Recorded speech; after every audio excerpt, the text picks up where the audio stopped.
He was all over the place. Defense.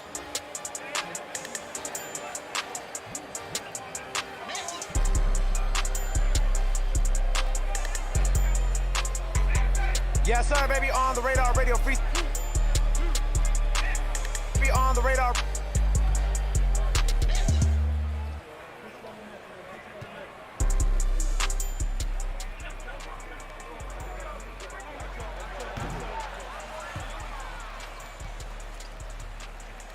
Play this shit for a little bit.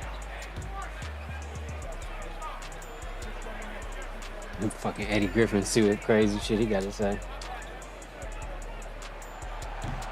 Hey, get up. Brittany Griner better get hella rebounds next season. You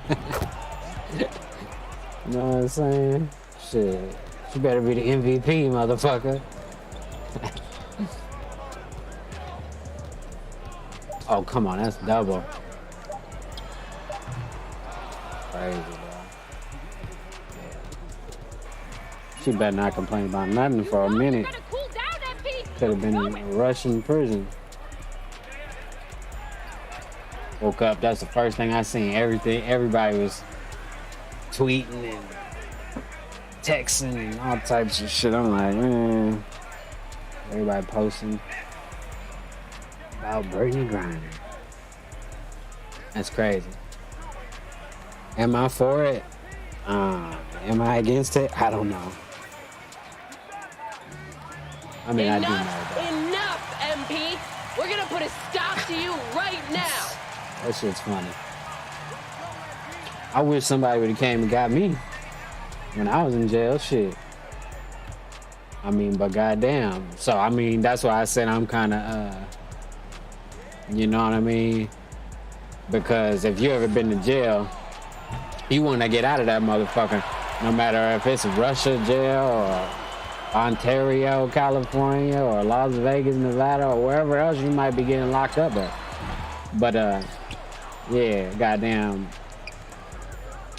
Yeah, so I'm kind of, but at the same time, for them to go give back a goddamn warlord or whatever, or Lord of War, or whatever, arms dealer and shit. Shout out Nicolas Cage. But I don't know. I know Trump wouldn't have done that shit. Trump would have got her back on some player shit without having to give up nothing. You know what I'm saying? Like, but that's Trump though. But I mean, you know, cause he got ASAP Rocky back quick as hell. He got, you know what I'm saying? And I don't think he had to do nothing unpresidential to get him back either. You know, he just had it like that. He had a little bit more respect than Uncle Joe. Oh, that's a bad one. I'm about to say, if I'd have made that though. But yeah, I don't know if I should even be talking politics. Nobody's even watching this, so that's the best part about this, that I could just really say anything I want because nobody's watching this. Maybe later or something when I edit it and chop it up and shit. But even then, only one or two other people are gonna watch it, so. But I don't like to give my opinion unless I'm asked for it. And even when I'm asked for it, I may not give it. So there's that too. So, but I think the Brittany Griner situation, you know, is funny. Because like I said, I would, if they'd have hit my cell and say, you get to go home early, nigga, I ain't finna ask no questions. So I bet she didn't either, and however, you know, it worked out. She ain't tripping. But like, on the big stage, the chess match of the world, the political stage, America look low-key weak though. With this old, sleepy motherfucker at the wheel. If you wanted the bitch back, you supposed to go get her back. On some player shit, like gas up the motherfucking Air Force One and pull up on them and retrieve your bitch. If that's what you want to do, but you know, I don't know how they do it. I ain't up that. I ain't made it up to them that many levels yet. So come on, man. But I don't know. Pretty funny to me. It looked like just like in the movies too. Airplane, airstrip, motherfucking suitcases and briefcases. Niggas was walking up with bags of personal shit, I guess, or whatever the fuck they was transporting. And then, it just two of them. Ooh, I was doing the same thing. He got me first, but yeah. And then it was just a handoff, just like in the movies. Shit's crazy. I don't know if it's art imitating life or life imitating art. But yeah, you get this sensation that you felt it or seen it before. I mean, ooh, goddamn, Draymond. All right, I'm trying to get some shit though. Hold on. Oh, that's the center. Oh no, that's not the center. Why he look like the center though? All right. Fuck it, I'm gonna just start shooting. Damn. I felt like that one was gonna go in, but whatever. All right, let's see what Eddie Griffin got to say. Kardashian, 200, but they just still ain't. They hit up Brother Kanye. Mm-hmm. Well, they Brother did, Kanye. but along with the court system, this is why I'm saying marriage is dead in this country. Kanye has to pay Kim Kardashian $200,000 a month. Right. Now this bitch is worth $1 billion. Exactly. So why? Excuse me. Let's start it over. I ain't had the volume all the way up. Well, not all the way up, but a little bit more. Kardashians are back in the news.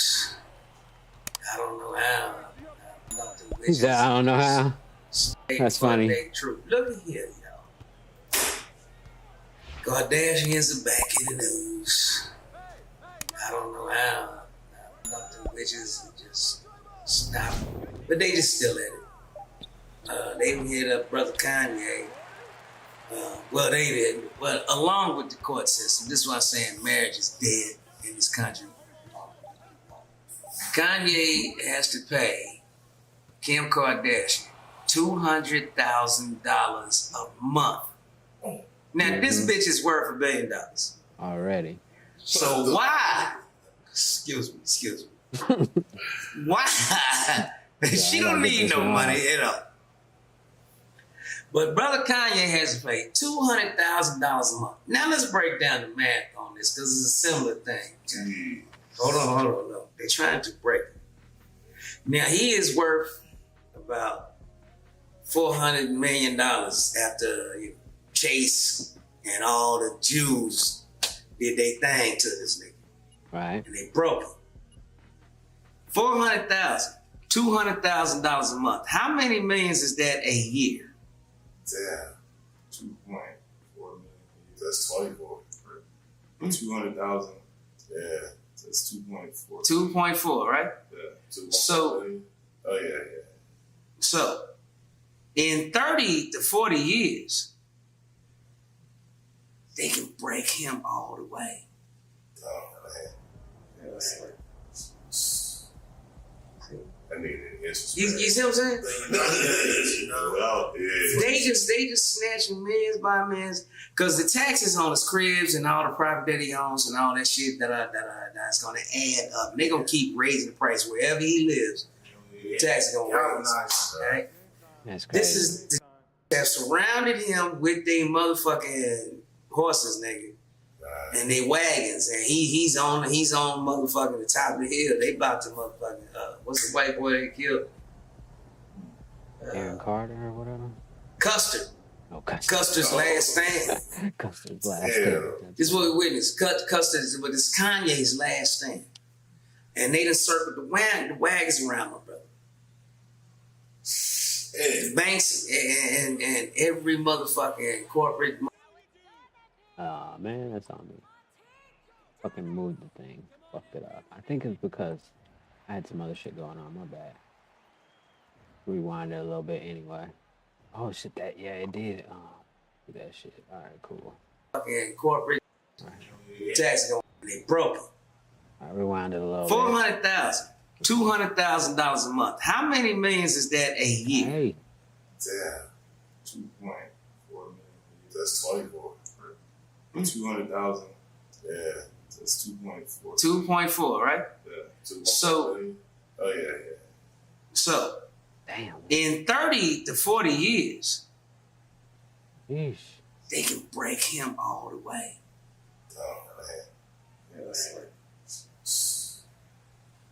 I need it. You see what I'm saying?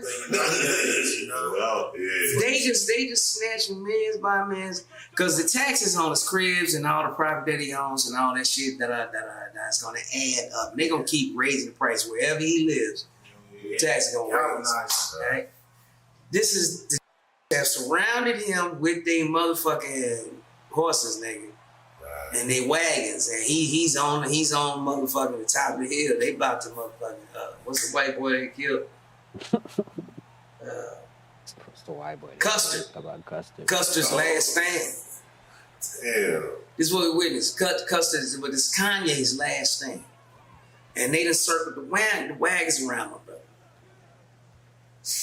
The banks and every motherfucking corporate motherfucking company, they all circled their wagons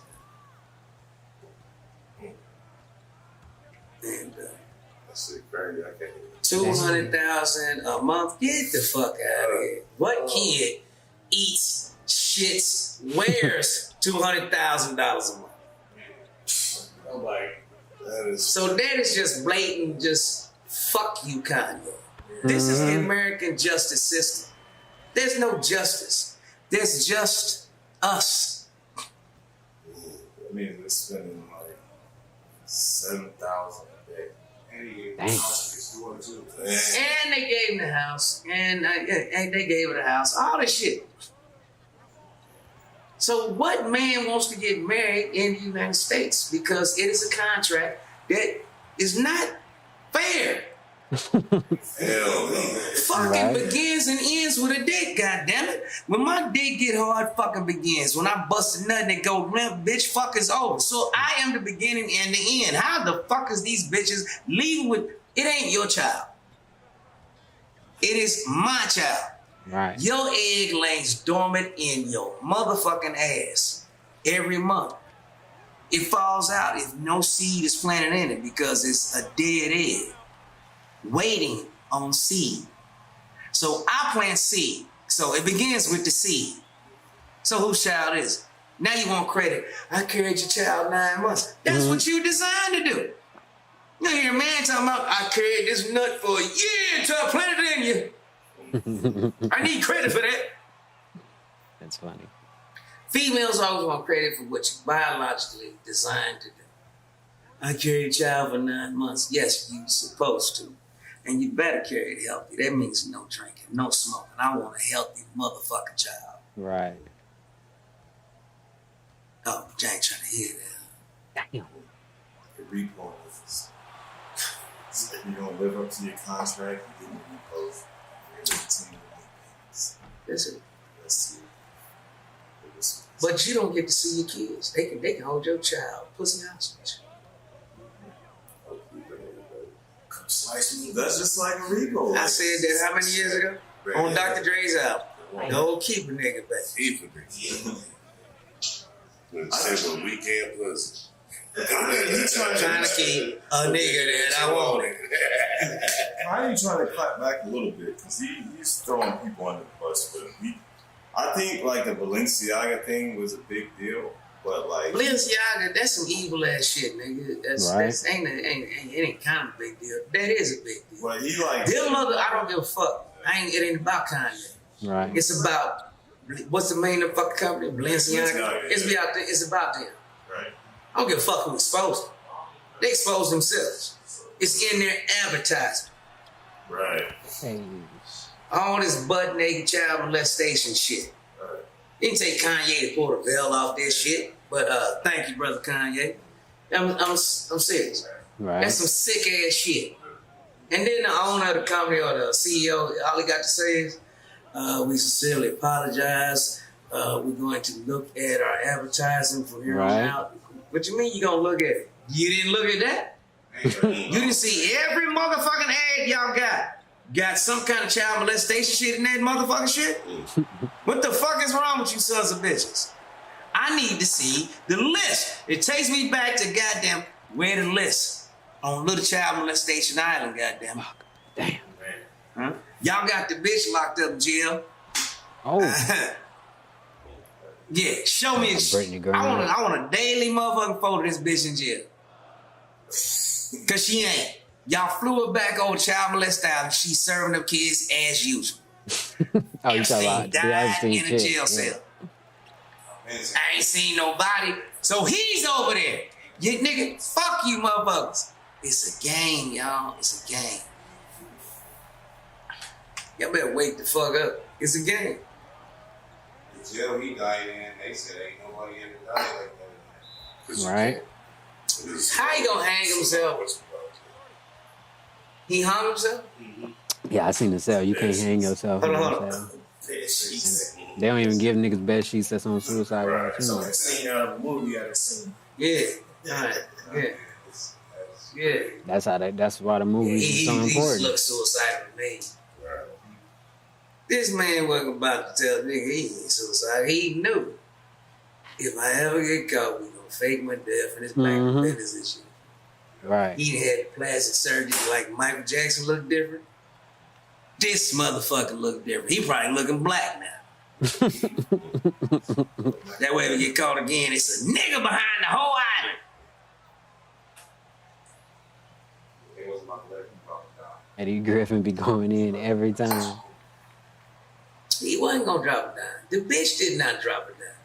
They talking about Ghislaine Maxwell. They all held that shit to the however you breastplate. say it. Right. But no one even talks about that stuff. No, like, all the other like Everybody moved on, bro. cases that are like popular go on for like a year. TV. They go back to it, but it's a American me to you. Mm-hmm.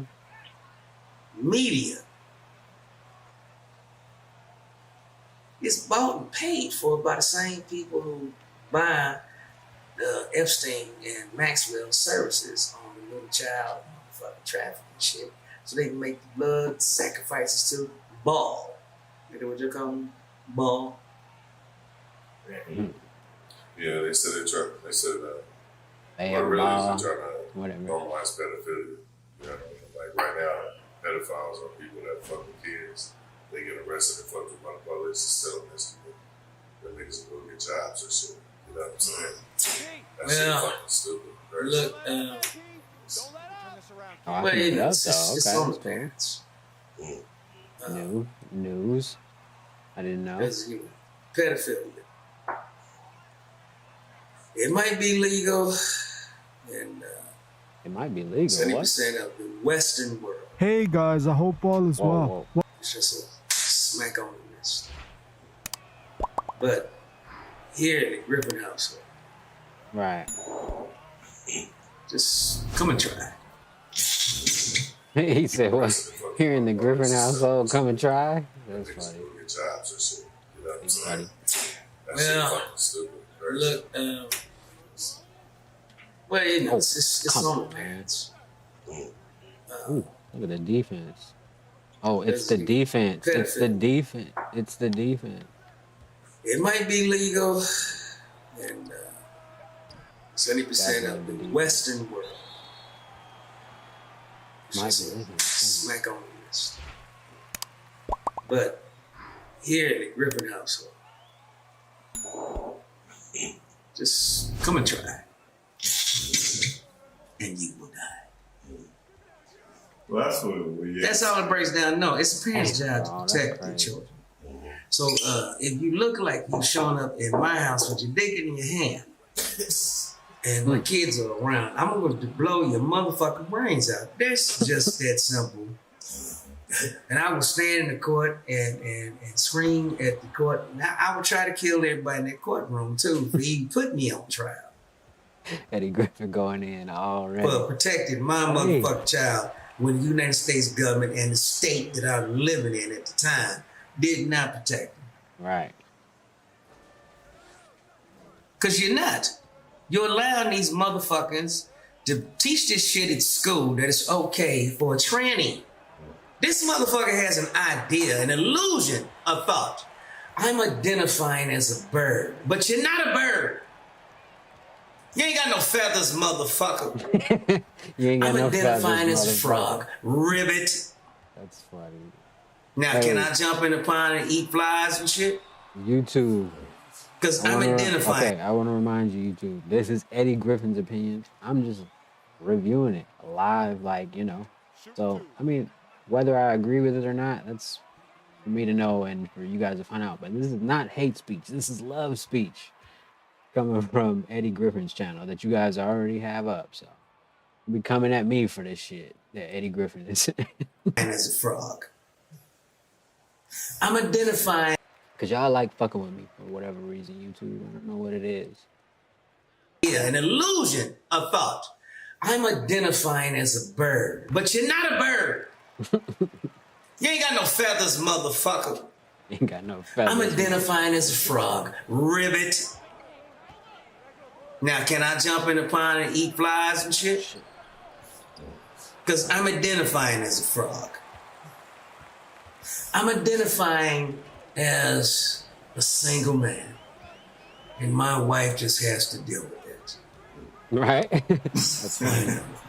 No. She's saying, no, you're married. No, I'm identifying as a single man. Is that gonna hold up in court?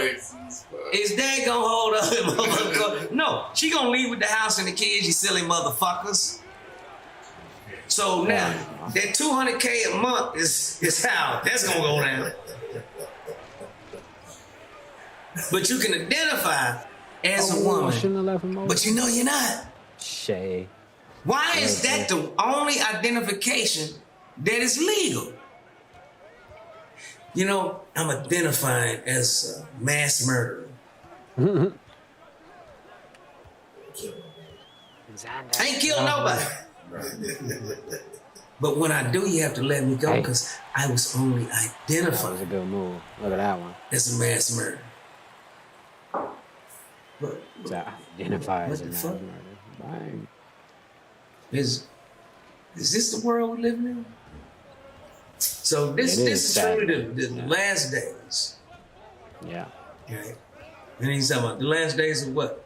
The last days of sanity. Dang, they running him off. The whole screen. world is going motherfucking insane. Definitely. Now, If you don't give me what the is motherfucking- insanity? Nobody knows. Because nobody knows what sanity is. Now, there's a definition. Sheesh. Insanity is attempting to do the same thing over and over and Yeah, expecting different results. results, right? No, it's just a motherfucker that refused to give up. That's facts. Hey, See? That's facts. See? crazy. So there is no such thing as sanity or insanity. It's just a motherfucker that did not give this. Now, there's a definition. Insanity is attempting to do the same thing over and over and expecting different results. No, it's just a motherfucker that refused to give up. That's facts. It's funny. See? That's facts. See? So there is no such thing as sanity or insanity. It's just a motherfucker that did not give up. Yet the rest of the world's calling it insane until he actually makes it happen. Right? Einstein was there. Einstein was insane. Einstein was studying on the same old math problem. Everybody's telling him what he was doing. Until he finally connected the dots. Einstein's genius was slow.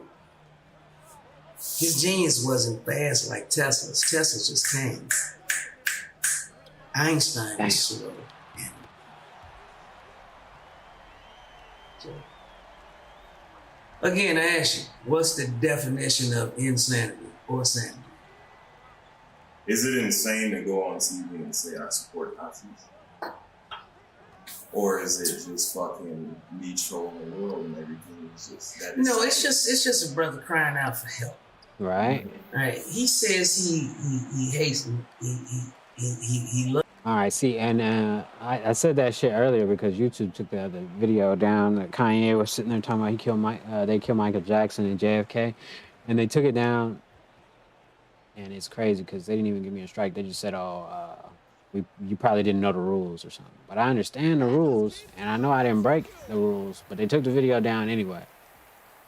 So I mean, I'm thinking like, what should I do? Should I do a small claims class action lawsuit or something? I know class action, I need other people because other people have had this happen too, where like, you know, they're just censoring you clearly, you know, and it's kind of sucks to be in America where they'll go trade a fucking warlord to get a basketball playing girl back, but we can't have freedom of speech on YouTube. But whatever. Loves Nazis? Is that what he said? He said, he loves Hitler. Right. This motherfucker is frying out of hell because he feels the Jewish wagon surrounding him. Right. Yeah. So in order to troll them, he got to say, I love Hitler. Yeah. They get what I mean? Because he's like, I know they're trying to kill me. I might be dead soon. So I fuck, gotta do I love something. Hitler. Man. I gotta This is a motherfucker who know he's about to die. And he's screaming out for help. But he's so prideful, he ain't gonna ask for help. Oh yeah, especially when they start getting that loner phase. Come on, like, nigga. I ain't got no friends. I got Foolish pride. Yeah. That ain't your mind. Yep, foolish pride. So, this song about something. Yeah, let's check it out. It's called Juniverse. It's on Buy it, motherfucker. Anyway. I got you covered. Now, anyway. But I think that's what it is. You know what I mean? Eddie Griffin seems like a Brother cool guy. Kanye is under a whole lot of pressure because he went from 4.9 billion some shit down to 400 million in a day. Right. Dang, how can a motherfucker snatch over 90% of your wealth in a day? That means it was never your wealth to begin with. Right. It was all inflated and snatched. They had it in 8 banks. That's the crazy. They make you think banks are safe. Banks ain't safe. Banks are gambles. Yeah. They gamble. We bailed out every bank in these United States, the taxpayers do. And they still making profits, but not sharing them with us. They just keep upping the fees. You gotta up the fee. You wanna use our ATM? Nigga, that's my ATM. I bailed your punk ass out. Right. You need to be paying me a fee for using this shit. Exactly. I got a goddamn late fee the other day because I wasn't paying attention. On some other shit. Yeah, you ain't trying to hear this motherfucking truth. If he had that in his own boat, man, he was no network. Yeah, but he'd have had to have it in gold bullion. Mm-hmm. Not their currency, yeah. Right. You can't have no dollars. Oh, really? No. That's their shit. Dollars, nigga, they can divide that money like yesterday. They got the print. Just raise the inflation rate, just like they've been doing. It's a promissory note. Expensive right now. It's a piece of paper. That's what it says. And I promise that this legal tender is worth what I say it is. And it's a lie every time. No, it ain't. It's an IOU. Do you think that's why they finally trying to like take down like now crypto? the treasury gets out. Crypto was a Ponzi scheme to begin with. Right. That's all. It was a giant elaborate Ponzi scheme. I mean, hey, you need to invest in crypto because it's going to be the new monetary system. And And it got value as people started buying into it. Right. Ponzi. Getting 100 million, it's going to be worth. And as you move up, it's going to be worth more. So you need to get in low. And nigga, once you grow, nigga. But it was a worldwide Ponzi scheme. Right. Under illusion, we're going to take out international banking. No, you're right. not. It's International bankers will have y'all killed. Right. Exactly. How many motherfucking crypto motherfuckers died just last week? Exactly. That's what I was telling On you. that The government ain't gonna let FXT that shit. shit take over. Nigga, they blowing y'all brains up. If I am a Russian oligarch, you promise me that my money's gonna motherfucking quintuplet, nigga. Right. And I invested motherfucking 17 billion to this shit. And my first return, you got me a 270 billion. I'm like, all right, you did that. That's right. Now they gave you $500 billion. All right. And you pull the plug on that shit and run away with the dish disposal? They found every motherfucking XXT motherfucker dead on arrival. Because all crypto is a means for gangsters to wash their money into legal currency. That's all it is. And so much illegal money got washed that there's no more legal money to wash. See, that's the play. By putting money in, and now I can cash out in real banks. Right. And they say, how'd you make the money? I bet it on crypto and the shit blew up. Right. Man. See what I'm saying? It's the perfect washing machine. Well, Vegas is, but. And now the washing machine has been unveiled. Oh, okay, Curry. And the mobsters, nigga, they don't like to lose money. Right. They want return to be 200% as usual. Got to pay out. Bitcoin is down to $17 fucking. How come Ethereum ain't worth the papers printed on it? Or the code is written on. The white paper. You know what I mean? So yeah, that's the issue. So they made promises that they knew they couldn't keep. Like you said, it was a scheme from the jump. Do you think it'll ever come back like no XRP and stuff? No, and hell no. The only way it's gonna come back is that the centralized banking system get involved and the government get involved. You're setting up their own crypto. Yeah. Right. They already got and it. that crypto is going to be valued by the dollar. Backed by the dollar. So it's going to be fake money backed by more fake money backed by more fake. Cryptocurrency illegal, but you can buy their cryptocurrency. Yes, this is how it's going to be in the United States. Yeah. But that's what every government trying to do because they're trying to hold on to their power. And in Give me America, that shit, the power is baby. in the Federal Reserve because they can print money illegally. Now, if I print money, it's called counterfeit. But governments around the world print money every day. And how's that legal? Wow. To create more That game, maybe. Here's more money for you. Here's my IOU for your IOU. So when crypto went down, like I get a burger today, pay you tomorrow, basically. Everybody lost their ass on the NFT. I'm so glad that I did not stop today. Justin Bieber had a one. Hold on, nigga. Hold on. Mark Zuckerberg. Yeah, I called you that. Fuckerberg. Go on, freeze my account. You already did it. I'm already ghost furloughs anyway, so fuck you. Now, Mark Zuckerberg put all his money to this metaverse. And they lose it. Now, if you know what meta means, in Hebrew, it's dead. Really? Yes. It's the dead verse. It's the land of the walking dead. They got your mind wrapped up outside of reality that you are the living dead. So into the metaverse. Oh shit. Right? I ain't make that though. He put all his money into metaverse. And metaverse tanked. Mm-hmm. He went from Only one of the done. They richest doing motherfuckers augmented to reality damn near Ray-Bans broke. though. They still doing it. Out of a billionaire clique, he lost his ass. As well you should, Mark Zuckerberg. Facebook's low key weak as shit. You know what I thought the metaverse was like? Roblox. Roblox for adults. You see the kids play Yeah, Roblox? basically. Roblox, you You can do everything. Land somewhere and they can play with a whole bunch of other kids. In order to You can do get anything. shit, you gotta convert Money. your real money to Robux, Yeah. which is like cryptocurrency. Come on. But that's what he tried to do with adults, and adults ain't about to give you no real money. yeah, Right. Turn it into nothing fake.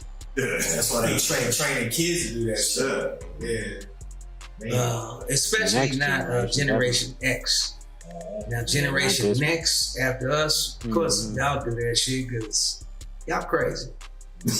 But Generation X is the greatest generation in history. We so great, they could not give us a name. They just called us X.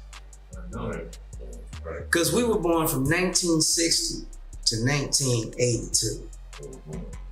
That's Generation X. 1960 to 1982. We're at the end of the industrialized shit. So we know about hard work. And we're at the beginning of the computerized generation. So we took the best of both worlds and mixed them into the X, where we can see all of the bullshit. And that's why we the most feared motherfucking generation on earth, Generation X. And that's why they cannot implement the second coming of Christ that they already got generated with all this 3D hologram shit that they already tested in the atmosphere and all this shit, where aliens are landing and ain't gonna be nothing but a hologram. You know? And then Jesus is gonna come back and run off the aliens. And he's gonna become the head of the one world government. I'm telling you, it's coming. Now, they gonna try to make it Jesus. Yeah. It's gonna be head of one world government. Because it said in the Bible that Jesus will sit on the throne of earth. Wow. Right. You see this thing in Sweden right now? I think it was like a couple of days ago. They were in Sweden and they were trying to summon Satan to a door there. Like, oh, you talking about that Richard? Yes, sir. Yeah. That was years ago when they did that. They masked it as a drug. Well, yeah, he came out. See, that's what I'm saying. Like, he just found out about it just now. But that shit came out a long time ago. But people just be finding out in their own time and their own speed about what, you know, new information and shit. But Eddie Griffin said he came out. Yeah. Them motherfuckers are stripping. They got all horns and shit. No, he walks amongst us. And all them dignitaries. But to see, the devil never wants to be seen. He hides in plain sight. He hides in plain sight. He don't want to be seen. Right. Because he knows we get a look at him, somebody gonna kill him. 1960 to 1982. We're at the end of the industrialized shit. So we know about hard work. And we're at the beginning of the computerized generation. So we took the best of both worlds and mixed them into the X, where we can see all of the bullshit. And that's why we the most feared motherfucking generation on earth, Generation X. And that's why they cannot implement the second coming of Christ that they already got generated with all this 3D hologram shit that they already tested in the atmosphere and all this shit, where aliens are landing and ain't gonna be nothing but a hologram, y'all. And then Jesus is gonna come back and run off the aliens, and he's gonna become the head of the one world government. I'm telling you, it's coming. Now, they gonna try to make it Jesus. Yeah. It's gonna be head of one world government. Because it said in the Bible that Jesus will sit on the throne of earth. Wow.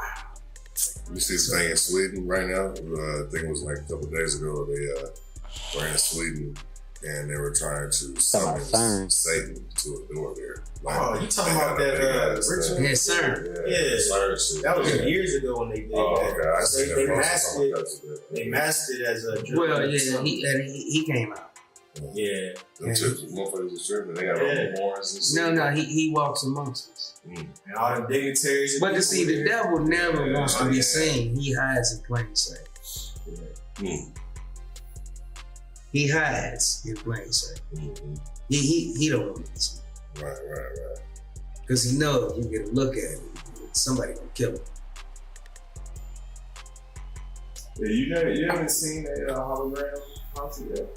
Man, that shit's scary. Not lying. I seen, so in LA they tried to make a hologram club, but the shit never got off the floor. So the Tupac one, the nigga bought the technology. He made one for everybody. With Houston, blah, blah, blah. But when you're there, you're like, Hold on. How long ago did I come up with that idea? Over 20 years. Yeah, it was 2 decades. So, you know, yeah, they treat me like a hot dog ketchup, nigga, but fuck that. Anyway, so that's I'm one of the most robbed motherfuckers on earth of just my ideas. But I'm from Solution City because I'm from the future, so fuck it. All right. I'll be right back.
His defense of being robbed, being lied to, so he's a little bit more trustworthy. All right, we back. We back.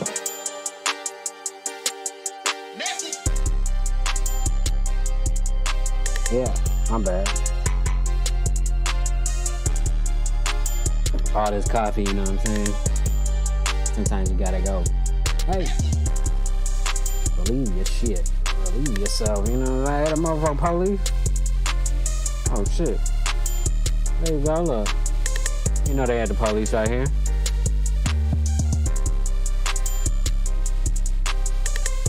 What's wrong with these people? Who this lady? Woo! They did her dirty. She ugly as hell. Alright. I mean, it just ain't her day, you know what I mean? Cause everybody got, you know, like me, it's not my day right now. Man, he pray. Yeah. Man, he pray. He is. Because now he coming off the streets. His defense of hold on, who are you talking about? Nah, that ain't who we talking about. All right. Man, he pray. He is. Because now he coming off the streets. His defense of being robbed, being lied to, so he's a little bit more trustworthy. Nah, man, this is a dog-eat-dog world in business. Ain't no all that trying to make friends. You and your friend got to go in the business, right? But it's hard to make friends in the business world. Ain't no friends in a lot of these dudes, bro. Damn. I don't think for most of these people, bro, it's very, very hard to. Bro, it's so cutthroat. I came in thinking you can make friends. Nah, bro, it's even friends, man, gonna turn their back on you when they feel like they can. You know what I'm saying? So, shit. I mean, the best advice is just do you, cause ain't nobody owe you shit, and ain't nobody gonna take care of you like you. So, man, fuck all that other shit, man. A motherfucker ain't gonna goddamn look out for you. I swear to God, they won't. Unless it's your, chick and you living with her, and maybe that might work, but sometimes that ain't even gonna work. I swear, you know what I mean? But you never know. Just make sure you straight and get you a motherfucking attorney. Have some bonds set up if you fucking around on the street, cause ain't nobody gonna be there for you. You know what I'm saying? Friends, business friend, everybody, nigga, they finna leave when they get the chance. So especially if they can take something from you on the way out the door. Throat that people will ride with you as long as they own the wave, and they will jump ship immediately the minute that it seemed like it's getting a little rocky, bro. They will jump ship immediately. They will abandon. I done had that experience. Yeah. And then now they done come back trying to jump back on. I'm saying, man, you jumped off for the wave, even got started, man. God, I done had plenty of them jump off, and now they trying to jump back on. And I'm saying, man, shit, it is what it is. Yeah. But no, I literally, even in the work world, when I finally transitioned from trying to exit out of the streets, that life of the criminal elements. Yep. Going into the work world, I found out that, man, this is a whole, to cross this side of the street, it's just like still being in the streets. Yeah. You don't think it's worse? Well, it gets worse the higher you get up. I agree. At the warehouse, y'all become drinking buddies. If you become the supervisor, if you become the manager, then you no longer have drinking buddies. Yeah. It get worse the higher you go up in the business world. That's true. It's easy for co-workers to become each other bride and grooms. Become each other godparents to their kids. Yep. But boy, when you go to trying to become a supervisor and a manager and a CEO and the business owner, nah, you get your throat slit. Yeah, I agree. Well, the last level is the politicians, though. I think the politicians is worse than all of them. That's an evil world. Yeah. That's an evil. I've been at that level. That's an evil world. I don't know, man. I think the business world, okay, it's three worlds from my perspective. Middle class is just clueless, in my opinion. Yeah, right? They just working and going to work every day and paying their taxes. That's the uninformed population that the politicians rely on to stay in power. Yep. And I won't repeat that. Yep. Yeah, I won't say that again. So the middle class is clueless, so I don't even really consider them, right? You got the streets, right? And the streets, we think that it's ruthless. But see, in my opinion, from what I've seen the business world be 10 times more ruthless than the streets, right? Stop right there. Hey. Man, I'm a street savvy. It wasn't until I got into the business world that I realized that the business world is 50 times more absolutely than the streets. Absolutely, bro. Man, I done already been robbed for $1 million in the business world. I just left. And they don't even blink. They'll just tell you that's just the way it is. Man, listen, I just flew back from Atlanta, meeting. I was in Atlanta doing an event with the kids, but while I was down there, I had to meet with some detectives from Roswell Police Department. Yeah, man, I done been hit for $1 million in the business world. I heard you say that. Yeah, in a very prominent person. I won't say the name on air, but a very prominent person. Her husband is involved in it, and he in jail right now for it. Dang. Y'all hear this person on the air every morning on a radio station all over America. Shirley with strawberry leather. Yeah. Yeah, nah, man. Her husband and this woman, man. Yeah, man, they got my ID. Man, they done 4 in jail right now for it. Dang. That's crazy. Kids. But while I was down there, I had to meet with some detectives from Roswell Police Department. Yeah, man, I done been hit for $1 million in the business world. I heard you say that. Yeah, in a very prominent person. I won't say the name on air. It's crazy. But a very prominent person. Her husband is involved in it. And he in jail right now for it. Dang. Y'all hear this person on the air every morning on a radio station all over America. Shirley with strawberry leather. Yeah. He said, fuck. Yeah, nah, man, her mother husband and this woman, man.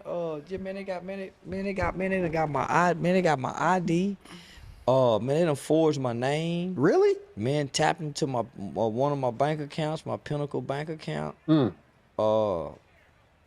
they done opened non-profits. They done sent in false judgments to YouTube and Google. Man, to take out. So I've been wondering, man, where all my money going, man? Yeah, they been robbing the shit out of me. Really? Yeah. Yeah, they got me, some NFL draft players, some well-known comedians out of Atlanta. They finessing like that? Yeah, man, homie, I just left Roswell Police Department yesterday, meeting with them and seeing everything that they got, everything they had. And I didn't know anything about this until law enforcement contacted me. Dang. Yeah, they had my marriage certificate, homie. I'm talking about everything, man. What? They get all that? Yeah. What do you mean? Homie, they had acquired my marriage certificate. They had opened non-profits in my name and made me the board of directors of the non-profits in the businesses, and then was suing me as the business. So I'm the business and they suing me. Nah, man, they eat my ass alive, and I don't know nothing. They been taking money out of a bank account. I didn't even know I don't know how they got into it. That's crazy. They was so cold with it, man. They was creating false judgments as if the courts was putting a judgment against my YouTube channel, my Google AdSense account. Man, it's some. So I'm saying, man, these some cutthroat motherfuckers. Jesus Christ, bro. Man, this business world, homie. Dang. Yeah, I see how Bernie Madoff can do what he did and go to prison and never blink an eye. Man, he's some cold-hearted motherfuckers over here, man. Yeah, I think that the business world is way more. See, because what happens if you've never been in the business world, a motherfucker coming off the streets, going to go work on a job. Yeah. Man, he pray. He is. Because now he coming off the streets, his defense of being robbed, being lied to, so he's a little bit more trustworthy. Nah, man, this is a dog-eat-dog world in business. Ain't no ball that trying to make friends. You and your friend got to go in the business, right? But it's hard to make friends in the business world. Ain't no friends in a lot of these dudes, bro. I don't think for most of these people, bro, it's very, very hard to. Bro, it's so cutthroat. I came in thinking you can make friends. Nah, bro, it's so cutthroat that people will ride with you as long as they own the wave, and they will jump ship immediately the minute that it seemed like it's getting a little rocky, bro. They will jump ship immediately. They will abandon I done had that experience. Yeah. And then now they done come back trying to jump back on. I'm saying, man, you jumped off for the wave, even got started, man. God, I done had plenty of them jump off, and now they trying to jump back on. And I'm saying, man, shit, it is what it is. Yeah. But no, I literally, even in the work world, when I finally transitioned from trying to exit out of the streets, that life of the criminal elements, going into the work world, I found out that, man, this is a whole, to cross this side of the street, it's just like still being in the streets. You don't think it's worse? Well, it gets worse the higher you get up. I agree. At the warehouse, y'all become drinking buddies. If you become the supervisor, if you become the manager, then you no longer have drinking buddies. Yeah. It get worse the higher you go up in the business world. That's true. It's easy for co-workers to become each other bride and grooms. Become each other godparents to their kids. Yep. But boy, when you go to trying to become a supervisor and a manager and a CEO and the business owner, nah, you get your throat slit. Yeah, I agree. Well, the last level is the politicians, though. I think the politicians is worse than all of them. That's an evil. I've been at that level. That's an evil world. Like Future said, we live in an evil world. It's fine. Oh shit! See if you can make it. I can skip to this shit. World, and I'm Blue Devil. What we got going on today is a video of Little Kelpie and ODM Slim Blue dissing Devil. American Cholo. But before we get into that video, if you guys are new to the hater world, then make sure you go over, hit the subscribe button, hit the bell, like the video, and most importantly, leave me a comment down below and let me know if you like what I'm doing or whether you don't. And salute to all my day ones. You guys already know, nothing but love. But check this out. ODM Slim is dissing American Cholo, calling them racist, and Little Kelpie is dissing Almighty, talking about Swifty took his chain. So with no further ado, let's get you guys a Southsiders reaction. Let's go. Why not take our podcast versus a podcast? It's not saying we want. As a celebrity boxing? Yeah, it's not saying fuck. But we need more matches on the card. We can't just have those three. We need a lot more different We gotta get some people that have a problem. Right. All right, check this out. Let me say this before we keep going. This was one day prior to the No Jumper beatdown. This was one day right before the podcast with Kelpie and Almighty. Let's not forget that these fools are getting drunk. They're probably faded, drinking liquor, have beer balls, talking shit, disrespecting real ones. And then the next day, Kelpie gets slapped in the mouth for disrespecting the real gang member. I just wanted to point that out, but let's keep going.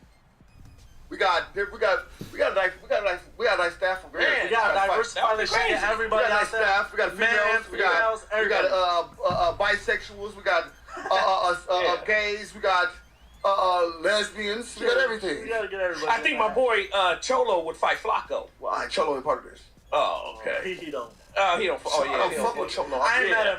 You like Flacco? You fuck with Flacco? I fuck with Flacco. Yeah, Flacco cool. That's my nigga too. But I will fuck with listen. Like, Listen, I will listen. I don't promote people that promote racism. I don't like racism, bro. Yeah, so that's what I'm saying. Check it out. Drinks with Jinx has been on the AC podcast, American Cholo podcast. And I think he's real tight with American Cholo. They're homies. And I think he knows that American Cholo is not a racist. Now, I don't blame ODM for feeling that way because what he's doing, he's backing up his people. And when you got some pride in you, that's the things you do. You back up your people, right? You don't sell out. So he's doing right by his people. But I think he needs to do a little bit of research more on American Cholo because the context behind that, well, it decided not to. Call them when the South Siders call them the double S. The double S's. The double S's is like South Central, Compton, Watts. You know, they the perfect born. Not true. He says that the Southsiders call the other guys the double S. The double S being there for people that were born in Compton, Watts, South Central, that they were raised with blacks. It's not true. The word double S means S, letter S, Southsider, right? And what the word Southsider means is any gang member from Southern California, right? Before prison. Okay, once you go to prison, you graduate. This is public knowledge. It's out there in books. It's out there in court documents. It's out there in documentaries. I ain't dry snitching. I ain't giving you guys nothing new. It's out there. Before you graduate, you're considered a Southsider. Once you go to prison, then you do what you do and you graduate into being a Sureño. That is all out there for public knowledge. I don't want to see no dumb motherfuckers in the comments talking about I'm dry snitching because it is out there. Okay? So everybody that is from a Southern California gang, that of his business, but I understand the whole he's your enemy, A friend of my enemy is a friend of mine. You know, that whole mumbo jumbo bullshit. I believe that is what he's trying to do. But you can't take nobody serious with a hat sideways. Number one. And I know you fools are going to be like, you can't be talking about his fit. Fuck his fit. You know, but listen. Fuck his fit. Listen. That's funny. I don't think Almighty got his chain jacked for shit. Let me tell you why. Before I go into this, I'm not backing up Almighty. I can give a fuck, right? But if Swifty took his chain, Swifty would be wearing it. He would be passing it around with the homies. He'd be clowning. He didn't do that, right? Okay, that's number one. No point in taking Number that two, shit if you ain't do gonna you clown. really believe that nowadays, if something was gonna go, I drink some shit at the pad, we're already drinking, right? We get to the stoop, right? And then we go to the liquor store, and I tell my boy, hey fool, give me this. Boom, right? Hey, listen, I don't even gotta ask. Grab that shit, put it on the counter. What the fuck, right? Right. This fool goes, oh, fool, I only got enough for this, and this. I'm gonna buy the other fool a beer, which was the guy he was gonna do a song with. And all I thought in my head was like, you fucking serious? Like, you gonna deny me, and I'm your road dog, to kiss ass to this cocksucker that you don't even know? Right. Listen. Gotta be. Listen. At that point, I was like, man, these fools are fake as fuck. If the shoes were turned or the table was turned, my homeboy comes first. Or we can pour a glass. You feel me? Or whatever. And listen, I got bread, my boy. I got bread. You know, I just left my shit at the pad and I was fucked. And that's the thanks I got. After that, I slowly started to, you know, deny him service. Like, nah, fool, I'm busy. Nah, fool, I'm busy. I ain't trying to be around motherfuckers like that. Greedy ass motherfuckers, right? But again, going back to the Swifty Blue story, I don't think Swifty took shit from Almighty. And besides that, check this out. When you're a gang member, gang banger, associate, affiliated, whatever, right? You got a little bit of everything in you, right? You got a little bit of thug in you, like that Tupac saying, right? You ain't gonna let no fool walk up to you and you not gonna do nothing. Fuck out of here, bro. How's some fool gonna walk up to you, take your shit, and you gonna stand there like, yeah, fool, go ahead. I'm fighting back. Even if I gotta throw a rock at you or chase you, I'm doing something. You know, so I don't believe that hype, you know, but fuck it, we'll never know. But let's keep going. Okay, he's not like that. Because what I heard was he's not like that, bro. First of all, Wait, let no speak though, Sam. Hold on. What I heard was allegedly coming out of Almighty's own mouth on one of the no jumper things. He traded up his chains. That's the reason he don't got no chains anymore. He traded them up for a Scally or for a watch. He ain't got no chains already. Come on, I can't make that. But I'll tell you what, suspect, if you really get money out the streets or off internet money or whatever, we never got to trade our chains up. You know what I'm saying? We keep our old chains, our little ones. We keep them all. So. Hey, man, tell that fool to shut his fucking mouth. Listen, first he's addressing a grown-ass man. Don't address a grown-ass man without knowing that there's going to be consequences behind your fucking words, right? Second of all, you're not even on Almighty's level to even be speaking to him, my boy, right? And again, this is not going back to backing nobody up. It's just pure facts. Number three, the man can do what the fuck he wants with his money and his chains. It ain't up to you. It's up to him. And we all upgrade. I upgrade all the fucking time. Shit that I ain't gonna wear no more, fuck it. You know, give it away or go do something with it. You know, to each their own, my boy. Shit. But this is probably why he got slapped up. This motherfucker talking tough as fuck. And the next day, you try to match the energy, not knowing there's consequences behind the energy. You know? Kelpie, sit your ass down, my boy. If I can give you some advice, sit your ass down, slow your roll. Slow your roll and know your lane. When you play with the big boys... Alright, that's enough of that shit. What is that going on? Alright, never mind. Let's just... I might break a chair on y'all because I'm already feeling a little jittery fucking with Diamond today. You got me feeling a little wet in the face. Arm slipped off. What the fuck? There. The next thing I seen, man, that let me know I wasn't too numb to death, man, when I thought I had this shit in the bag. Well, fuck it. I didn't seen enough dead niggas again to where I'm back numb again. Yeah. Then the most hurtful thing that I could ever see in my life happen. My brother died. R.I.P. to my homeboy Santana. Tales from a Crip. R.I.P. to my homeboy Santana. He one of my partners. He one of my robbers. I mean, I robbed Santana one time. He was a gangster. Santana was a straight fucking gangster. Hollywood fine. 88th Street, man. 8th Street, man. 8th Block Mafia. Hollywood, Santana, square business motherfucker. He gangster on gangster. Back then in the days, man, it got so gangster jump in the car, and this whoever live, get out the car. Right. Yeah. I just went on missions like that. One time, Tales from a crib, nigga, I got picked up by a gangster one time, named Santana. It was cold outside, we mobbing through the motherfucking streets. Nigga picked me up in the street, goddamn, everybody looking like a lick for me. I'm like one more, like a dog in the motherfucking cold walking around looking for some food. Shut up, ho! They don't laugh, they keep my dogs quiet over there. But anyway, I'm like, goddamn it, y'all check this out, I'm like one of them dogs, that's walking around looking for some motherfucking something to eat in the goddamn cold, nigga, in the snow. And this nigga Santana picked me up. He said, cuz, where you going, cuz? I said, nigga, I'm heading to the house, slide on this goddamn ice out here. He said, well, come on, I'll give you a ride, cuz. I said, well, bet, cuz, cool. Nigga, you got some green? Yeah, he said, I'm finna stop and get some. Well, shit, he said, I'll smoke one with you. Well, cool, nigga, I'm out the cold, nigga, and my feet is in the heat. Yeah. Hello! Yeah. So them tennis shoes, them goddamn All-Stars, that goddamn snow melted right through them motherfuckers.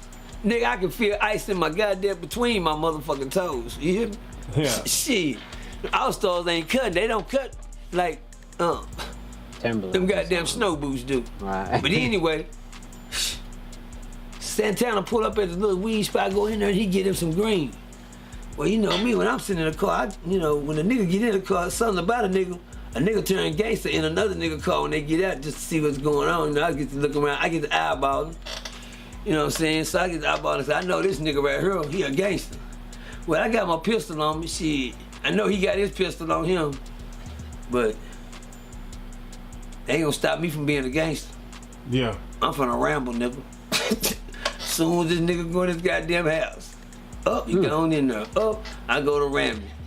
While the nigga in the goddamn stop digging, I'm reaching for shit. I'm trying to say, goddamn, he ain't got nothing in this motherfucker. Damn. I'm rambling all through his shit, watching the door rambling. And he ain't got nothing here than fucking, you know what, going for the jackpot. Up, glove compartment, bop, pull down, up, oh, bingo. Damn, we got it. Oh, hurry up, Percy, before he come out the weed house. Oh, Right. Get him. Oh, you got him. Hurry up, here he come. Oh. Hey, cuz, yeah, we good. Yeah, shit, we good. Goddamn it, when we headed to the nigga, shit, I'm finna head to the crib now. My thing now is to put my hand on a pistol and goddamn me and just ride. Because if he reach for this glove compartment, he gonna pop me. You hear me? So what? We ride, we talking. So my gang, I got my hand on my pistol. We talking, I'm riding with him, no sudden stuff. So I talked the nigga all the way to dropping me out. Nigga drop me out, bang. All right, cuz, that's cool. Nigga get in, cuz. He boom, I heard the bass, he burned out. He gone. Like, damn. Yeah. I said, oh, goddamn me Murdered shit. him. Easy this, I go into the house, nigga, I check trap. When I check trap, nigga, I said, oh shit, I go look around, and all of a sudden, what the fuck? I just said, what the fuck is that? Don't nobody knock on my motherfucking door like that? Nigga, I know you in there, nigga, I just dropped you off. Damn. Shit. This nigga. Yeah. Say, man, give me my shit, nigga. Don't come with me playing with my motherfucking shit, nigga. I just want the door open, nigga. What's up, nigga? What's up? Say, cuz my shit was just down in my shit, nigga. You got money in my shit. I ain't with your shit, ain't got nothing, nigga. Don't be knocking on my door like that, nigga. Yeah. They ain't see me that $4 in my hand, bitch. I'm gonna blow your shit out. You come to my house like you all aggressive or something, nigga. I'm gonna kill it too. I go in that move real quick, you hear me? Yeah. Yeah, don't knock on my, I already know what you're here for. But my thing is, when you open that door, you didn't have it in your hand. You out of there. Oh, yeah. Don't reach for nothing. You gonna scare me. Yeah. Hell yeah, I'm like the police. I'm scared like the police, but I get them to a nigga, yeah, don't reach for nothing, don't make, let me see your hands at all times, you hear me? Yeah, all that shit. I don't think a nigga got, I'm like, damn, I think you got something behind your ear, nigga, boom! Nigga, anything can be in a nigga head, you hear me? Yeah. But anyway, Diamond, Santana, me and him was like this, man. He ended up having a girl named Coco, and she ended up, was a stripper, and she ended up liking me. I didn't even know Coco was her nigga. That nigga so into me, I cut into. Oh shit, hold on. That's how it always go down. A woman. I'll be right back.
All right, I'm back. My bad.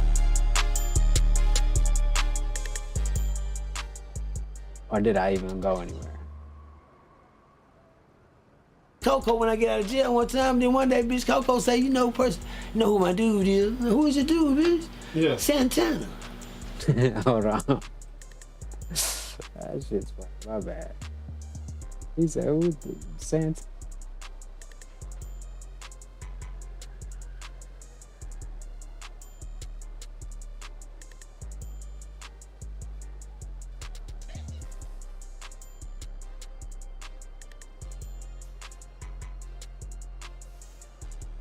Motherfucking Draymond.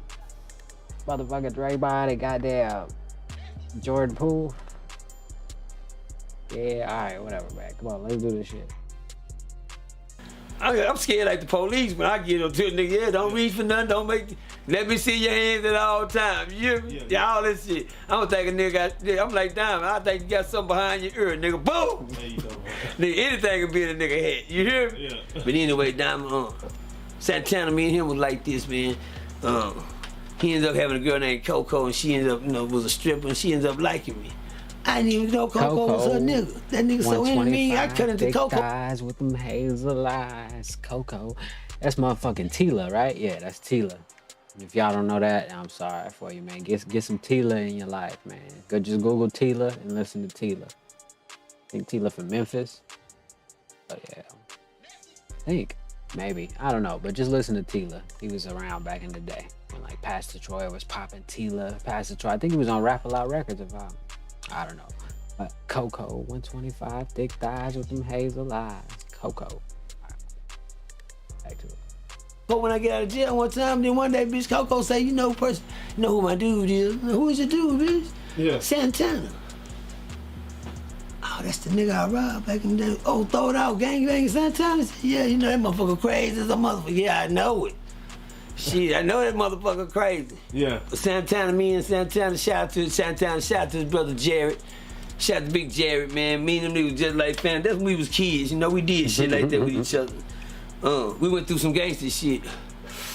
Santana got older, man. Santana got sick. Santana ended up going to the county, and every time Santana kid had kids, I would have kids. We started growing up. We started going to football games, TCU football games. Yeah. And Santana had some kids that played football. The last time I seen him, besides Robbie, he was doing good. I was doing better. And we got our kids. We at the game. He said, "Goddamn, nigga, them all your boys."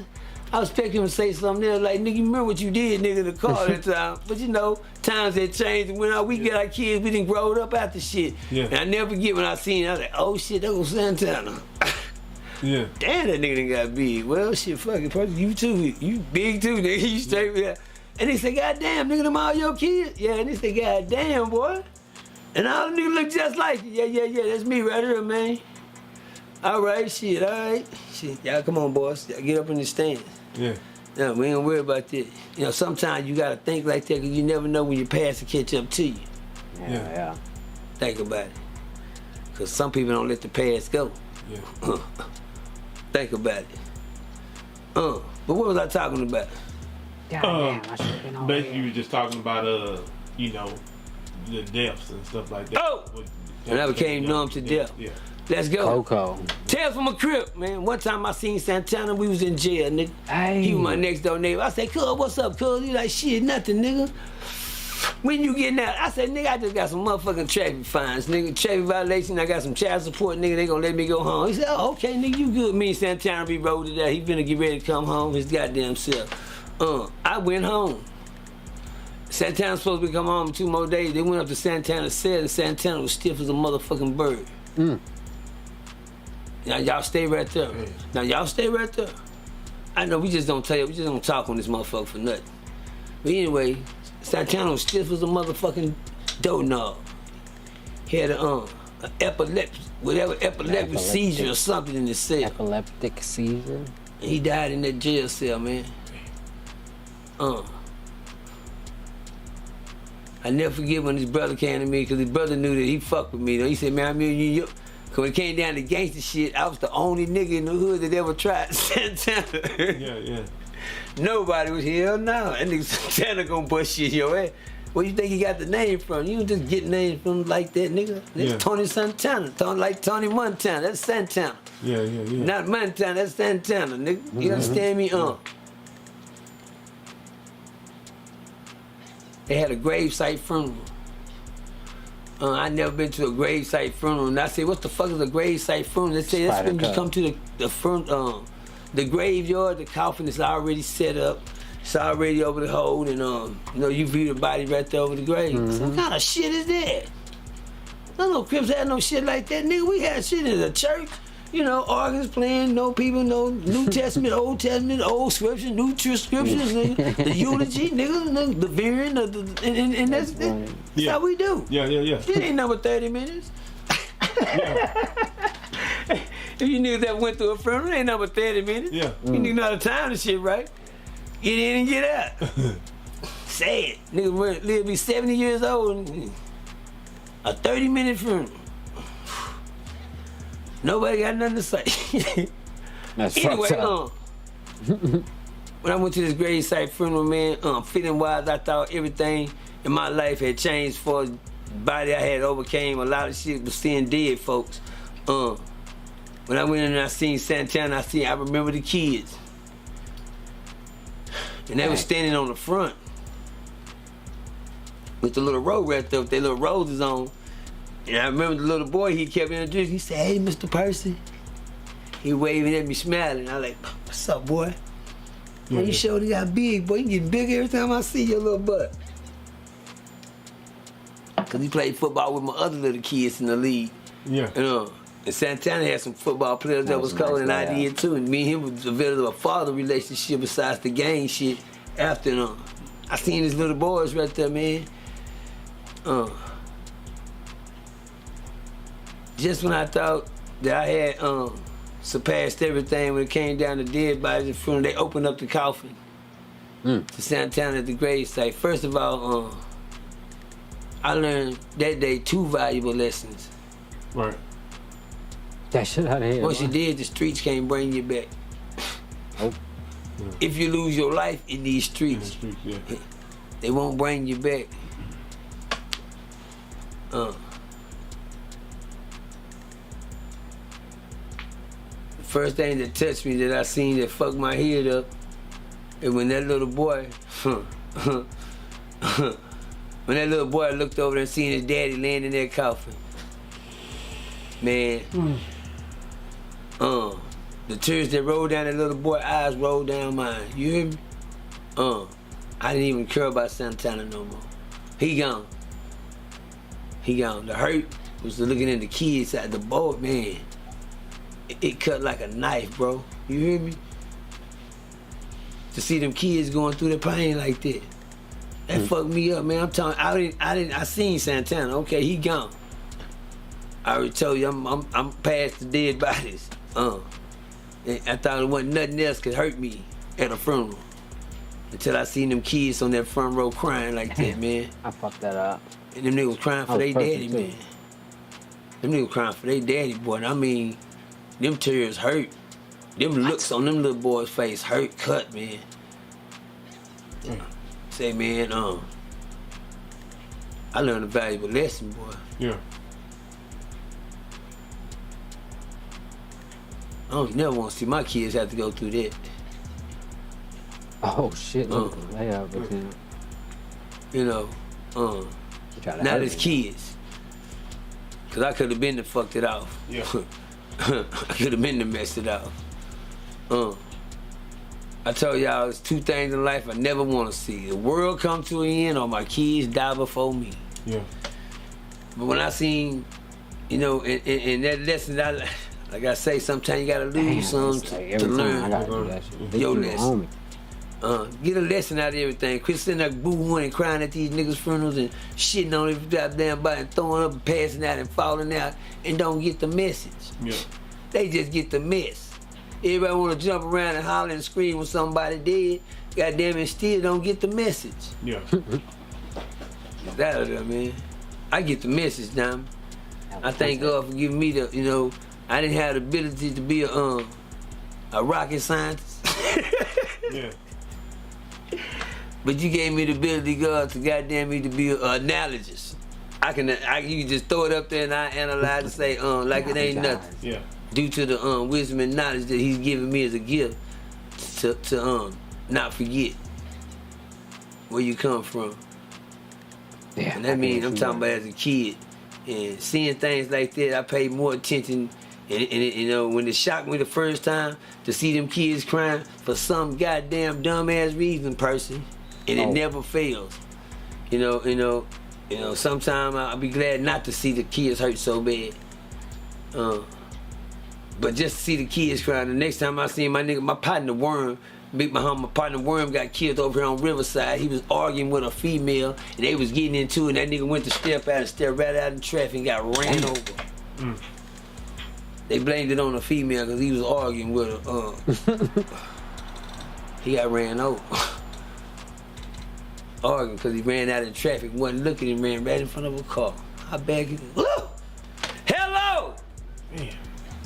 Niggas think life is playing. R.I.P. to the homie Worm, man. Southside finest, nigga. Southside motherfucking finest down here in Myrtle Worth, Texas. R.I.P. to the homie Worm, man. A well-known product in the folk, man. Good cat. Shout out, Worm. It hurt me to see Worm kids crying at the funeral. Devastated me again. Niggas think I'm over there crying for Worm. I don't give a fuck about where Worm at. Worm okay, he ain't feeling nothing. Asked him. Yeah. R.I.P. to Worm, I love you, boy. Yeah. But them kids feeling it all right now. Them kids getting all the pain right now. Yeah. Let me tell y'all something. That's too much for a child to have to go through. I ain't gonna lie to y'all. Hey, just imagine how you feel. If it's eating you up on the south side, it's, god damn, how can a kid handle that much pain? Nah, I'm fucking them up. Ooh. But anyway, Diamond Stone, nigga. That's crazy.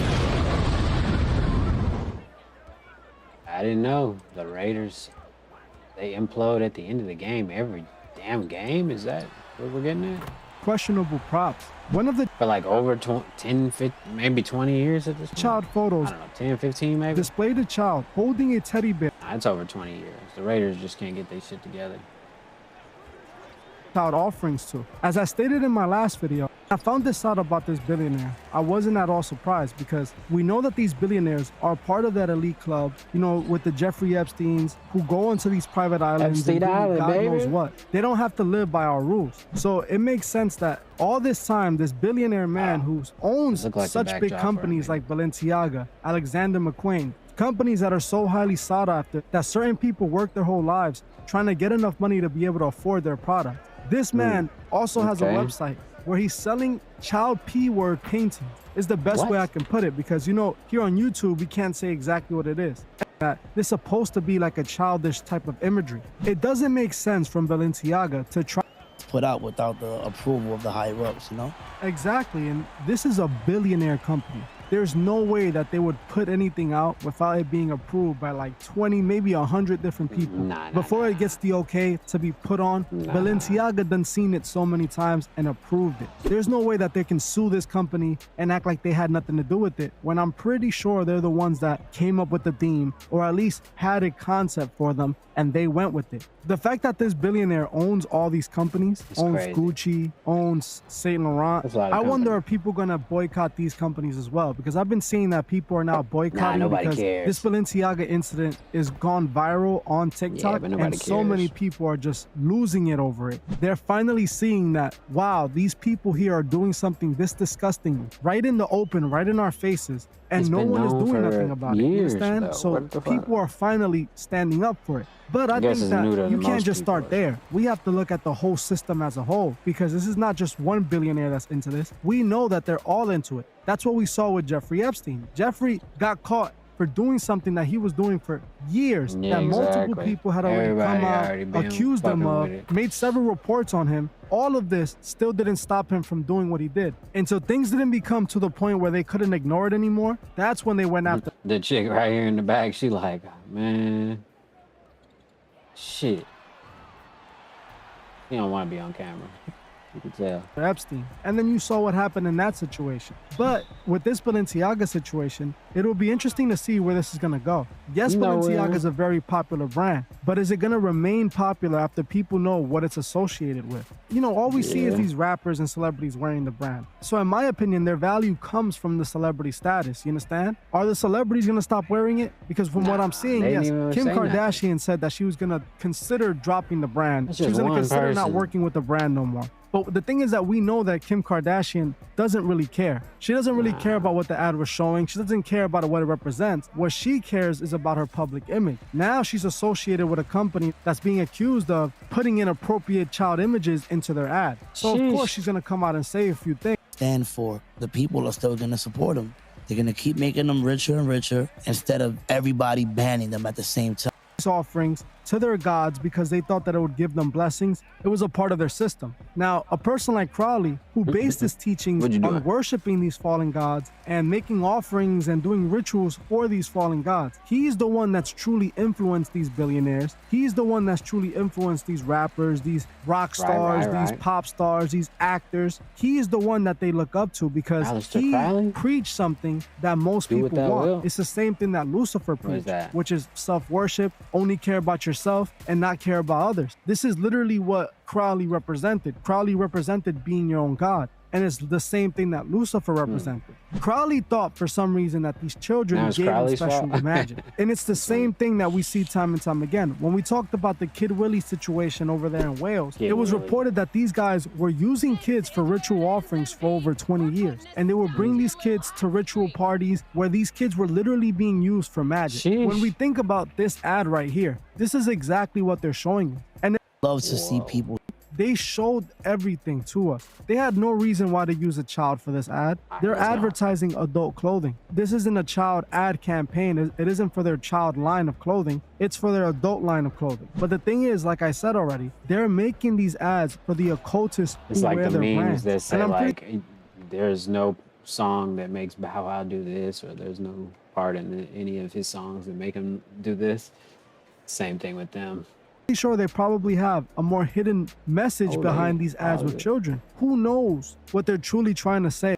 It's the method of manipulation. We praise the company, but in reality, we're just worshiping the idols that the company is using to get to us. This is how the system works, though. They literally want to normalize this to the world. They want the world to look at this and feel like it's normal. Like children being used in this manner is normal. The more that we look into it, the more disturbing it gets. And this man, we need to make sure that he gets all the heat. Yeah, Balenciaga, the name, that's great, but he owns Balenciaga. He owns Gucci. He owns all these other companies that stand for the same exact thing. So we need to make sure that he's the one that's plastered all over the place. He's the one that's right, boycotted. He's the one that people don't want to give business to. This is what needs to be done if we want change. Because if we continue to just give them our money, they're never going to learn, and they're going to continue to do exactly what they're doing now, using us and destroying us while we get the short end of the stick every single time. Especially. All right, stop fucking showing this picture though. Like, just think, why would they put these random out?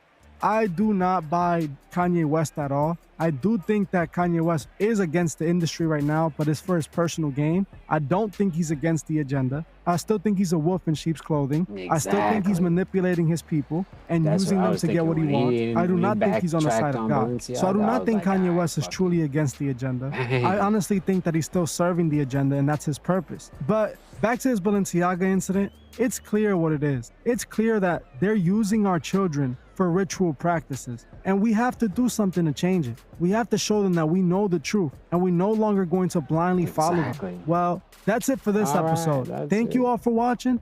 He always signs out the same way. That's pretty cool.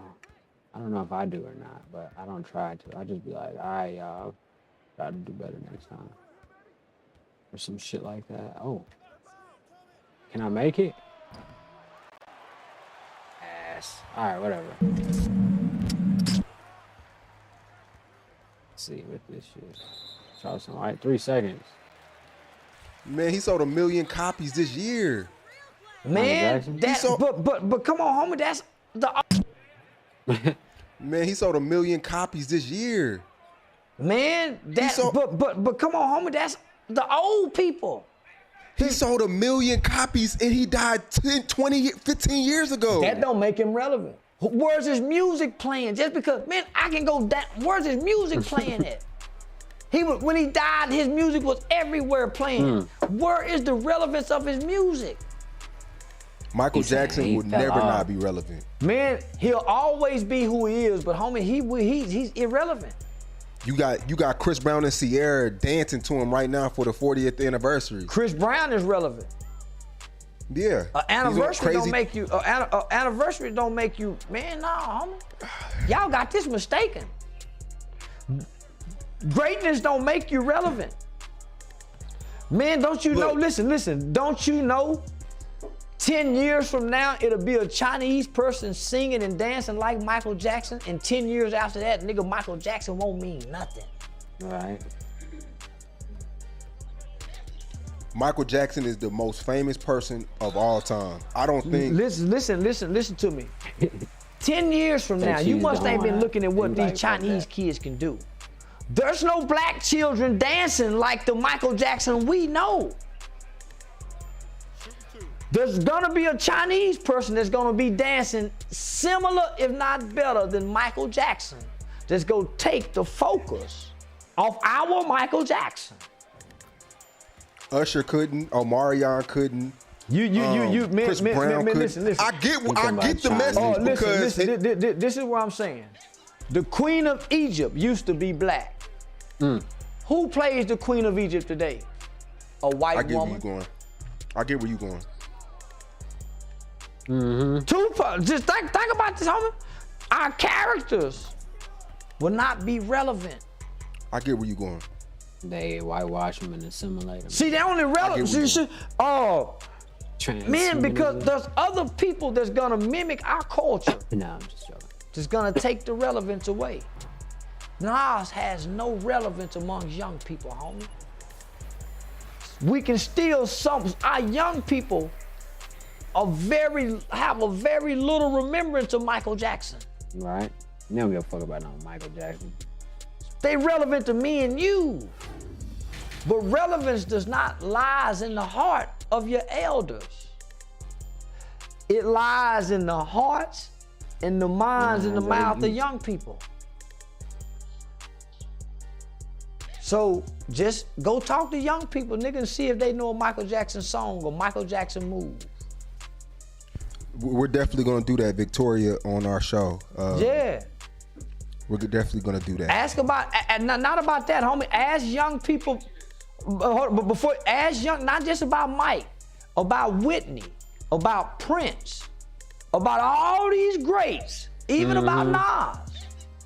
Ask the young, what do they know about it? What, a song, where, homie, watch, they gonna say, So imagine 10 years from now, when they take the microphone from you, they take the camera from V, and somebody bring up Nas and compare him to a 21 Savage. Nigga, they gonna say 21 Savage is the greatest rapper of all time. Right. They gonna say NBA Youngboy is the greatest rapper of all time. Tupac won't have no more relevance if we don't embody the relevance. That's all I'm trying to say. That's real. Oh shit. Say Chiefs finally he submitted for Charleston White again. Damn. They make shit. I don't want to hear about that. Fuck that. Balenciagos. Yeah, hold on. Oh, they pussy rate go there. Did the pussy rate finna go Yeah, down? if they had to stop wearing Gucci. Hold on. What is it? Balenciagos. Oh, they pussy rate. If they had to stop wearing Gucci. Balenciagos. Oh, they pussy rate go down. Yeah, if they had to go putting on Levi's and all that other kind of shit. Yeah, they don't get no. Yeah, so yeah, I'm sitting here. Ain't no yeah, them ain't throwing the towel in. I'm sorry, fellas. It was just an idea. It was just an idea. Yeah, it was just an idea. But now, man, we got to do something drastic. Now we got to find some kind of product that a black person make in America that go crazy over. We got to have something. It's Ye. I'm telling Ye. It's Ye. I'm telling Ye, man. Ye is the chosen one. Man, Ye can go get him some warehouses, man, and just open up some warehouses and let black people make his brand. Man, we'll be the. Everybody I trying to think get Ye to do Takeoff's something. death is gonna set a new tone. I think some of the coming Nothing's gonna change convictions with that death. or lack of convictions that's coming. Takeoff wasn't big enough. It's gonna play a great deal of it. By the time all the information come out surrounding our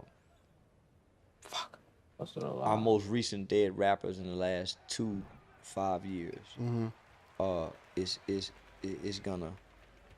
it's gonna impact some laws in this country. Every month, a new major rapper die. I was getting to that. On top of that, I think rap lyrics will be centered around the new talk in gun reform and gun violence. I think everybody's getting fed up, if not at the breaking point of not just gun violence, but violence in the community, let alone do you think it's rappers dying. Do you think it's a difference between Takeoff's Don't care about no rappers. passing and somebody like a Dolph or P&B, or you think it's a difference because with him and everybody else? Yeah. Why is that?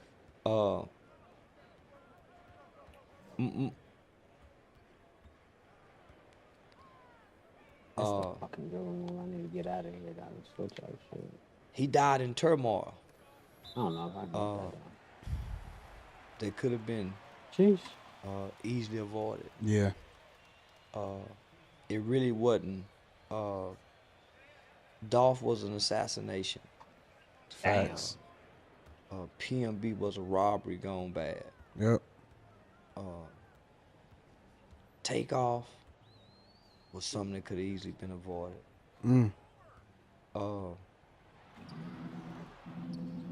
And then he But was it wasn't. He was. And he was the most quiet of the group. I meant his characteristics and his traits, his character traits, who he was as an individual, supersedes his rap character. Yeah. He was chill. Yeah, laid back, chill. Damn, I tried to do it. I seen him down there though. He one of the rare rappers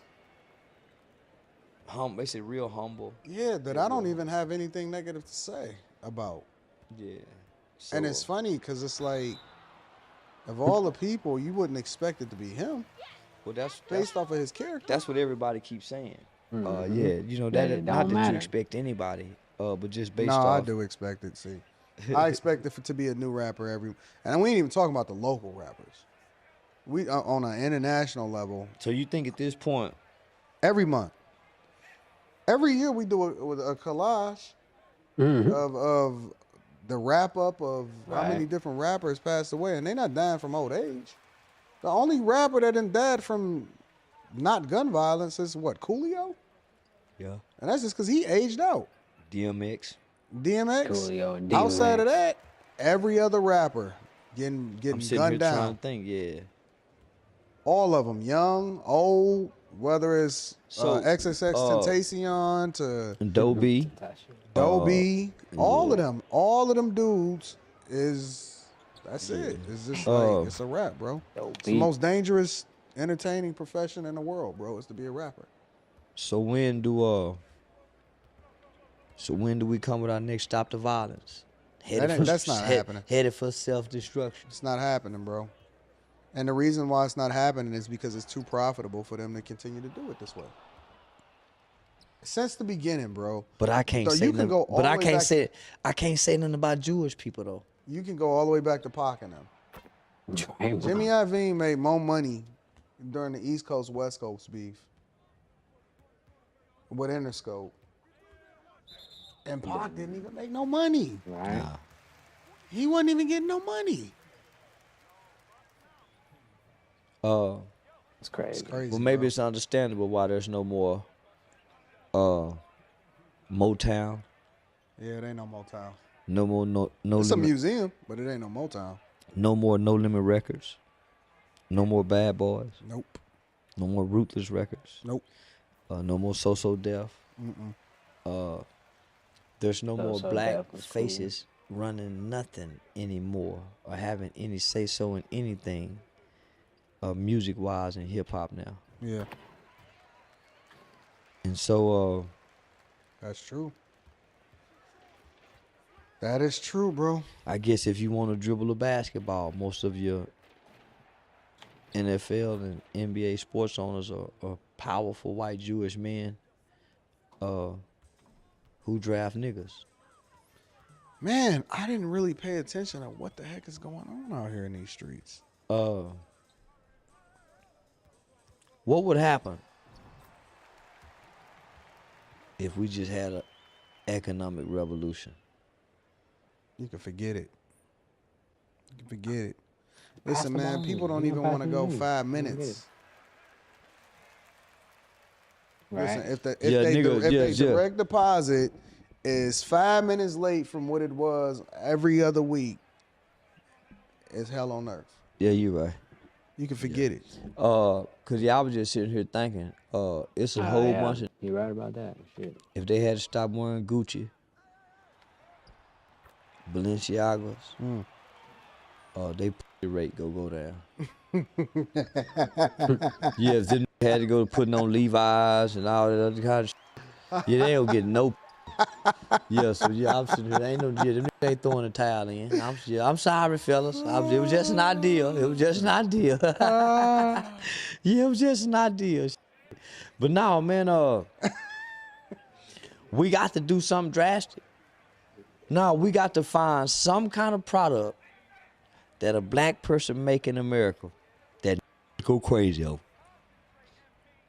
We got to have something. It's Ye.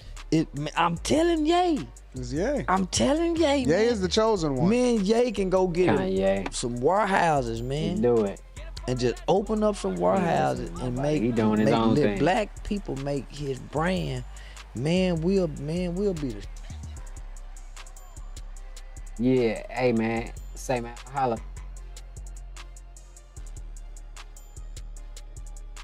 Peace.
But I'm glad hopefully they're Celtic fans. What's up, MP? Yeah. Thank you.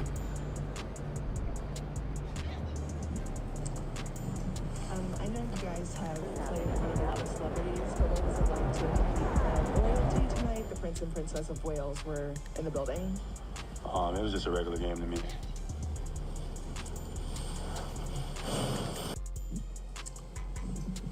I know you guys have played in front of a lot of celebrities, but what was it like to compete in front of royalty tonight? The Prince and Princess of Wales were in the building.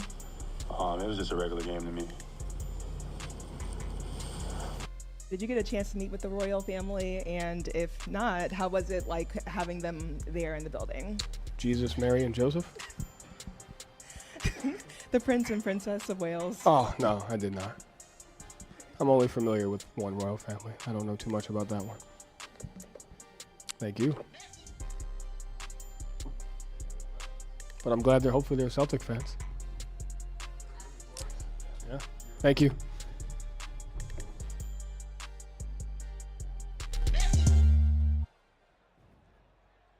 Yeah. Fuck them niggas.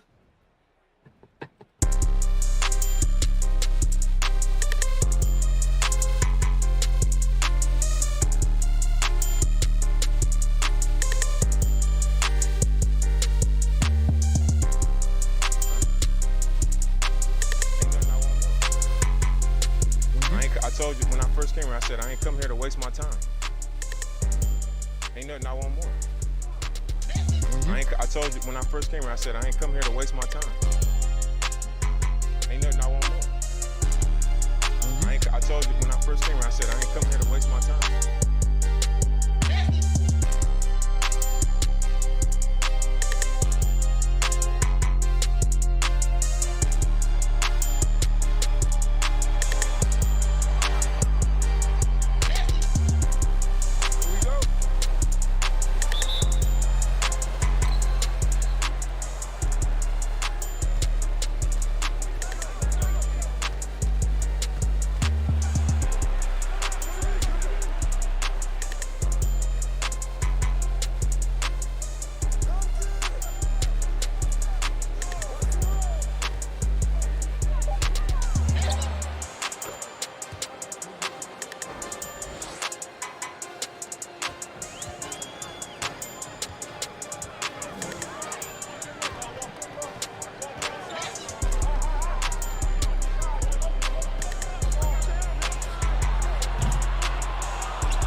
listen, damn near all my good shit then ended up in the pawn shop.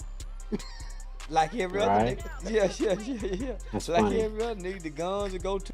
I'm selling that shit. I'm pawning all that shit. Fuck yeah, no, nigga. Listen, damn near all my good shit then ended up in the pawn shop. Like every other nigga. Yeah. Like every other nigga, the guns to go to the street to a nigga that wanna buy the gun. Everything else to go to the pawn shop. Shit, and in your mind, I'm coming back to get it. Yeah, your mind, I'm coming back to get it, and you might pay on it. You gonna keep paying. You might go broke trying to pay on it. Sometimes it's either, man, do I keep this little money in my pocket, or I go down there and pay on my watch, cause I'm gonna get that watch out one day. And shit, there's some days, man, fuck that bitch ass watch, boy. You done paid double than what they done gave you for. You done quadruple and gave them what they done gave you for. Now you got to let it go. Boy, that's a horrible feeling. Yeah, that's a horrible motherfucking feeling. That pawn shop a bad motherfucker. We got sneaky motherfucking pawn shop. That pawn shop a bad motherfucker. Bastards. I swear. We got access to everything, homie. We just don't believe we do. Why you say that? We got access to everything, homie. A horrible feeling. Yeah, that's a horrible motherfucking feeling. That pawn shop a bad motherfucker. We got access to everything, homie. We just don't Get back believe to that we in do. a second. Why you I say gotta that? play some defense. Hold on.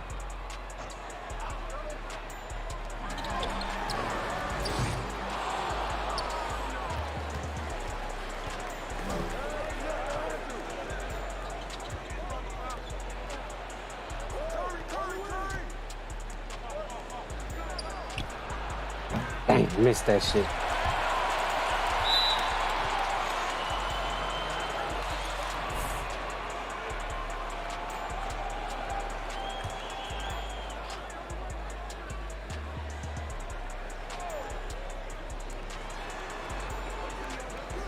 Dang, he closer that time. Missed it again. Oh.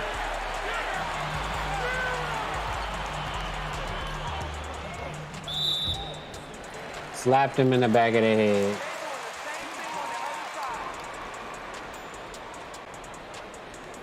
Playing like shit already. I'm pawning all that shit. Fuck yeah, no, nigga, listen, damn near all my good shit then ended up in the pawn shop. Like every other nigga. Yeah. Like every other nigga, the guns to go to the street to a nigga that wanna buy the gun. Everything else to go to the pawn shop. Shit, and in your mind, I'm coming back to get it. Yeah, your mind, I'm coming back to get it, and you might pay on it. You gonna keep paying. You might go broke trying to pay on it. Sometimes it's either, man, do I keep this little money in my pocket, or I go down there and pay on my watch, cause I'm gonna get that watch out one day. The shit, there's some days, man, fuck that bitch ass watch, boy. You done paid double than what they done gave you for. You done quadruple and gave them what they done gave you for. Now you got to let it go. Boy, that's a horrible feeling. Yeah, that's a horrible motherfucking feeling. That pawn shop a bad motherfucker. We got access to everything, homie. We just don't believe we do. Why you say that? We got a free education.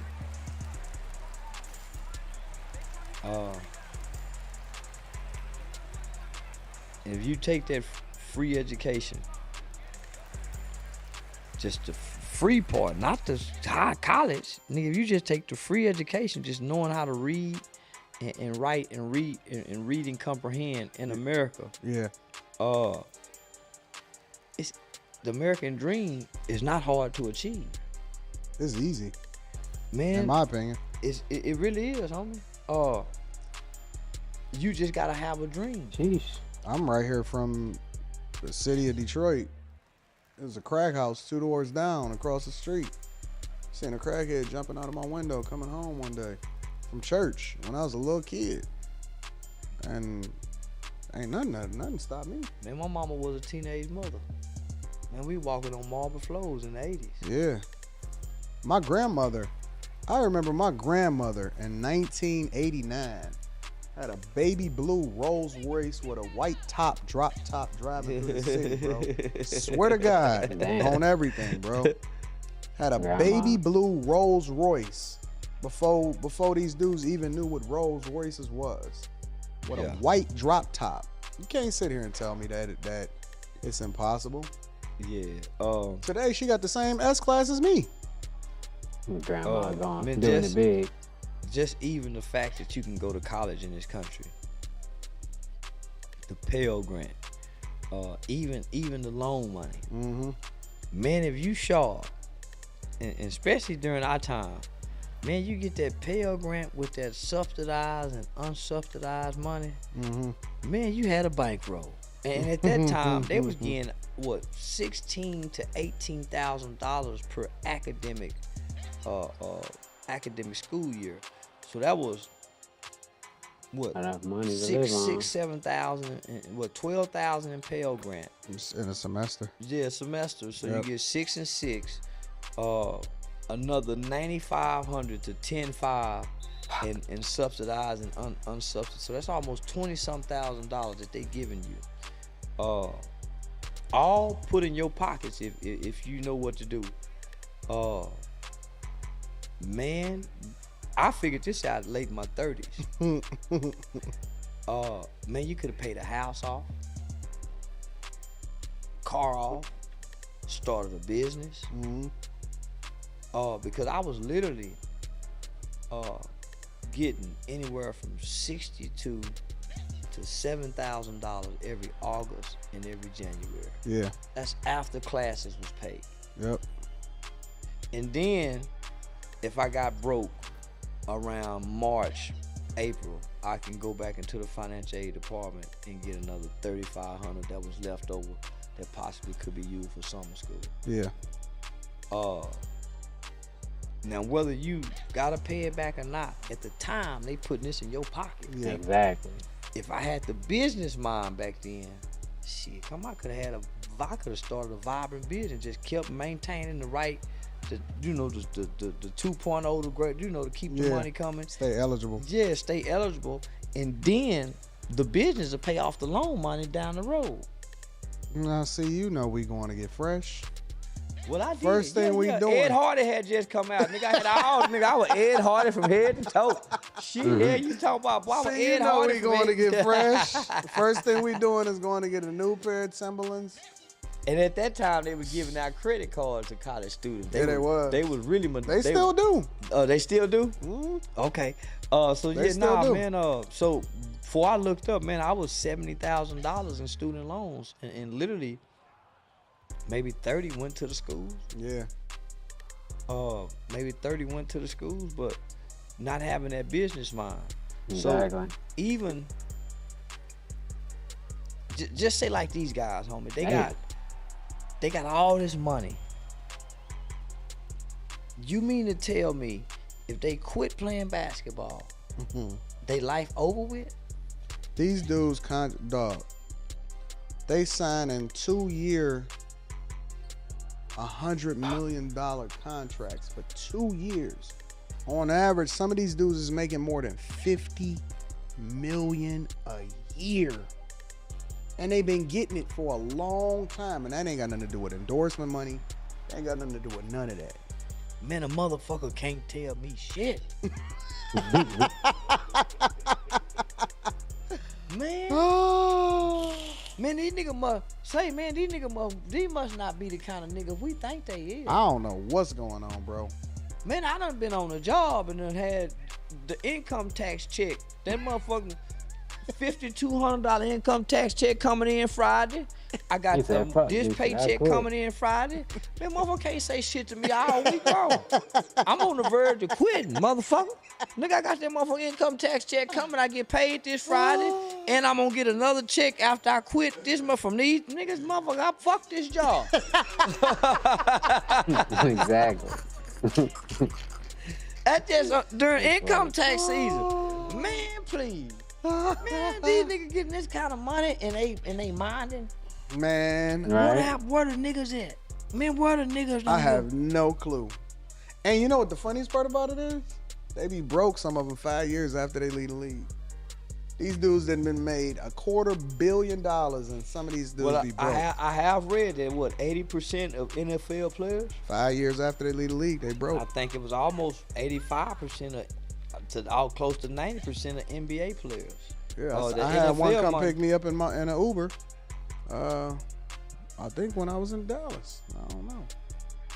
Don't tell on him then, cause no, I let him. I mean, you know, he trying to get his money. You know, I ain't gonna. I'm just saying, like, that's crazy. That's crazy to me, bro. Yeah, nah, man.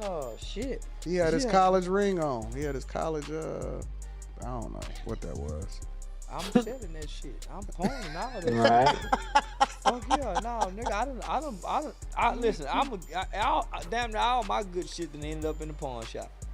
Yeah. Like every other nigga. Yeah. Like every other nigga, the guns that go to the street to a nigga that wanna buy the gun. Yeah, everything else go to the pawn shop. Shit, and in your mind, I'm coming back to get it. Yeah, in your mind, I'm coming back to get it, and you might pay on it. You gonna keep paying. You might go broke trying to pay on it. Sometimes it's either, man, do I keep this little money in my pocket, or I go down there and pay on my watch, because I'm gonna get that watch out one day. And shit, then some days, man, fuck that bitch ass watch. Boy, you done paid double than what they done gave you for it. You hear me? You done quadruple and gave them what they done gave you for it. Now you got to let it go. Boy, that's a horrible feeling. Yeah, that's a horrible motherfucking feeling. That pawn shop a bad motherfucker.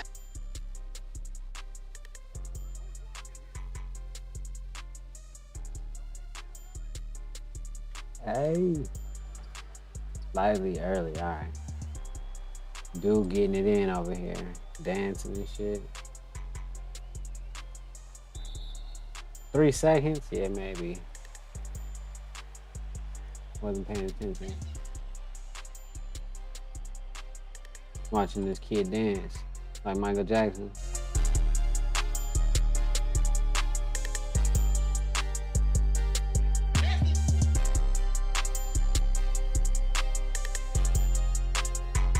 Bro Sanchez? What kind of crazy shit they talking about? To show y'all when you turn white as snow is like what happened to Pop Smoke. He became a hologram. What the It's like fuck? when Jesus is when the white as snow with his robe on in the afterlife. That's holographic technology in the ancient Egyptian world. And so everything we do, we copying off ancestors who was blaspheming God because they wanted to be God. Science is an attack I know against the that. true creator, man. It's an attack Now on we're the getting true back on human, track. our Okay. true nature. And it's in exchange for the synthetic, man-made, experimental form of nature. Yep. Right. Hey, And me all the myself. people are supposed to be able to That's what I have was it. The doing key is the before, root bro. is all the people, and I'm gonna pass all the people. That's why I was Everybody going is supposed to be first. the creator. It's supposed to be in the art room creating a new world, but then some entities And let me hold on, wait. Hey, y'all want to hear a good laugh real quick? Somebody in the chat room put Leaper, not Leaper, and they put the A on it like we didn't know that. It went over their head about they really take. That's crazy, right? Hey, me myself. Hey, me myself. Be like, thanks. Damn, boy, that was crazy. Hey, me myself. Me myself. Also, Anki was gay. So he was. Here we go. Anki was the gay Anunnaki. You know what I mean? We But- talking about genetically modified organisms. Yeah. We get that, but yeah, y'all feel like Go down, bro. Yeah. Just throwing that out there. Hey, with the anti.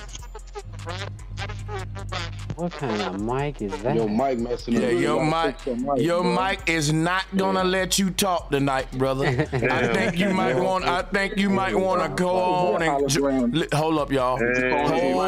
You know what, man? Hold on, y'all. Hold on.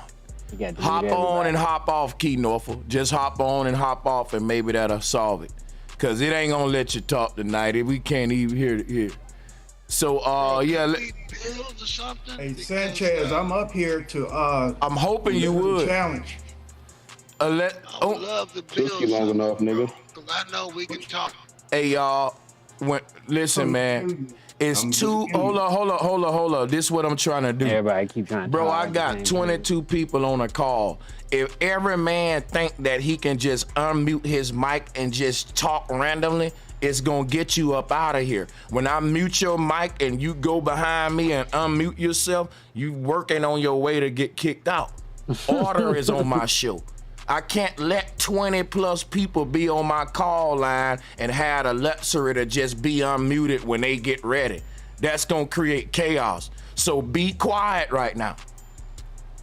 Ain't no talking in between, and if it ain't nothing to say, keep your shit muted. Ain't no random talking with 20 motherfuckers on the mic and I'm still adding them on.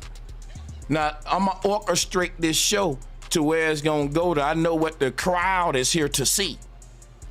So I'm gonna give them that, and that's smoke, goddammit. Now that's what diet that gonna bring. Now let him bring it. Long as he don't bring, have you taken your Ritalin, brother? Yeah, shots fired already. I don't take psychotropic meds. Damn. But nonetheless, I'm up here to give that challenge on a child can think and feel like an adult. Oh, hell no. Cause you remember this topic. Now let me I remember the you're topic right. clearly. The whole debate was y'all are saying that a child can have the wisdom of an adult. No. Stand on it, and I'm saying y'all stupid for that, bro. Exactly. Okay, now with that being said, there's too many illustrations out there that children are performing like adults. Now your pet peeve in your saying was a child in their mind is not mature enough to think like an adult. They think about lollipops and ice cream or something of that sort, you said. Right? Yeah, I said if a child was picturing themselves as an adult when they go grocery shop and they'll buy a lot of cereal, candy, and honey buns, but when they actually grow up, they'll buy them vegetables that they don't like to eat as a child. Mm-hmm. Well, I put it. Nah. That's not what he's saying. And I'm not interrupting, but Hey, Buck, you wasn't there yesterday. Let me and two men build now, with all due respect. You wasn't there yesterday. I know what he's saying. He know what I'm saying. Let us do this. Go ahead. My bad, Sanchez, but I wasn't here yesterday. That's why I'm elaborating, but my bad, though. Go ahead. And I was here yesterday, too. I want to go after dialect, respectfully. Nonetheless, here's the proof, right? It's too many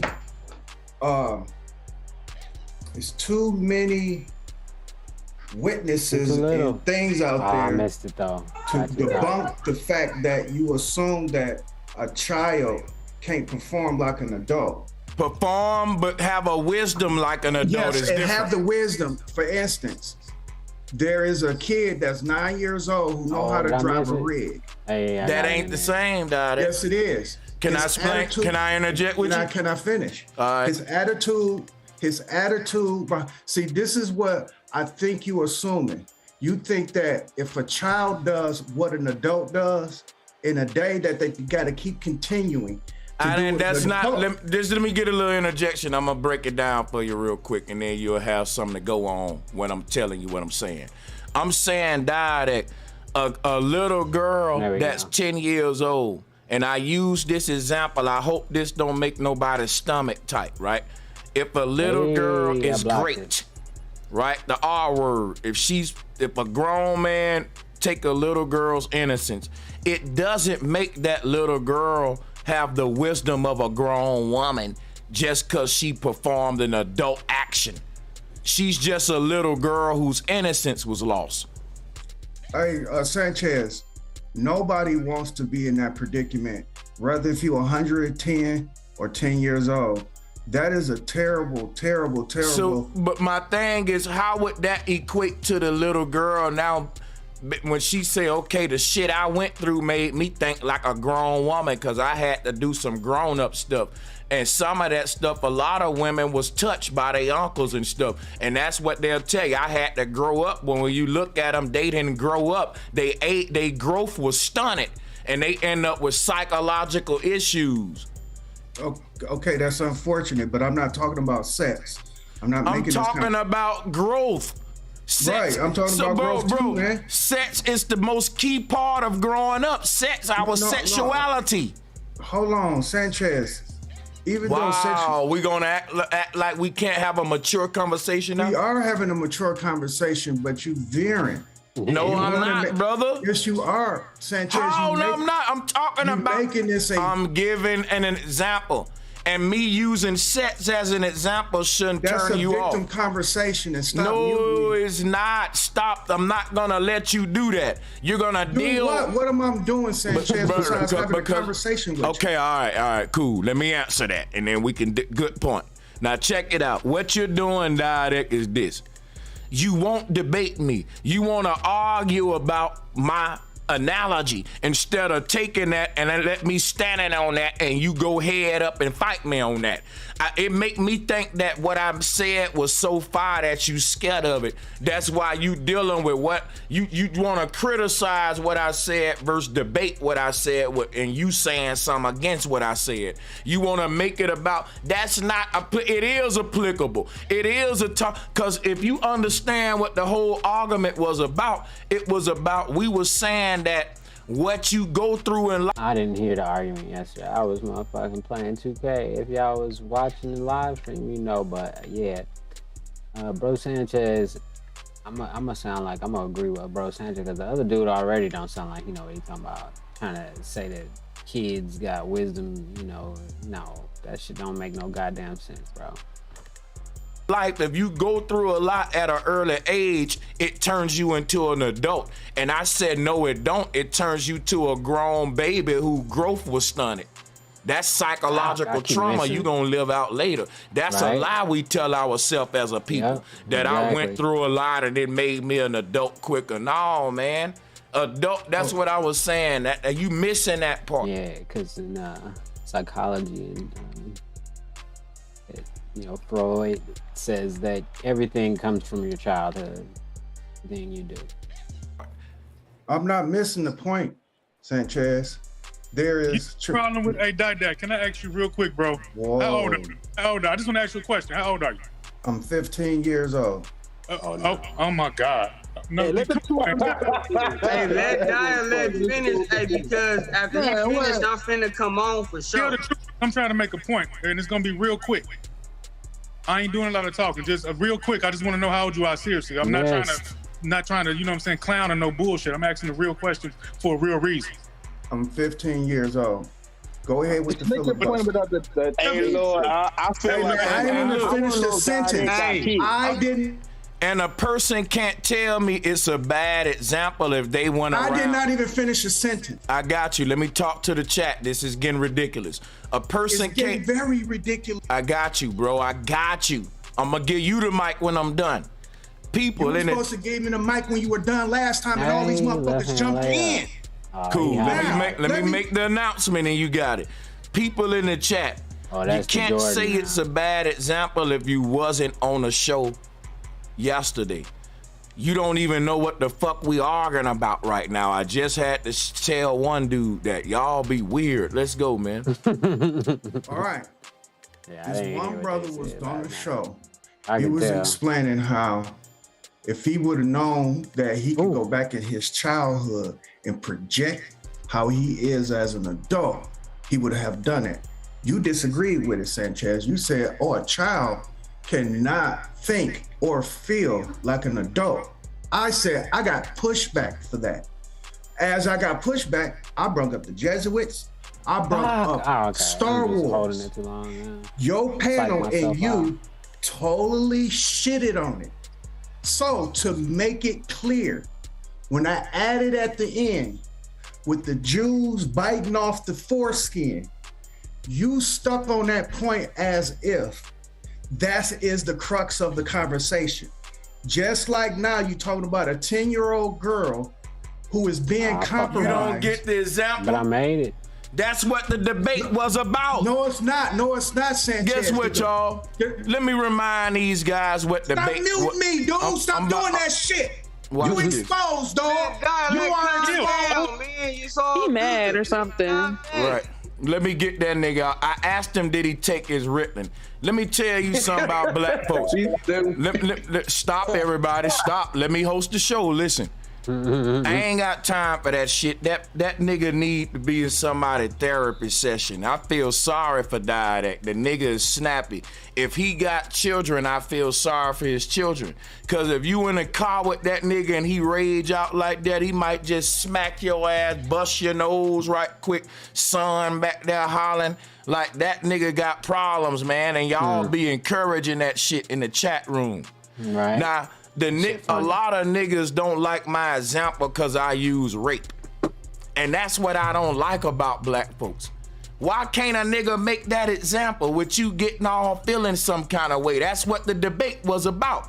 The debate was about the more that we go through when we younger, the more of an adult it make us. So what is the worst experience that a child can go through? Rape, motherfucker. How is that not a good example, you dumb son of a bitches? I'm losing my goddamn patience at this. He said, you dumb son of a bitches. Bro Sanchez, calm down before you get us all in trouble saying shit like that. Nah, I'm just playing. That shit's crazy though. But he does got a good example or a point, you know? This point. Slow motherfuckers. Of course I'm gonna go to the worst case scenario if the argument is the more you go through, the more it grow you. I'm saying that ain't true. The shit we go through as youngsters and we're exposed to adult behavior at a young age, nigga, that stunts our growth. Yep. And what is a good example of a child being exposed to adult behavior? Rape. You dumb son of a bitches. Telling me I ain't making a good argument. That's why you that's why you niggas can't be your own lawyers, motherfucker. And that I could have been a lawyer. Yeah. I had my hand up for a little while. Can I say something real quick? They can't 730 make his argument though, because I was there yesterday. Drop the bomb though.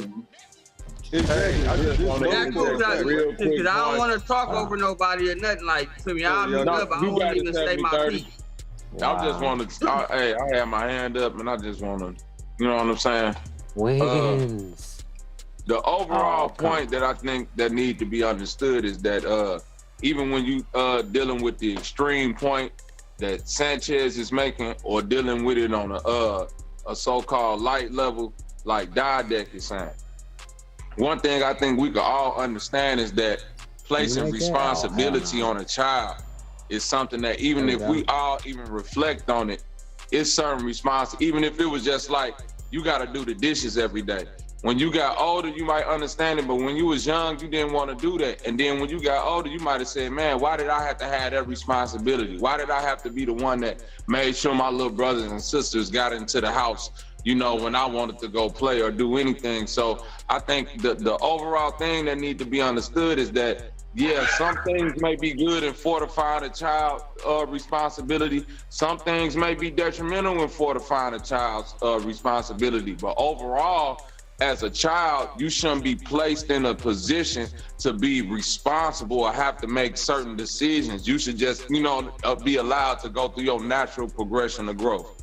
And that's just that. I agree with that, but I don't think that's what Didact was trying to explain. Hey man, can I go next? Man, after Bobby, man. Back, Bobby. Nah. Yeah, this is 730. Man. So now, I gotta say is that when you look in they talking about some bullshit right now. What's up, everybody? The 730 p. That's responsible for the murder of Takeoff in custody. Yesterday evening, we arrested Patrick Xavier Brown, 33 years old. He was charged with the murder of Takeoff. December 1st, 2022. It was just after 7:30 p.m. when Houston police made an arrest on the city's east side after a months-long investigation. Their target was a 33-year-old man identified as Patrick Clark, and officers were able to locate and subdue him in the 14700 block of Sterling Green Boulevard, an approximate 5-minute drive from his family's home that would be listed as his primary address in court documents. The following day, Houston's police chief would hold a press conference announcing the arrest, as the state would officially charge Patrick with the November 1st murder of Atlanta rapper Takeoff. The man's mugshot would immediately go viral, and looking back at previous cell phone footage from the scene of the shooting, just moments before gunfire erupted, Patrick can be seen in the crowd outside of the bowling alley.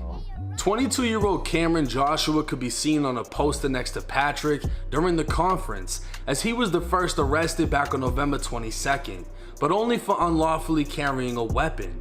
According to the prosecutor, both surveillance video and an eyewitness identified Cameron as being armed, and the fact that he was the first arrested in the case led many to believe he was responsible for Takeoff's death, but his lawyer would argue he had nothing to do with the shooting. Not being charged with the shooting. I think the DA's office knows the difference between carrying a weapon and a shooting case, and if they thought he was involved in the shooting, they would have charged him with it. Cameron, who's more commonly known as the rapper Lil Cam, was identified by the internet as the man wearing the yellow hoodie who could be seen on video appearing to hold a gun.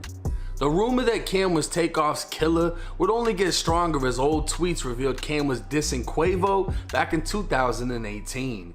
Not only that, but tweets just days after the shooting only furthered suspicions, as he seemed to hint towards the incident in what could be taken as a disrespectful manner. But it could have been the fact that he knew he didn't fire that led to his cocky tweets, as he knew he'd get even more attention off the tragic situation. Patrick, who's more commonly known around Houston as DJ Pat, has been in the club scene as early as 2010, both DJing and promoting events. Through his Twitter, he can be seen recently promoting The Flame, a Houston strip club that was even mentioned by Boosie on a recent interview.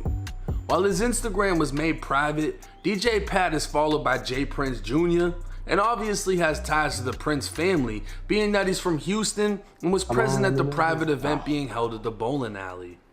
A motion for sufficient bail by the state would reveal shortly after Takeoff was killed. DJ Pat applied for an expedited passport for an upcoming flight to Mexico. Immediately prior to his arrest, he received the passport, and while being arrested, was found to be in possession of a large amount of cash. The state would use this as evidence that he's a flight risk, building the narrative that he was possibly about to flee. Continuing on, the state would detail he shot a firearm into a crowd of people, striking Takeoff in the back of the head, and the state would ask his bail to be set at $1 million. If he was to make bail, it's clarified he is to stay away from J Prince Jr. and the entire Prince family, as well as pro boxer Shakur Stevenson, who was standing next to Takeoff just moments before the shooting, and is currently managed by J Prince. Got more attributes. While DJ Pat isn't seen on cell phone footage with a gun, and a gun can't for sure be seen in the hands of Lil Cam, a gun can definitely be seen in a third man's hands, who Houston police announced was a person of interest. DJ Academics would host a live stream in which his fans were able to identify the man as Migo Bands, who was not only a member of the Migos entourage that night, but is also said to be Quavo's cousin. Referring back to cell phone video, it would seem based on Band's positioning that he fired in one direction as DJ Pat returned fire, striking Takeoff in the head as Takeoff attempted to run. While we don't have the actual footage of what took place, apparently the police do. During the press conference, a sergeant within the homicide division was able to confirm they have the exact number of people who were present at the scene standing outside of the bowling alley, stating it was over 30. To confirm some of the speculations out there, the event was a private party. There was a lucrative dice game that went on at the event. There was an argument that happened afterwards outside the bowling alley, which led to the shooting. I can tell you that Takeoff was not involved in playing in the dice game. He was not involved in the argument that happened outside. He was not armed. He was an innocent bystander. We've boiled it down to over 30 people that were standing outside. We have an exact number, we're not gonna put that out. When the shooting happened, literally every single one of those people left the scene without giving a statement to police. Damn. Through surveillance and cell phone video, as well as shooting reconstruction, everybody just got in the car and went home. They said, fuck that, we ain't talking to the police. Nearly everyone. So. They were able to determine the fatal shot that took Takeoff's life was fired by DJ Pat, and it can only be assumed they have him on video firing the weapon. Many of those from Houston have claimed the police have the wrong man, and DJ Pat is nothing more than a DJ who's never been in trouble and must be getting used as the fall guy. But his criminal record, interestingly, says otherwise. Court records would show DJ Pat was investigated a few years back in connection to a fatal club shooting. February 25th, 2018, Houston police responded to the Live Club just after 3 a.m. Initial reports stated 2 men had been arguing inside of the club when one was pepper sprayed by security. He'd go outside to his car and retrieve a gun before aimlessly opening fire at the entrance of the club. A uniformed security guard and another man identified as DJ Pat opened fire, striking him multiple times, leaving him dead by the club's front door.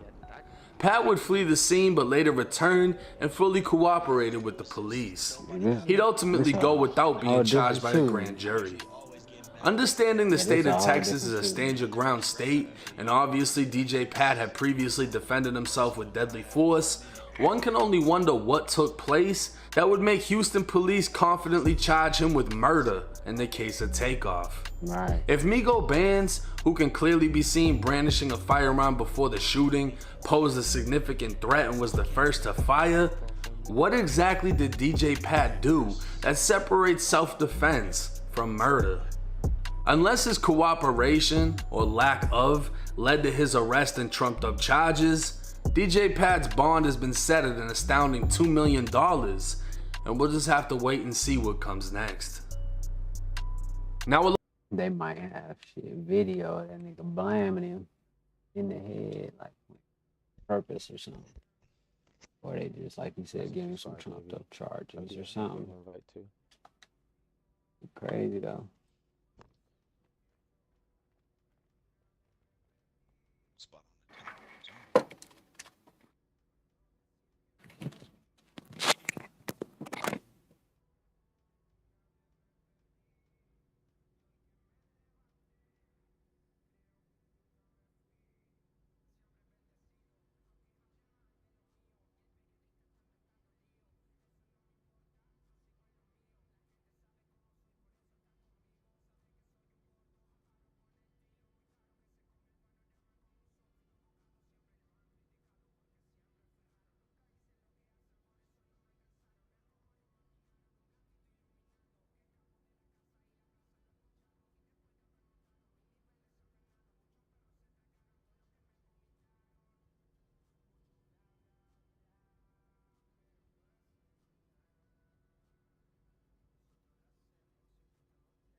We good? Actually, how do you? I sent it to you, Bonjour. Be right there.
Center. 6'9". Give me that.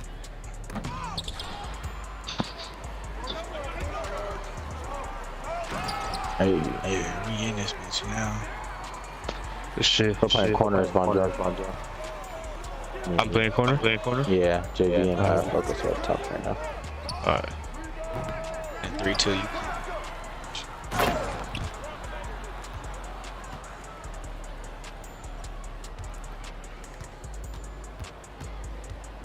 Play hash. I'll play up on the hash. I just feeling in. Oh, good. Yeah, I just feeling in, but yeah, I'll stay hash. Sure.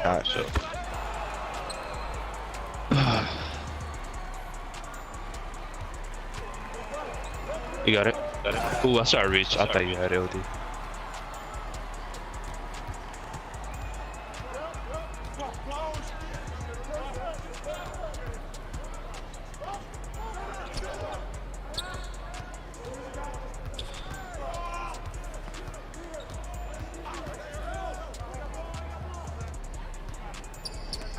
No!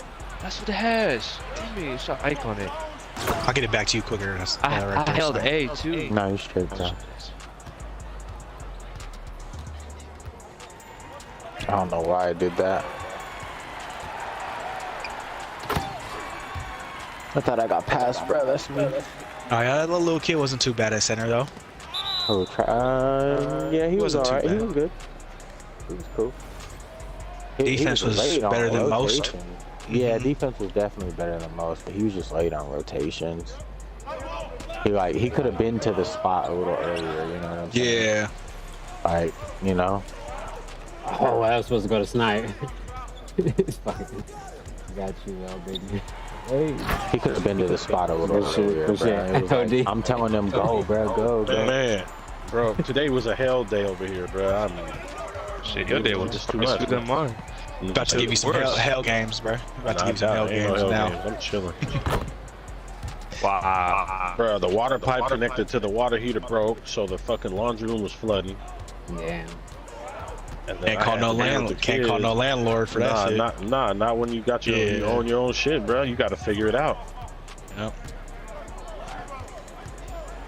Wait, how did it burst or something? You said what? It had like a pin sized needle like burst, which don't make no fucking sense. I'm so still, bro. Wow. Who's the bot? But we're dealing with that. Is it old? DV not in the old house? It's not even. It's not. Hell no. That's not even that old. So it's like. It's weird. I don't even know what the fuck was going on. It lasts for a while.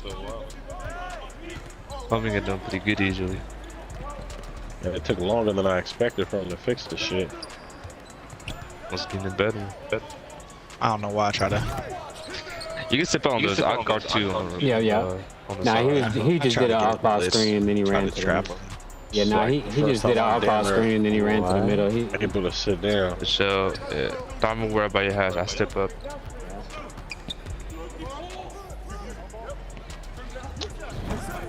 Oh my god. Oh shit. Dodging shit. He's 4 for 4 too. Bro, is this nigga? There ain't no way. Oh my. That's a sniper right now. He wasn't shooting that, bro. He wasn't shooting that earlier, bro. I'm telling you, I come around, he just starts doing fuck shit. That's a good. I be thinking you clip niggas, so I just be trying to come right off the screen and shoot that shit. Yeah, he said put 15 you, but he failed him. I gotta remember who I'm playing with though. That's me. That's great. I got remember them screens ain't like that, huh? What did Buddy say? It's all that ain't even nowhere near my side. What did Buddy say? It's always cold in Stockton, California. Stockton. That nigga cash.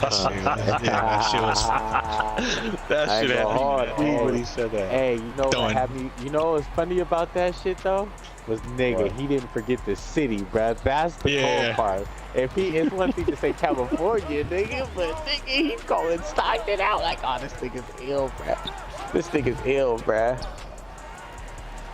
That shit was funny though. Oh, Spogler right there. Yeah, I ain't gonna lie, that shit was hella funny. Good, right? Turn up. I'm going through. He was there. It's a great shot though. Ready to shoot that shit. Oh, that was a good pound. Oh, he's That so shot in. No! Good I was saying, block. that's Good block. fucking block. Oh, this nigga. He the only nigga I know who holds X every time you get to the paint. That's the OD I'm used to. Fire engaged. Only nigga I know who go right to the paint and press X, bruh. I'm trying to make him look good, bro. I'm trying to pad for him. That's a nice car. It's kind of you. It's nice. When you used to somebody who can take off from right there. Slug, I gotta be inside the restricted area to dunk. It's terrible. This is a restricted area. Triple pressing. We triple pressing. Not bad. That's me. That's it. It's all good.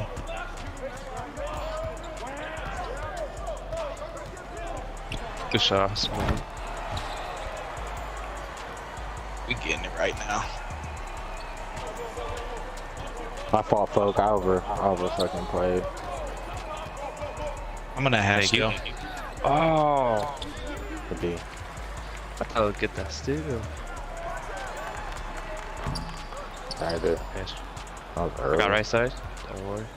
He's looking for a dot. Yeah.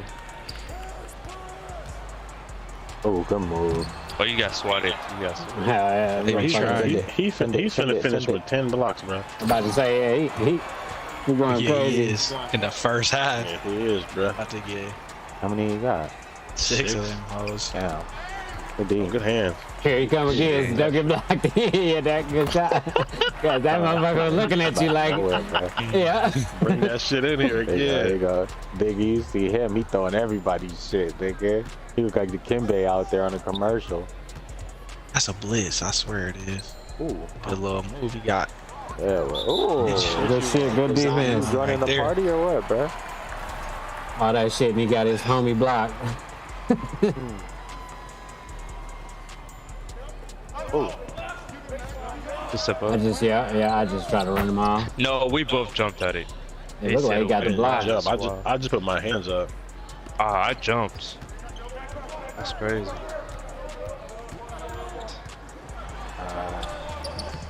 There should be, yeah, it's up The top. first time, Snipe. It's up there, huh? Shot folk. Yep.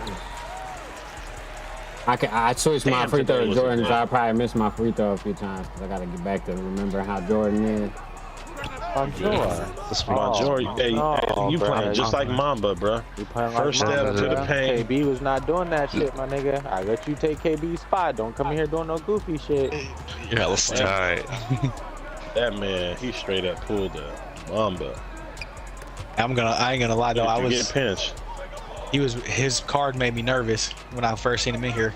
I ain't gonna lie too. This shit made me nervous too. Put up some. Oh, I lost position. We out here fighting. Oh, good hands. Good shit, bro. I was hoping he'd throw that shit, bro. He wanted to. Yeah, he did. He wanted it. I'm chasing. I got you. Fucking tap. Good block. What? Shit. Sniper, who's guarding right there? Bruh, I thought And bro, you put some Mamba shit. Keep it Mamba just runs out of the catching corner. strays, bro. Mamba just leaves the corner. That nigga He tried. helped you He duck tried to that. hurt. Be careful Yeah. down there messing with him. He Yeah. tried to hurt you. Worried about, bruh. They just like to I pass ain't it up worried about fast too, so you be ready for that shit. Good shit, bro. Oh, that's bullshit. Every time loose ball. Bro, Oh, I play. fell. I didn't want to do I think that, I- bro. Them 7-3s be having knee problems. I'm telling you. I'm telling you. Yeah. Everything at the paint, Bonjour. I got it. I know. He had it, so. Don't jump. I got you though. Oh, he's grinding. That's tough. Good try, though. They're different. That shit. That's why I don't like playing bums, bro. They just do random shit like they got me stepping all out of my corner. Exactly. That's how it always is, dog. They'll do the most random shit. And then green He did a it. fadeaway and stunned me with it and greened it, though. Good shit. Good defense. Yeah, that's an ass. Oh, he on, made bro. it. Look at that. Right. Acrobat for sure. Hey. Oh, they ain't gonna let me get it. They gave me a reverse. Yeah, no, the point guard blocked it. Right. Gave me a reverse. Oh, we got it still. That's the second time. That's the second time I've lost double takeover. I got the corner, don't worry. He tried to shoot it too far out. That's the second time I've lost double takeover, bro. God damn. Fucking up this time. When it rains, it pours, bro. Yes.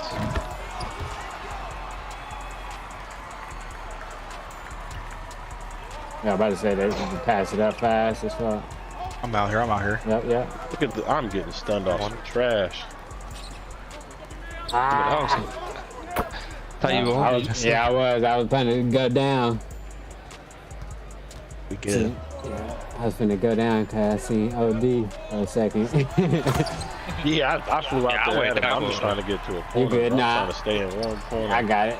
Nah, yeah, I got it. You know, towards the end, I ain't gonna be gambling for twos on threes. You know what I mean? Anyway, just early, I'm gambling on that shit right now, but late, it's gonna be like, I hope you got it down in it. Hey, we got time. I was going to Go Bonjour. Yes, sir. Oh, they hold it. Shit. Now we still got 3. Oh, no, this one. Got 3 R. Here's where we running right here. Oh, they got no. What you mean? He blocked it off his hand. Yeah, he hit his other hand and shit. Damn. All right, he gonna pass it up real quick, probably. Yep, see? These motherfuckers just Why call time out? That's all they do.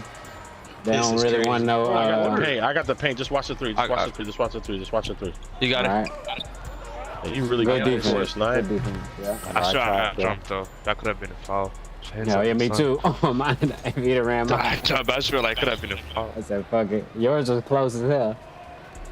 Could have been a foul or a block. They're pretty close. They're pretty close to team. If their 2 guard gets us straight up, they'll get team. We're having team. No, we're not having team, bro. We got 2 C pluses still. Yeah. I'm saying close the on the. Yeah. So you got a B to get it. B plus, yeah. B plus. Alright.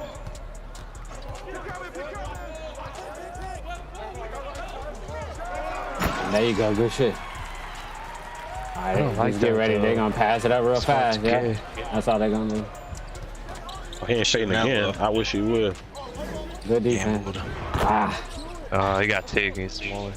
Too thirsty for the steal. Bro, he's hooping. He's 3 for 3. Firefighter from Arizona, boy.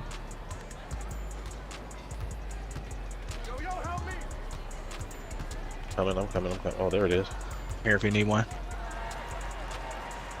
Why does it make me wait? Why do I have fast twitch, bro? Like, hello? Good D. Oh, hell no. He green in That's that. green. That's green with badge on. Then he up 2. Come on, bro. Oh, Lord.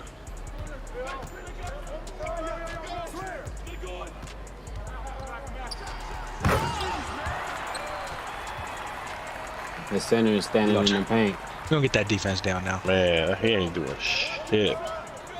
Bro, he should have been. I'm coming over. I'm 3 on left. I see it. I see it.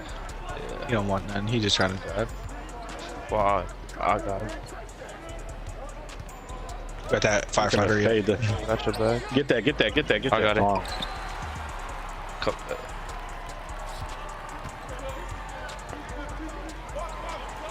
Shot boat. Damn. Early. You got it. Nice. Get there. I'm up top. I got corner. Good block. Yeah, it's long. Try to chase it. You come up for the top. Yep. I was gonna go there too. Inbounder. Damn, it's the 3rd quarter. Oh, flooding now. Fuck this. There it is. Grab that. Oh, I'm going corner. I'm there. Mine on hash. Shit. Just cut him off. There's nobody in your corner right there. Come on, bro. Sure. Oh yeah, we're good.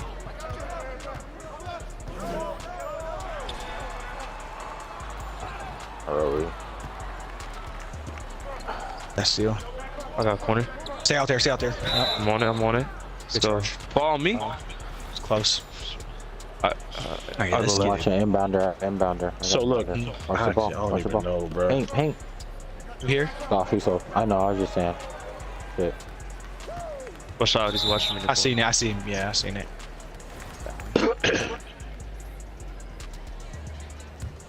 gonna go right hash. Shot.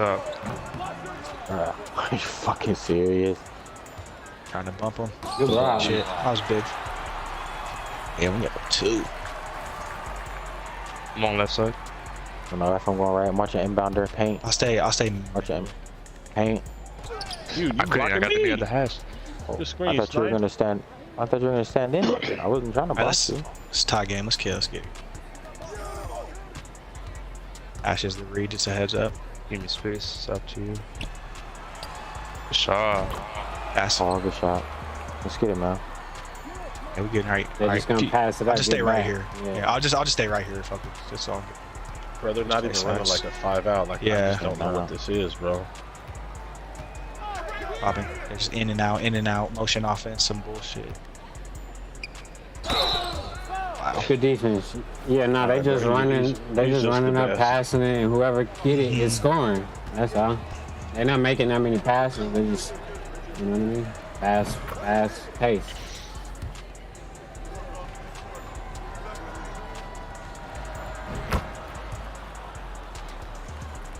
They trying to sneak one on us. Ain't gonna be a trap game, y'all. Come on. Oh, he jumped us. He got bored though. Bruh. Shooting fucking Good shit, yeah. You just keep playing. Yeah. Shit, I missed one I was supposed to make too. They do. I was supposed to make one in the right corner. We're just gonna do Keep either shooting. the Monterey one, the Slings one. I'm not too impressed with the one in Marina. It's not even really getting exposed, man. Like, it's a mess in there. All right. I'm gonna play right side. It'll be his age group, so we'll be better. I see. He's like doing drills and lines with kids that are way older than him. It's a good type of offense that we could just. Come on. No, I'm not worried about him looking bad. He's just behind. No, I know. Fuck. Play the fade. No. I'm there now. Switch it back over. Yeah. I'm on it. I got him. I'm in the middle. Yeah, Focus. It's all good. Yeah. I'm there. I'm back to the house now. Yeah, I see. 2-1. No reaching.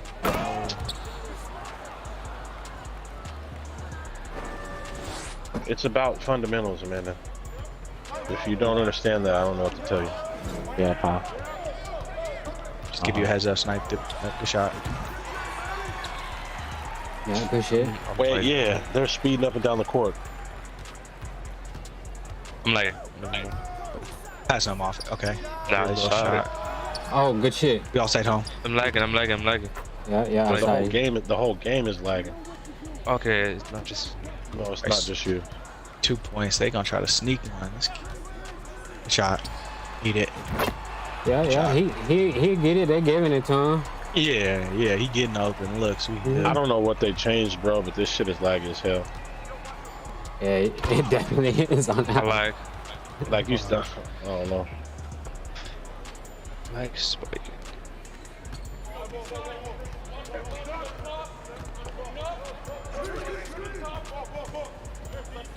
See what? Yeah, When that's you fine. snipe, look at the left hash. Yeah, hash is the read snipe. That boy dropped low. That's dumb. Actually, that's my fault. You got me, JV. I got you. Like it. That's my fault, bro. I seen I it. don't He know dropped that what bunch they of the first changed, time, bro, but I can't. My shit move. lagging. You lagging too, right? Yeah, bad. What, Nico? Shit lagging bad. Hopefully they ain't try to lag us out. Yeah, he does. We'll be out 5. Everybody get back. Play half court, yeah, because that's all they're just trying to get fast. Yeah, they're break ass. points. Yeah, exactly. They're weird as shit. It's off. See this shit? They can't play half court offense. You know what I mean? I got it. Don't trip. They can't play half court offense. They just trying to get up court. You know, back up everybody. Yeah. Still. There, I'm there. I tried. Paint. Yeah. Walk back. Nope. We there for that fade, maybe. You want that fade? Yeah, good shit. That's good why shit. it's good to just play sides here. Get out, Bonjo. Get out, Bonjo. Yeah, I'm on it. Yeah, we got it. I was just chasing down. See what I mean? Like Right they were we just gotta make them play half. If we stay disciplined on the sides, they're done for. Just gotta stay on the side. Yeah. Kind of like a weird little offense they got going on. fade. I'm there. Yeah, good shit. I'm passing him off. Oh, that's I thought I went in the cutter. I was a little too low. Yeah, I was on the cutter. Cutter ran into you. Good. Up 4. Keep working out, Snipe. The hash is the read, just a heads up whenever it looks kind of funky. I got you. Yeah. It's a fast ass shot. What? That's the point guard, bro. Oh shit. Oh, we got it. Yep. Keep playing. Yep.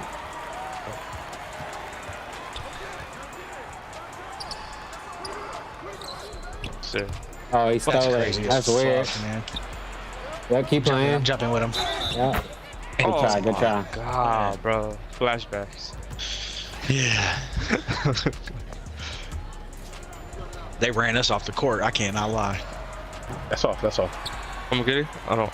Oh shit. I'm here. Hey, yeah, we still got it. Yeah, cool, it looks. We still got it. They just gotta make him play half court. I'm gonna stay right hash here, Snipe. Yeah. Never mind. I'm going through.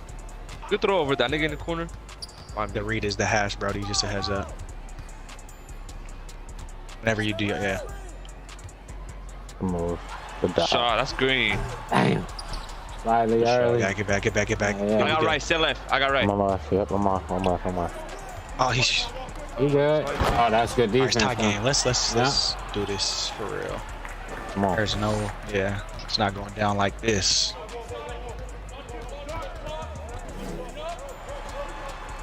Get back. Good board.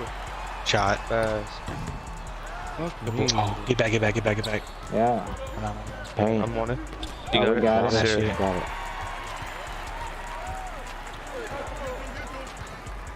This shit is lagging so bad, bro. You got a dunk right there, though. All right, we go. I'm gonna press up right here. I'm gonna get us a start. I got left. Alright, I'm on the right. Hey. I got it. Come on. God damn, bro. How is that getting there every time? Every time. Getting down fast. We got one of the corners. Got to pinch a little bit. Got plenty of time, Snipe. Shot. I'm pressing. Yeah, we giving up a lot, boys. Everybody else just get back, you know? There you go. Good shit. Good try. Good save. I'm coming. I'm gonna give it to him if you hit me. Yeah. All the way, Jake. Oh, no, he got it. Don't cut, Bonjour. And one. I try to get out of the corner. You good. Give him the corner. He still got the foul. Damn, bro. That's hit one. Maybe 3-point game. Good shot. This shit is. I feel like I'm playing on the East. This shit. Yeah, because everybody get back. All they trying to get is layups. All they trying to get is layups and shit. Yeah. Look at this, bro. Yeah, you was soft. Why are you selling, bro? Nah, yeah, he was lagging, so he tried to save you. I don't. No, nah. It was 2 go, bro. I know. Don't dip into the paint, for nothing. Don't dip into the paint for nothing. I got scared. Fucking curse, bro. It's always the left corner though. Like I don't get what it is. It don't matter who plays the fucking corner. You get 3 points. We always give up a 3 out that fucking corner, bro. Oh, good shit. Get outside. I'm out, bro. I'm out. Good. I'm going right hash. Work out. Yeah, he fouled you. He's scared. Yeah. Just play it cool. Let's get anything a bucket. I just don't understand. You got JV if it's not there. I'm throwing it to JV. Yep. Yeah. It's coming to you, Snipe. I'm cutting when I pass it. Yep. Them niggas is off ball pass hoffs, boy. Good extra, boy. He got there. Oh, good shot. Focus. Nah, I'm ready. I should have made all my shots. Yeah, good. Here I come. Play it cool. Yeah, both of y'all. One left hash. Work out. It's a baby down. Too late. I'm about to say left hash. Free board. Yeah. Nope. Ooh. And it makes me do that shit, bro. You should have shot that motherfucker, bro. Oh. That's 3. Jay, it's all good. Let's just play it cool, yeah. Right back. Yeah, there you go. Play it cool. Exactly. Yeah, it is. We play cool. We still got a position. I ain't gonna shit myself twice now. I got it. Nah, this bitch ass nigga. Good D. That's the bull. I almost stole it, then he picked it up and threw it. Like, were y'all playing East earlier? got left here. I don't think so. I don't think so. Yeah, good steal, good steal. Trax tried to get us to play East, I think. Yeah, you did. You tried. Let's back up. No, we're on the West, bro. We are backing up, bro. This is lagging. Yeah, it started lagging like in the third. It wasn't lagging for me, but I seen OD because he was trying to get to his spots, but he couldn't even get there. He was getting lost. We played. There we go. Good shit. Savages, boy, twice.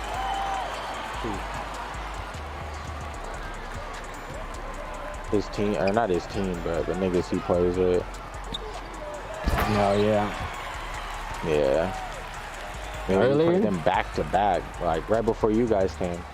Both games. Savage, your homie that you used to work. I mean, that you work with. And shit? IRL. Hey, it's hard to play with him. Snipe, you don't Told listen, you, bro. Oh, Savage? I'm I'm helping him. argumentative. I'm Nigga, that's why- helping him. He's like, nigga, that's good thing on my part. Now that's why I tell you niggas, and you niggas are like, bro, just put the post out. I'm like, yeah, Yeah, well, there it nah. is. I'm like, nah, bro, I'm not dealing with that shit. I ain't arguing with nobody. I get it. Right. Niggas know The how to only play reason I didn't talk 2K, crazy bro. to him is because that's your boy. Because he'll literally, I'll be like, you know what, Snipe, I'll be in Stockton soon. Don't even worry about it. I'm not even trying to do that over the game. Nah, yeah. But that. He don't never really talk when I be on, but like, he was don't be talking listening. crazy, he bro. like, cause I remember when he first played with us, you know how we always do it. We'll tell him like this what you got to do, and it's not much, you know, 2 or 3 He'd be things. like, I know how to play basketball, bro. Yeah, like we tell you, I get what you and then you see him just doing whatever he want during the game, and I go, all right, yeah. Then I just never talked to him again after that. Especially if it's the homie, you know. Yeah. I would just always be like that sniper friend, y'all. You know, because sometimes he would get to play and shit, you know, because we needed one. But nah, like, I mean, you know, I feel it too, though, because if I like, didn't have enough games in me, and a nigga try to tell me what to do, and I only got like 2 or 3 a week or something, I probably wouldn't listen either, but yeah. Then I would go play by myself, too, though, you know, if I didn't want to listen to niggas, man. But it's like, it's the argumentative part, bro. It's like, you ain't, nobody, bro, like, nobody's talking shit. It's like niggas is just trying to say, look, bro, check this out. Like, yeah, because like when I said, look, they just outrunning us, really. And y'all all listen and say, oh, okay. And then we rectified it, and it was it. You know, it wasn't no had to argue about it, you know. But yeah, I get it, yeah. Because I was noticing that. I just didn't want to say nothing because I was like, this is my first game. Y'all probably already had a groove going. But they were just running.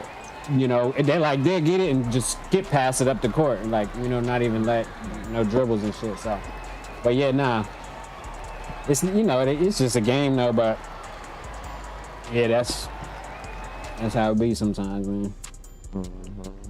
You got to back out. Yeah. Not everybody gonna, you know. You want me to dash? Nah, my shit wasn't lagging. We should be straight. I would hope, but I just saw they shit was fucked up. Just dashing. Yes, I'd say yeah. Start early and like I'm about to dash right now. Yeah. Oh, you wasn't even talking when I came in here either, so I knew something was right. I'm in a wreck by myself.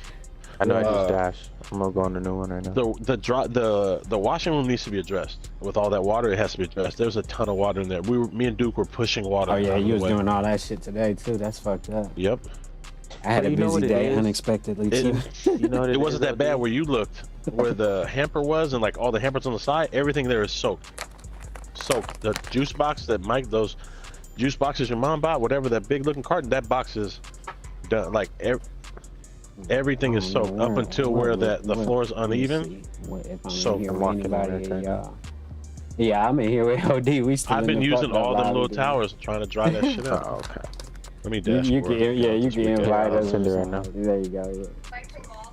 I just walked in a fresh one right now. Yeah. You know what it is, OD? Yeah. What is it? Nigga, I usually play the left side. Everybody fucking swing side usually. You don't move. I like playing with Cash, bro. I like playing with Cash back there, bro. He ain't going for none of that. He ain't going for none of that shit. No, but usually though, when we normally would play, I would always be on the left side. Yeah, forever. By myself. For years, nigga. It's just crazy because the defense, bro.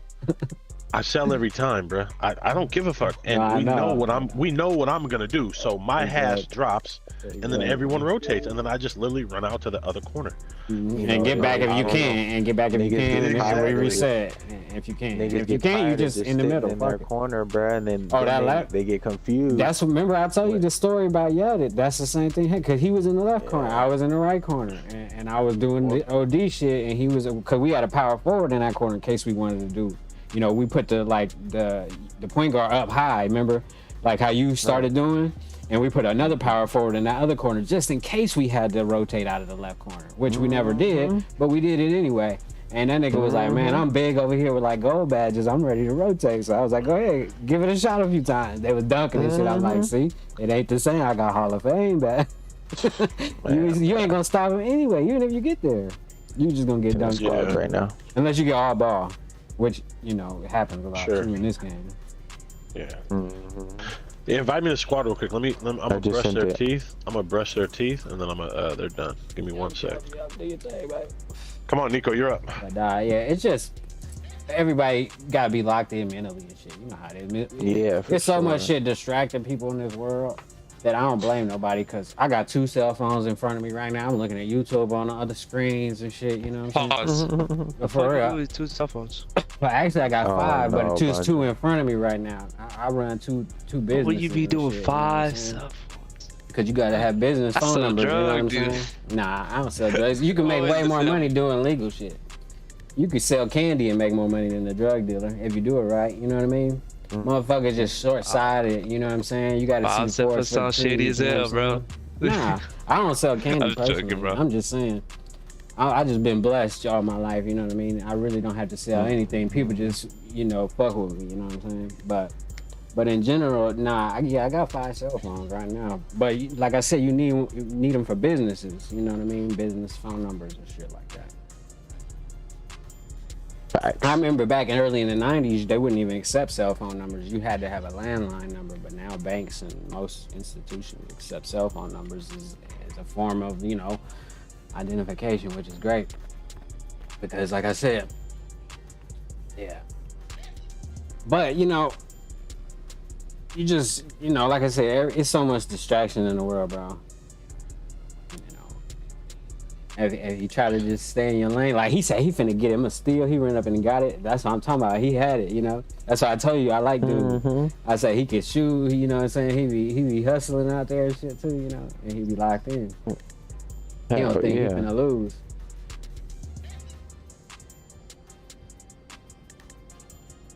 But you Person know, really up the door. yeah, me too. Some people just be on it just to have a little fun though, too, you know what I mean? And that's the way I am too now, bro. I've just been playing this game for so long. I really just be trying to have fun. If we win, that's a given, you know what I'm saying? But like all the headache shit, I ain't tripping. Like I talked more last night about that bullshit that happened than I know ever, like in a long time. Because normally I don't even say nothing. I don't even care. But like if somebody asks my Jerry opinion, Jones. I'll say something. You know what I'm saying? Oh yeah, nah, he in that Jerry- picture. He responded to LeBron James calling out reporters for not asking about Jones. Yeah, nah, I think Jerry Jones, he responded about it almost a week or two ago. People just be on that shit late, like low key. Yeah. But like he didn't like denounce racism or anything like that, and that's what a lot of people are wanting from him now. You know what I'm saying? Like to say, okay, I don't like racism, or you know what I mean? Racism is bad, or whatever. You know what I mean? That's what they want him This to dude's say. win percentage now. But Eddie Mack, I was at the- 16 and But at the end of the day, people will always want more from you, and you'll never get nowhere trying to make motherfucking everybody happy. should be. Jerry Jones can do what the fuck he want. You know what I mean? He a billionaire. Right. You saw what he in the old picture. All right, I'm at the door. Appreciate We might match up with some people I know today. Yeah, shit. If it's gonna happen, it's gonna happen tonight because it's ready for Friday and that, Saturday yeah. night, every night. Yeah. Especially with all as the long as season. long as my keep working, I'm happy, bro. If we start Spanking lagging like all that these again, they got it. Oh yeah. Hell yeah, because I play some Battlefield. We're at the doorway. It's no XP on Battlefield, my nigga. All right. I'm making going errands. I'll wipe it down. Switch I'm my at the door. badges up. Yeah, take your time. Do pull up. All right, cool. I'm ready. Oh no, get in your room. Get in there. You guys want to stay up a little longer? Get in your room and clean up now. All right, walking in. Mm-hmm. Yeah, man. Had me a good little snack today. Sniper had that sourdough jack. Oh no, the one from Shit, last I had night. Jack in the Box today too. Yep. That nigga, No, mine was from yesterday. That nigga OD ordered Jack in the Crack. This nigga was about to get something from 7-Eleven, nigga, and Taco Bell. I wow. didn't do the 7-Eleven, bro. You wildin'. Just some I know I music. said you damn near was. Oh yeah, yeah. Because they were all like, put it was together. like if you order from here, it's no extra charge. Just tip your driver. I was like, damn, I can get something from 7-Eleven, tip him an extra $1. I can get something from this right Working here. on I got music. that sourdough jack. I put boy. the visual together with it. Oh man, It's public the nachos domain hit the spot video. though. Tomorrow it's gonna be all bad, nigga. I gotta take everything out of the laundry room. Try and dry what we can. We're gonna throw away bookshelves. She ordered metal racks to go in there. I'm tired of arguing, bro. So when they get here and they don't fit, and we build them in there and they don't fit, the motherfuckers are staying in there. I'm not doing this. Really? Bro, I promise you. You been playing Micro or something? Me? Nah, bro. Shit, I'm level 12. I've been out here. Got you. Okay. But the thing is, I'm not lazy. If there's downtime, I jump in my career. I'm holding my son. I play because that's the only way I'm a core fast twitching a decent amount, which is ass. I be scoring like 90 points, bro, all inside. I mean, I know you ain't shooting threes, nigga. Shit, this game is the way the build system is. It's like it's easy to just want to make a bunch of builds. At least for me, bro. Hell yeah. I don't got no fucking kids or nothing. I could spend $1,000 a year on this game. Exactly. I be like that every year too. I do it every year. Man, folks, I don't want to hear shit from you. You got money and you got kids. You can do what the fuck you want. Never mind. Nah, for real. I do be spending a little bit of money on this shit. Nah. If he gets his backstory, if his backstory, JB, you won't even believe it, bro. Nah, I tell the people the truth about everything because that's what'll set you free. You know what I'm saying? I never scam nobody. You know what I mean? I always tell them exactly what it is. Tell him then. Tell him what you do then. What you use. I mean, you sell H. Nah. This is the only free bitch you gonna get, JB. Nah. Okay. I really just, like I said, I just stay out the way, mind my business, and people just like to be around me. I'm really like a consultant. You know what I mean? All right, man. You ain't got to say too much, man. For I know real. the lingo. You know I what I'm know the lingo. Yeah, nah. What's the lingo? Let me see if you know it. What's the lingo? Hey, I can tell you better. I can show you better than I can tell you. Okay. Right, you know what I'm saying? Yeah, I've been out the way for a minute though, you know what I'm saying? Hey, I used to be coming around, bruh. In the beginning, the way he was talking to me with the lingo. I'm like, he finna pimp me.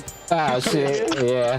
The game is for the hoes, man. But you know, sometimes some of the niggas like to pick it up and you know, and you know they get mesmerized by it sometimes too. But that's just that's the game. You know what I'm saying? Spitting one day. I said, damn, this nigga ain't really with this shit. He said, I can tell you better than I tell you, nigga. But like I said, it's more just, you know, consulting and shit and business advice and shit. That's why, like I said, you can get more money doing other things than selling drugs, man. I mean, shit, my homeboy, I know a couple homeboys that got hundreds of millions of dollars and shit, and they just, you know, do what they do best, whatever that is, man. You know what I'm saying? They didn't listen to their parents and did what they wanted to do and became, you know, big. And then I got a lot of friends that didn't listen to their parents and is sitting in prison right now. So, you know, you got to pick what you want to do. And then when you decide, because something is illegal doesn't mean, you know what I mean? Because like heroin wasn't always legal, you know what I'm saying? It was legal and cocaine was legal at one point, but they make it illegal because you can make crazy profits on it and shit like that. So, but not to say that, you know what I mean, you can't circumvent it by thinking of another way, you know what I'm saying? Because it's always another way to skin a cat, you know what I'm saying? There's more ways to do things than just the same old-fashioned way, you know what I'm saying? Like you see the bitches right now, they are all getting money on OnlyFans and shit, and I'm sure it's a lot of pimp niggas and and pimp boyfriend adjacent type niggas is around there getting some money too, you know, touching on some money and shit. The biggest one I see was Amaranth's husband, bro. That yeah, nigga, exactly. No one even knew that super bitch square ass niggas and shit, you know what I'm saying? But that's up to the game to knock one of them niggas real quick and you know, remind everybody what it's really like. But you know, them bitches be staying out of the way like they supposed to, you know what I'm saying? And that's why they don't never get knocked. That's why a Square can have Amaranth putting hundreds of millions of dollars and shit and can't get knocked. Cause he ain't like the other niggas, you know, bringing them around. Everybody thinking you gotta be on Instagram popping it and doing, you know what I'm saying? You could be, you know, modest and get a lot of things accomplished, you know what I'm saying? I'm a minimalist at this point in my life, so, you know, anything that I get now is a blessing, you know what I'm saying? But like I said, I mean, if you just be honest with people, I mean, Jesus was honest with everybody, you know, and he had a whole congregation of motherfuckers following him still to this day, you know what I'm saying? So, I mean, you got preachers all over the world doing the same exact thing as what they would say a motherfucking pimp that they'll give 20 years for. Like my pimp partner right now in jail for 20 years, and all he do is give game, you know what I'm saying? He never forced no bitch to do nothing, you know what I'm saying? You know what I'm saying?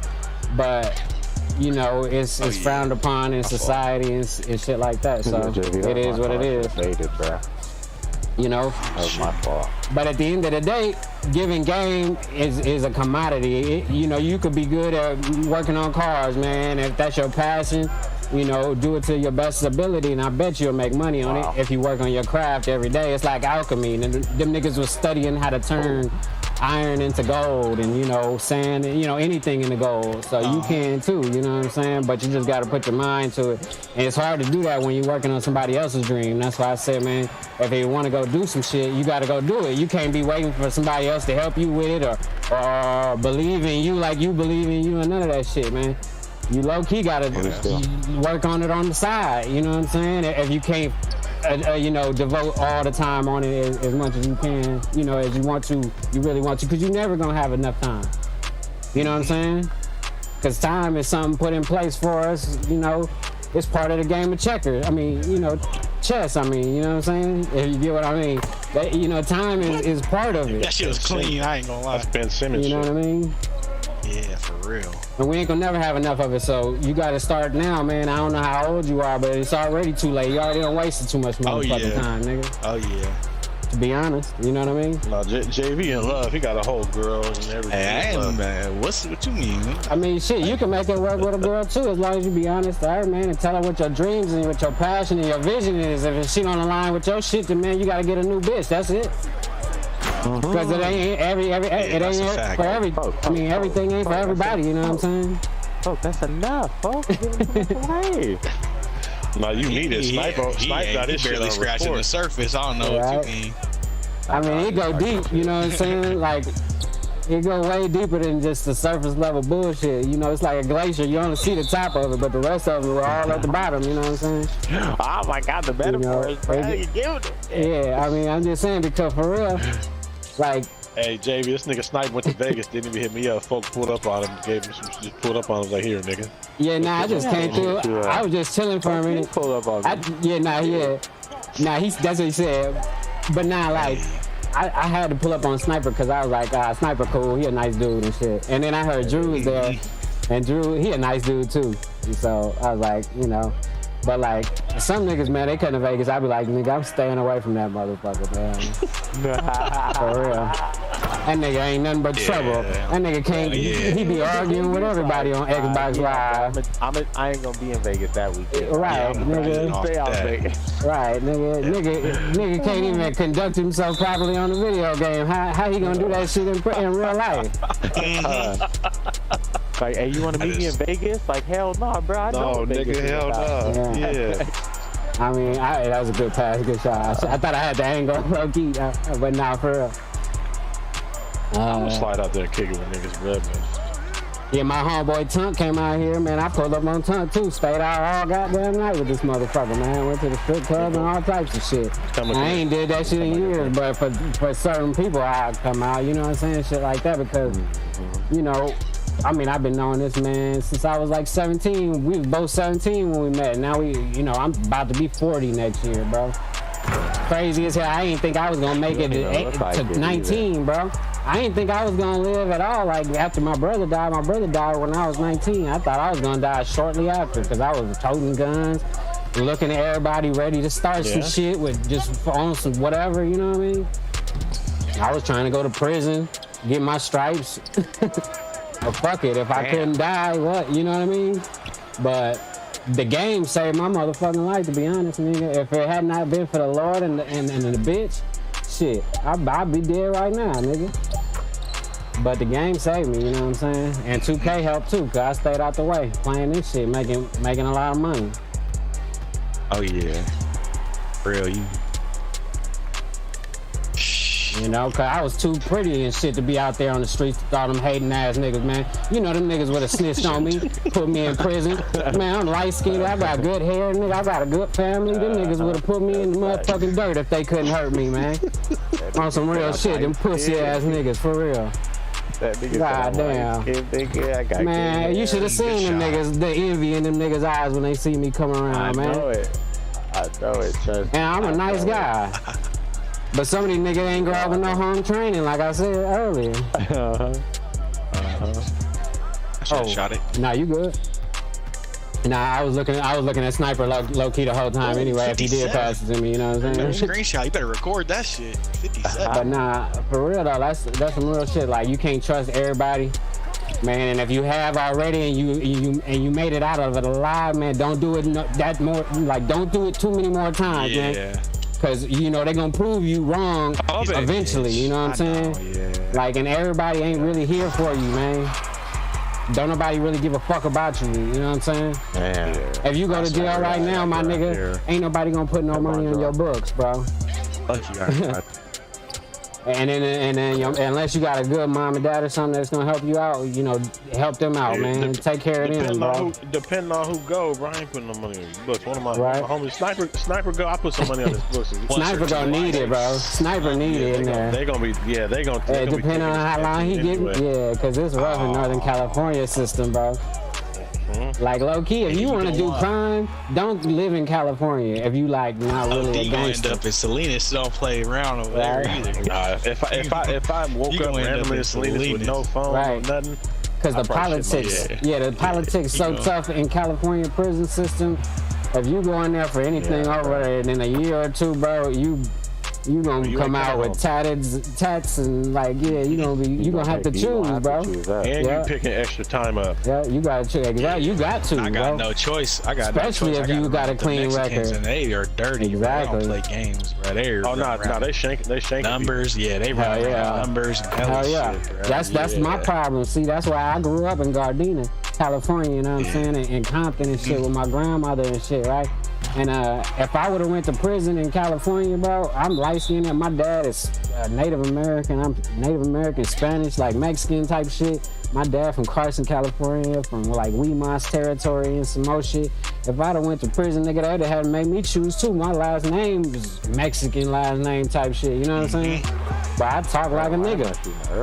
I kick it with the niggas, you know what I'm saying? So I would have had to make a choice too. When I went to prison, I mean, a little stint that I did out here in Nevada, you know, luckily jail in Nevada ain't really like, you know what I'm saying, too politics and it ain't too fucked up like that.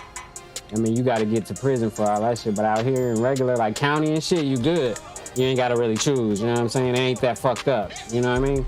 The guard's already gonna put you where you supposed to be type shit, you know? Yeah. And then that's it. That's what you ain't got to worry about nothing.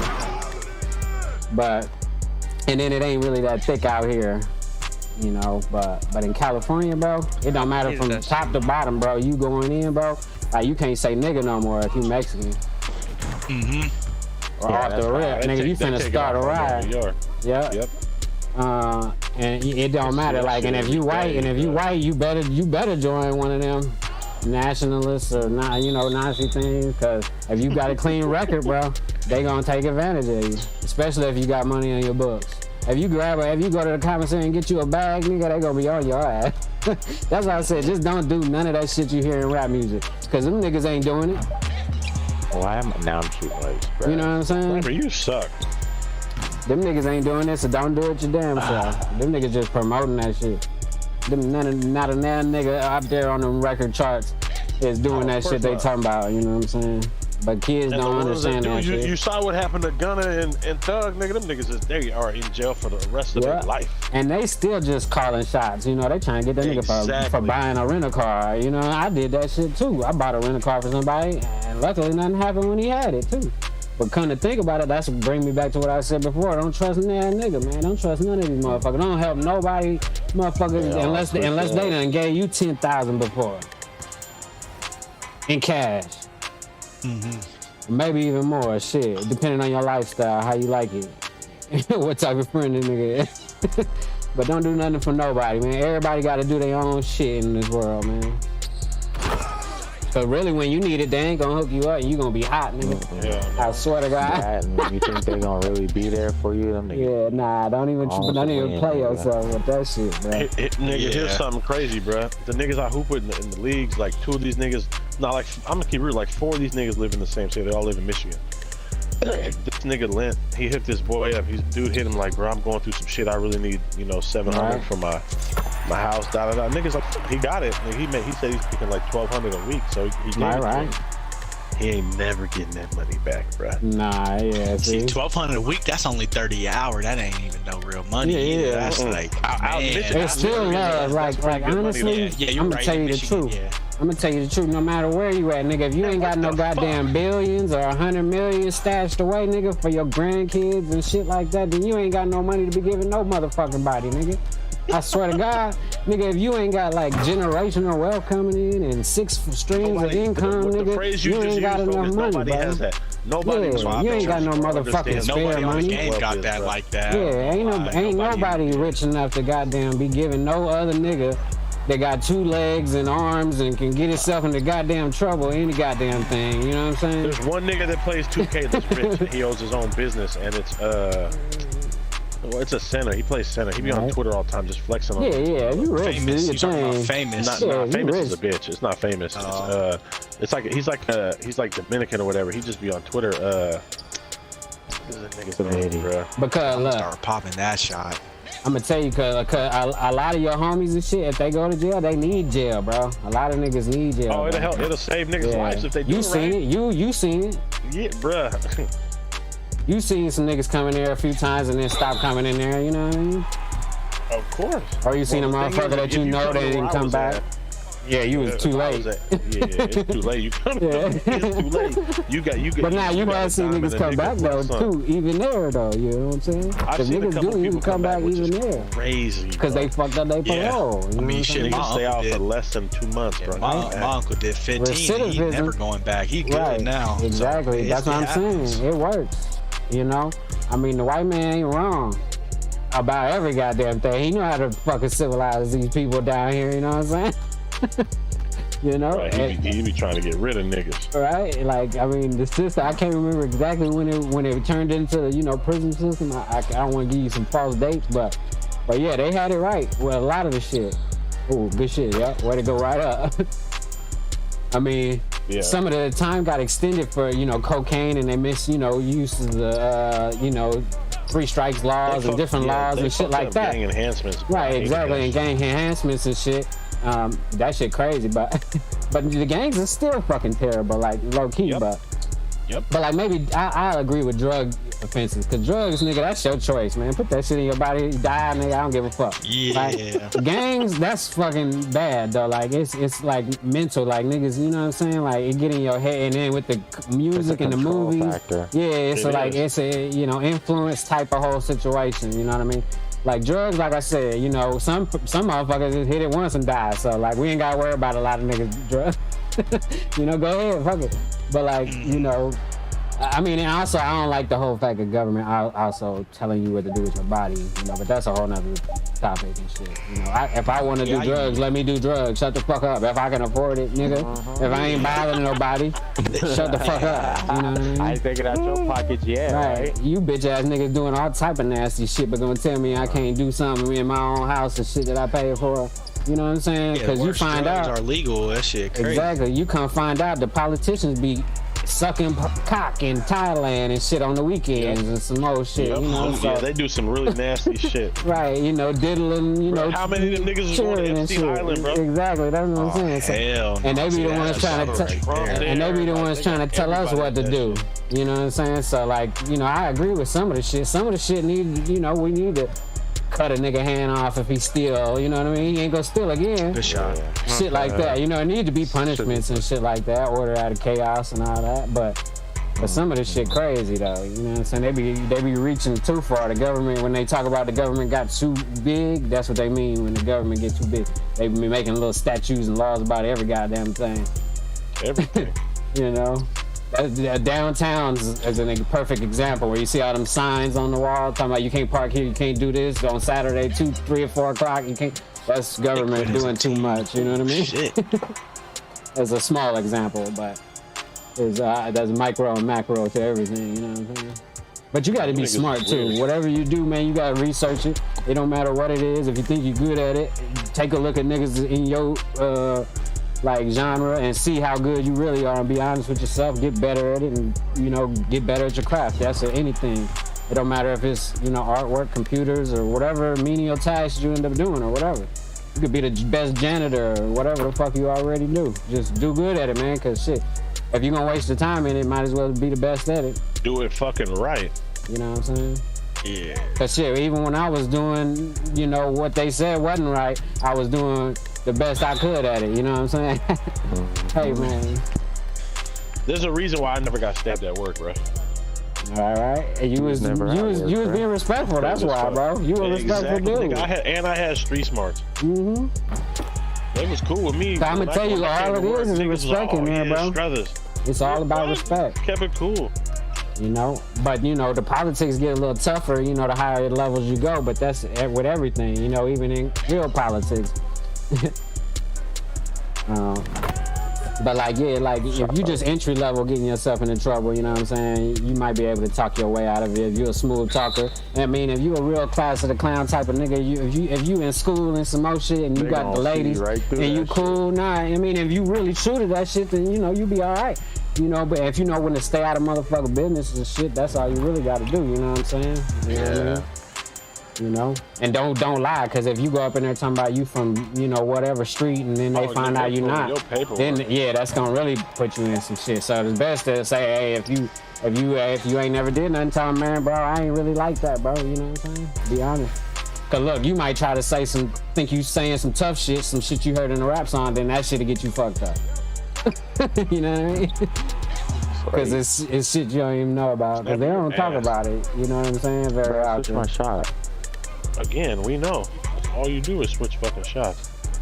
And then come in here and you gotta suffer for it. And honestly, too, I was telling them now, a lot of guards in Pro-Am run late, bro. I know. Late? Nowadays. And you can't hit shit. Now. Oh, because the shots is already fast. My first game doing it. When you under what's the name?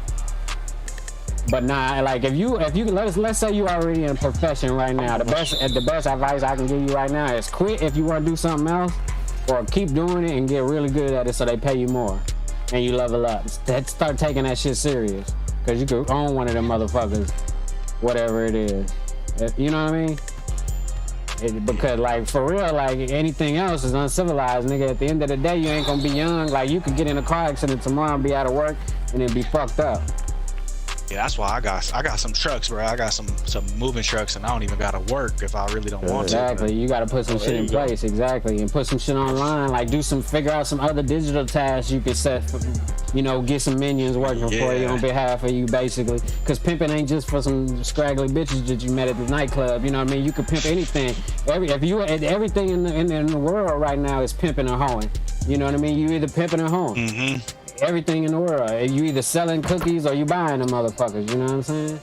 So figure out how you doing it. Cookies, you know what I mean? Yeah, the lemon ones, bro. Exactly. Oh my god, bro, the lemon ones are. Oh, Snipe got kicked. Fire. Oh damn, yeah, you so did. Bonjour. Yeah, y'all getting kicked. Extra leave. Yeah, y'all niggas left, all right. It did. So wait, that's a 3L. That's an L.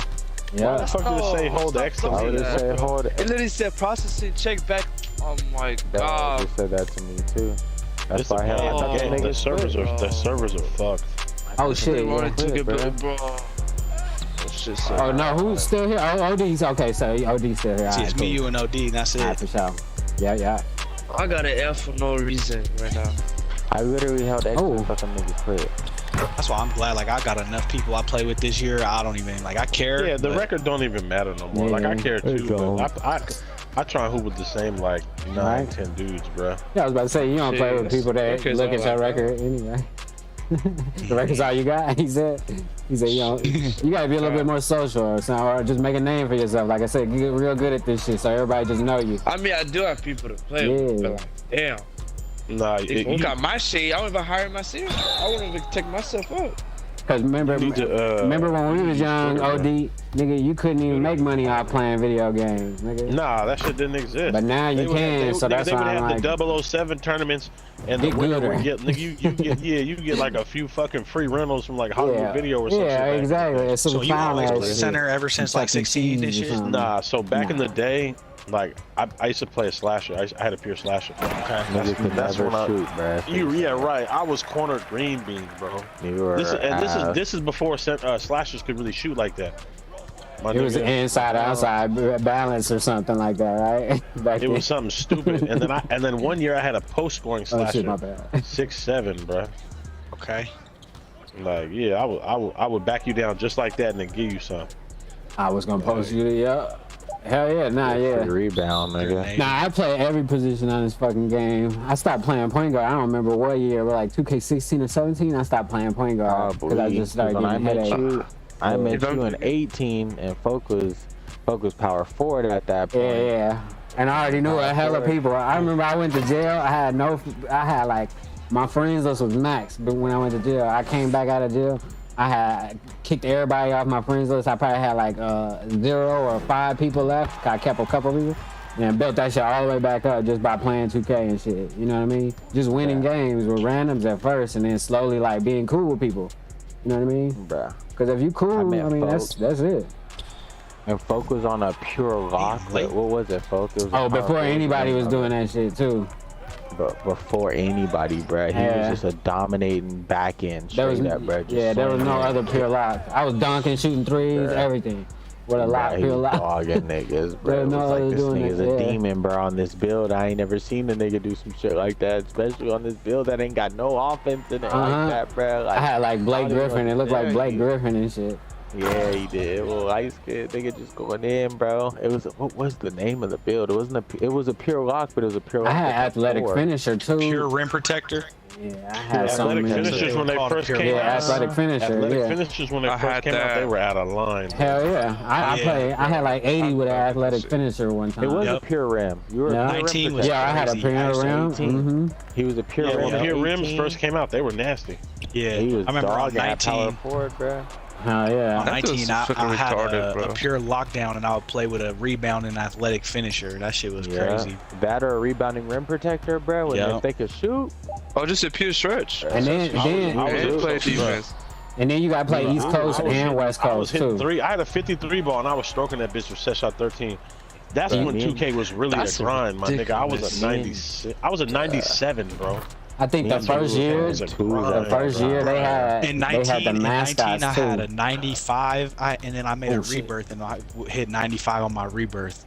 That was like my first year. I was really grinding that shit. Yeah, that was the first year I was like really 97, grinding boy. that shit. Yeah. Hell yeah. Really grinding if you hit 295. I needed double take. I needed that double take over. That's why. 95 was easy, bro. That was the long. Yeah, that was the longest 2K to get to 99 though, bro. Like niggas stopped at 97. Troy hit 99 that day. I remember. And he was still ass.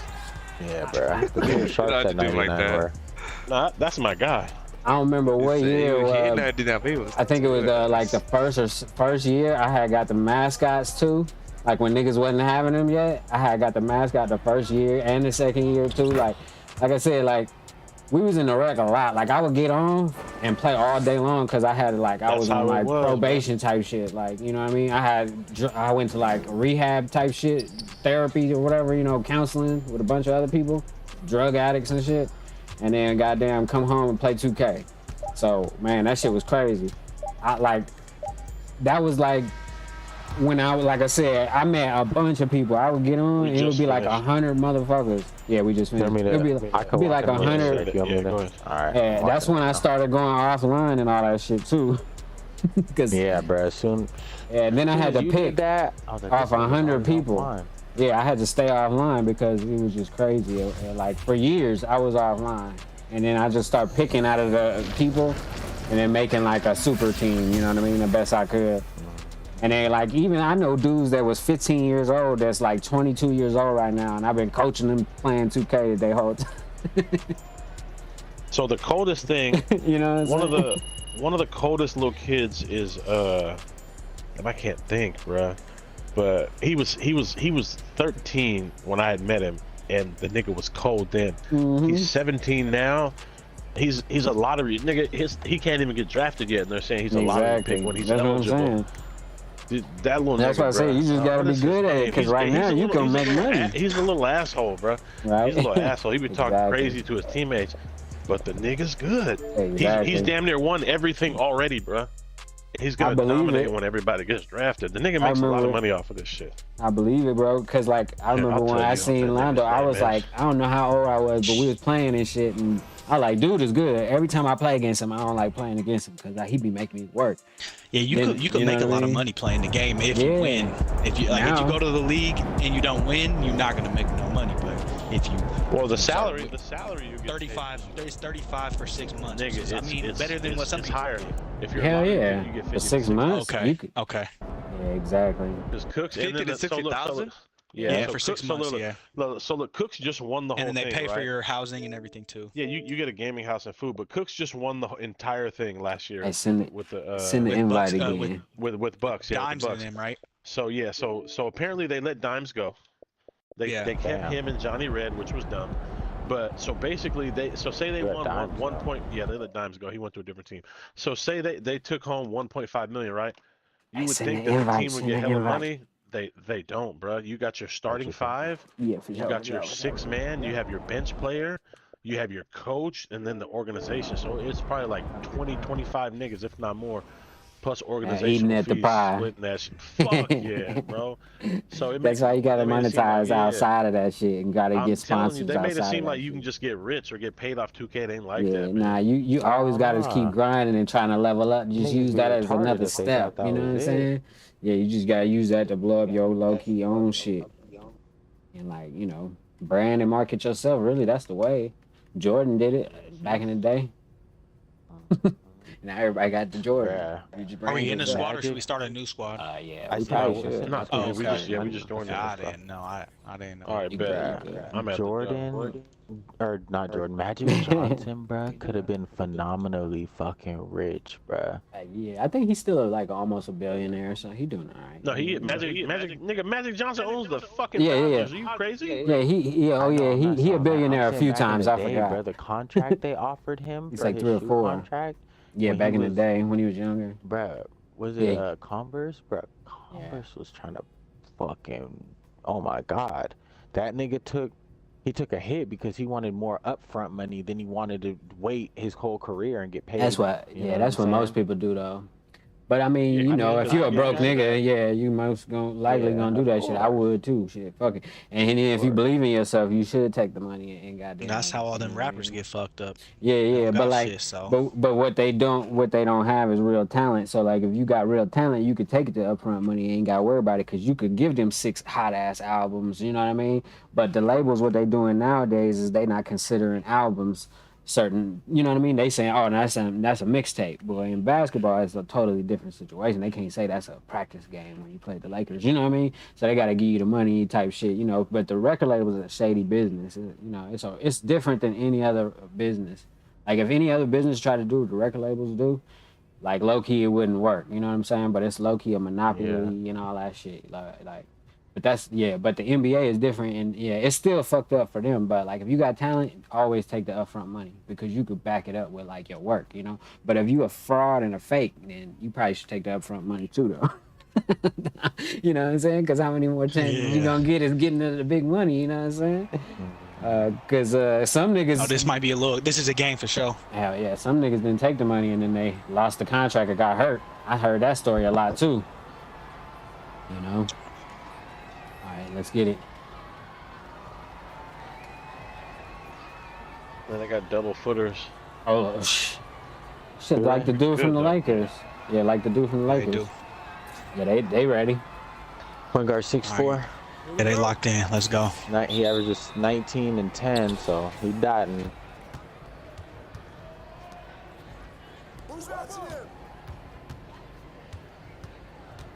Attack them 7-footers. I ain't worried about them niggas, bro. Shot. That's mine.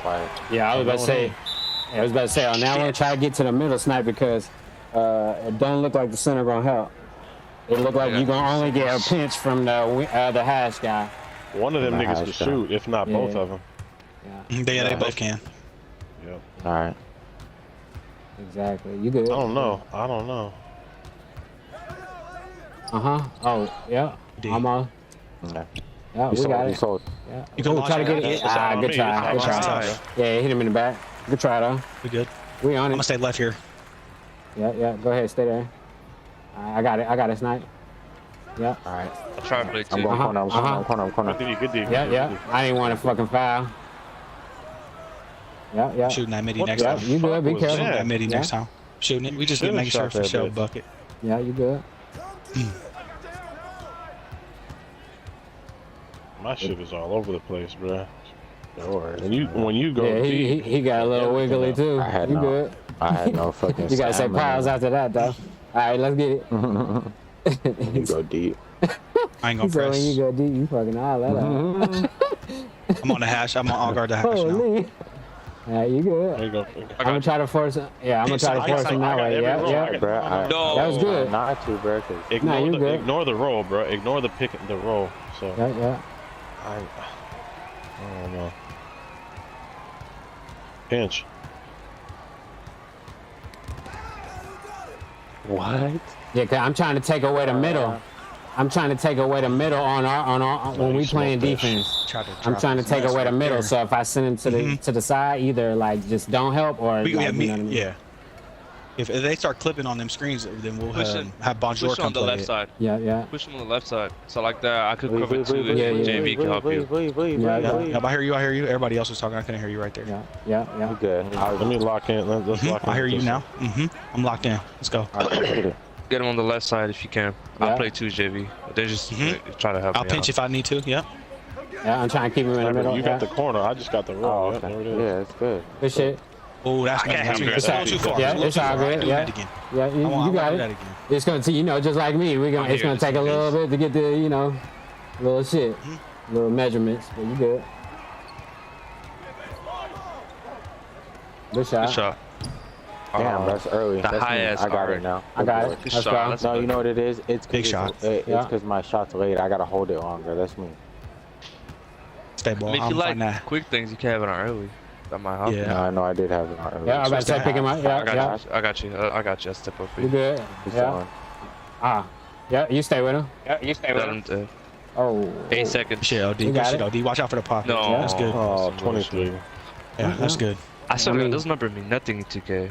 Yeah, remember, just while y'all see us working like that or something, don't give up the 3. That's it. Because they trying to work hard for a 2. You know what I'm saying? Oh, nigga, that's your hash. The hash is wide open.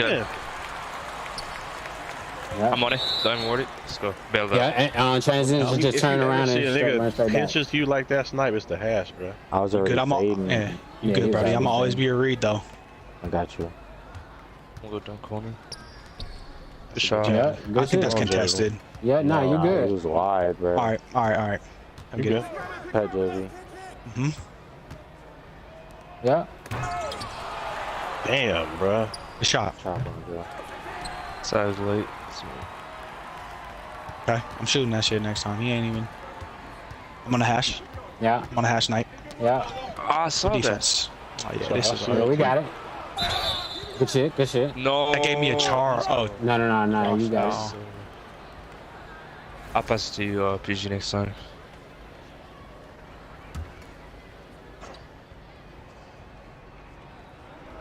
going right.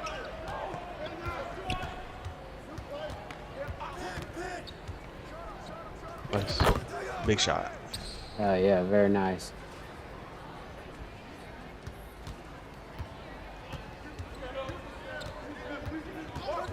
I'm trying to send it. Yeah, I was about to say, yeah. No, I don't need you guys to drop, bro. Like, yeah, I was. Okay. All right. I see everything down there.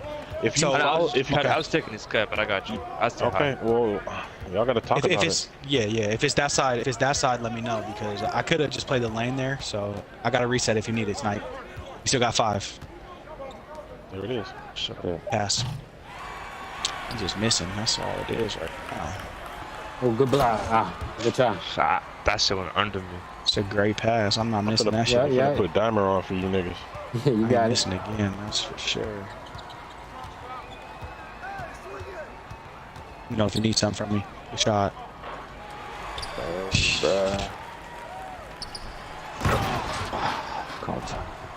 No, for what? It's a 4-point game. Like, these niggas flopping, missing shots, like, missing wide opens. Like, I don't know, bro. We need momentum.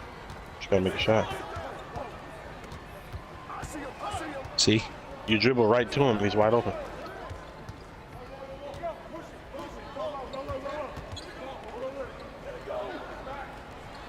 Oh, get him. Shit. What the wow. That looks so weird. I got right hash. One of the rare times I get animation. Good shit. Good job. Pinch. Yeah.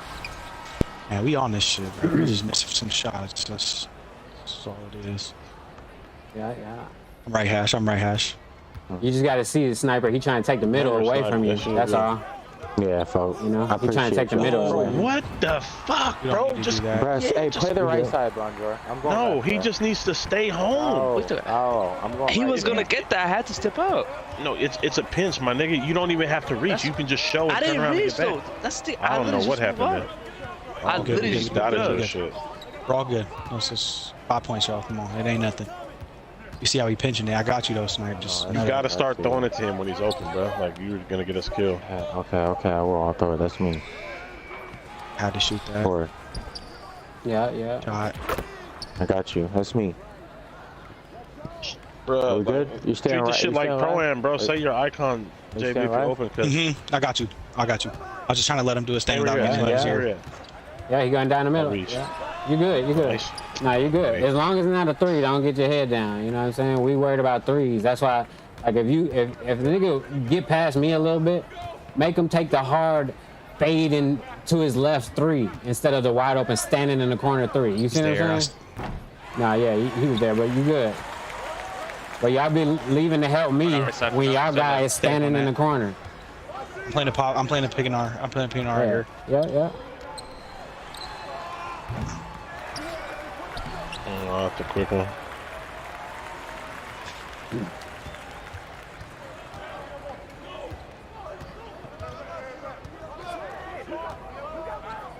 Did you get there?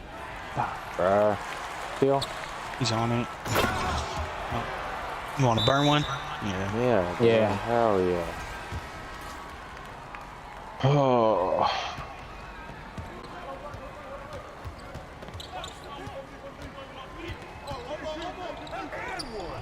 I fucking did that. Pick up. I'm just bumping them. Fucking sticking them. Right? Fuck.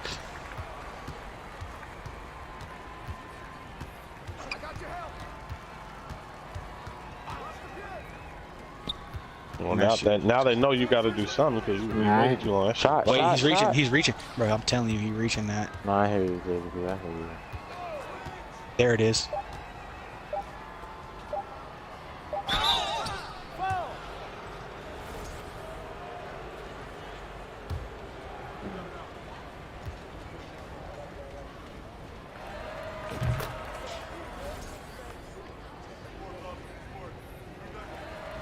That one. I'm back. Foul.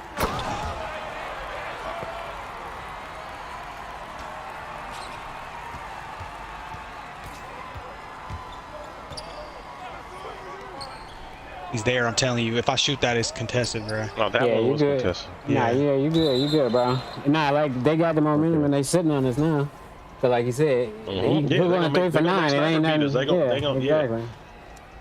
Ain't nothing he can do now. Like, all the opportunities for them to show it wasn't there, so.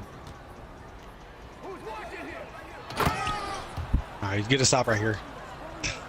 Yeah, that like again. I got it. I was running down. Yeah, we're good. We're here. I'm here on this side, right corner. I'm going. Yeah, Good try. Good try. Oh my god. He was right there on him. I'm going left. Go through. I'm going left. Yep, I am. Gotta clear it out. This shit. It's big. That's big. All right, he's back to 10. Come on, y'all.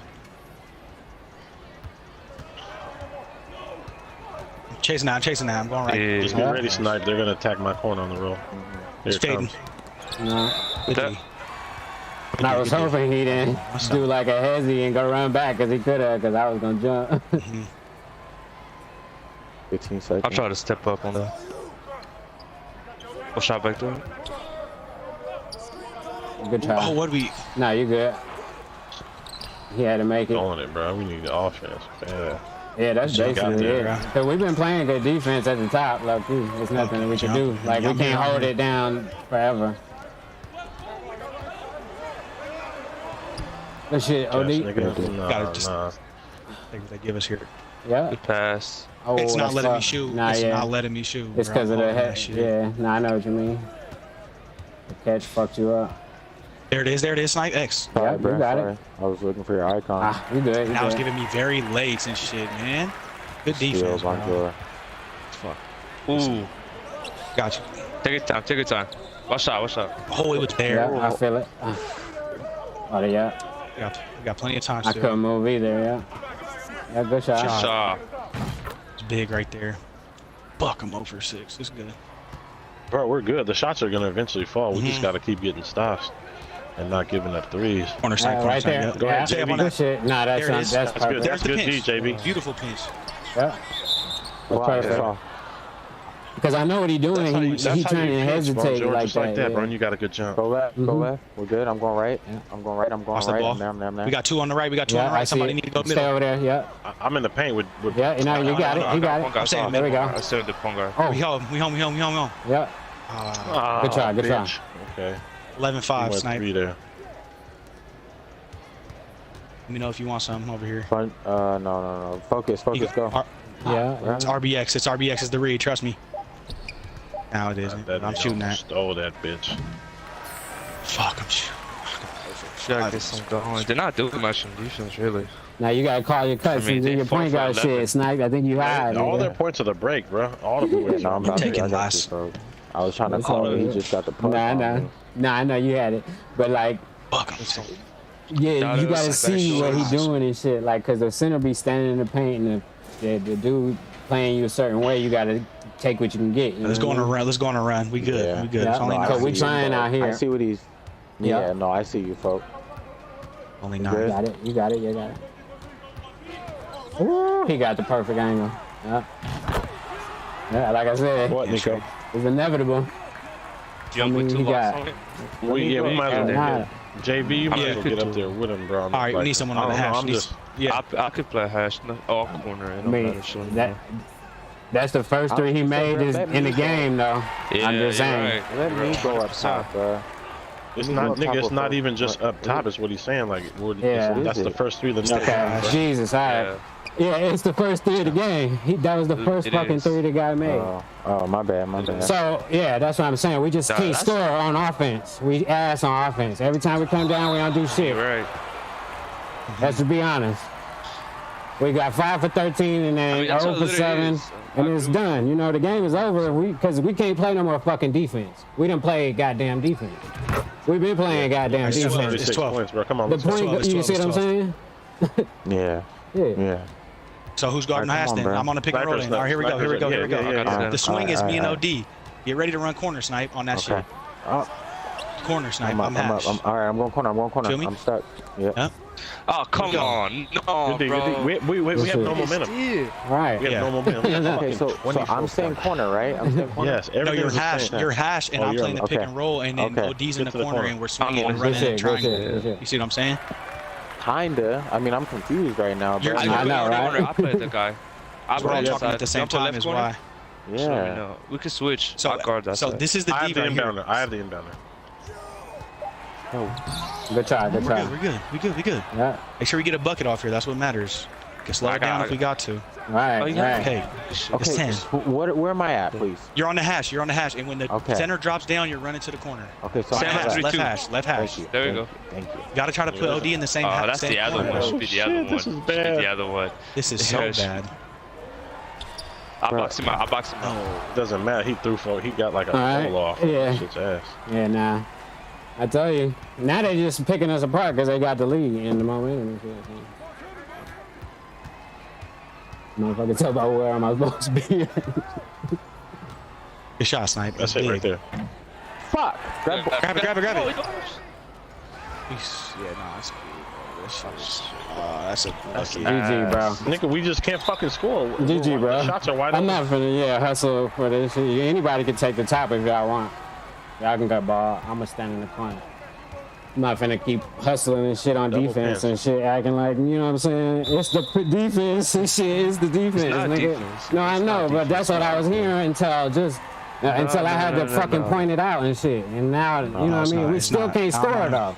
So that's what I'm saying. So ain't shit changed, right? And I understand that. Fuck, I you know didn't what get I mean? that. Yeah, momentum. But That's like, momentum. We still in this shit. We just gotta. I know. I know. We just gotta do some shit. You know what I'm saying? Like, Yeah, we gotta be able to score there. right. Something. GG. God. I'm finna holler at y'all later, bro. I mean, you got a whole quarter yet. Get the fuck out of here with that shit, man.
Timeout.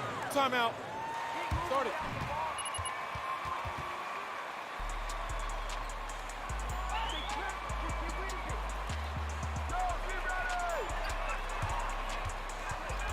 Oh, you're smiling now, but not for long. Do you think that we cursed? No, I just think we don't. No, I don't think you don't think we cursed? No, because. Do you think that we cursed? No, I just think we dumb. No, I don't think you don't think we cursed? No, because men. Man, we ain't been able to figure this out. But nobody holding up. It's crazy. But you have, your parents have, your network of friends, other black friends have. But as a group, though. Well, this why we can't do it as a group. We stopped eating together. Black folks used to eat together. There's nowhere in America where black folks all eat together. It used to be on Sundays. Yeah. Somewhere everybody go gather as black people and they go break bread with their brothers. Yeah. We don't break bread no more. Man, we don't sit at the table no more and say, Twan, pass me that. Say, look how I do. Pass me that. Look how low. Pass me that. We not doing that no more. Yeah. We don't even have a time set aside for us to eat together. The whole concept of Soul Food Sunday was for us to reset. That's true. So, we ain't got no restaurant where we all sitting and eating and, waving at each other, talking to each other. Yeah. So, man, how can we unify when we don't eat together? Nah, man, I think a lot of these dudes are scared, man. I don't know what they're scared of. Once I hit a certain number, you couldn't say nothing to me. Homie. Yeah, man, maybe. The bottom of what? These dudes is making 30 and 40 and $25 million a year. 20. Listen, I'm bro. trying to figure These out dudes what- are sensitive, bro. Man, listen, man, listen. Where the Kaepernick kneeling mother?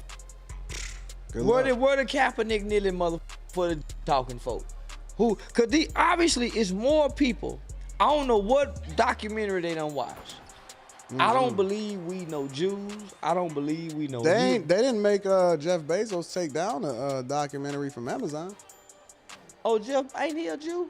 I don't know. Maybe. He looked like one of them big nose. Oh, listen.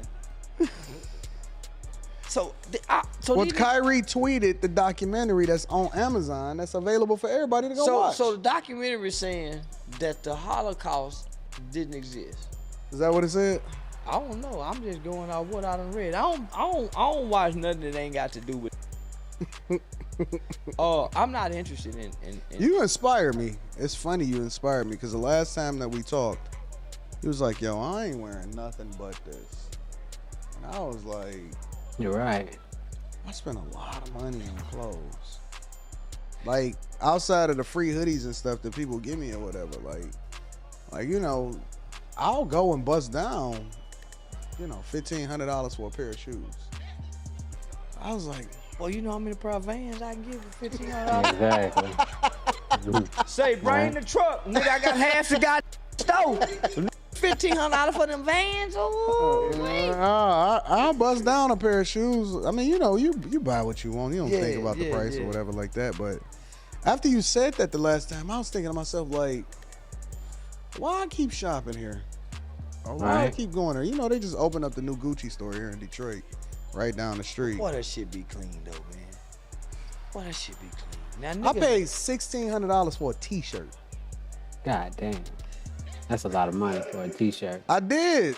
We was in Vegas. As Rita. We walked into the store, the Versace store. That mug was shining. I said, that shirt looked like a new chain. Boy, make my knees hurt. Make my knees hurt. Damn, nigga, I had to rub my knees. Nigga, god damn, this nigga say 60 on a T-shirt. Yeah, on a T-shirt. What it do? What it do? It looked good. It just looked good. Do it make you feel taller? It was beautiful though. Nah, it was pretty. You take it back? Nah, I still got it. I wore it once. Damn. Yeah, I take that motherfucker back. Yeah, they got exchange on it. You can return it. I'm not taking my shirt back. I like my shirt. It got rhinestones on it and everything. Okay. Well, yeah. Sequins and Swarovski crystals and junk like that. I don't know. And only you know it's Versace. Yeah. Yeah. Nah. But you had me thinking, and I'm like, nah, I don't do that. But it's funny because like I be hitting like the little homies and stuff. They be hitting me when I come out of the hotel. Like, hey man, I got a new clothing line. And I overpay them. I just pay them. I be like, all right, cool, bro. Let me see it. And I just give them the money. But it got to be good quality. I ain't gonna. No, it be dope though. Yeah. It be dope. It's just that, man. The thing about it, man, they don't be consistent, man. I'll hit them up like, hey man, you got some new stuff? Oh man, my baby mama. Then you know what I'm saying? Like, if they don't be the same, bro. If they were smart, they'd make something just for you though. You hear me? There, man. They'll have you in mind because right at this point you're a walking billboard. Yeah.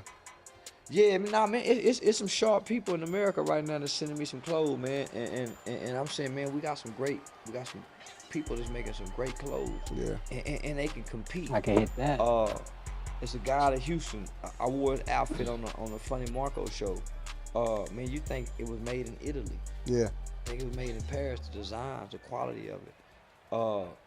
Man, the leather bags we got, brother, out of Atlanta. Mm-hmm. We are the resource that's in the ground, but we walking. Yeah. We the gold, we the silver, we the diamonds. Mm-hmm. We're it. We can dance, we can sing, we can run, we can jump, and our greatest wealth and our greatest resource that we're neglecting, and that we're squandering off, homie. Is our own hair. If we just grew our own hair, the products that it take to grow it, the products that it take to maintain it, we can create those products just for our hair, and almost become economical, sustainable, just off our own hair products. Do you think that we cursed? No, I just think we dumb. No, I don't think. You don't think we cursed? No, because man, we ain't been able to figure this out. But nobody holding up. It's crazy. But you have, your parents have, your network of friends, other black friends have. But as a group though. Well, this why we can't do it as a group. We stopped eating together. Black folks used to eat together. Damn, there's nowhere in America where black folks all eat together. Hey. It used to be on Sundays. Yeah. Somewhere everybody go gather as black people and they go break bread with their brothers. Yeah. We don't break bread no more. Man, we don't sit at the table no more and say, Twan, pass me that. Say, look how I do, pass me that. Look how low, pass me that. We not doing that no more. Yeah. We don't even have a time set aside for us to eat together. The whole concept of Soul Food Sunday was for us to reset.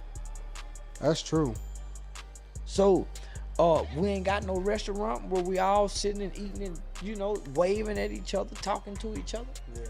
So, man, how can we unify when we don't eat together?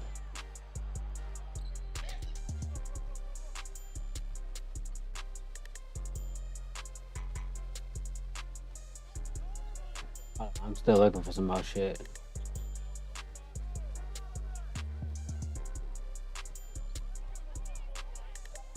I'm gonna hit Draymond. Fuck him.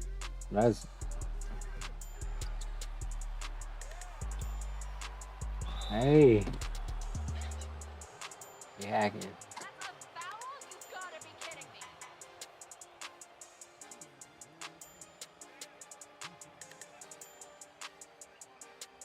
Of, like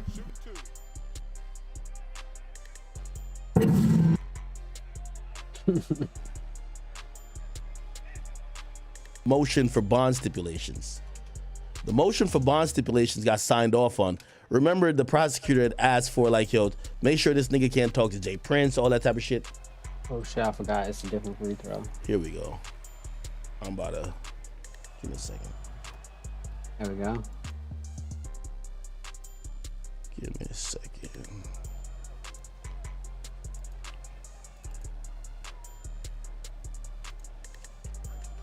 All right. I'm gonna show you the latest shit that's there. Damn. Here we go. Dang. Okay, so this is the shit that got signed off on. Yo, I can't believe this nigga got a suit on. Okay, so here it goes. This is the order that got signed off on. Remember, like most of the shit you're gonna see, it says, in addition to appearing before the court, the defendant is ordered to comply with the following conditions of release on bond. The defendant will be supervised by the pre-trial blah blah da, da, da. Here's the thing though. Additional conditions mark that those that apply. They gotta appear in court every time. They can't commit no crime or engage in any conduct that would result in their arrest. They shall not have no contact with prosecution witnesses, the complaint or victims, specifically any member of the household of the decedent, Kirshnick Ball. You see Jay Prince. I don't know who these people are though. There's some new names on this. Jay Prince, Jay Jones, A. Hamilton, Quavius Marshall, and Willie Bland. I only know Quavo and Jay Prince Jr. obviously. So who are these other people right here? Oh, y'all know these people? The prison in Nevada. She's on a hunger strike. Anyway, a few other things. If he does get out, he would have to go through like alcohol and drug testing. He would have a curfew, this and third. And then this was interesting right here. It says no deadly weapons, blah, blah, blah, da, da, da. It said 24-hour house arrest, right? And it says no contact or communications with co-actors. That was interesting. No contact or communications with co-actors. That almost sounds like co-accused. Michael Prince. Now, remember, Michael Prince is the dude that's white hat. Remember that? Mike Prince is the white hat dude. I ain't been paying attention. Cameron Joshua, yellow hoodie. Christopher Watkins, I don't know who that is. And or Shakur Stevenson, boxer. Oh, catch and shoot, God. You get what I mean?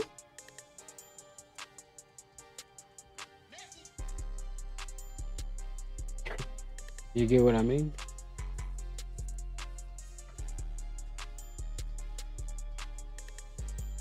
I don't know, man. Anyway, okay.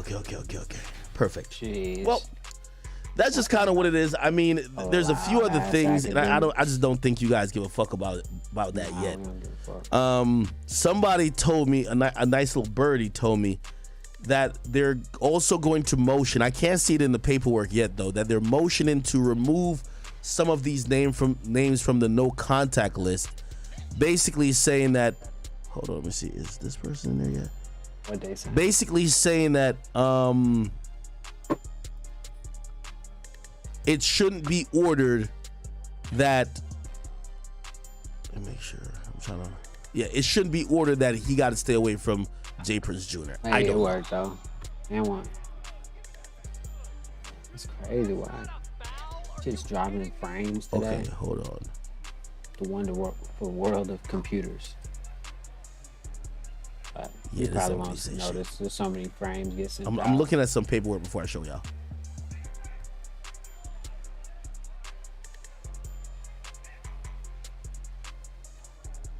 All right, whatever.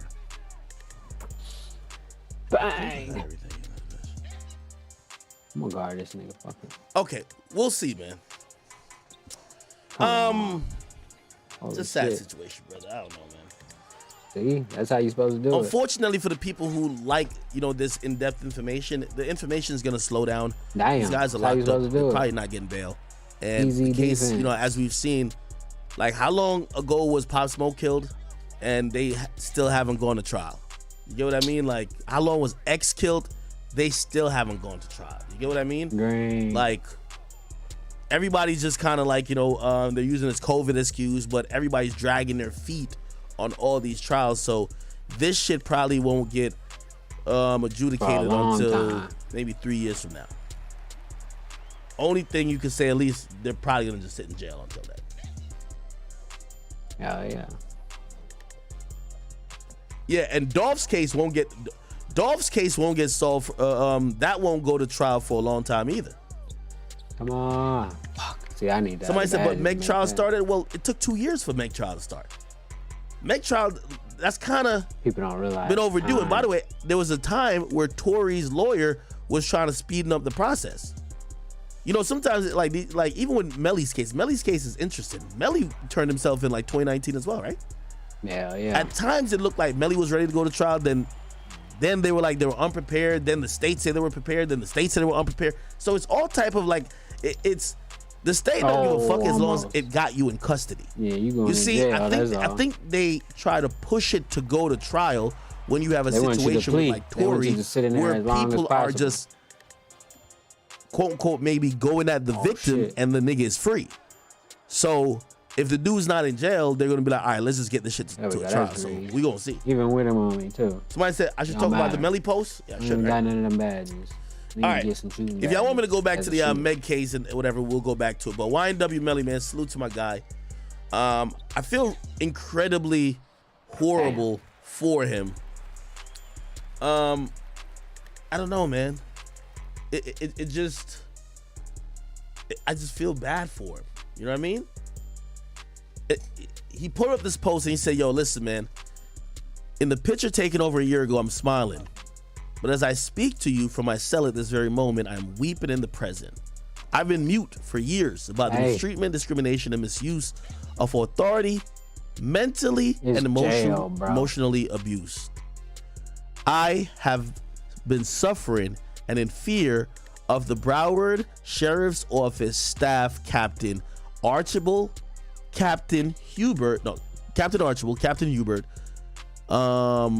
and I don't know, Exo Jean Baptiste and Exo Jenkins are just a few of the names of high-ranked staff that have enforced this treatment. Okay. On April 8th, I was told I was not allowed to use the phone indefinitely, which means forever. Captain Archibald revoked my calls for using another inmate's PIN to talk on the phone. Usually when someone gets disciplined for this, it's usually phone restricted for 30 days. It is now going on for 8 months. No other inmate in this jail is being treated this way.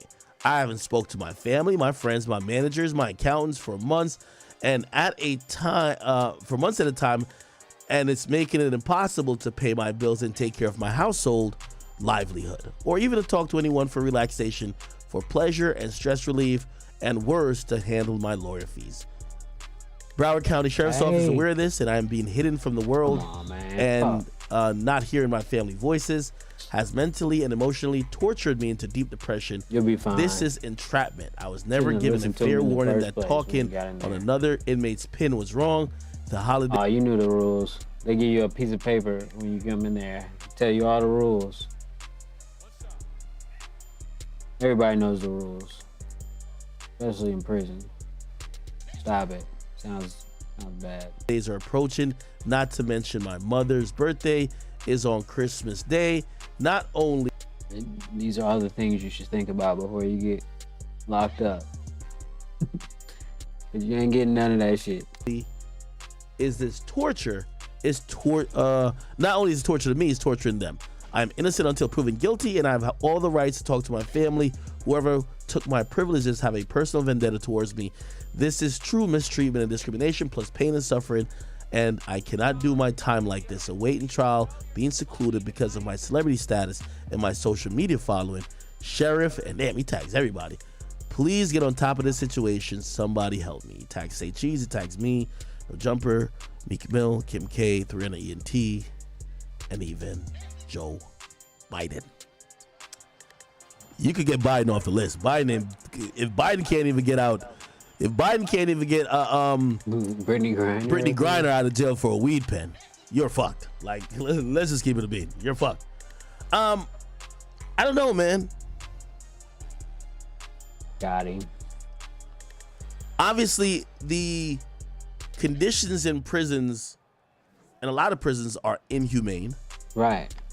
A lot of the treatment in there is usually to break mentally some of these inmates. And it got to be even worse when you're being held at a jail facility as opposed to prison. What's the difference? If you're in jail, you're innocent until proven guilty. You're awaiting trial. And when some of these tactics are done, it's meant to break your will. It's meant to make you I think that's horrible. Plea bargain. No, he don't. He from a country where they'll kill you, cut your hand off. I send my prayers out to him. Obviously, I know some people are gonna say, "Well, please don't sit here and be like, yo, you just empathize with this dude. Right. He's accused of killing 2 people." Exactly. And I think that's where it becomes difficult, right? Because if you're accused of that, and granted, he might be fucking innocent, right? But when you're accused of that, people aren't gonna be like let's help the guy who allegedly killed 2 guys and 2 of his friends. Right. And I think this is why it's gonna fall on deaf ears. It's easier, you know what I mean? And I think whether people have followed this case a lot or not, a lot of people have just heard enough about this case where they almost feel like Melly's fucked. Like, if you hear in popular culture, people just rap about, people use, if they're like, yo, there's a drill rapper that'd be like, yo, EBK, something like, I'm whatever, like Melly. Everybody just literally just thinks when they think about YNW Melly as a nigga who killed his homies. Like, they don't even think that he innocent, bro. Unfortunately. And I think that probably is, not helping the situation, because let's be honest, it depends on the crime you're charged with and also your face card why people would help you. I'm gonna be honest with you. Do you remember? And I think this is why, like, even people like Casanova and other people, when they're locked up, they kind of look at the treatment for other people. When Meek Mill was locked up, bro, it looked like everybody went through heaven and hell to try to get him out. You get what I mean? And I think it was only for a few months. I could be wrong. When and by the way, not that I'm saying a few months ain't horrible. Right. When 21 Savage was locked up, instantly, Sir 21, Jay-Z put his top lawyers on it. And granted, obviously, this is just a different level of offense because you're accused of killing your 2 homies. But unfortunately, I don't think a lot of people are gonna feel bad for Melly. I think a nigga like Kodak got off really good when Trump decided to hear his case and pardon him. Hey, got that layup. To this day, the whole Melly situation just don't make sense to me. I try to listen to everybody use these either conspiracy theories or whatever the case is, because what's glaringly missing is what's the motive. You don't just grow up with a couple of dudes, and even if you have an argument or even if y'all fall out, you don't just smoke them. Like, that just doesn't happen. You don't just be like, yo, I'm clapping my homies tonight and then I'm going to perform tomorrow. Okay? It just doesn't make logical sense. Right. And I think people have been trying to figure out what the motive is. And yes, there's been like, rumors like, oh yeah, they were threatening him to send third. But still, I still can't find nothing concrete that'd be like, yo, oh, okay, that makes sense. Like, think about even the Megan Tory shit. Like, when we talk about it, like, we almost damn near try to like create like a sequence of events, right? Where we're like, this happened and this happened, and be like, okay, we're kind of understanding how all these things led up to a shot being fired and Meg being hit accidentally or whatever. You get what I mean? And I think that's just kind of where I don't know what happened with this case, man. Somebody said they came for his mom. Oh, that'll do it. Okay, let's use some sense. If you're in the car with your 2 homies, For you to kill them, bro, y'all gotta be arguing. It's no way you're gonna, like, bro, that would be just one of the dumbest murders in history. Why would you kill them right when they're sitting next to you? Also, think about this too, bro. Like, imagine if one of them had to drop on you. Like, you have to shoot 2 people. One to your, where they said Melly was. I think Melly was either in the back. He trying to make is the back right or the back left? Anyway, you gotta shoot one nigga in the front and you gotta shoot one nigga next to him. That sounds crazy. Academics be sounding like he be having an agenda. I know he was in the backseat. I'm saying which part of the backseat? He fighting hard for this one, for whatever reason.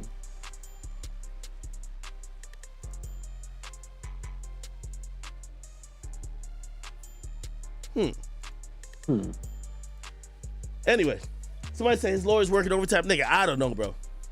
Anyway, I feel bad for Melly. I had the opportunity of talking to Melly once, allegedly. I'm trying to get nobody in trouble. Long time ago. On the phone, and he was in jail for this current offense. And I was impressed by it, and I've still been impressed by his raw talent. The nigga sang me for like an hour straight.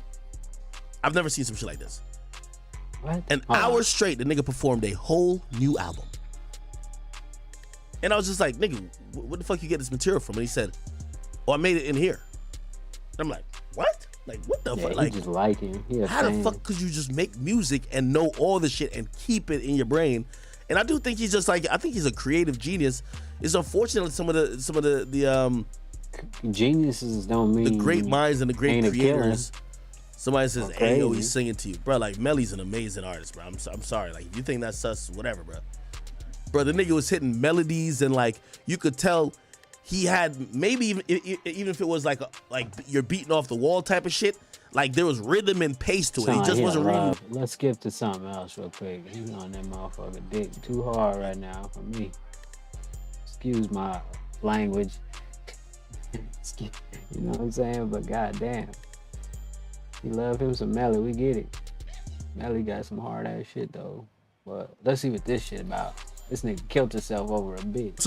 Christopher Christensen. He jumped from a parking structure at Disneyland on December 4th of 2022. This is his story. He was a principal, a loving musician who married a single baby mama and tried to play the stepfather role. Damn. And that was his detriment. That was his downfall. Follow along with me. I hate when people leave this earth with so many unanswered questions, so I hope this provides some insight and perspective. This is my wife, Marlena. Yes, you heard me correctly. Most of you don't know this, but we privately married 3.5 years ago. Marina and I love each other and adore each other, and our relationship has been amazing up until recently. Unfortunately, 2 weeks ago, she and I got into a heated argument at home in front of the girls. Tempers were flared and strong words were exchanged between us. However, never in this exchange did I hit, slap, or hurt Marlena in any manner, nor did I ever touch the girls. I never have and never will. Okay. I love the girls like my own, and they know that, as does everyone else who truly knows me. Unfortunately, Marlena's anger got the best of her that night, and she called the police, which landed me in jail that night. Yeah, man, it's always the wrong move to call the death dealers the, family shit. Especially if you got mentally ill people. I've talked about this before. Don't call the police because they will come and shoot your family member because he didn't obey orders or whatever. They'll justify it and you'll be sad. So make sure you think about the consequences before you call the police. Yes, me, a man who has never hit or harmed anyone in his life. I think it's safe to say that Marlena truly regrets making that call because the events of that night have completely unraveled both of our lives. I am on the brink of losing my job as I am out on administrative leave until my case is resolved. See, that's what people don't understand. It'll ruin your life for a false accusation. That shit's crazy. Women do that shit all the time. However, the legal system is extremely flawed, especially against men and fathers.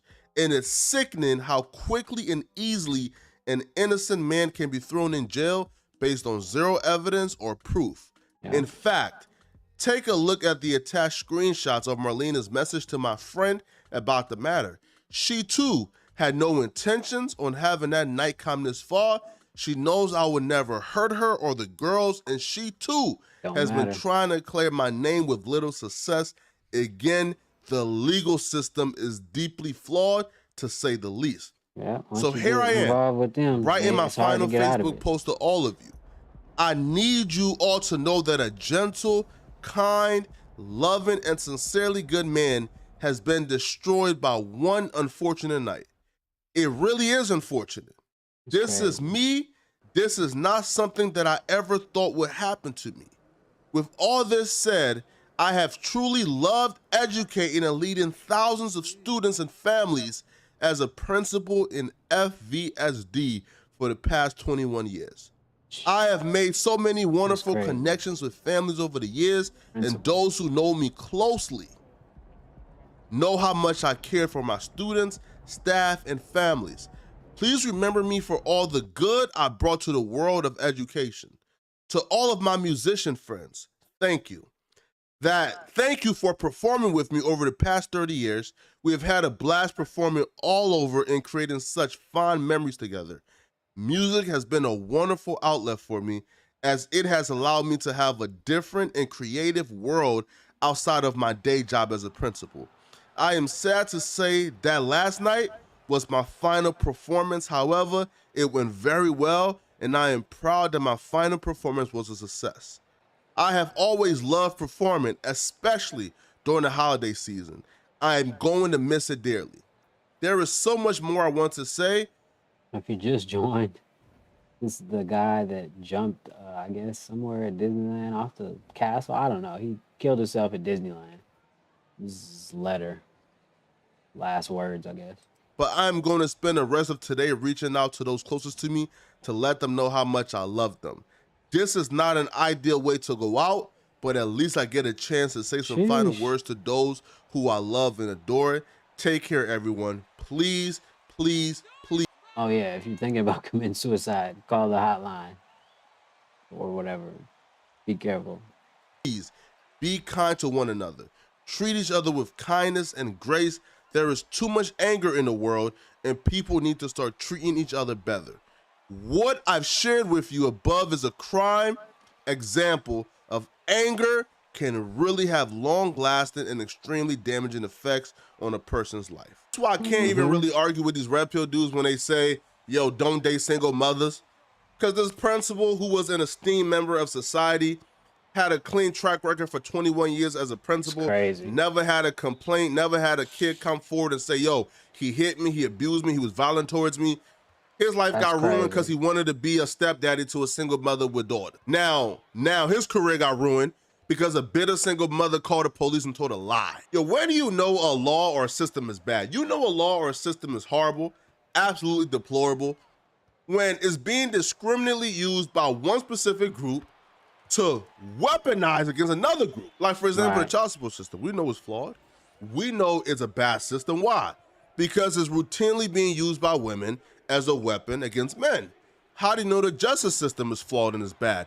Because it's routinely being used as a weapon against, a specific hue of people towards another hue of people. We know this. Even among genders. The justice system is being used routinely by women as a weapon against men.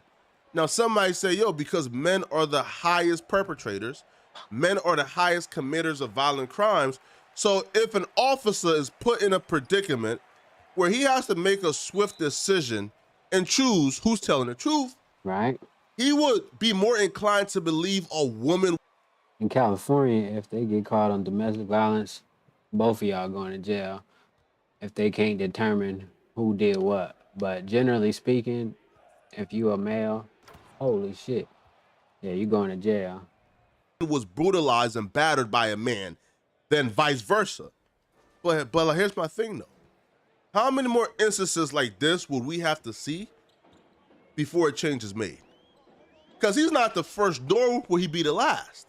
Yo, men self-delete themselves at a rate right now that's just historic. At a rate right now that's just absolutely historic. Like I believe the numbers right now between the rate of self-deletion among men and women is like 20 times more. Like it's out of this world. I ain't tripping because you two already don't like truly me, cares. so. You know why? Because they're men. They're men. A lot of these things could be fixed in a heartbeat, yo. Once we create a culture and a system of, yo, we not about to ruin somebody's life just off of accusations. You have to have credible proof. Credible proof.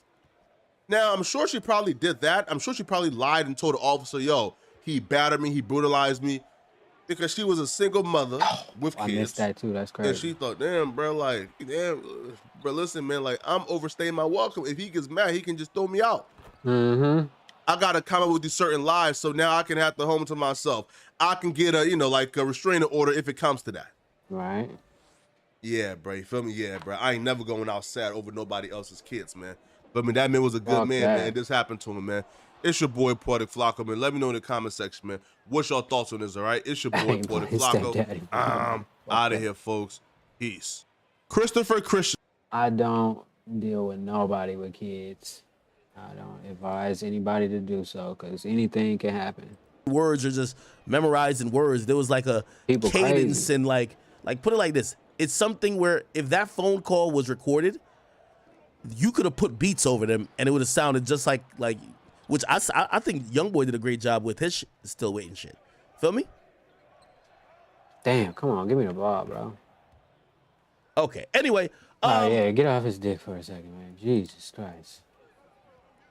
Okay. Crazy. That's interesting though. So this is what I've heard. And I've heard from some reputable people. They say that RICO charges in Atlanta is much different than RICO charges in, I don't know, say, somebody says a Georgia RICO is different. So the state of Georgia, so what YSL got is a state RICO charge. It's not the same. Keep in mind, state RICO charges don't go that hard. Just all around. In New York, it's not called a state RICO. It's called... What do they call it? What's the fucking term? I don't know. You telling the story. So the RICOs, they leave it to the feds. Yeah. So when Bobby Shmurda and GS9, they got the state RICO, or what New York calls their state RICO. Bobby Shmurda, GS9 arrested on, I'm going to tell you the charges. It's called, oh yeah, is it just conspiracy charged with, let me see.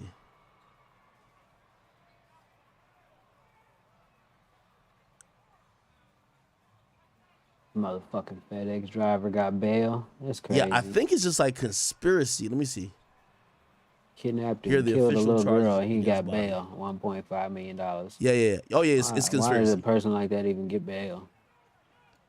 But I think it's called conspiracy to. It's something with like gangs. Gang. The indictment. Blah, blah, blah. Everybody be saying that shit now. I'm gonna look up the actual name. Bobby Shmurda, GS9.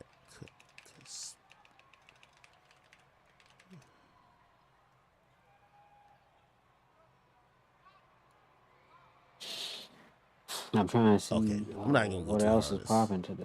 Oh, damn. Here's the fucking charging document. Or not charging document, but a press release by the prosecutor. Man, they were indicted on conspiracy. Okay. So it's just conspiracy charges, I guess. Whatever. But that's their quote-unquote RICO. You get what I mean? Whatever happened to Quano? Y'all see him right here? Oh, shit. Got Quano up here. Pollard is I think that's Bob. Anyway, conspiracy is their case. Now, the equivalent to their charge. Now, granted, here's the thing, and this is the only reason why I say that, right? Bobby, he was offered 4 years. So Bobby was offered to do 4 years. He took 7 because Rowdy was going to do 12. So Rowdy's 12 got pulled down to 7. So he did 7. And he did 7 and what do you call it again? He did 7 and Bobby did 7. Hey. So essentially, I'm not trying to downplay that conspiracy charge. I'm saying like it's easier, and you would rather catch the New York conspiracy charge, just like the racketeering charge for Georgia, than a Fed case. And look what they're saying. You can almost hear his accent for a second. Look what they're mother and DJ Academic.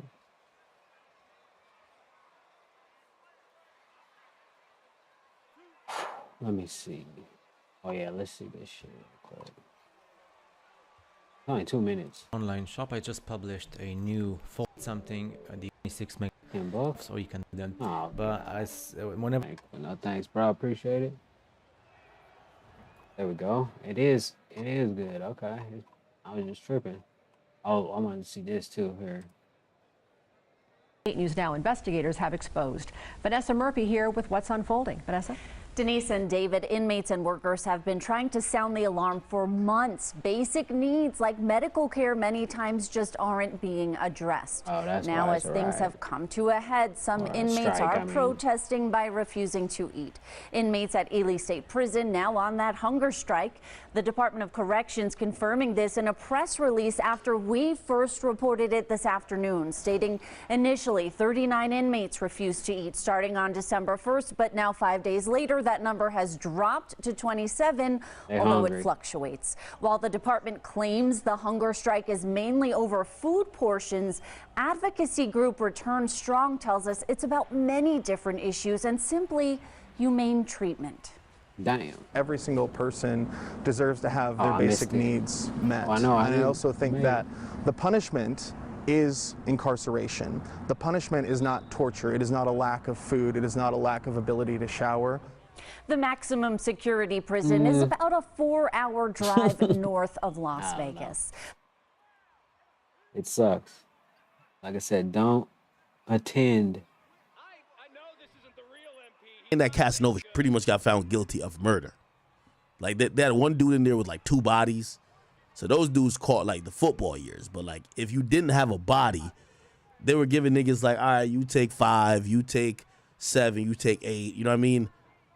When the feds come in and they're like, yo, you take 30, you take 70, you take 200, you take 8 lifetimes. Like they don't give 2 fucks.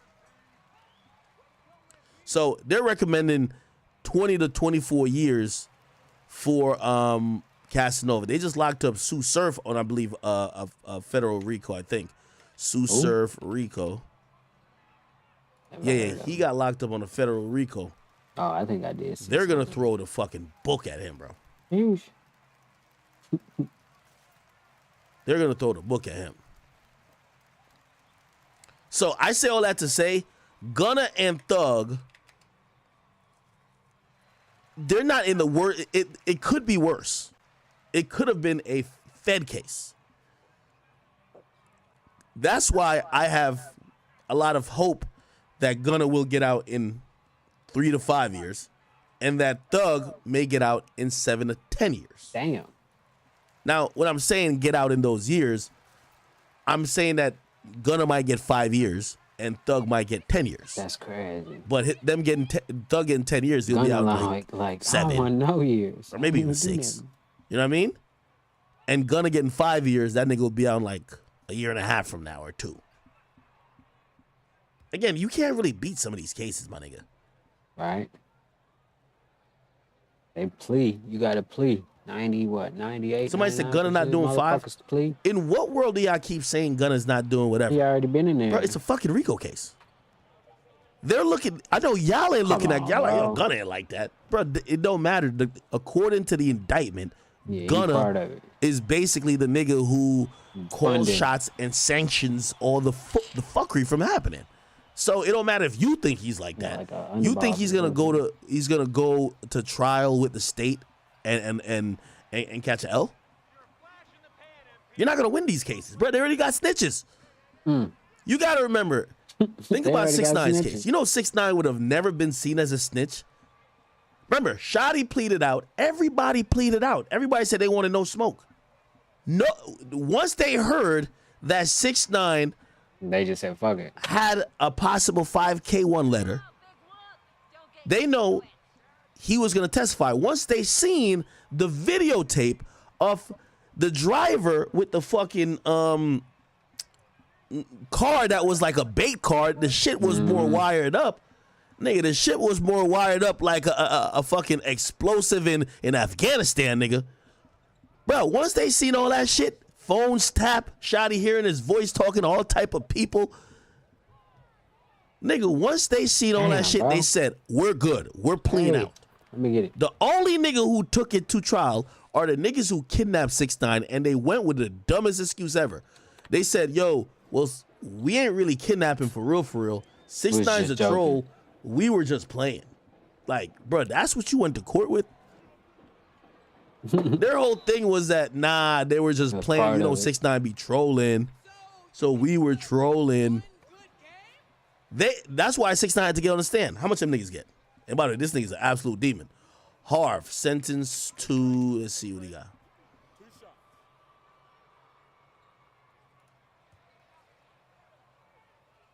No, that's Harvey Weinstein. What the fuck? Harvey Weinstein. Oh. Me Too movement. Yeah, 24 years. When it comes to the feds, they usually start off at about 20. Mm-hmm. They like the 20s. You feel me? When it comes to the feds, they start off with a nice 20. And the reason why they gave him 24, man, you really want to be technical, is because you got to serve 85% of that, which means he's going to serve a smooth 20. Bro. I think around 85% of that is 20 years. So they gave him 24. 20 years. The minimum you could do is the 85%. You got to do like 85% of your time. So that's going to be at least 20 years. 3, 4, 5. No wonder 6ix9ine was up in there. Nigga, 6ix9ine was describing the mole on this nigga's face. Everything. This nigga 6ix9ine was describing every pimple this nigga had, bro. This nigga crazy, bro. You know what the illest part about what 6ix9ine was telling on this nigga? They said 6ix9ine was in the witness stand with his feet up, kicking it back. They said, do you see the man who kidnapped you in court today? He said, 6ix9ine said, yo, what up, Harv? Yo, that's crazy. That's crazy. Yo, you ever seen you ever seen like the fucking transcript of what 6ix9ine said? Bro, that nigga was tweaking. He said, fuck it. He finna nigga, they said 6ix9ine was comfortable as hell cracking jokes. Nigga, they said when they brought up Jim Jones, they be like, yo, hey, so do you know fellow rapper Jim Jones? The nigga had jokes in court. The nigga said, no, he not a fellow rapper. He like a retired rapper. Right. He sneaked this in Jim Jones in court. Yo, how comfortable do you feel, bro? Y'all see the transcript? Let me see. Let's see if I can find it. I used to have it. 6ix9ine testimony transcript. I was about to say that would be a funny video. Just reading that testimony or having it read or whatever. Okay. The Three Musketeers got a new movie coming out. Let me see. Oh shit. I like Three Musketeers.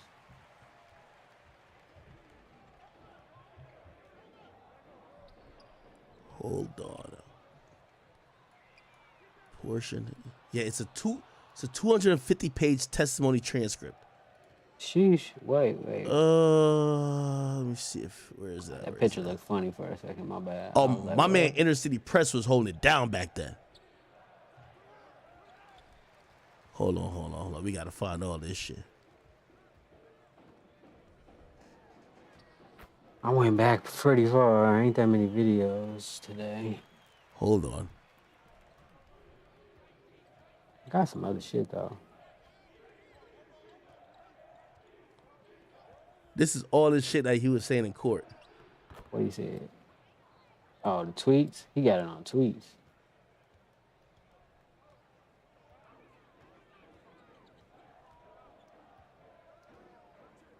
I think he said he ain't get jumped in or nothing. Hold on. He said he ain't get jumped in or nothing. Because he had the money.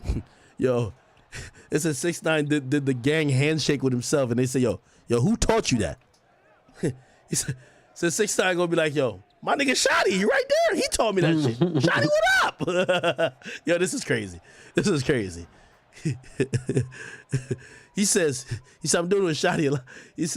He said the 9 with your index finger and your thumb. He said, Nuke taught me that too. Nuke taught me that too. They showed him another picture. He said, nah, I think I was getting the hang of it there. Nah, this is ill. Hold on. I got it. I think I was getting the hang of it there.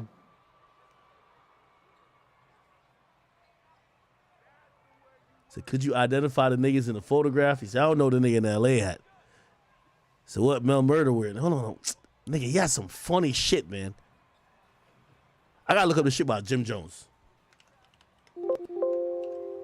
He got hella shit going 6ix9ine. on. Let me see. 6ix9ine, Jim Jones, retired rapper.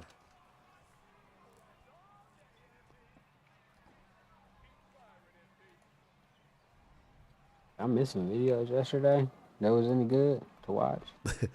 Yo, I'm looking. The prosecutor say, yo, who is Jim Jones? Yo, retired rapper. Hilarious. I'll be right back. Give me like a minute or two. You know what I'm saying?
Hilarious, bro.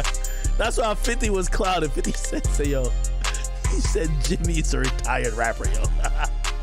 Nah, this nigga, yo, hold on. I'm gonna search this nigga's name. We're gonna find it. Let me see, 6ix9ine. It's in the transcripts. I gotta get that for y'all. It's one point they're like, yo, 6ix9ine's reclined in his seat, and now is like cracking jokes. Anyway, y'all know what it is. Yeah, you snitched on everybody. And you saying it's funny. Yo, so I basically said all that to say, man. It's funny though. I ain't gonna lie. Yo, if I had to give a prediction, I think 7 to 10 for Thug, 3 to 5 for Damn. 7 to 10 3 to 5 for that should go by fast. What do you call it again? Gun. For real? By the way, salute to On Smash. By the way, I don't know if you ever visit their website.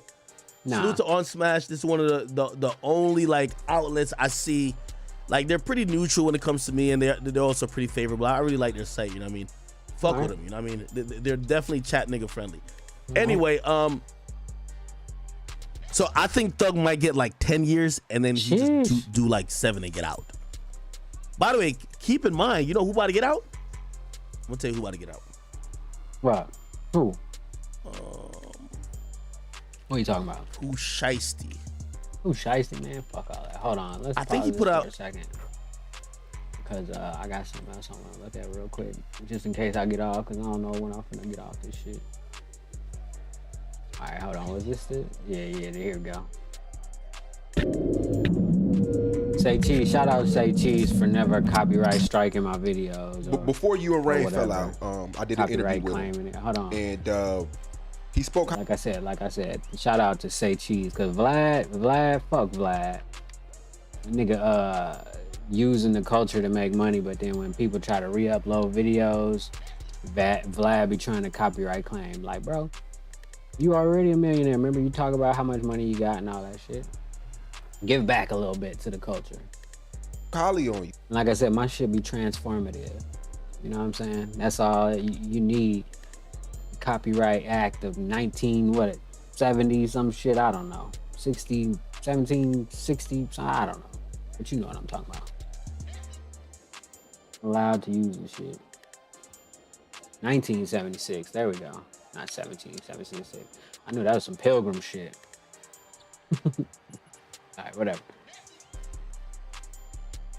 Shit. Oh, wait a minute. Did he? Hold on. That shit looked like my video for a second. Hold on. That's cool how you doing it now, though. Alright, whatever. But yeah, shout out Say Cheese for letting me remix these videos and shit. But before you and Rain fell out, I did an interview with him, and he spoke highly on you. Very highly. He said, yeah, and you know, he didn't get on Say Cheese, and you know, he didn't say that y'all weren't speaking at the time. He actually said he feels safe with me.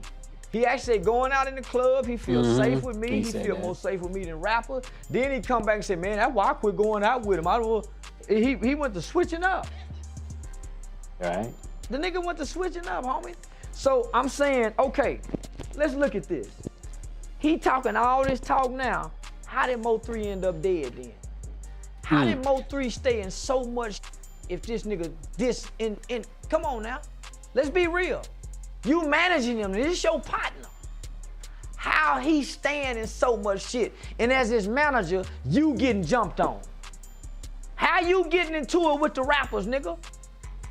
If you not pushing this, if you not condoning this. You popping it on. This your little pit bull. You told me, you sicking him on niggas.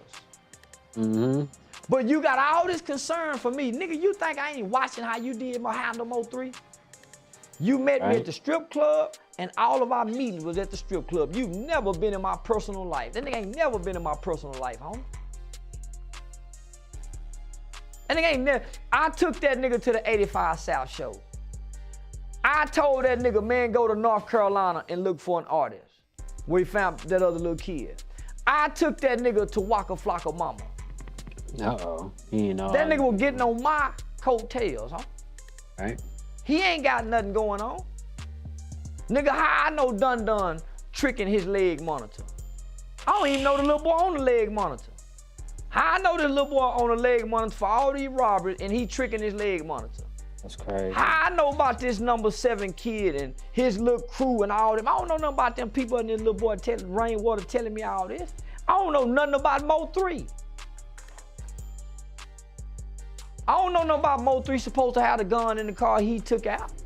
He didn't want Mo3. I don't know nothing about none of this, homie. You've been knowing me long and I've been knowing Rainwater. Me and you ain't never had none of these conversations. Nah. I don't know Mo3 mama can sing and his brother can rap and they want to be on the album. I don't know he having beef with these people about the money and he didn't have, I don't know none of this, homie. Nigga, guys invited me to his birthday party. I don't know nothing about none of these people, homie. But I'm good for Empire Records to have him around me because of my platform, the exposure it gives those artists. Damn. Yes. I don't know nothing about none of this shit, homie. But I'm smart enough to know who playing on me, who playing around me, who really being a friend, who trying to be a friend, who just, I'm smart enough to look at this shit, homie. There's no way this nigga know if I'm sick, if I ain't sick. Nigga ain't no way I'm gonna know. Hell you talking about? Nigga, if I got AIDS, I ain't gonna know I got AIDS. Nigga, I'm gonna keep fucking like I ain't got AIDS, like every other nigga. Just show up dead with, hey man, what happened to him, man? The nigga got sick. Yeah. What? You're sick. I'm gonna easy eat this motherfucker. If I got cancer, I ain't gonna know I got cancer. Exactly, me too. To tell a motherfucker I got cancer, I ain't gonna wanna know. So these niggas just making up shit. Come to find out, he was the one told Wack 100 about the bullshit pastor story. Fuck. Of course. Damn. Oh, he did. That's crazy. Yeah, homie did. So All these are guys I met in the industry, including the mothers. Like I said, our interview, he spoke highly on you, and he feels like you're distracted by the fame. Distracted by the what? By the fame. Nigga, I'm distracted by the fame. I'm distracted by the money. I'm distracted by the hoes. I'm distracted by the clothes. I'm distracted by the new cars. I'm distracted by the new ticket sales on the comedy show. Nigga, what you mean distracted? You damn right I'm distracted. I'm distracted from all the shit that kept a nigga broke. Right. Like you're not doing the same community work you were doing before, basically. When I was broke down there at the Classic Lady, now I'm doing it all around the country. I was just in a high school, that nigga abandoned me, left me hanging. We wouldn't gave money away. I was just in a high school 3 weeks ago in Austin. Right? Oh shit. Man, a high school where him and other rappers went along and say we having a book challenge. Not only that, I'm still working on cases. Not only that, I'm still doing put the guns down challenges with the prosecutor's office and others. I'm flying around the country now doing it bigger. And showing it. I've helped the law enforcement make over 52 arrests within the last year of being on social media. Yo, I've helped law enforcement make over 52 arrests. What do they mean I'm distracted, nigga? And I'm making more money than I ever made before. So he didn't know me before now. Right. So what do they mean I'm distracted? Because most people say I don't do community work. So what am I distracted for now? Nigga, I can buy brand new cars. I can buy brand new houses. Man, I can fly anywhere in the country. I can help anybody I want to help. I'm helping now. I'm Santa Claus every day now. Charleston, can I borrow? Charles, man, I'm just passing out money, helping everybody now. Boy, it feels good to be the village leader with money, not the village leader that need help to help the village. No. So I don't know what, he don't know me, homie, to say I'm distracted. What was Mo 3 distraction? What's his distraction with his artists? Because none of his artists are getting the views, the bookings that I'm getting. Name me one person, homie, that's getting booked and traveling the way I'm doing. I don't know, most rappers aren't. Homie, my booking fee starting out at $10,000. Nigga, I just come back from California for $30,000. $17,000 wide into my credit union, nigga, a week before I get there. Charleston White doing it big. I'm happy too, because at the beginning, I remember people didn't like him, but a lot of people changing their feelings, maybe, I don't know. The episode of Warren Cali. In this episode, I'm gonna talk about Notorious Pimp, Frank Ward, and the legendary Ward brothers. The Ward brothers will grow up in a time where racism was a common thing, and blacks and white people were segregated in the 1930s and the 1940s. The Ward brothers grew up in Alabama in a small town called Uniontown. This channel is, the Ward brothers were let me get this dude some, he got a bunch of subscribers. He got 80,000 subscribers. He don't need my help, but War and Cali, if you were wondering, it's called War and Cali. 5 brothers that consisted of Drew, Charles, Willie, Frank, and Ted. They also had one sister. In the years, the Ward family would move around, settling in multiple places, but later settled to California for a better life with more opportunities and ways to prosper. They would live in various areas in California, which eventually led them to being in Oakland, California. And in Oakland was a different story. A fast life, way different from being in Alabama. And by the 60s and 70s in Oakland, African Americans played a big role in the community. Hey. Oakland was full of hustlers, pimps, and revolutionaries. Right. That being the Black Panthers, a group founded in Oakland in the 60s. A group that promoted militant structure in the black community and ruled with an iron fist. The Ward brothers would become heavily involved in the Oakland streets as hustlers and top-tier pimps. And Frank and Ted would take full advantage of the drug trade and the hoe trade. And when I mean big pimping, I mean big pimping. They were some of the early successful pimps back in the day, getting a lot of money and living a flashy lifestyle. The girls, jewelry, cars, and the money. With the Ward brothers' lifestyle, they would have clashes with the Black Panthers. Hey. The Black Panthers tried to move dealers and pimps out the black communities by force. But the Ward brothers wouldn't care about that and kept going strong with their enterprise. This all led to 1972. 1972, a film called The Mac was set for production, and the movie was set in Oakland, based on the life of many pimps, and the main character Goldie was said to be based on Frank Ward. But before the movie could be started, it had to get the okay from Frank, which he agreed. He put a huge amount of money into the movie to make sure the movie was done right. I know that. From being filmed in his neighborhood, having some of his women in the films, his car, even real life pimp events like the Players Ball, and he even acted in some of the scenes. The film costed $120,000 to make, but the film would run into some problems. The producer of the film, Harvey Bernard, said Bobby Seale, co-founder of the Black Panthers, ran into his hotel room one night and informed him that him and his crew were shooting in Black Panthers territory. Black Panthers' other co-founder, Huey P. Newton, wanted $5,000 in exchange for the making the film in their territory. The check was given, but the check was bounced. Harvey Bernard said the next day when the crew was shooting, bottles and glass started raining down from rooftops, and the crew ducked for cover and scattered. Frank was said to be enraged. He felt this was his film, and everyone was under his protection, not the Panthers. He stayed around to make sure things was right.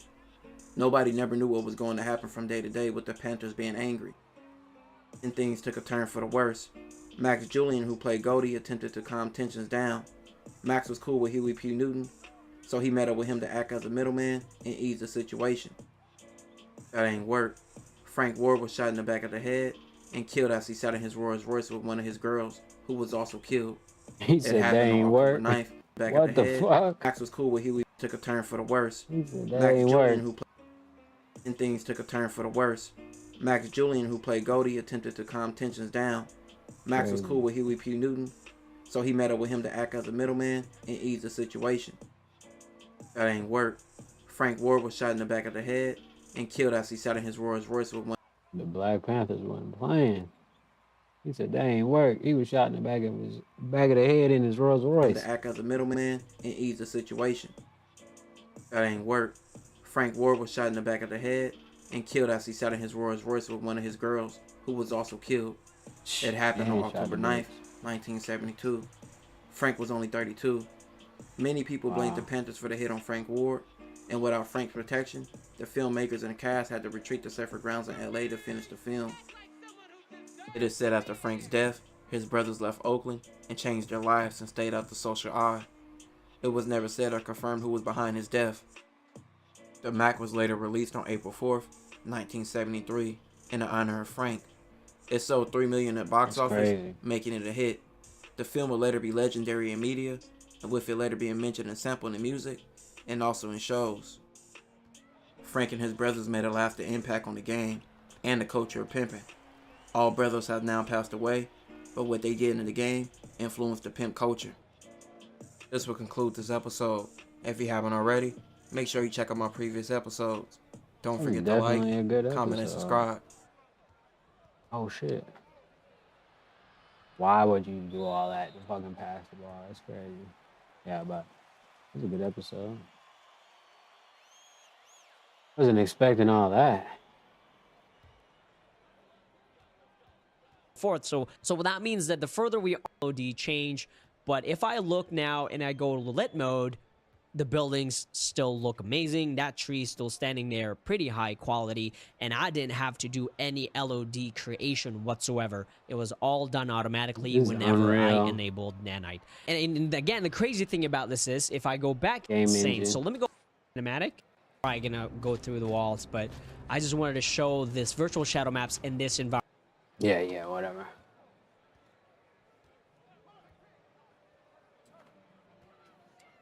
Let's talk about the big homie Nick Fuentes. Let's talk about the big homie Nick Fuentes, man. Oh, that's easy. So I think this is California, right? Because In-N-Out burgers don't exist anywhere else but California, right? In Vegas. Wait, can y'all hear or not? Can y'all hear or not? Yeah, okay, perfect.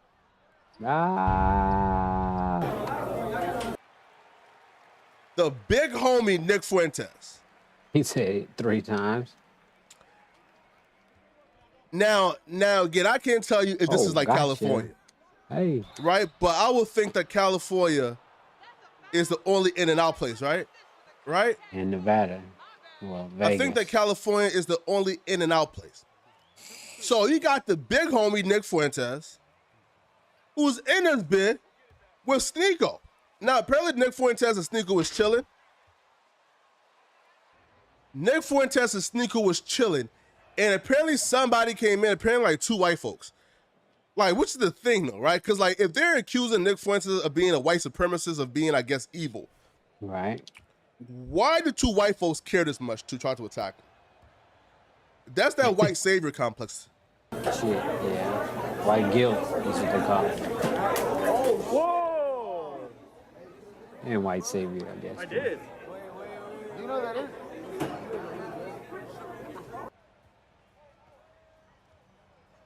Yo. If Nick Fuentes can do this, everybody's doing that today. Oh, we got it. Yo, I don't know, you, bro. Like, I'm kind of shocked because I'll be interested to see though.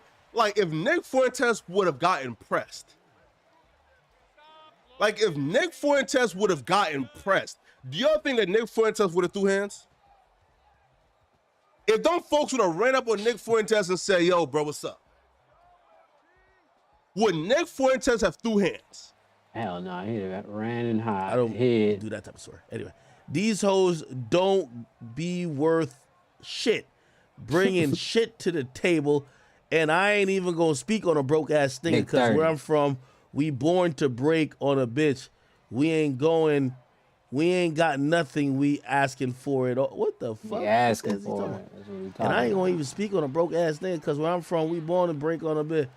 We ain't got nothing. We asking for it all. What the fuck is he talking about? Anyway, okay. I seen some other people, and by the way, who else has like commented on this? I wanted to hear some more people's perspective. Because I seen some people turn this into almost like a manosphere talking point type of conversation. Where all of a sudden they were like, yo, I ain't funding no bitches. Yo, program. all that 50-50 shit, you gonna get a lot of like people, back talking you. Who said that recently? I was hearing somebody talk about it. Man, I don't want to hear him talk. Who else was talking about it? Low key. Claudio. Why the fuck? I don't think I want to hear him. Is Kanye getting banned from one platform, then he's on the other? Bro, like, what's going on with... Yo, Kanye is getting so crazy privileged. Bro, everybody else, for half the shit he's done, would have been banned from everything. Hell yeah. You wanna know what I think? You wanna know what I think the move is for Kanye? Kanye's the GOAT, nigga. That's why. Bro, Kanye trying to get banned from everywhere so he can drop a project where you have to pay $1 to stream every song on that bitch. But he didn't have to do that to do. I know, but I think it's just the best idea. Like, get banned from everywhere and then make everybody, because everybody's still gonna listen. That's the point he proved right now. I can get banned from everywhere and y'all still gonna listen. Y'all gonna find a way to go. Kanye is just the GOAT, bro. I'm sorry, bro. Like, he's one of the niggas that you just can't cancel. Yo, I'm gonna be honest with you. I think he is exhausted all that go shit. I think business wise right now, nigga. See how many niggas like that shit. Yo, business wise, that nigga is cooked unless he starts selling Yeezys. He has a 1.2 million likes, bro. That nigga is the GOAT. Yeah, he's still booming. If he just charge $1 for every song that he dropped now to stream it, bro, he's gonna go up, bro. Because the thing is, niggas gonna still listen to that nigga no matter what he do, no matter what he say. People who don't like him gonna listen. People who like him gonna listen. Y'all niggas, he just proving that motherfucker. Yo, I'm gonna keep it a being with you. What has to happen is that forget Meta, forget Twitter. You know who got to ban Kanye, man? Apple, bro. Apple just got to revoke his privileges from having an iPhone. He sounds stupid. Lock him out of his own phone. Do some weird shit. Like, I'm telling Android the next day. What do you mean? Huh? You gonna be an Android the next day? Google gonna get his ass too. Nigga, you know they gonna be a Kanye phone. We don't fuck with Balenciaga. He sounds stupid. Balenciaga's owned by the company who's selling you the rest of your outfit. You got on Gucci boots. You got on a Alexander McQueen hoodie. You're trying to get a Yves Saint Laurent like bracelet. Right. This is the point, and this is why people don't really give a fuck about what black people be mad about. Y'all be mad about some shit, but let's look at who own it. Here's the funny part about it now too. They just came out. Let me put this back on the screen. I just want to show you that black people, they don't know how to really boycott nothing. Look how they doing the Ye, man. We got to take a page out of those people's books. Look at this nigga right now. Francois Pinois. That's the nigga who owns the Kering Group, who owns Balenciaga, Bottega, Gucci, Alexander McQueen, hella shit. Yves Saint Laurent, right? Let's Google this motherfucker, right? Cool. I ain't gonna lie, the Kering company sound a little sus in itself. Hold on. Here we go. The parent company also got some pedophile shit. CEO of Balenciaga's parent company, the guy who I just said, owns site that sells child sex mannequins with erect penises on their face. Mm-hmm. I'm sorry. They blanked out. This is done. Hold on, I'm just trying to tell you. Like that shit don't sound real, bro. It is real. Hold on, I'll go to another article if you think I'm capping. It's funny. It is real. Look. Wait, hold on. Fox News, even though everybody gonna be like, oh, it's Fox News, it's fake. Balenciaga's parent company, silent blah, blah, blah. Here we go. Actress Salma Hayek, husband Franz, blah, blah, whatever, has remained silent on blah, blah, blah. Come on. This is a nigga who owns Balenciaga's company. He's a CEO of Kering. What does Kering own? I just showed y'all. You see all them little niggas on this is why when niggas be on Twitter, I be like, yo, shut up, nigga. I got my new Balenciaga upstairs, nigga, and I'm gonna just chill out until y'all niggas get the fuck over it. And you know me, I love wearing my black. It's a black joint. It's a black hoodie. I'm a rock it. I ain't gonna lie to you. Because you know what? Y'all ain't really committed about shit. And I'm not I ain't no fucking revolutionary to fake act like I'm about shit. But that's because you're not from America and you wouldn't rise up for any cause in America anyway, because you're not American. You can go back. Yeah, you are now an American, but you ain't born here. It's not the same. You can go back. You probably already sent back enough money to go whenever you want your golden parachute. So yeah, that's why you're not a revolutionary. You wouldn't be for this country anyway. Y'all be on Twitter, oh, we're boycotting, we're this. Cap. Because it's our country. If you boycott Balenciaga, you better boycott Kering Group. Kering Group owns Bottega, Balenciaga, Gucci, Alexander McQueen. Does anybody in this call got Alexander McQueen? I got a bunch of them too. I love Alexander McQueen. Not at all. That's why you should lead by example, big bro. I'm gonna lead by example, big bro. I'm gonna lead by example by not saying nothing that I'm not gonna do.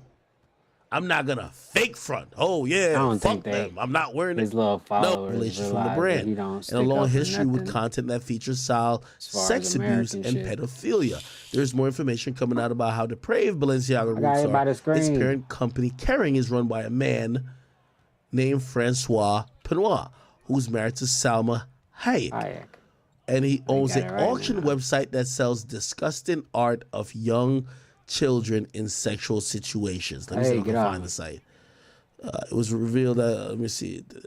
They call it F-face, and it's a child with a penis on his face and a butthole. That's crazy. And yet somehow this image has 1,300 likes.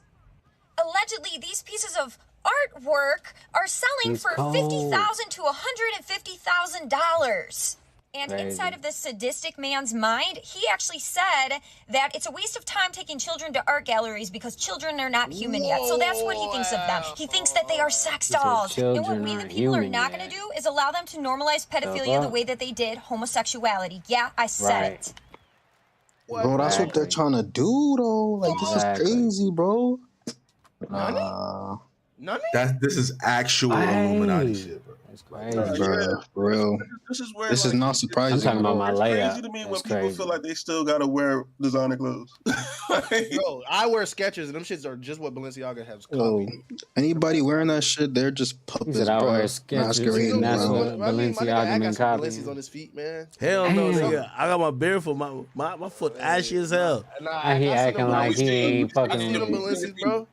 We see you get your feet Let's down. see it.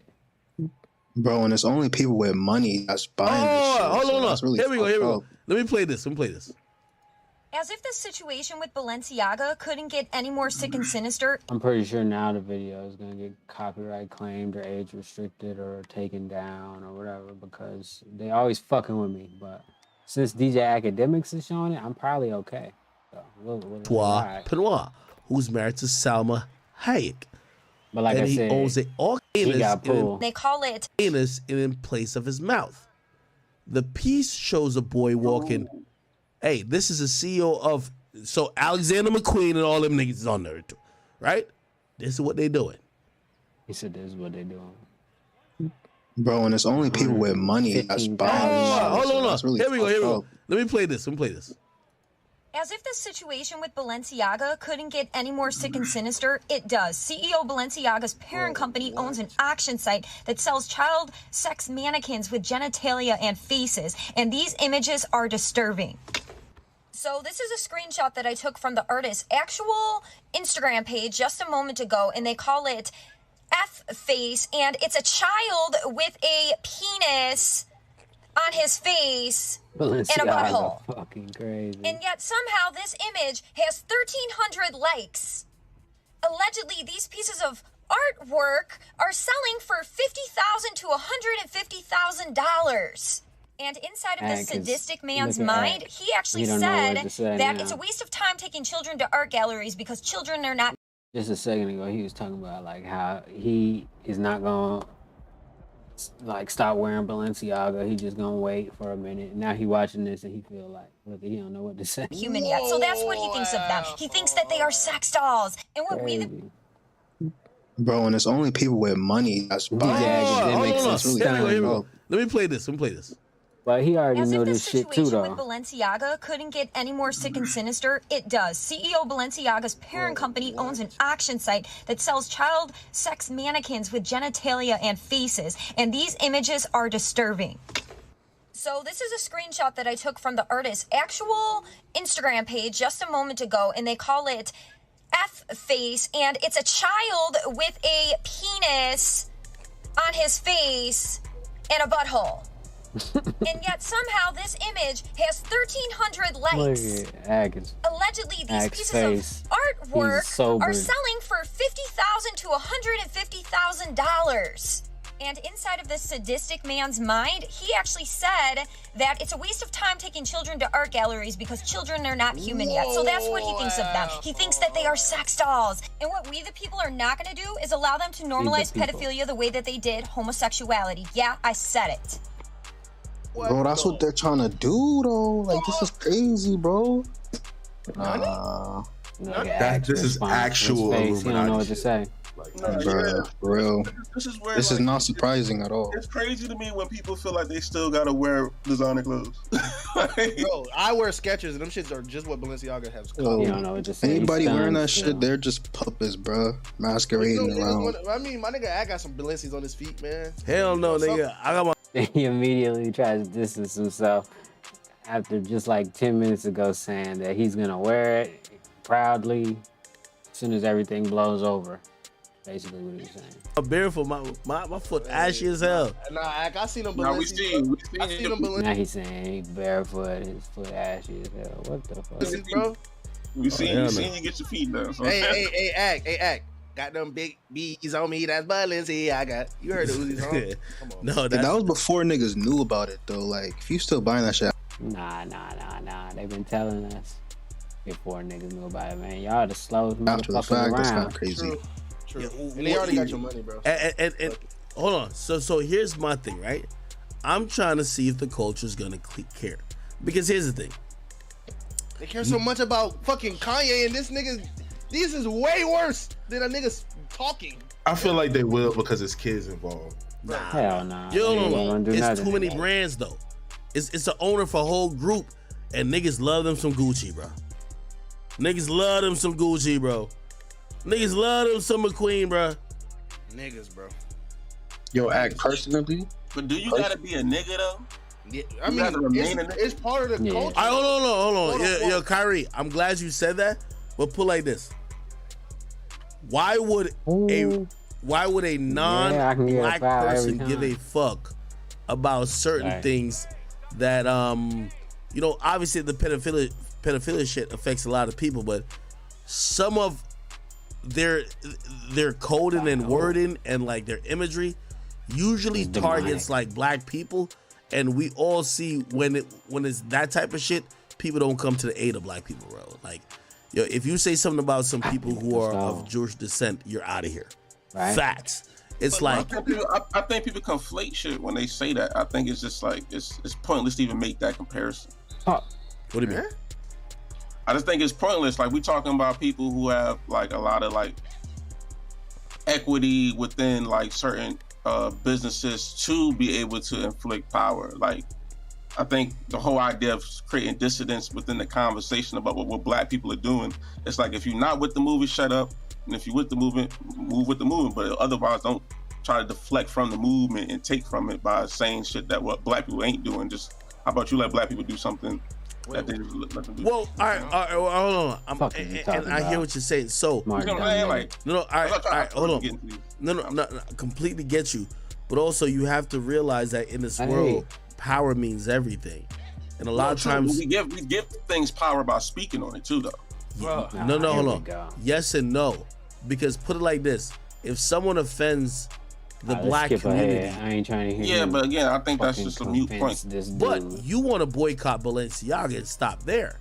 The problem goes way beyond Balenciaga. I just already, off a quick Google search, I just showed you the parent group who's profiting on Balenciaga, right? It's not Balenciaga profiting on Balenciaga. It's the parent group that owns Balenciaga profiting on Balenciaga. They also own Gucci, Alexander McQueen, Yves Saint Laurent, things that rappers and other people in the community rap about often. Now, will the conversation, someone like me, I would say, I'm not getting this conversation unless we're going to be talking about this on a totalitarian type of perspective, where it's not just about. So again, this is the point I'm making. Like, if you're going to talk about it, you have to admit that you are the black people that you're speaking on that will not be involved with the movement, that don't care enough. No, incorrect. Because I want to be down with the movement, but when shit is surface level, because people don't realize how deep shit goes, or they don't realize their power. Play this.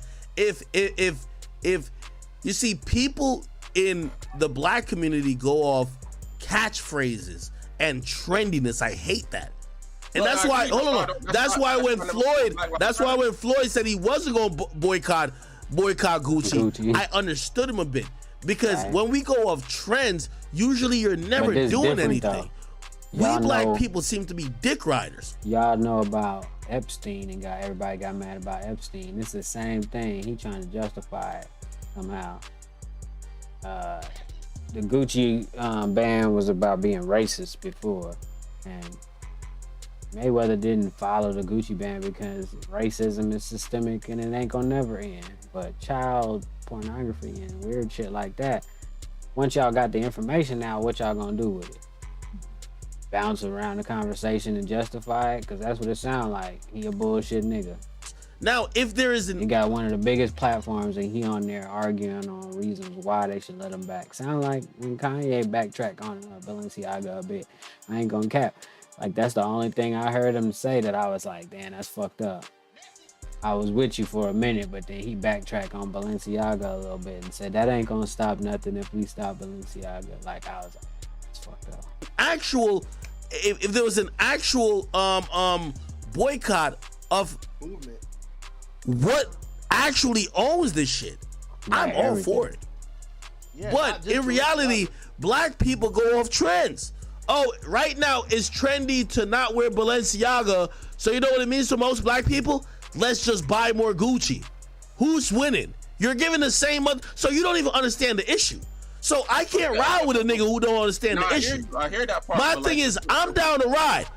But if I'm a ride and we gonna get in this car together, you should understand all the ramifications and all the people we going. Right, well, so if we go, that's great, but everybody knows the ramifications. It's public.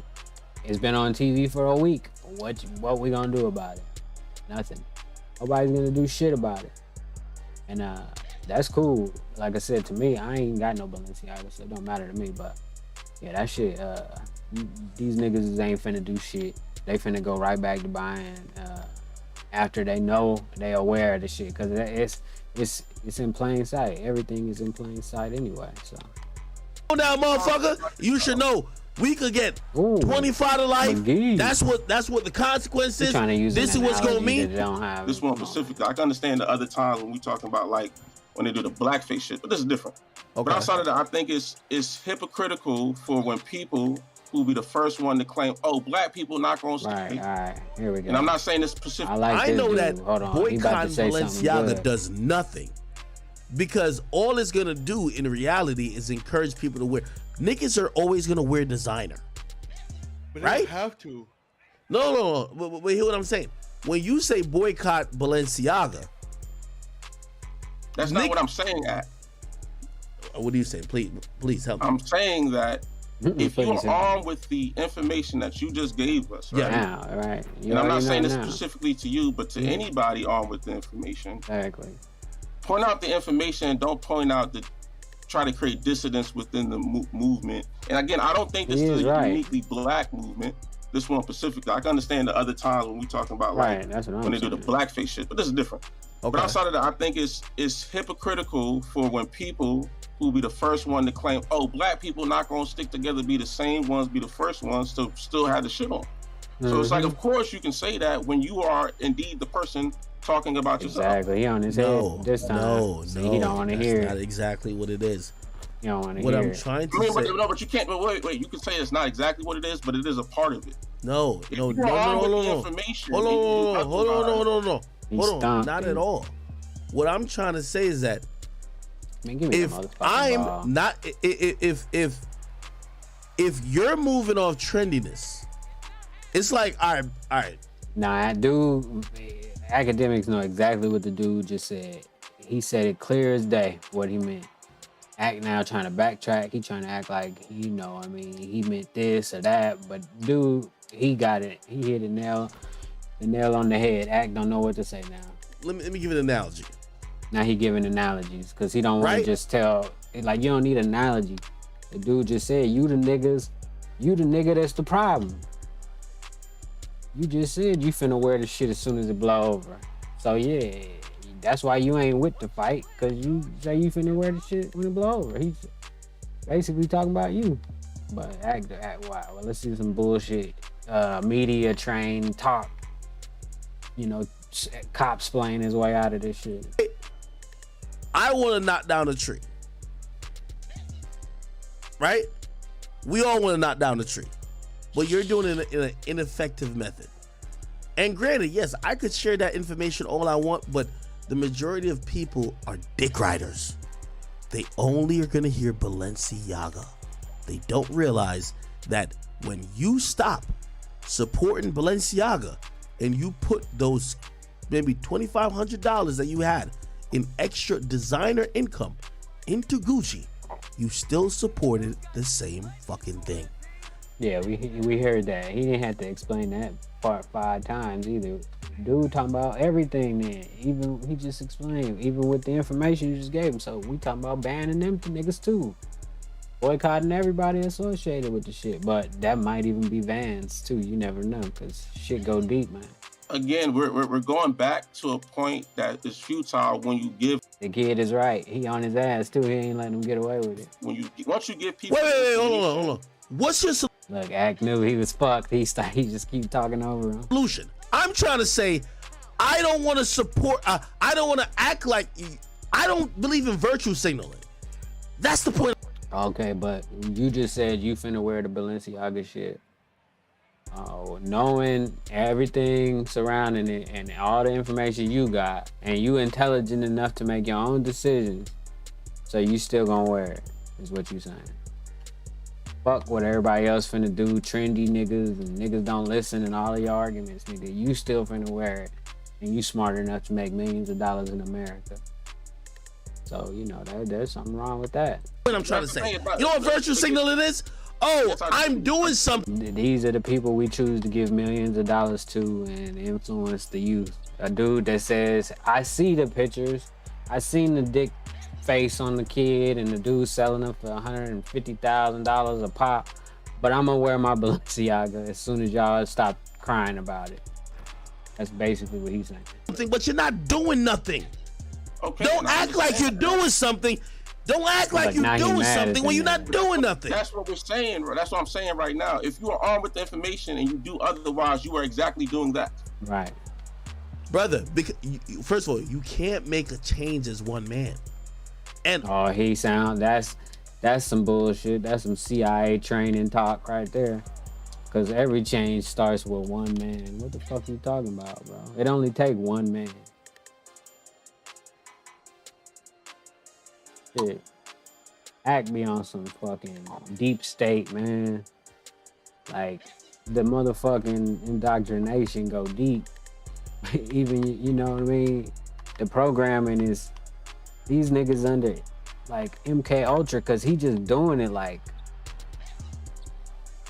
it seemed like he ain't even really thinking about what he doing, what he's saying right now. How he trying to justify what he talking about.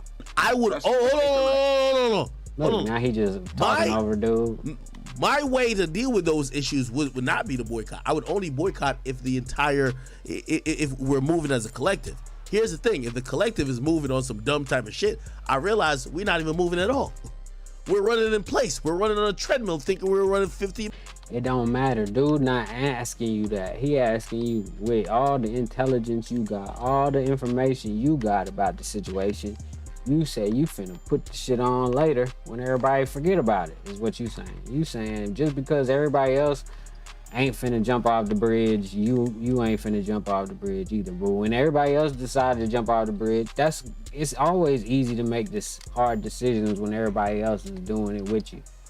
But it's the real niggas that do it when nobody watching and, you know, ain't nobody following you. You know what I'm saying?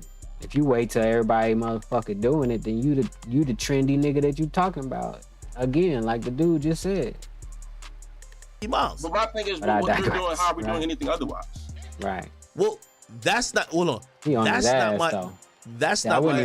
Hold on. I wasn't even finna watch this shit this long, but finally, Act got a nigga in there. At first, I didn't think dude knew what he was talking about, but then I had to slow down and catch the drift of why. Oh, okay, he do know what he's talking about. And he got Act on the ropes right now. Hold on. A solution, right? That's not my prerogative. Hold on. Wait. No. That's not my prerogative. I'm one of the people who will ride with the movement only if the movement actually accomplishes something.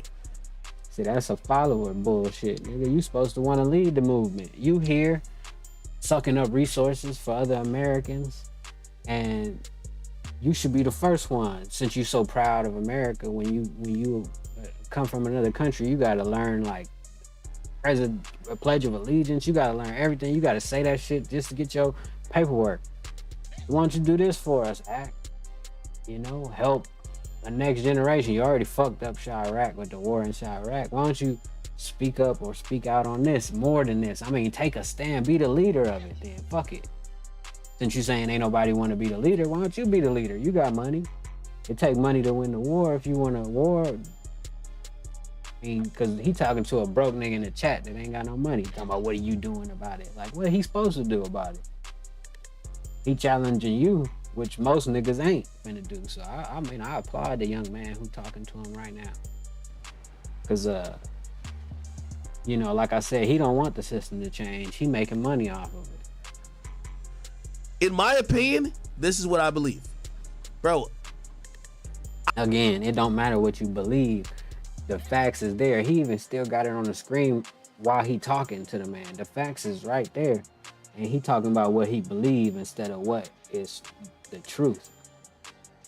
Mysticists and gurus and, you know, these fake ass motherfucking, you know, snake oil salesmen, they'll get you to, you know, listen to what they believe, but they won't never tell you the truth. I'm not into boycotting a motherfucking brand over nothing, period.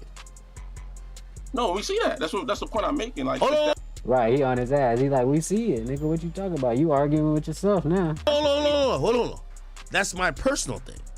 I'm down to rock with my people, but if my people are misguided, it ain't for me to bring them to the fuck. His people in Jamaica, so that's why he ain't worried about rocking with Americans. Again, he talking about I rock with my people, but if my people is misguided, you supposed to help them. You got money, you ain't got nothing but time, DJ Academics. Some of these other niggas gotta work.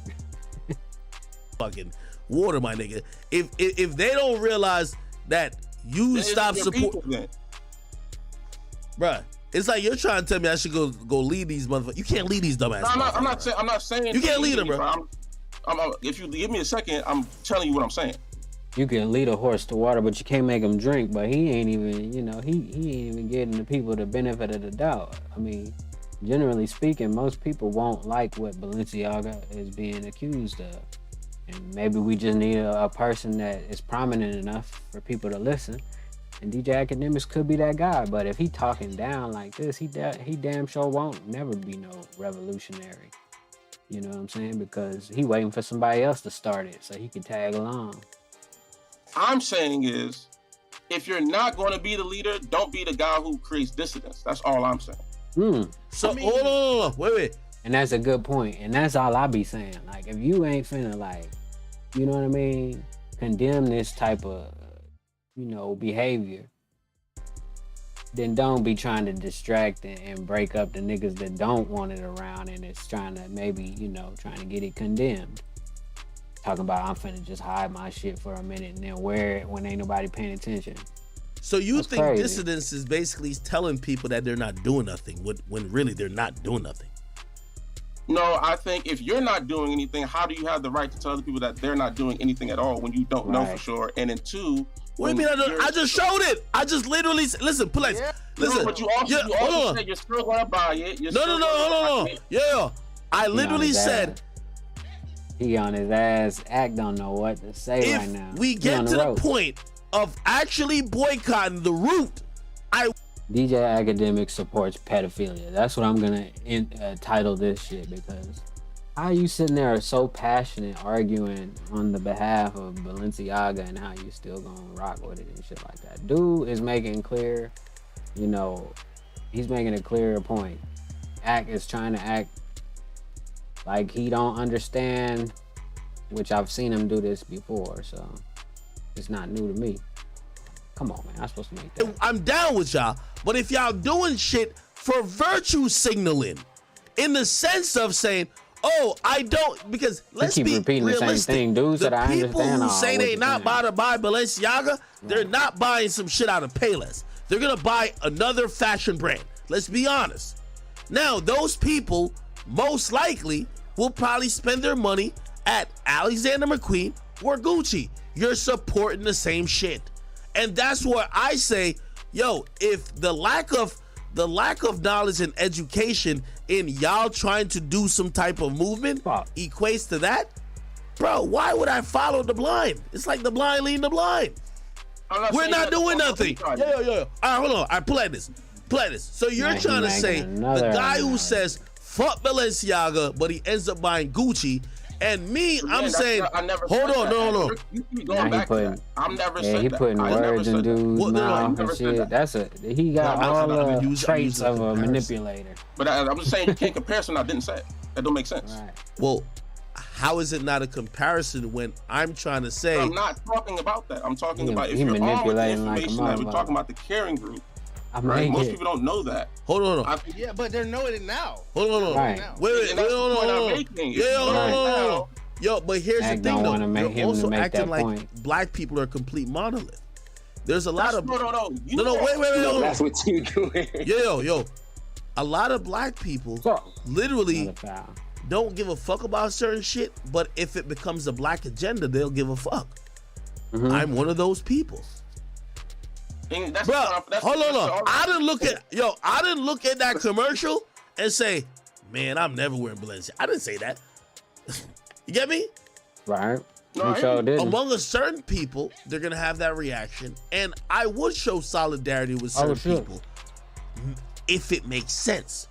When I realize niggas ain't making sense and niggas is just virtue signaling, like the majority of things in life, I say, oh, y'all just bullshitting. Okay, I'm not on board with that bullshit. I'm sorry. All right, we got it. And again, you said that shit a bunch of times. And all right. And hold on, by the way, I was making a point to compare it to the Jewish thing. Oh no. Jewish people don't virtue signal. They fucking get it done. So what we're doing is a waste of time. Again, that's two Jewish people don't virtue signal. Oh, we think we're doing something. Kanye, you're finished, nigga. He just went to that, yeah.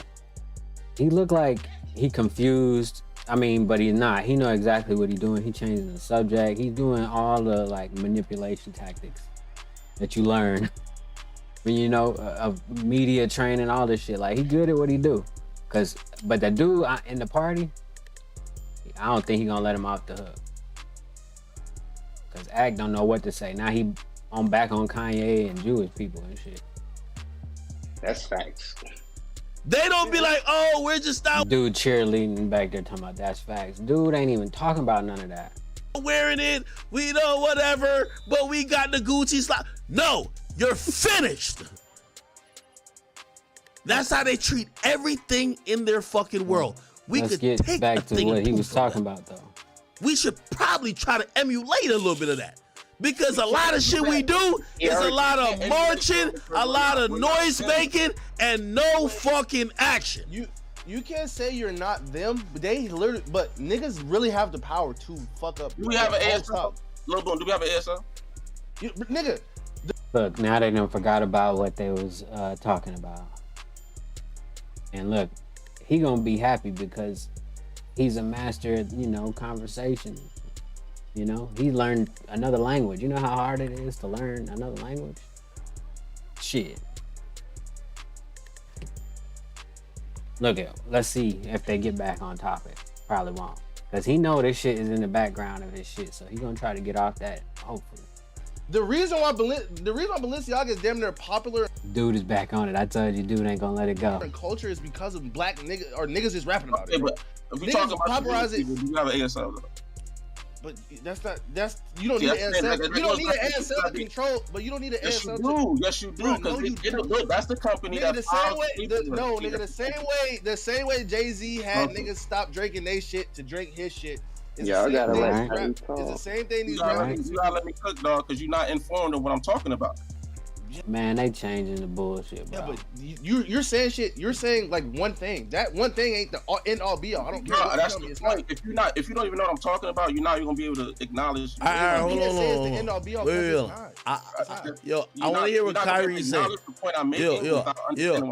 I hear what Kyrie's saying, but even with what you're saying, you're just describing virtue signaling, my nigga. We can move on because people don't want to hear this. Crazy. All I'm saying is, when it comes down to this specific topic, it's either or. Which side is going to lead to a solution-based conversation?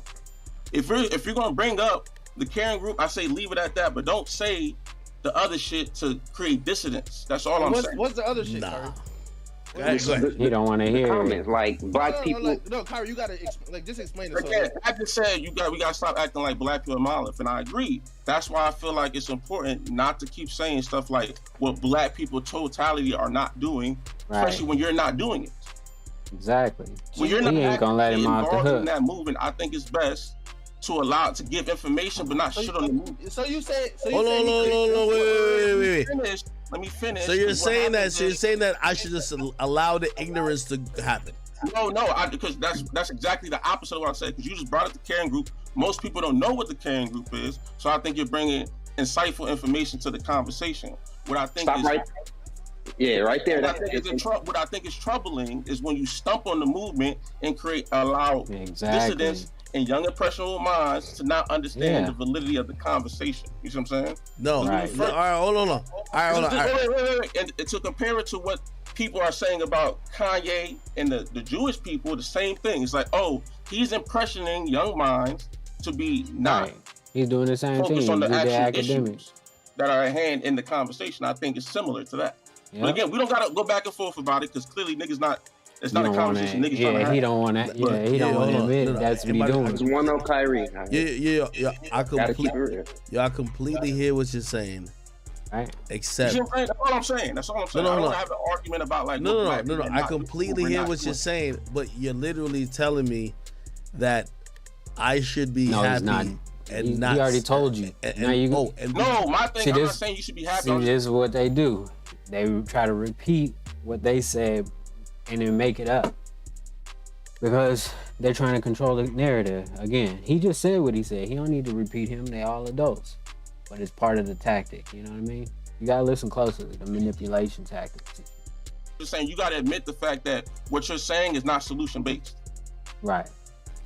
Dude is on his ass, bro. Are you saying that virtue signal is solution based? Bringing that bullshit up. Nope, he just saying that what you did. No. Hold on. Hold on. All right, hold on. Wait. No, you can't. You can't basically admit one without admitting the other. Okay, great. Okay, all right, hold on. Okay, great. If you're saying what I'm saying is not solution based, could you also admit that the failed and also virtue signaling is not solution based neither, because you're not doing nothing. You're not doing nothing. You're not doing nothing. At the very base is creating a conversation that is. Bro, stop it. You're not doing nothing. Like, hold on. Yo, fuck the conversation. It's the same result. Right. Hold on. Is it not? All right, but that's what I'm saying. Exactly. He ain't doing nothing, but you ain't doing shit. Wear it later. When you think you're doing shit, right? At least I'm cognizant enough that this dude is smart enough to understand what this young man is trying to get him to understand. He know what he's saying. He just don't want to admit that he exactly the person the dude is talking about. You the problem. The reason why niggas can't unite is because of shit like that. One of the biggest, most prominent influencers of this generation saying, fuck it, he finna wear it when everything calms back down. To say, DJ Academic supports Balenciaga. Hey, I see this as some bullshit, so I'm not doing nothing. People think they're doing something and ain't doing shit. Yeah, but because of virtue signaling. I think I'll say that in the title. His excuse is virtue signaling. Yeah. Due to virtue signaling in the black community, DJ Academics stands for Balenciaga. That's the point. He's giving you the bigger picture, so he's already. We're both. Hold on. We're both doing nothing. Hold on. What is the point of saying we're both? Wait, hold on. Because nobody else gonna do it. Wait, we're both acknowledging. Everybody should be knowing this as well. We're both acknowledging that really we ain't doing shit. You just want brownie points for the person who thinks they're doing something. I don't think they're getting brownie points. I think it's causing a conversation, which I think is also important. The conversation don't do nothing. Kyrie, it sounds like you want this nigga act to be like MLK or some shit.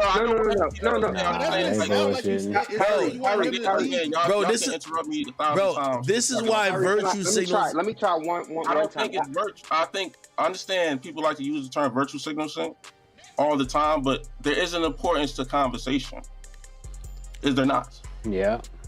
Tell me if this is what you are trying to say, Kyrie. I believe he's basically saying, you ain't gotta, you know what I'm saying, say out loud in public, let's point at the dumbasses. Even though we know they exist, yes, it's dumbasses who gonna start spending way more on Gucci than Balenciaga, even though it's meaningless. But you don't have to point that out, to your big audience. To your big audience. Hold on. Nah, we needed to know that, bro. Wait, hold on. Wait. I'm not saying don't share. That wasn't a good argument either, and that's not what dude was saying. All right, hold on. Yo, real quick.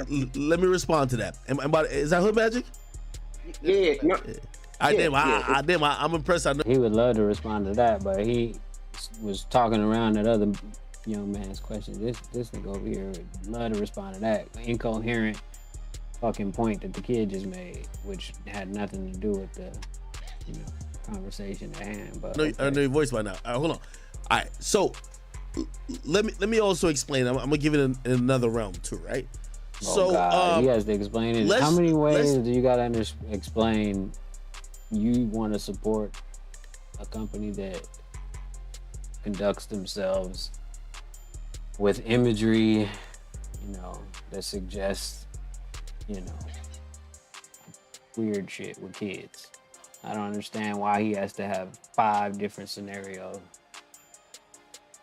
to explain why he wants to still conduct business with them. Think about, sometimes you'll see whatever, and it might be like, it might seem like it has some racist connotation, this and third, right? If there's certain people who believe that just bringing it to attention is the win. I'm a result-based person. If you don't change the law, right? Like, for example, you could protest all day, and that's cool. But if you're not making actual steps to change the law or hold people accountable, and you're only just saying, well, at least we're making some noise, I don't particularly find that useful at all. And that's just my opinion. I would say, I agree with you, but I think it's better than saying nothing at all, or saying that it's not doing nothing at all, when we all know that without conversation, you won't get to a point where anything will change. Right. That is a fact. You cannot refute that. Yeah, that is a fact. You start conversation, it begins the process of change. That is a fact. And this is where I said to you, I said, bye. If number one, you don't even know what change is, and second of all, this is why I mentioned black people. He's arguing so hard to wear the don't even have the clothes. power It don't to make no initiate sense to me. What are we talking about?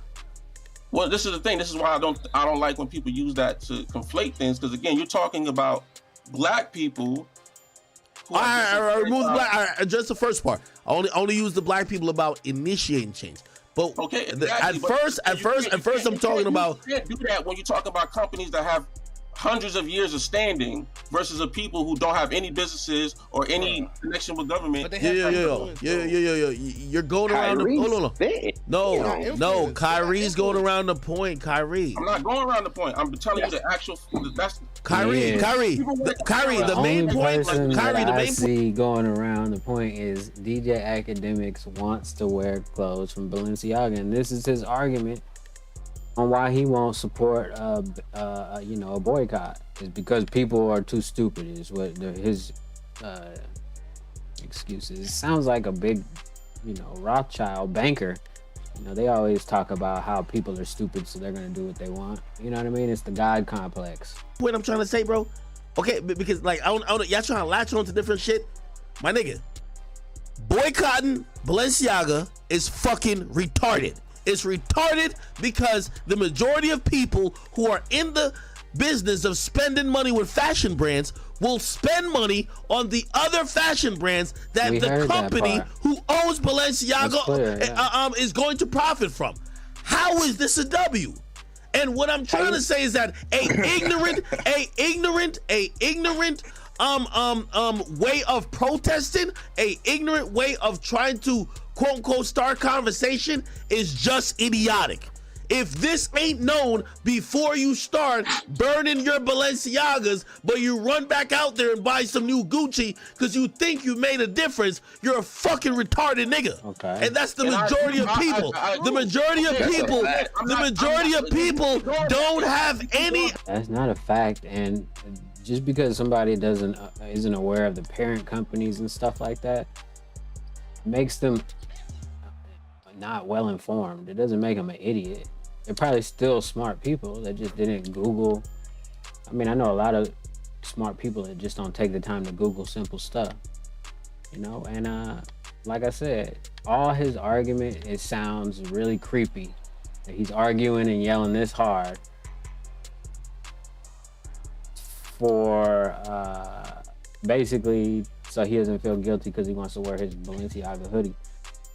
And you should have seen his face after he watched the video. You could tell his face said that there was something wrong, but I think it was just that the whole conversation had came up that way. I I never said that. I never said that. The majority, like I said that. I didn't say that. The majority of people don't have. That.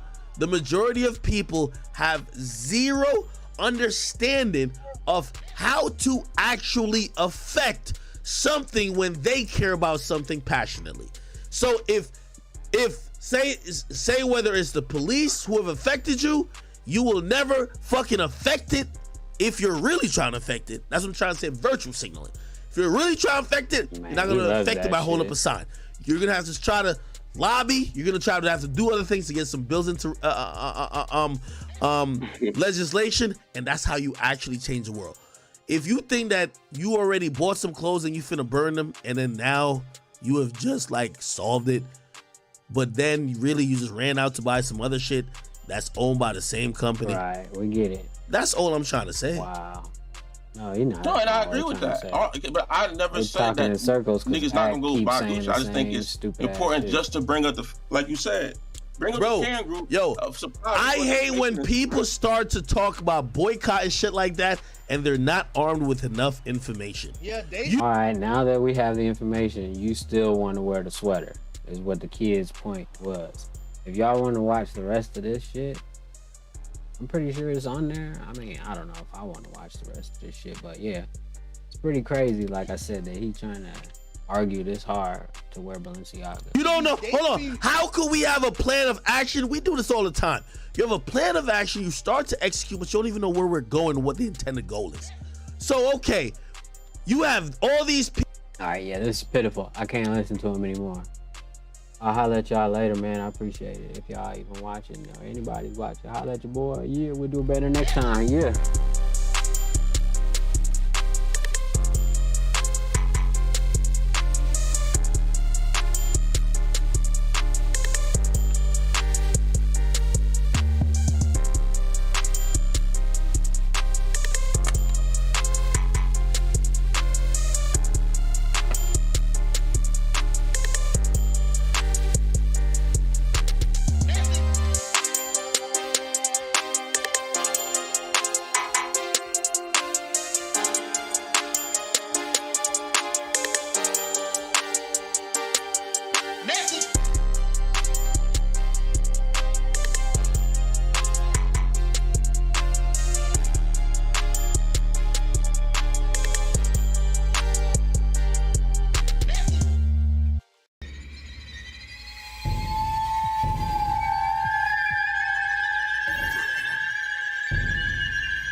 The timeout already? I mean, they be with the quick timeouts all the time. Oh, there it is. So I'm sub late. Yeah, you think we're trying tonight? Cool, all right. Let me fix this shit. Stretch it out a little bit. Bam. I like it. It's crazy. While he went, do y'all forget this video when he was crying about abortion? Why was he crying about abortion? You got to think about it. It's Kanye West cries abortion. Kanye having a daughter, and I believe that is Northwest. Him having Northwest changed his whole philosophy of life. I think he realized, and his fatherly instinct kicked in. He loved when his girl was on Playboy.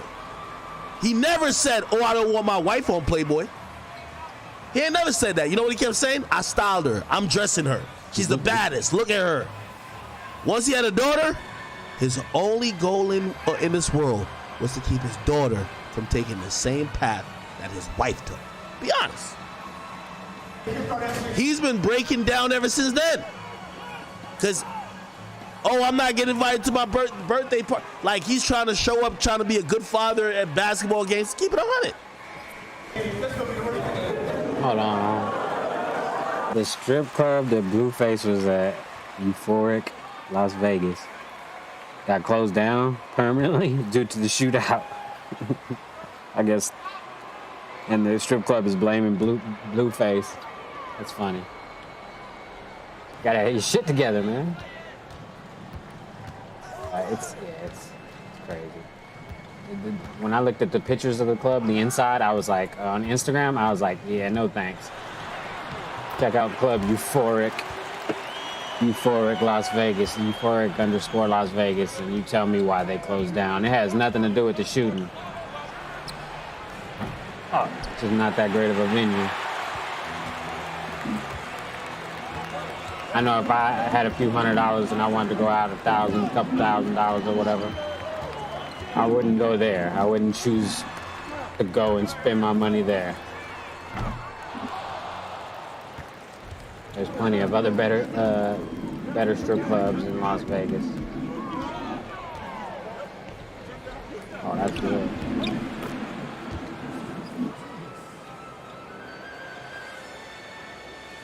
Oh yeah, that's funny though. They try to blame it on Blueface. Look.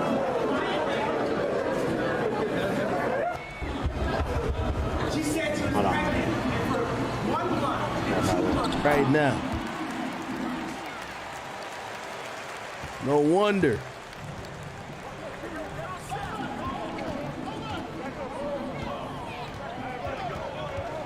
Holy shit. Hold on, one more time. Ain't no way. Ain't no fucking way. This nigga tripping, bro. Sure. Cameron Joshua has been charged with 2 counts of carrying a weapon.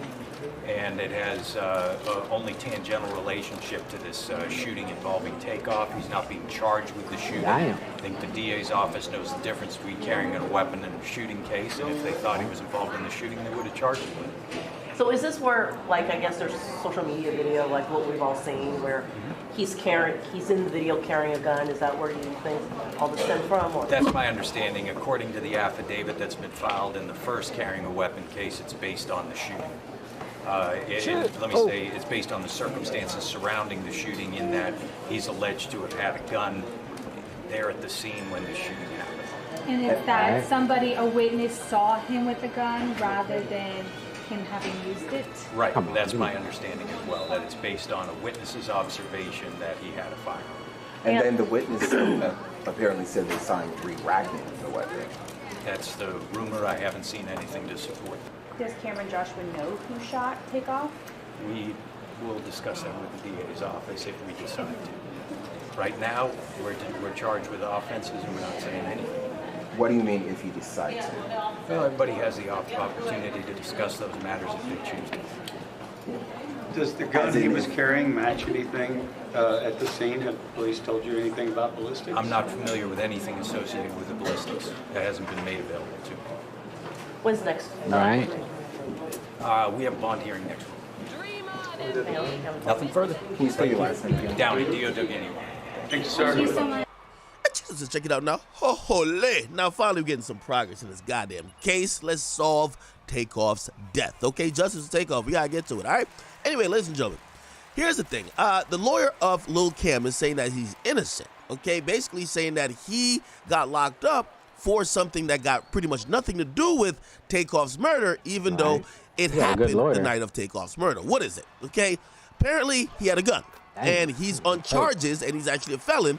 He's on charges, or actually on bond, for 2 other cases. So not only should he not be committing a crime, he shouldn't be having a gun, period. But his lawyer's trying to say it has nothing to do with Takeoff dying. He's also saying, well, they didn't charge the guy yet with shooting Takeoff. He ain't shoot Takeoff. But let's be clear. He also admitted, and this is why this lawyer kind of talked in circles, the lawyer admitted the reason why he caught this charge is because there's a witness who talked to the cops who basically signed an affidavit to say they saw him with a gun. That's why he's charged with having a gun. Now, this lawyer for Lil Cam is saying he didn't use it. Well, the same witness also said he saw Lil Cam racking the gun. Now, if you don't know how a gun works and why you would rack it, basically, that's usually the motion that you would try to put a bullet in the chamber. You get it ready to get fired, okay? Or you're clearing a jam, or you're probably putting in a new clip to fire some more. So basically, if you're racking a gun, you're usually ready to use said gun, okay? Now, let me also throw something to the mix, because they asked the lawyer, yo, does he know who shot Takeoff? And he's like, well, you know, we'll talk to the DA. Maybe that's something that comes up, which pretty much is kind of opening the door for maybe a proffer later down the line, or maybe just snitching. Who cares? You know what I mean? Again, basically, it seems like at least right now, since nothing's officially charged, everything's on the table that could help in solving the crime. Whether this guy was the real shooter or he wasn't, looked like he might even start getting up in there and run his mouth to avoid a charge, or maybe get his charge lessened. Who knows, okay? Clearly, at this point, he hasn't been charged with murder. If you ask me, my prediction, he will be charged with some type of shooting offense, whether it's aggravated assault, whether it's murder. Something is going to come down. They definitely got more videos. They use this info from this witness to lock him up, to make sure he don't go on the run. They don't want to catch that dude in North Dakota.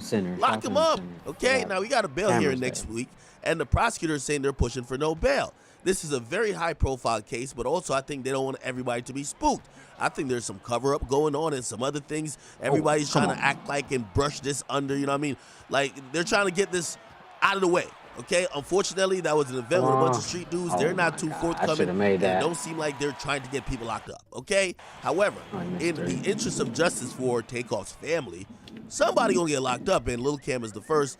Again, just make sense out of this, right? If the witness said They saw you with the gun.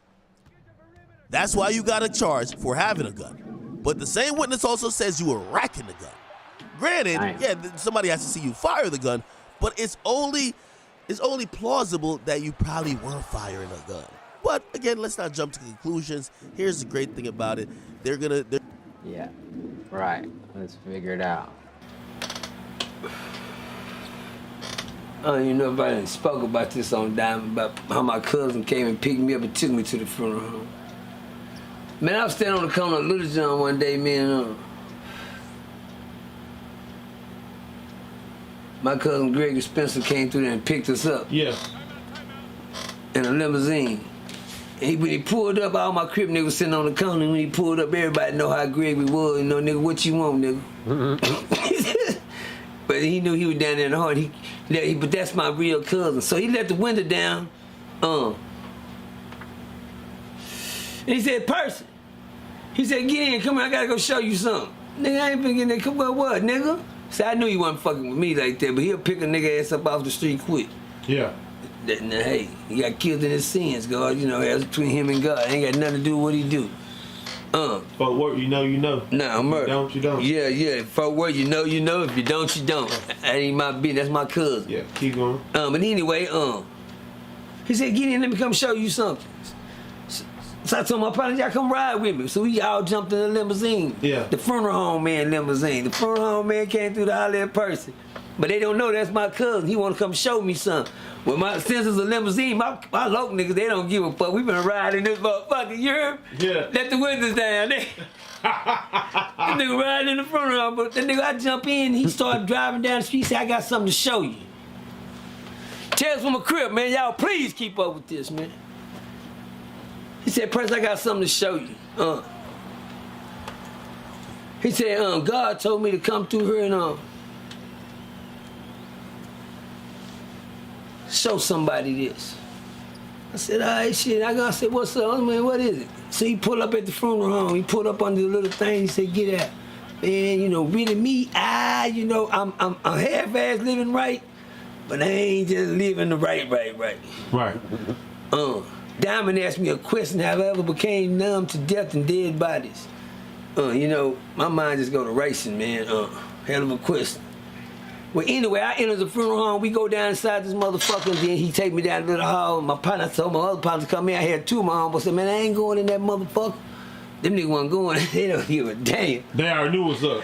Good. Nah, they didn't give a damn, because, you know, one thing you better learn about life, nigga, when you live wrong, you can't sleep right. Can't sleep right, yeah. When you live wrong, you scared of dead bodies, get your life right. That's all I can tell niggas to do. When you scared of dead folks, get your life right, niggas. I used to be scared of them too. I know why now. Shit, my life wasn't right at all. Yeah, no, shit. I was just like them same niggas. I remember the first time I got, you know, I'm gonna get back, tell me get back to the funeral home in a minute. Yeah. Tell me that. I got you. Okay, man, I remember when I was young, nigga, shit, first time I stood in the line, I went to go see my partner, Willie O'Dure, man, and I was running with a little gang called the GQ Boys, man. My partner committed suicide over my homegirl named Nikki Rounders. When I stood in this long-ass line, this line was halfway down the motherfucking Ramey Street. Down there by a grocery store. It came all the way down by this little church called Sweet Home. And in front of Sweet Home was a funeral home called Williams Funeral Home. Yeah. If people knew the link between that funeral home and that store on the corner, right, that's a long motherfucking line. Yeah, goddamn. From that corner, the people be standing in to get in the funeral home to see the body. Do you know how long that line is, Diamond? Goddamn, yeah. I stood in that motherfucker. I stood in there, man, with people, man. I know it's like a revelation, man. It's like some shit that can't go. I stood in that line, man, to see Willie O'Dure. Willie O'Dure was was the football quarterback. Right. At Dunbar Middle School at the time, which Dunbar was champs at that time. And Willie O'Dure, he was the quarterback. So, as you can see, Willie O'Dure was the most popular nigga going down. To be a popular nigga, you could be a quarterback. You know, you nigga wearing the Letterman jackets and everything back then. I used to be mad, motherfucker. I had goddamn me members only jacket on. Don't you niggas laugh at me. I had the members on the jacket on, and them niggas had on the good shit, but he ended up killing himself over Nicky Randles anyway. When it came time to go inside that funeral home and look at the body, nigga, I stood in that line for down to 2 or 3 hours just to get in there. When I got inside the funeral home to see the body, I got scared as fuck. My body started shaking like a motherfucker. This shit seemed like a fucking horror movie. Yeah. It seemed like a fucking horror movie. When I mean by horror movie, when we made it inside the funeral home, this bitch was already just packed to capacity. People standing miles out the side and goddamn everywhere. It's like a jam-packed place, and I'm just bunched up in this bitch with everybody. Since I'm with my partners, I'm cool and thinking things cool. But when it came time for us to go, it was our time. The casting man said, "Come on." And I looked around that corner. I swear to God, I was in a motherfucking dream. Seemed like everybody in this motherfucker was dead already. And for some reason, I couldn't shake myself out the feeling that I was having. And I looked around the corner and I seen that nigga Willie O'Deal laying in that coffin like that. And I damn near freaked out. I turned around and leave. My partner said, "Where you going?" They said, "Come on, man, get stand in the line." I said, "Man, let me go, nigga. Don't touch me, nigga." He said, "What's wrong with you, man?" He said, "Come on, man." I said, "Man, I ain't going in there, nigga. Let me go." And I got out the line, nigga, and I walked out the goddamn thing. I stood in that line for 2 motherfucking hours. Damn. Nigga, I was fucked up. That shit was, when I say it was like I just told you, it was like a scary movie, a horror picture, but this is real life motherfucking shit. And right now to the day, why it happened like that, I don't know. But that shit was horrifying. The sad thing about it, nigga, that wasn't a dream. That shit was real. Yeah. You dig what I'm saying? That shit was real. To get back to the funeral home. I was at the funeral home, my cousin brought me in, and he said, "Come on, walk through here." And I walked through, and he had three slots on this side, 3 coffins on this side, and he had 3 coffins on this side, and on both sides, all the coffins was full. And then he walked me in the front. I said, "Walk down this way." We walked by. He said, in the purse, he told me, he said, "Now tell me what you see." This ain't no motherfucking Tales from a Crypt shit, y'all. This ain't no movie shit, nigga. This ain't the movie, but it's just like that movie. Do y'all remember the movie Tales from a Crypt? Yeah. When that nigga said, "This ain't no motherfucking funeral home." Yeah. Do y'all remember that? What if I told you I lived something like that in real fucking life, but it wasn't a fucking movie? You dig what I'm saying? Because I remember that movie, and I seen in that movie where them niggas went in there, I guess they were gonna steal the embalming fluid or something.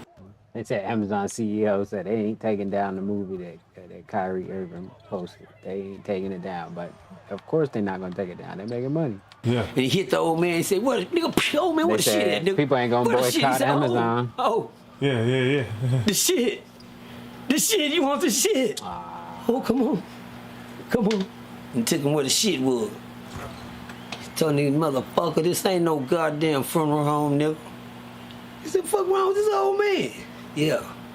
But anyway, that's how I was feeling when Spencer took me in that motherfucker. He said, "Look on this side." I'm looking, and I'm in a fucking funeral home on each side of this motherfucker.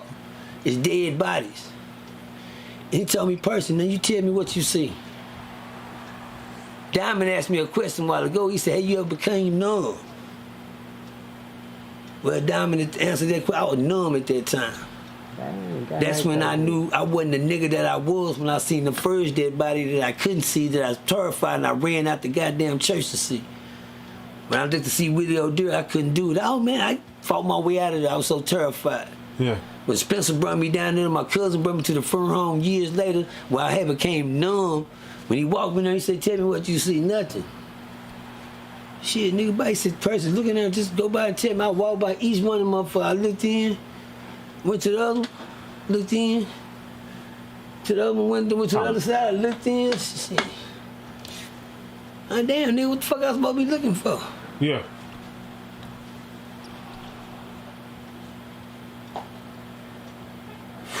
Saddest thing about that, y'all. At that time, I was so blind. Oh, I can. Oh, shit. That I couldn't even see what was going on right in front of me, man. No, I can shoot that far.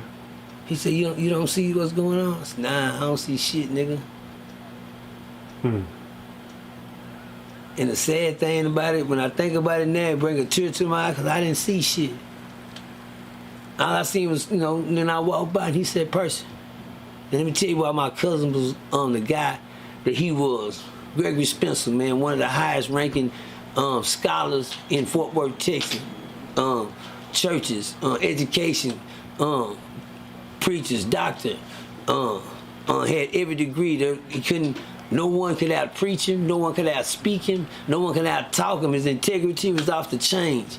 One thing about life, everybody had their faults.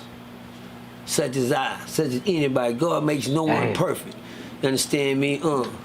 But my cousin Gregory Spencer, he was a perfect guy when it came to everything he did outside his sins. I'm a perfect guy when it comes to me doing everything outside my sins. You dig what I'm saying? Because everybody got sins and fall short of the glory of God. Mm-hmm. You know, any man that hasn't, cast the first stone. Hello! Shit, other than that, don't say shit to me, niggas. How about that?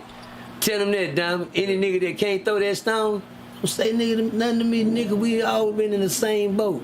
It's just some niggas get it together and then start judging. But what the man say, judge ye not. But back to the program at hand. Y'all keep up with this story.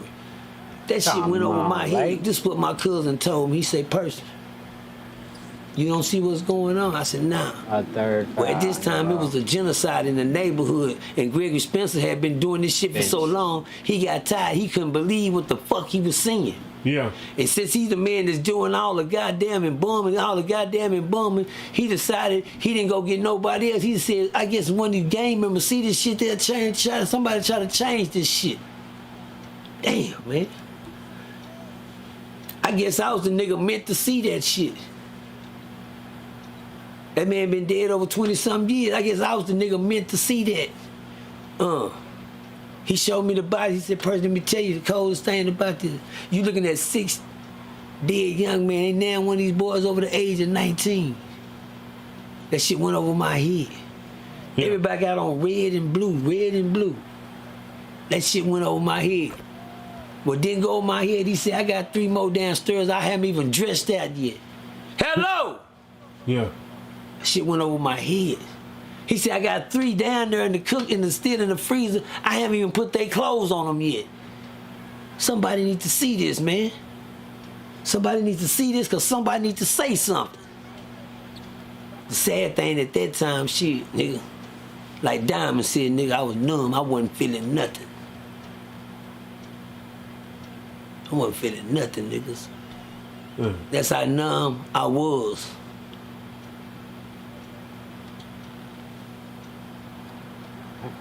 But I'm glad I seen that. Because if I didn't see it, I guess wouldn't nobody be here to tell it. Gregory's gone now. Percy's still here. Do you remember the lesson that man taught you? Yeah. Look at what the fuck is going on. Somebody needs to say something. And the sad thing back then, nobody was saying shit. Right. I didn't have no power. I wasn't no internet niggas. The only niggas that was saying shit was niggas like Minister Lee Muhammad, the niggas with the bow ties. They seeing it and they trying to help, but they in their own little cliques and organizations. Ain't nobody in the trenches telling the young niggas could. And the media study pouring gas on the fire. The white boys study throwing wood on the fire. Gang banging, gang music, NWA, Spice Ones, eat all kind of gang shit, this and that. No more Common. No more De La Soul. No more Arrested Development. You know, no more good educated black music that can keep niggas swaying. No more Goody Mob. Cause niggas don't rap no more. All they do is diss. That part. You dig what I'm saying? But I walked in that building and I seen that I had became numb to dead bodies, man. That's a scary thing because I knew one day I'd be one. At that time when he showed me that, the saddest thing about my living conditions that I didn't give a fuck, Diamond. I knew somebody was gonna kill me anyway. Right. The fuck? When you live and say, I already know somebody gonna kill me, I'm gonna pop me a nigga. Shit, yeah, I'm all fucked up like that. But I said, if a nigga kill me, he doing me a favor. Ask me why. Why? I didn't have shit anyway, nigga. Right. Yeah. I didn't have shit, nigga.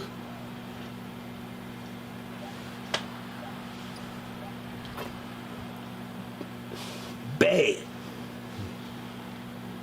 You be doing me a favor, nigga. Who you talking about? Yeah. Did you? I want to ask you this question, man. I see. Yeah. You got a little tensed up. Yeah, Cause you know, ask me why I get tensed up. Why you get? Cause I look at where I'm at now. You hear me? Yeah. Yeah. These ain't tears of anger or nothing. I'm happy. Cause I'm glad. Cause I know where I'm at now, nigga. Yeah.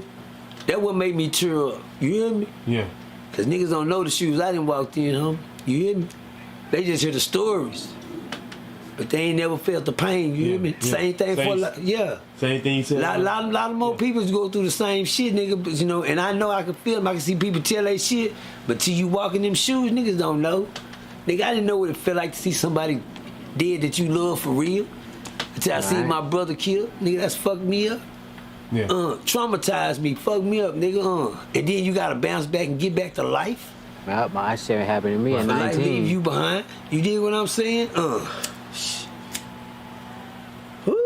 I ain't gonna get that shit out of here, boy. Ain't no fun till the rabbit got the gun. Yeah.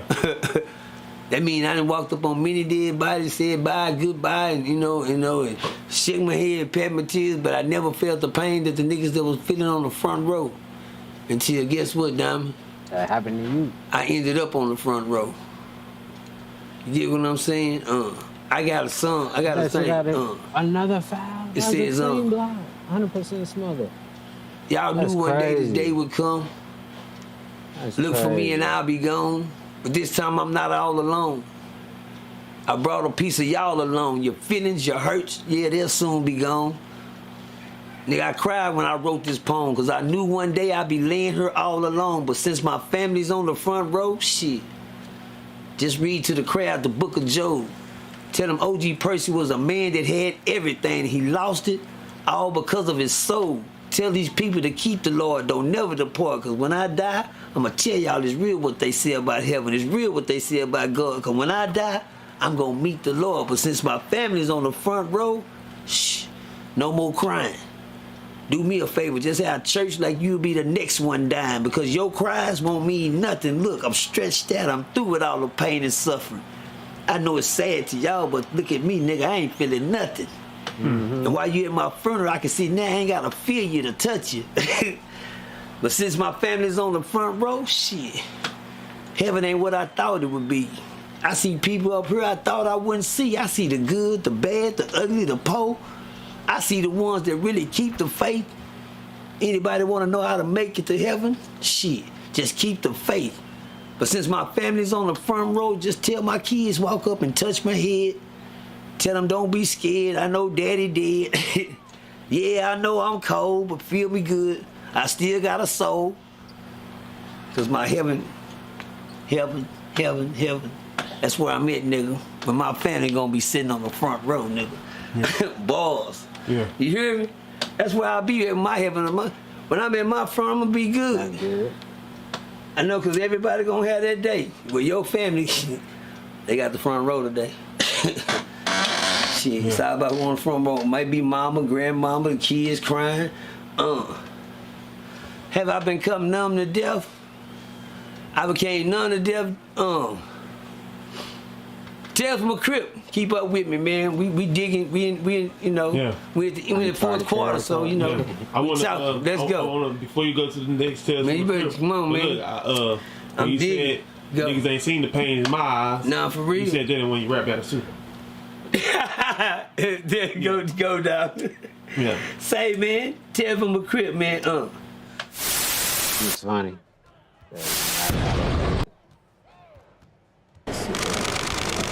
Oh, come on, man. Let me get the steal, bro. How's it going, Nick? What's up, Nick? How are you? So, pro-Trump or against Trump now? Hey, Nick, like the hoodie. Hey, thank you. I'm neutral. I'm neutral right now, I have to say. But we'd like a better candidate in 24. Who would you like to be the candidate? Maybe somebody that hasn't announced, but we want a visionary, fearless leader. Okay. Who's going to put Jesus first. Mm-hmm. And who's going to speak for all Americans. And I have to say, DeSantis is not. He's not it. He's not it. He's not for America. He's for Israel. And Donald Trump is not doing what he needs to do. Let's go. Right on. Okay. What do you think? How did the meeting with Trump go? You, Kanye. I know you were there. Supposedly didn't go as well as Kanye wanted it to go. Oh, yeah. I thought it went well. And the only reason we talked about it is because Trump came out, or a representative from Trump came out and said I wasn't at the dinner. Yeah. Which of course I was, as people have now found out, and he admitted. So that was really what started the conversation. I think initially we didn't even intend for all the details to get out. All right, we gotta get out of the way. I'm gonna run up here, but hey, thank you. Thank you. All right, Nick, thank you. Thanks, take it easy. So go Ye 24, right? Ye 24. Well, can't confirm or deny, but certainly like to see it. All right. Thank you, Nick. Thank you. You're the best. Throw it up, fuck it.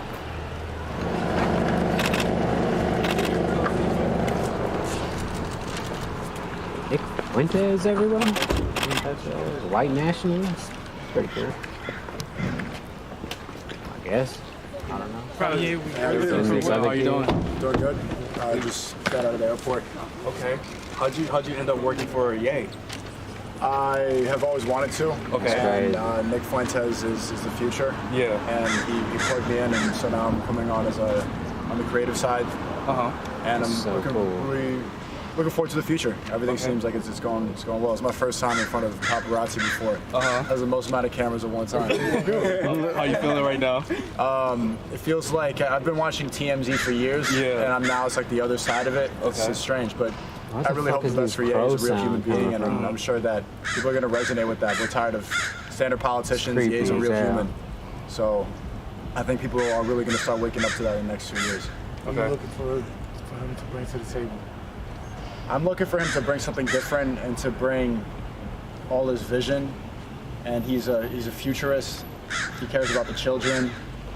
I think he could bring all the qualities that we have loved through all his work throughout the years. I think he could bring that to the White House. And I wouldn't be here if I didn't believe that. Sneako. Yeah. Thank you. I've been watching you a lot on Fresh and Fit. It's really dope. How do you like working with those guys?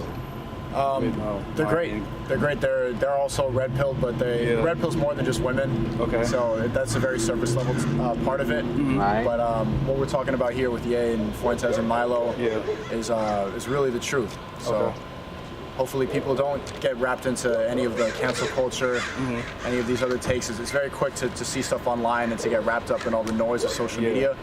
But if we elect somebody like Ye, then I think we could start moving away from that and look forward for the future of humanity. Okay. What do you think about the whole Balenciaga scandal and them coming out with this child? You think celebrities should drop them? And of course they should. Why is there not a lot of more celebrities talking about it? Whereas when Kanye tweeted that, because they don't want to lose their sponsorships, and they're all sold out to the elites. And Ye's proved that he's not sold out to anybody, and they all cut ties to every sponsorship. So nobody is telling him what to say. Ye is just, and Steven Crowder saying that he's being used. That's all bullshit. Ye is just following his heart and following God. But the celebrities, they should condemn exactly what Balenciaga is doing. I've been saying for years personally that satanic pedophiles run the world, and now they show it right in front of us. They're telling you that we run the world, and we choose to ignore it. But pay close attention to all the celebrities who are refusing to condemn what Balenciaga is promoting.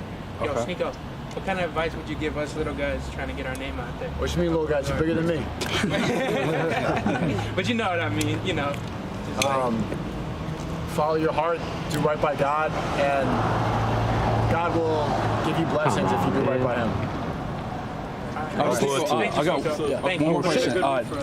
Nick Fuentes is getting slammed for a lot of his anti-Semitism stuff that he's been saying a lot. What are your thoughts on that? Do you think that will affect him? I mean, his association with Kanye. I know they kind of have the same beliefs and stuff like that.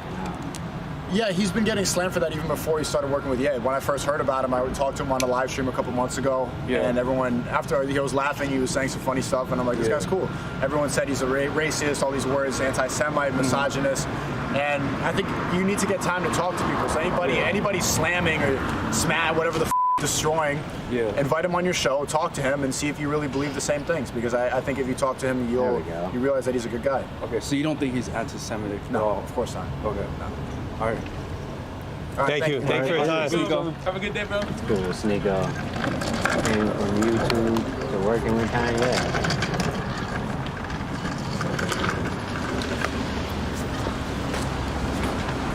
YouTube is a big platform. People sleeping on it, real. So Nick, how are you? So pro Trump or against Trump now?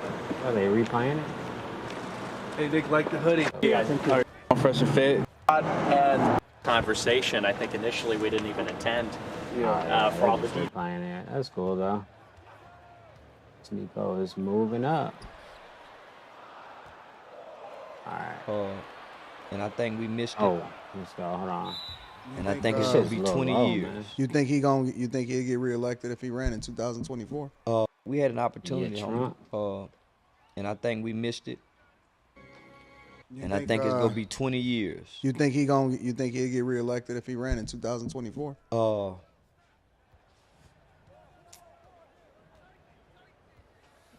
I want to say yes, but I don't think the alphabet boys and girls go let him.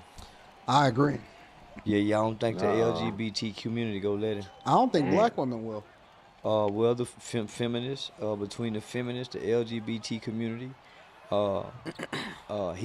he made a few remarks toward Israel, as if Israel owe him something. So I think they, I think the Jews may not back him. But with the Russians having the ability to meddle in our elections, I'm betting on the Russians. The Russians might put Trump. Do you back think in that there. it's even possible to work with most black people? Because No. I got this philosophy, right? And my thought process is some of them, like, it's almost like you got to cut some of them off. You know what I'm saying? You do. It's like a group of them that you just got to cut off. And in order for you to really even be able to build with a group of people, it can't be all of them. Because white people don't mess with all white people. Well, that's what we fail to realize. Come on. We think we're all one. Yeah. Even in the Arab world, you got the Shiite Muslims and you got all these different things that separates everybody from being one. Mm-hmm. Even in Africa, all Africans don't think they're one. I agree. That's true. Nowhere on the planet, maybe except North Korea. Yeah, that's true. Maybe except North Korea. Come on, Bro, I ain't get far enough away. Everybody ain't one. Man, that's probably the only place on earth, man, is them motherfucking North Korean. And that Kim Jong-un, I love that Kim motherfucker. Jong-un. But now, You like Kim? I love him. Why's that? Man, his little boy, homie, that got something to prove to the world, and he said I'm proving it. I see a leader. I see a young leader. He's the youngest leader of all of them in the world. He's proven that he belongs where he's at. Yeah. Whereas most kids, maybe like them British boys, they might can't rule. But nah, man, that little motherfucker there, he's proven that he can run their country, and he have a desire. If they'll let him, he have a desire to put his weapons down, man. If the world will embrace him and hear him out. You think so? You think it's just a narrative that's being painted It is. By the powers that be? It is. Donald Trump, President Trump showed that at the time. You saw how happy I call him a kid. You saw how happy he was to take pictures? Mm-hmm. Did you see that? He be having Rodman over there a lot. Man, that was my next thing. When he brought the basketball niggas over there. So he brought Rodman over there. If you know what kind of spirit Dennis Rodman have, homie, it take a special kind of person to embrace a guy like Rodman. Yeah. But it take a good-spirited person. A mean-spirited motherfucker wouldn't dare even fuck with a nigga like Rodman. Right. Rodman, homie. See, the Chinese government won't fuck with him. Yeah.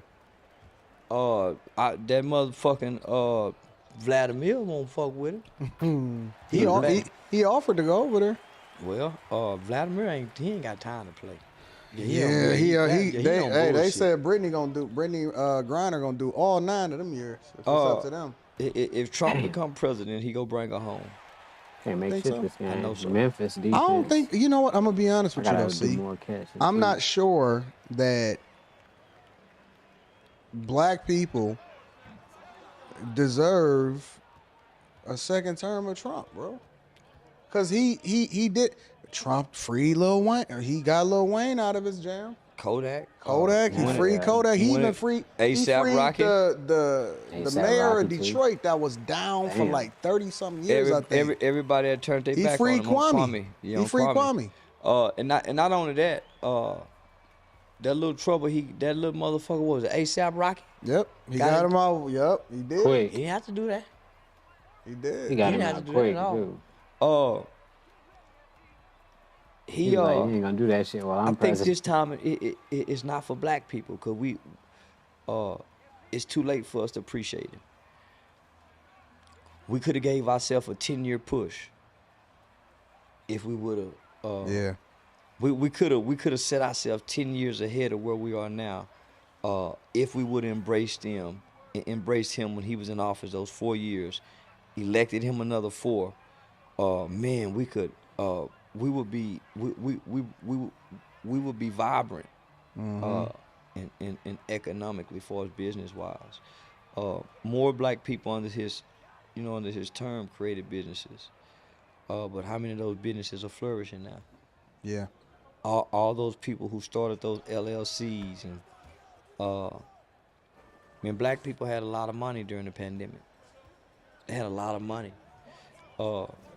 And not just scamming.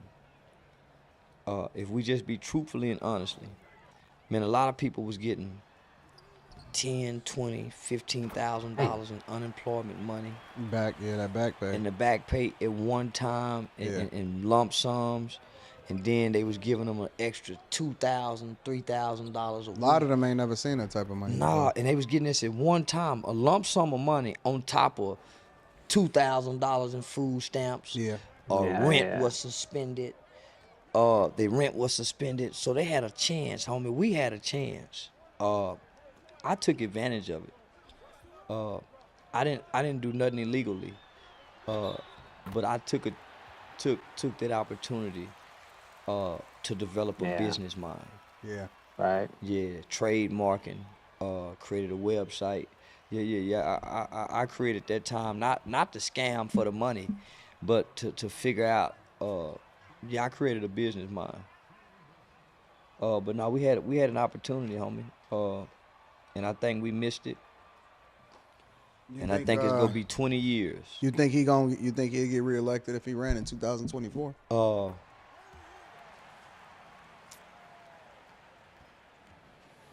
I want to say yes, but I don't think the alphabet boys and girls go let him. I agree. Yeah, I don't think the LGBT community go let him. I don't think black women will. Well, the feminists, between the feminists, the LGBT community, he made a few remarks toward Israel, as if Israel owe him something. So I think I think the Jews may not back him. But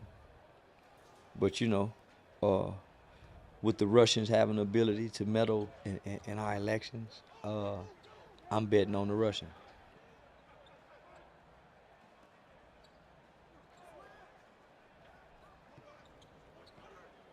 Trying to get John Wall. Not John Wall. What the fuck? Who the fuck are they trying to pass it to? Alright, whatever. He just shot it. Bum. Alright. Hold on.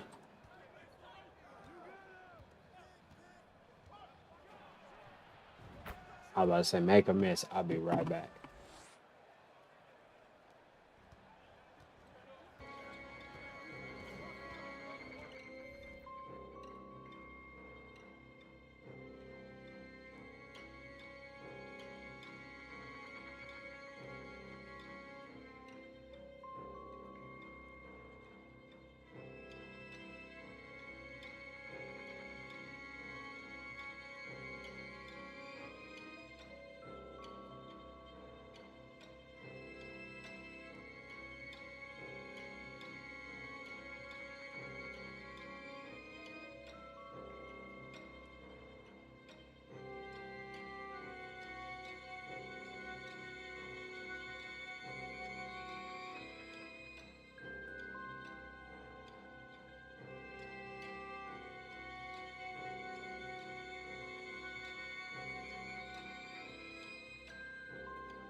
All right, I'm back, but yeah.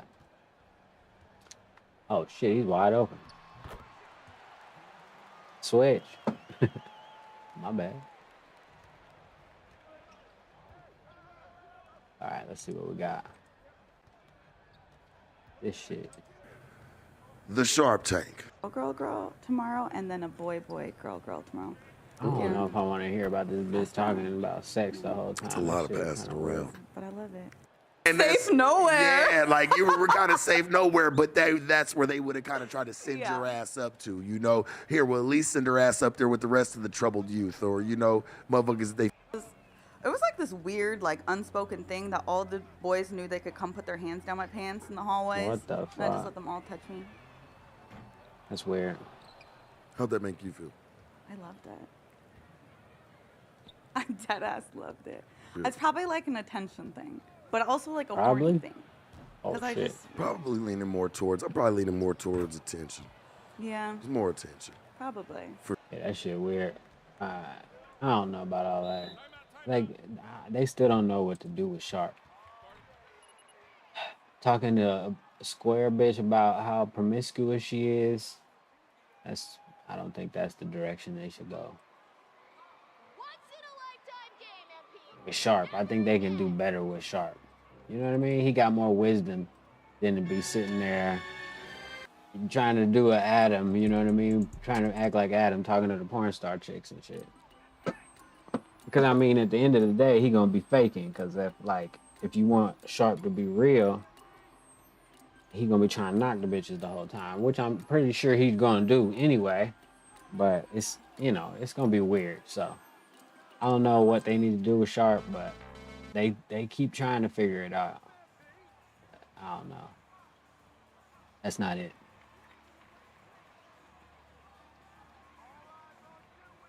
Unless he just try to knock her for like an hour and a half straight. That would be a better show, honestly. But, maybe not. That would be stupid too. They gotta figure something out though. Brown cover a notorious group of kids, the Kia Boys. These kids are legendary for the amount of cars they are stealing in Milwaukee. Just last year alone, they've stolen 10,000 cars, in particular Kias and Hyundais. Let's roll the tape so I can show you what they do.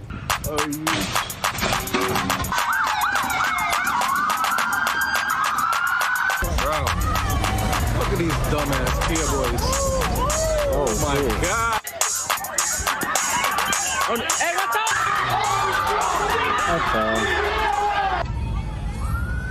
The hell?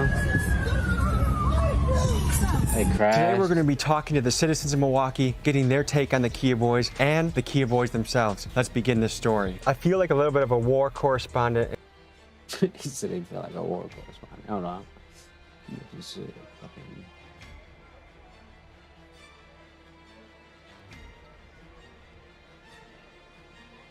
Documentary, hey. Could you show us how it looks to steal a car? I can show you inside your car. I can show you inside your car. Damn. What? Here, guys, this is what I'm going to do real quick. All right, now we're good to go. They busting shit. Hold on, is that the move? Yeah, that is it. All right, cool. Hello, everybody. My name is Tommy G, and today I'm going boots on the ground, cover a notorious group of kids, the Kia Boys. These kids are legendary for the amount of cars they are stealing in Milwaukee. Just last year alone, they've stolen 10,000 cars, in particular Kias and Hyundais. Let's roll the tape so I can show you what they do. Bro,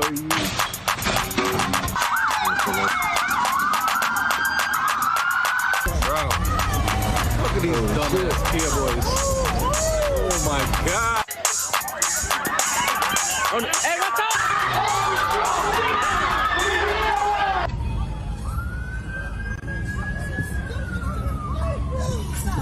Today we're going to be talking to the citizens of Milwaukee, getting their take on the Kia Boys and the Kia Boys themselves. Let's begin this story. I feel like a little bit of a war correspondent in my own city right now. I believe everybody has a heart. I really hope to find it in these Kia Boys. Have you heard of the Kia Boys? Have you heard of the Kia Boys? Yeah. No, I haven't. Gotta see a lot of it on the news. Yeah, I heard the Kia Boys. Yeah. That should be good. Yeah, I've heard about that. How do you describe what the Kia Boys do? I don't know, just get out their way, they hot. He said, Yeah. They hot. Get They out break that into way. people's hard worked cars and take them and destroy them. Now they just doing to destroy our city, and it's not right. If you were mayor of the city, what would you do about the Kia Boys? Try to make a difference, you got to start making examples. The mayor, you know, he got his own car shot up, so he doesn't really know what to do. Yeah, I don't know, maybe we need more police. I send some jump out boys and make, you know, undercover, get their asses in and clean up the city. Sheesh. Dipping. What if you were mayor of the city? What would you do? The Kia Boys on Tommy G's channel. Lock their ass all up. If I was mayor, I would propose your first offense as a Kia Boy, you have to do 1,000 hours of trash cleanup. That don't help them no more, man. That don't help. That don't work. What should the jail. punishment be if you get caught stealing a car? Give them some time. Sit there. 2 years, 4 years, 10 years? A good 10, 20 years because that's Damn. hard-earned cars. Jeez. Look at what I'm driving because of the Kia Boys. A Kia Boy stole your car? Yes. Can't take the kids to school, can't make appointments. She got gotta that. come to work. So it's tragic. It was sad and tragic. I cried. Was it a big financial hit to you? Definitely. Hell yeah. I'm as an adult. 2 years, 10 years? 10 years. And keep Damn. your ass in there. What do you think should be done? I don't know. You gotta catch them niggas. They be going too fast. I don't know. Okay, how many years should someone get for robbing a car? Like, what's a fair punishment? I don't want to put a kid in jail for life, but I don't think it should be a slap on the wrist. I don't think so either. How young are these kids we talking? Okay. I got boys, and if they go to jail, I feel bad. Right. 6 years old. I go out there and steal a couple of kills and try to rake and race and fuck up and kill somebody. They gonna give me 25 to life. Hell yeah. If we were cellmates, I'd play chess with you. Thank you. I love that game. Yeah? Do you know anyone who has had a car stolen? Yes, that I work with. Do you know anyone that has gotten their car stolen? Yep. Multiple Everybody people or do. just one? It's popping out there. Yeah, I have 2 or 3 friends who have sometimes still have cars. And he said Guys, 2 this is or a man 3. with multiple people in his circle that has had a car stolen. Sheesh. That is crazy. That's crazy. to They think riding about. on top of the car. If you had a message for the Kia Boys, what would it be? Chill your little asses out. Stop Chill your ruining little our asses city. out. Stop before you get killed or kill everybody Yeah, else. that's man. probably You what's out there gonna doing really it. happen. Stop doing it. Somebody gonna die. Maybe if you work and do something for yourself, you will know what it is to have something instead of Hell taking yeah. from people. Do you feel like there's hope for them in the future, or do you think they're too far gone? For everybody. It's hope for any and everybody. It's all, Yeah. all depending on what you shift your mindset to. It makes me sad Hope to see don't the Kia feed Boys. Those you. are young kids doing all They young this. babies, man, but they don't understand what they're doing. Hope. A 3-year-old know when he's doing right or wrong. Let's say you were the Exactly. mother of a Kia Boy. What would you tell your son? Yeah. See, guys, this is what I'm talking about. They gave these out for free because that's how much the Kia Boys are They doing work gave them around out here. to free to the We had club. multiple people that we interviewed in just a span of 15 minutes know somebody or themselves personally that had their car stolen by the Kia Boys. That crazy. is fucking crazy. Right.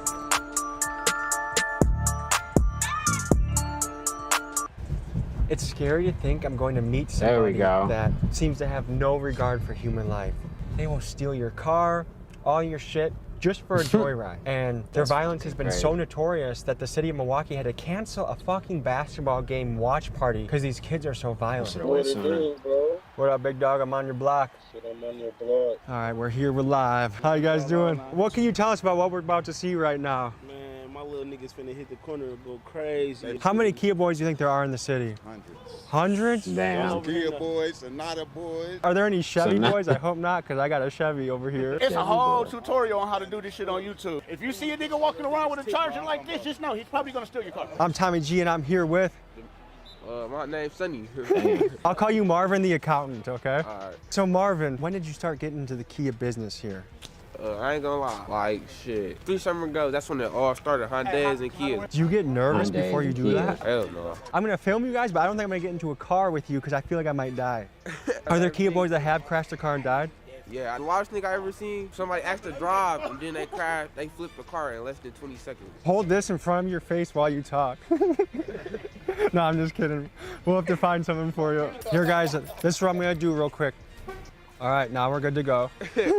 What percentage of Kia boys stay strapped when they ride around town? I ain't gonna lie, at least 60%, 60-70% always got good. Do your moms know that you do this? Shit, she know I got a case for that shit. Moms know I got a case for it. That's What does she say? Does she tell you like, hey, you can't be doing Yeah, this? she tell me not to do it. I be listening to her too. Only got caught one time, so she think Right. I'm good. I don't condone this either, y'all. I tried to stop it. So. Yeah, what's your advice to these young guns out here? Man, stop doing that shit. Pick your bag up, line your lines up, you buy your own car. Most of the people stealing cars is kids, so they get a slap on the wrist and get right out. What up, big dog? How you doing? You got the Cartiers looking fresh, man. Good to meet you. I'm Tommy G. What's going on? So have you heard of the Kia boys? Yeah, yeah. And to people that haven't heard about them before, how do you describe them? Shit, they Kia boys. Yeah, they do their thing on the real. Watch out for them. But I fuck with them though. If I drive a Kia, should I be concerned? Oh yeah, most definitely. They come to get that. What advice would you have? He said what would they you want to coming say to to a get Kia that. boy? Man, shit. Be safe. Be safe. It's rough out here. Is this block about to get crazy or what? Hell yeah. What's the most daring or brave thing you've done in the car? He was out the sunroof driving. Did you think you were gonna die? Hell no. Are you scared of death? Shit, hell no, that shit gonna come. But maybe it can come a little bit later, not today when you're driving out of a sunroof, you know? Right. Yeah, I ain't gonna crash. I got it. If you had to guess, the average Kia boy out there, 30 cars, 50 cars, 2 cars? People be on sprees because some people don't know how to drive, so they gotta steal so many cars because they run through them. Because they crash them? Yeah, I know people who got like 200 car thefts, 300 car thefts. What? Damn. And are you scared of potentially ever going to jail? You ever think about that? No, I ain't gonna lie. I'm only scared of the black truck shit. Fuck the police. I ain't gonna lie. I'm only scared of the black truck. Other than that, fuck the police. Have you thought about how you would spend that time? Shit, you only gonna do like 3 weeks shit. It's a misdemeanor. You only do 3 weeks for stealing a car? Hell yeah, it's a misdemeanor shit. So is there really no punishment for this? Hell no. It's the high speed, that's when you get a felony. How old do you think the average Kia boy is? 12, 11. 12, 11? You know what I was doing when I was 11? I was catching frogs and shit. Damn. Hey, watch this, watch this, watch this. Jeez. Oh. What? Man, he ain't turned nothing up though, but the car. Hey, what's that fat bitch on the corner talking about? What did we just see right now? Man, you just seen the smacking ass shit, nigga. That's what smacking ass shit, man. How fast do you think they were going? He tried to Like eat 80, that he was motherfucker. going like 80 trying to smack that motherfucker. So do you guys go to school or you just skip school and steal cars all I day? go to school for I go to sure. school. I need my education. So what do you want to be when you grow up? Shit, rich, shit, whatever comes with it. I mean, do you see yourself being an Whatever comes with it. astronaut, a fireman, a mechanic? I ain't gonna lie. Entrepreneur. I wanna do HVAC, I ain't gonna lie. HVAC? Dude, that's a really good profession. I feel like you guys would be Right. perfect mechanics, you know what I mean? Like you already are in the business of cars. Do you know that this city is scared shitless of this right now?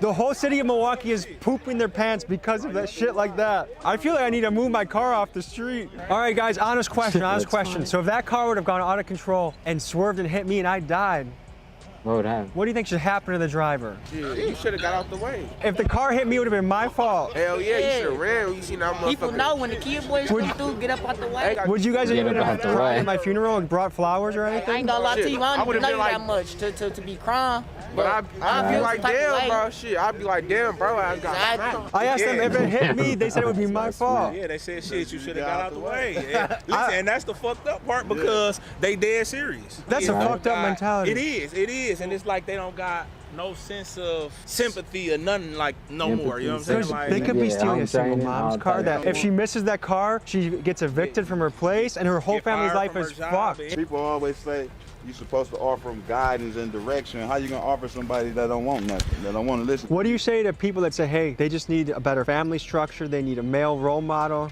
I mean, that could be true in some cases, but some of these people have that. A lot of these kids really good kids, but they followers. A lot of kids really at home a lot by themselves. Mom's working second shift, trying to feed 4 or 5 kids, so they at home, 16 and 17 years old at home. A boy gonna do what he want to. I did. I mean, a lot of kids got good parents. When you come outside, you're gonna do what you want to do, so you really can't blame it on the parents. No. Young men like to push the boundaries.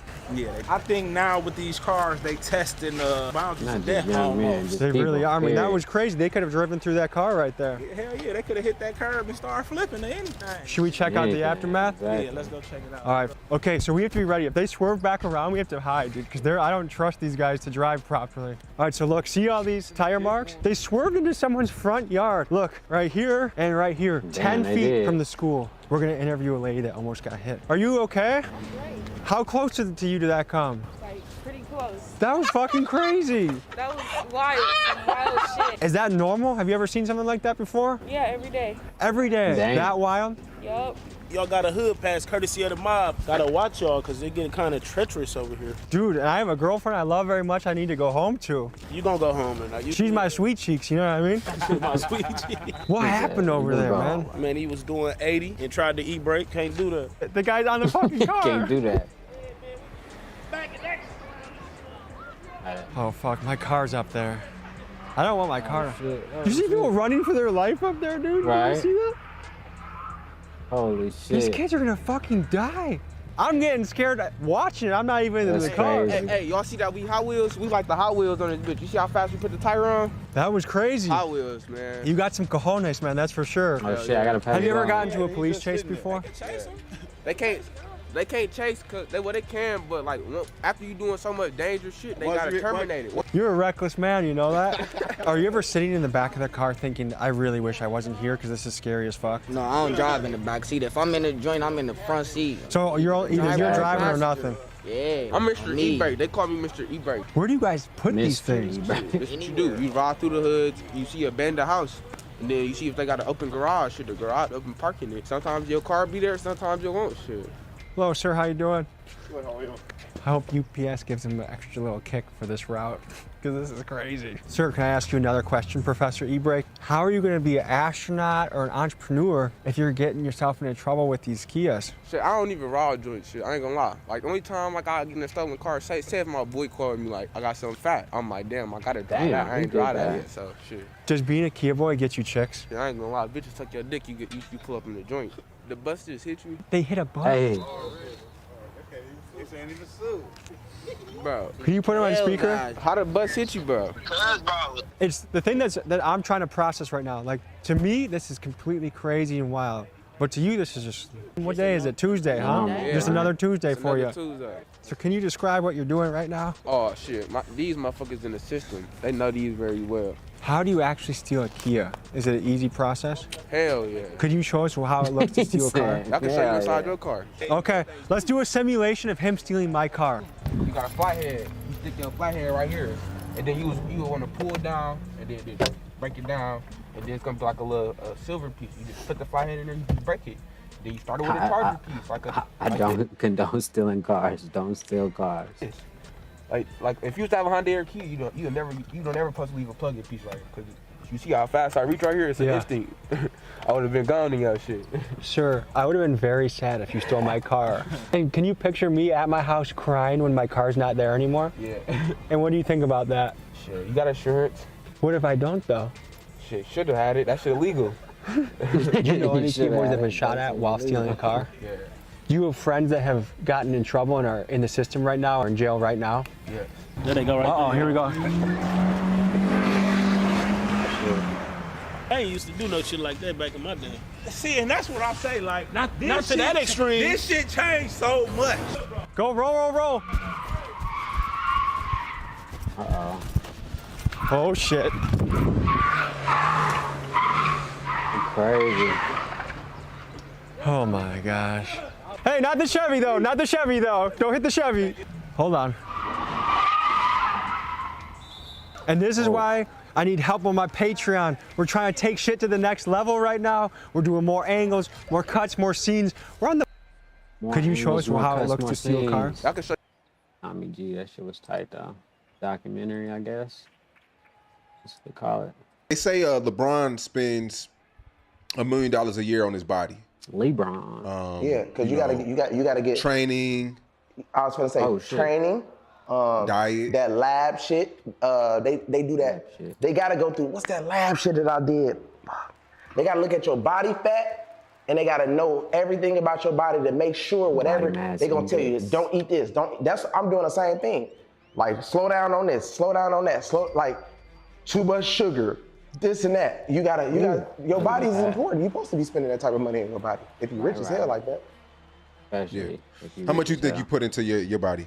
Probably about 50,000 already.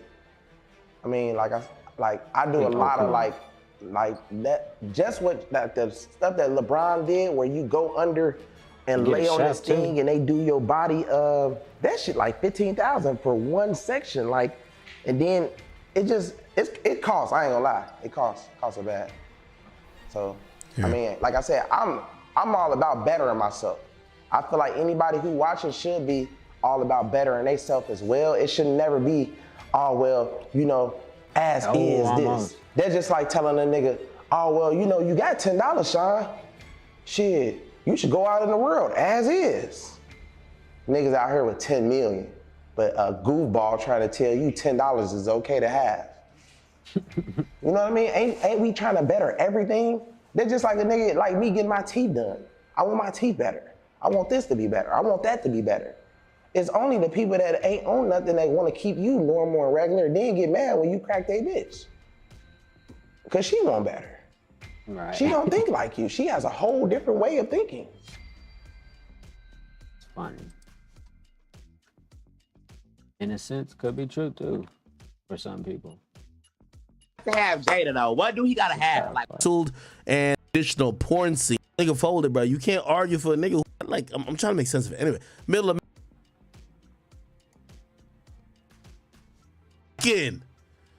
Gonna say Tory shot back. You're like, bang. I'm straight on that. What about this movie? Here, let's talk about it. Did they mute it? Oh my god. The sequel. Get it. Uh-oh.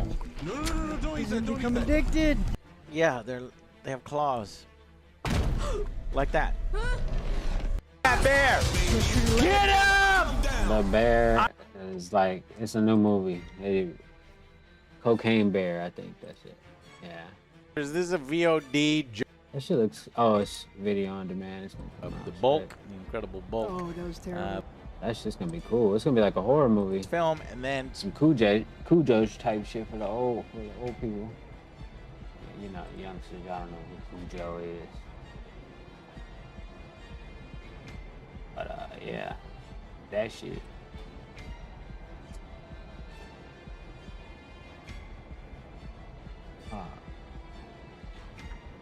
That shit was crazy. Hold on, let me start up. Trying to fucking win the championship, but I don't want to. They made it stupid this year, so it's hard to sim through games. To be honest.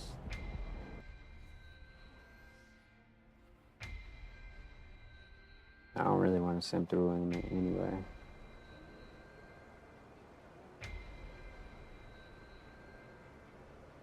Uh-oh.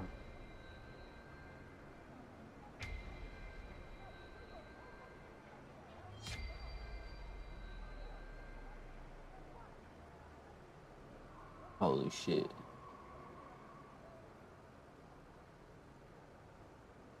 Ah. Oh yeah, I could do that. Let's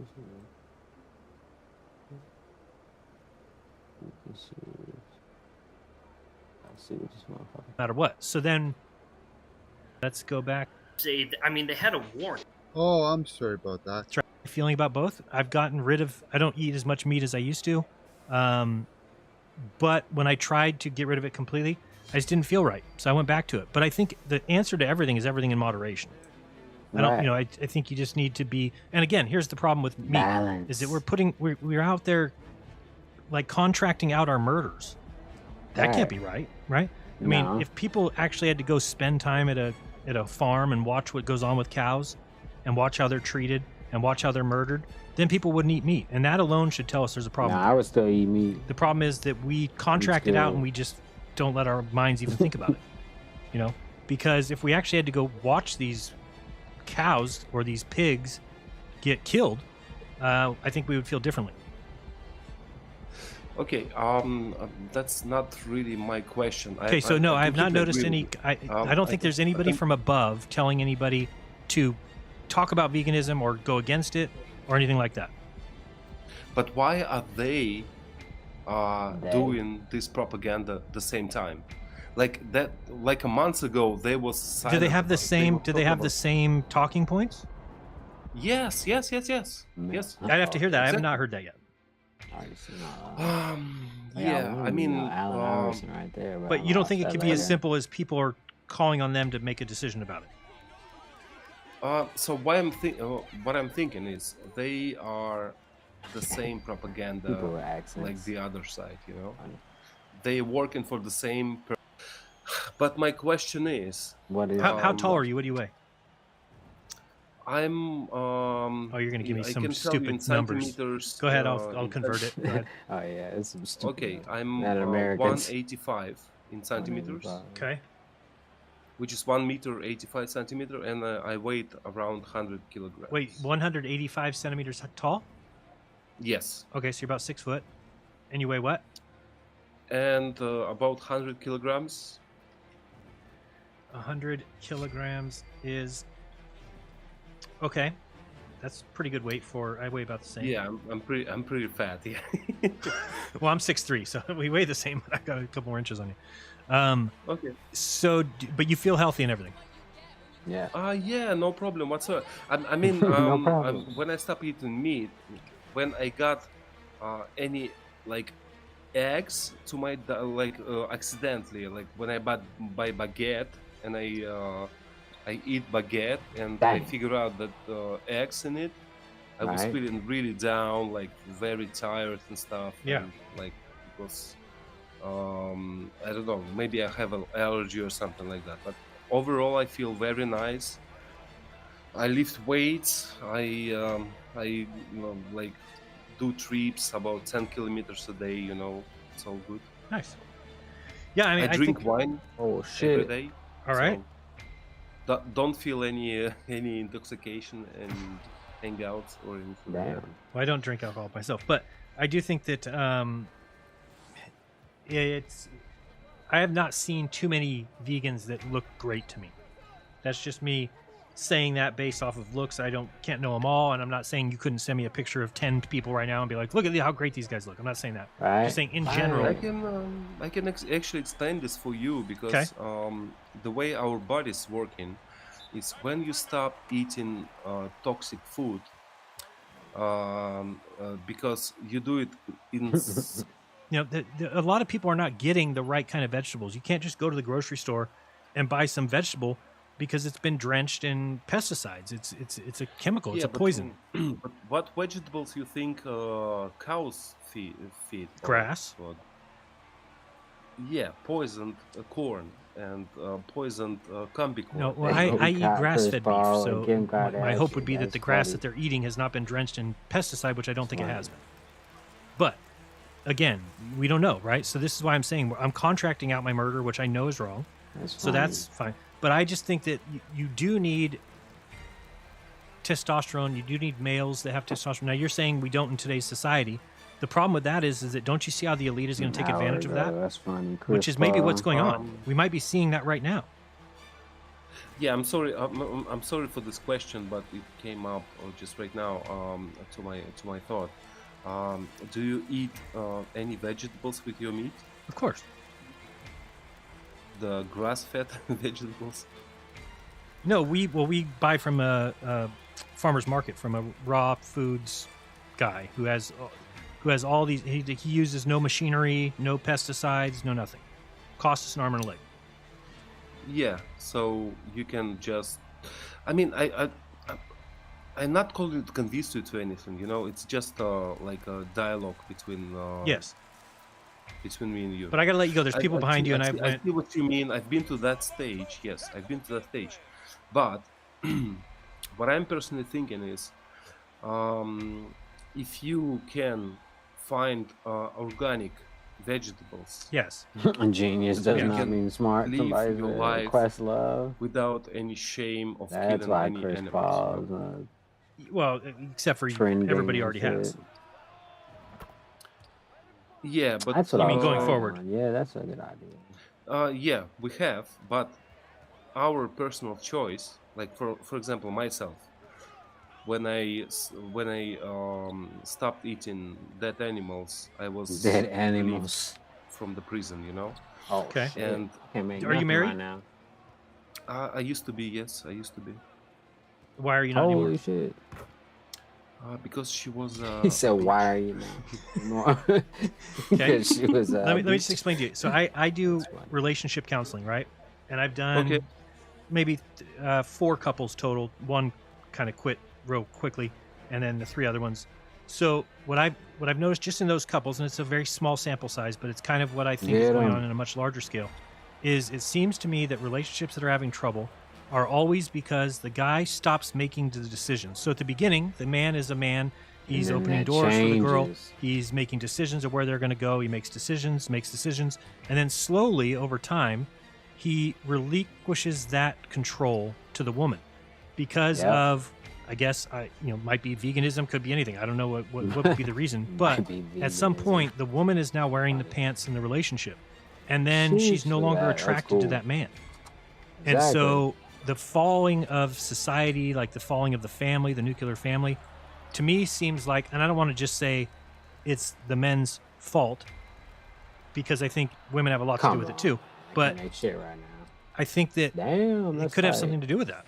It could be because if they convince people that we should just eat plants, and then there's, I don't know, if people lose testosterone, you're going to have families that are not going to do well. Shit. Women are attracted to men who can protect them.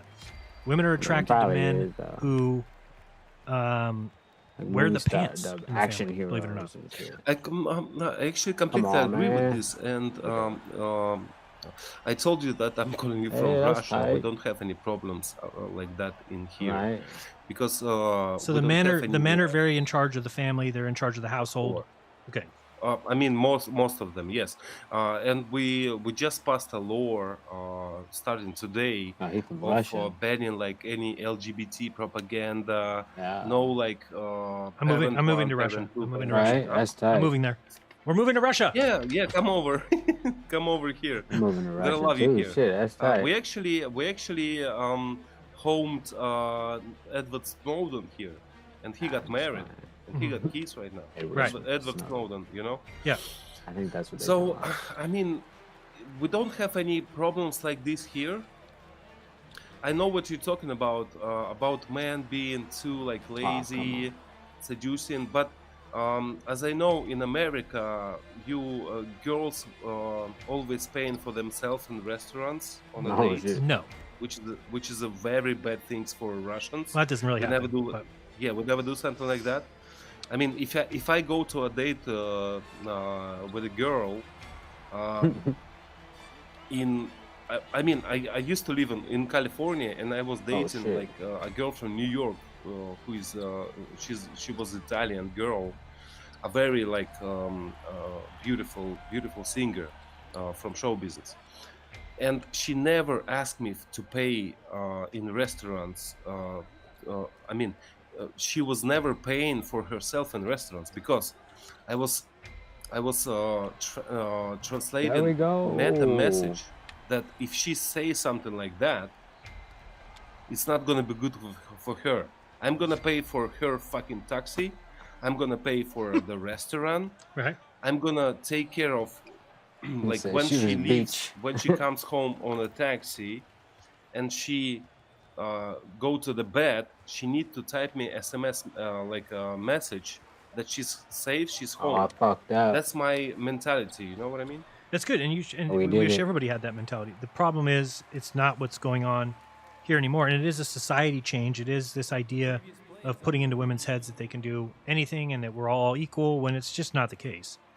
We're just not equal, Yes. and so It's just whether not you the accept it or case, not, he said. and I That's believe funny. in a traditional marriage, right? I believe I want my wife to stay home, raise the kids, do the laundry, cook the dinner, be taken care of, be satisfied, be supported, be protected, right? That's what I believe in. That's what I think works best for a family. But it's not really the case much anymore here, and they're doing it on purpose. So they make it so you need a 2-income family. When you need a 2-income family, now your wife's out working. All those things lead to problems down the road, right? And again, I'm not saying that it can't happen. So anybody who's out there in the chat being like, I work and my husband works and we do great. Not saying, I'm just saying if you're kind of looking at a top-down view, the best bet for your family to be raised correctly would be with the husband working, the mother at home taking care of the house. I think that's how you'd have the best behaved children. But they've completely robbed that mostly here by making it a 2-income family. They make women think that they, and again, not saying that women can't make decisions, but I think that in that situation, and I believe women want that. I believe that all my past women tell me that that's what they want. All my past women. Well, women mind are easily manipulated. Well, that's what I think. Well, and the answer to a question is. But you know what else has happened because of their. On that note, hey, I'm finna holler at y'all next time, and I'm finna make some beats and shit. Yeah, we'll do better next time. And all that Peace. does is it makes men lazy, because what I think should happen is a woman should be like a prize, right? She should present herself in a way that makes guys want to do better, want to be better, want to be more, to attract that female. So if women start saying,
shit.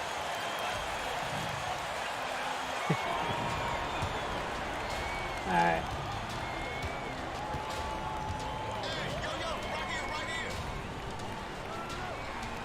Oh, gotcha. Hey. Look at the contact.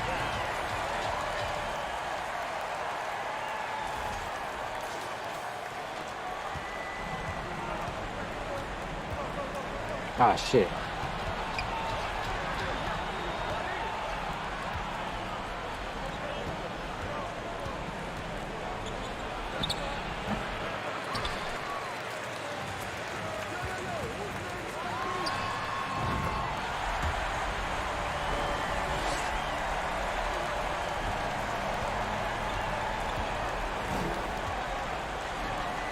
Oh shit. That's how they be playing defense in the rack, in the corner. And then they be like, oh, we need to keep better defense.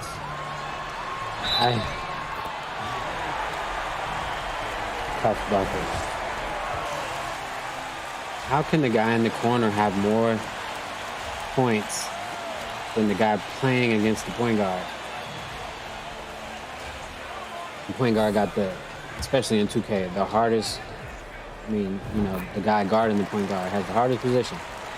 But somehow the guy in the corner gets more points by the third. Oh, I'm trying to help. Then why did your guy got a bunch of points? It seemed like you need some help.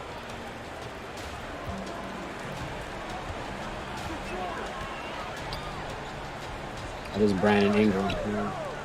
I gotta catch and shoot. Oh, too fucking soon.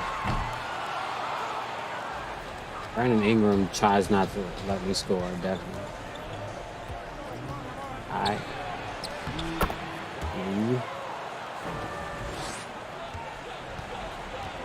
Shit, who else?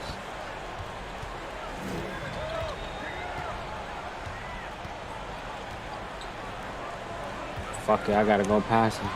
Hey, that was a good move. And I'm gonna get the rebound too. Fuck it, can I shoot from back there? Apparently I can.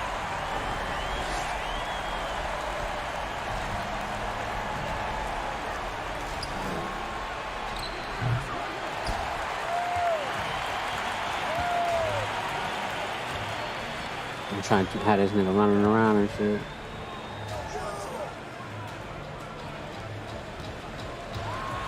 Yeah. That would have been stolen in real life. Late. Alright, whatever.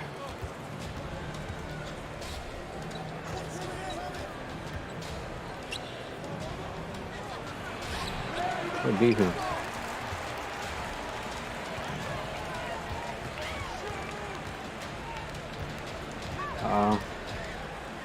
Got him. The hash pass be open too. Niggas don't never see the hash because he's dribbling fucking head down and shit.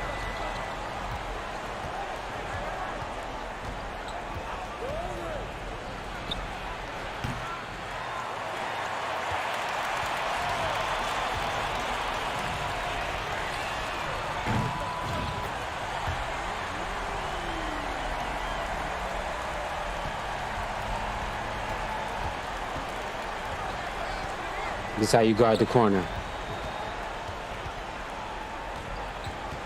Just don't leave the corner. See?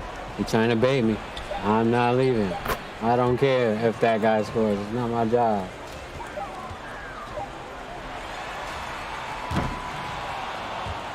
For some reason, everybody likes to help.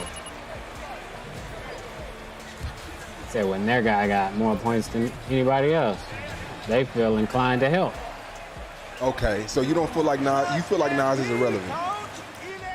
Name me a Nas song playing on the radio. Name me the last time a nigga been killed with a Nas song. Yo. If a nigga ain't getting killed and they ain't drilling and spinning to your music, you are not relevant. Tupac is not relevant. He just went on tour. Who did? Nas did. Who knew about it? Who knew about it? I mean, his fans knew about it. His fans is what? Bunch of old irrelevant motherfuckers.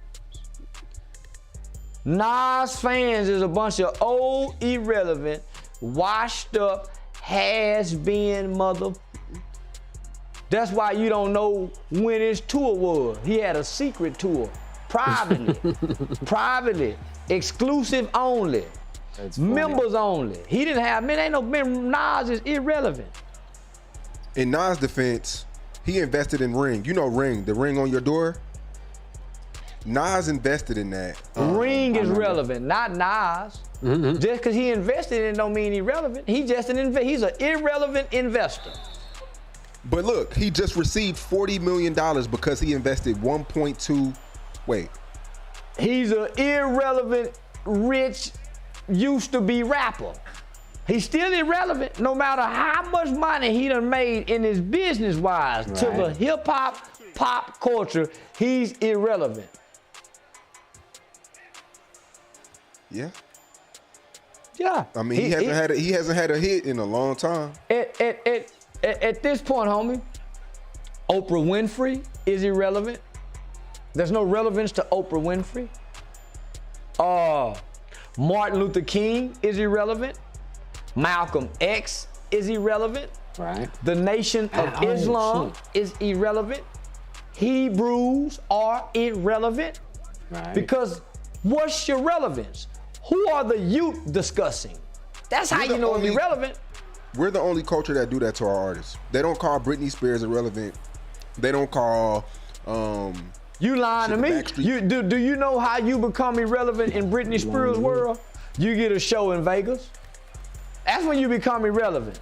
They give you a show in Vegas. Nigga, you talking about the culture, pop culture is your relevance. You're not playing on the radio. No young people is going to see a Britney Spears show. Nah, homie, when you go to Travis Scott and them relevant, you saw how many people at that goddamn concert? That's how you know a motherfucker relevant. Who died around these motherfuckers? Nas was relevant when people was dying around him. Tupac died. Biggie was dying. That's when they were relevant. Their relevance is over if they not, let me just say this, if they don't have the young people sitting at their feet, repeating the things that they said or the things that they have learned from them. That's how you stay relevant. Man, what's my man name in comedy, man? The old nigga, he was on Dave Chappelle.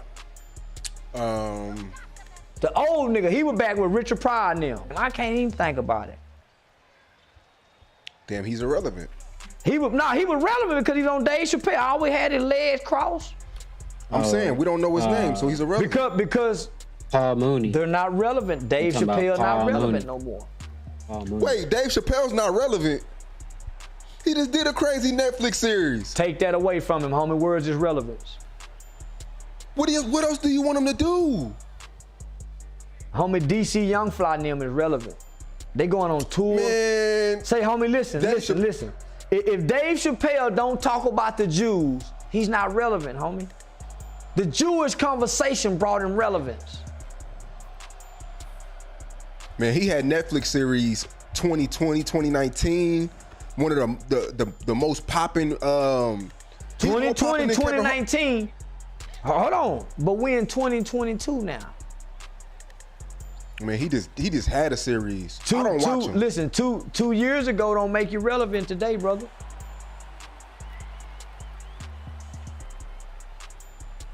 I don't know. Man, that's crazy. Because the young people keeps you relevant. Who are the young people talking about? You can't measure relevance by the elders, by the old, by the used to be. Who's hot? What hot comedian now is hot like Dave Chappelle?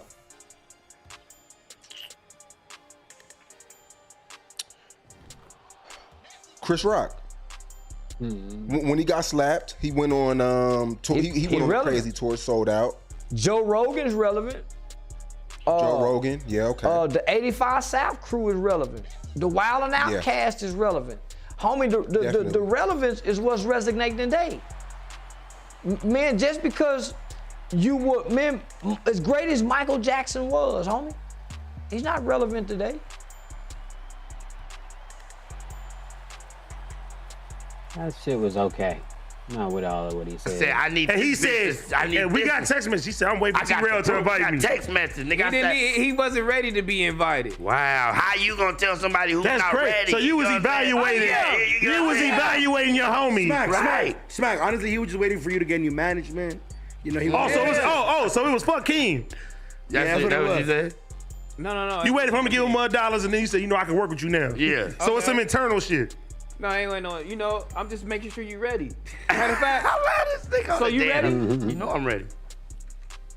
Bitch. You gotta do it now. Run the show. You gotta do it now. Run it. Run it. Kiki, hell. Kiki Palmer. No, bitch. Look, hold up. They got me fucked up. Don't try to paint the narrative. Kiki Palmer, 29. Nigga, you got me fucked up, nigga. Yeah, don't paint that. Yeah. Hey, come here. Bring your big fat ass here, dude. No, you got me fucked up. Do that say You don't have to Kiki read all of that. Oh, nigga. Oh, bitch, I'm reading right, okay? Kiki Palmer. Subject, bitch. I don't even know I handed you the paper. Kiki Palmer and her boyfriend. That shit funny. They start laughing when you try to read. That's past, whether this motherfucker it is. Everybody from up top looks down at the motherfucker who can register people to vote because that's a powerful individual. The motherfucker who can figure out how to go down here to the county and become a voter registrar to be able to be ordained to register people to vote, nigga, that's the power. That's your power grid. They hurry up and snatch him off the streets. If you can get 100 people to register to vote, homie, nigga, they'll listen to you every time you go downtown. Say, we need a swimming pool over here. Hey, go, man. Say, hold on, Charles. I'll say, go. It's a process to voting, homie, that we don't understand. When the motherfucker who can register to vote, so that's why you always seeing people have, even the radio stations, going to go partner with who's ever doing. We're doing a voter registration over here, and they make it big. Cause nigga, they get some money for that eventually. They start paying the motherfucker who can register to vote. The politician just saying, hey man, I need donation. He starts saying, hey, see how much Charleston charged to be a political consultant to do voter registration, and let me come over there and talk. Yeah. So that's a bad motherfucker. The motherfucker that's donating the money is another bad motherfucker. He don't never got to be seen, don't shake hands with nobody. They know. Homie, I gave President Trump $200. Nigga, I got real motherfucking cards, presidential advisory card. Nigga, I was getting some shit, man. Nigga, they called them faithfully. They remember the name and the donation. So check game, right? So, and I hate to say his name publicly, but I done said it once, so I'm gonna say it again. Guy by the name of Julius Williams, Stop 6 Juju. Drug kingpin, went to federal prison. Come home from prison, somehow he get caught with an ounce of heroin. It's a state charge now. Nigga, they hiding 25 to life. Jesus. Damn. 25 to motherfucking life state charge. His lawyer, Lisa Pamplin. Know that I'm a Republican, and I fuck with these Republican judges, and these Republican prosecutors. Remember what I said, Republican judges, these Republican prosecutors. Your Honor, my client works with Charleston White over the Stop 6 community with Hyderabad High Youth Outreach. Can you show us some proof? She called my phone. I don't answer. I hit her back a few hours later. She said, man, I was in court. Man, I need you. I said, no, Lisa, I ain't gonna do that. She said, why? I said, man, cause that nigga really helped us. Man, that nigga last summer, that nigga came through, man, that nigga spent like such. She said, you say, you know, I said, man, that nigga really helped us with them kids. That nigga spent like $1,800 buying them kids shoes. She said, you got some pictures and stuff? I said, yeah, my Facebook page. Nigga, they took that 25 life off the table. Did they really? Man, we went and got them pictures where them kids bought shoes. The prosecutor wanted the parents to write letters if he really done it. And nigga, they had him. And this when I knew something was, this is when I knew the power of donation. They said we want him to come with 2 money orders, a cashier's check. And we want this amount going to this organization and this amount going to this organization. Shit, nigga, I learned something. That's pretty powerful. I submerged myself in local politics, homie. I submerged myself in it. So I didn't just do locally, so I went state to state legislation. So if you Google my name, homie, you'll see me on the witness list of many congressional hearings. The raise the age bill, when we tried to get the juvenile jurisdiction raised from 17 to 18. We did one where we were trying to get the ombudsman to have more independent oversight over what went on in the Texas prison system as far as grievances. Yeah. So I submerged myself in politics because by habit, I would be a political science major in college. Let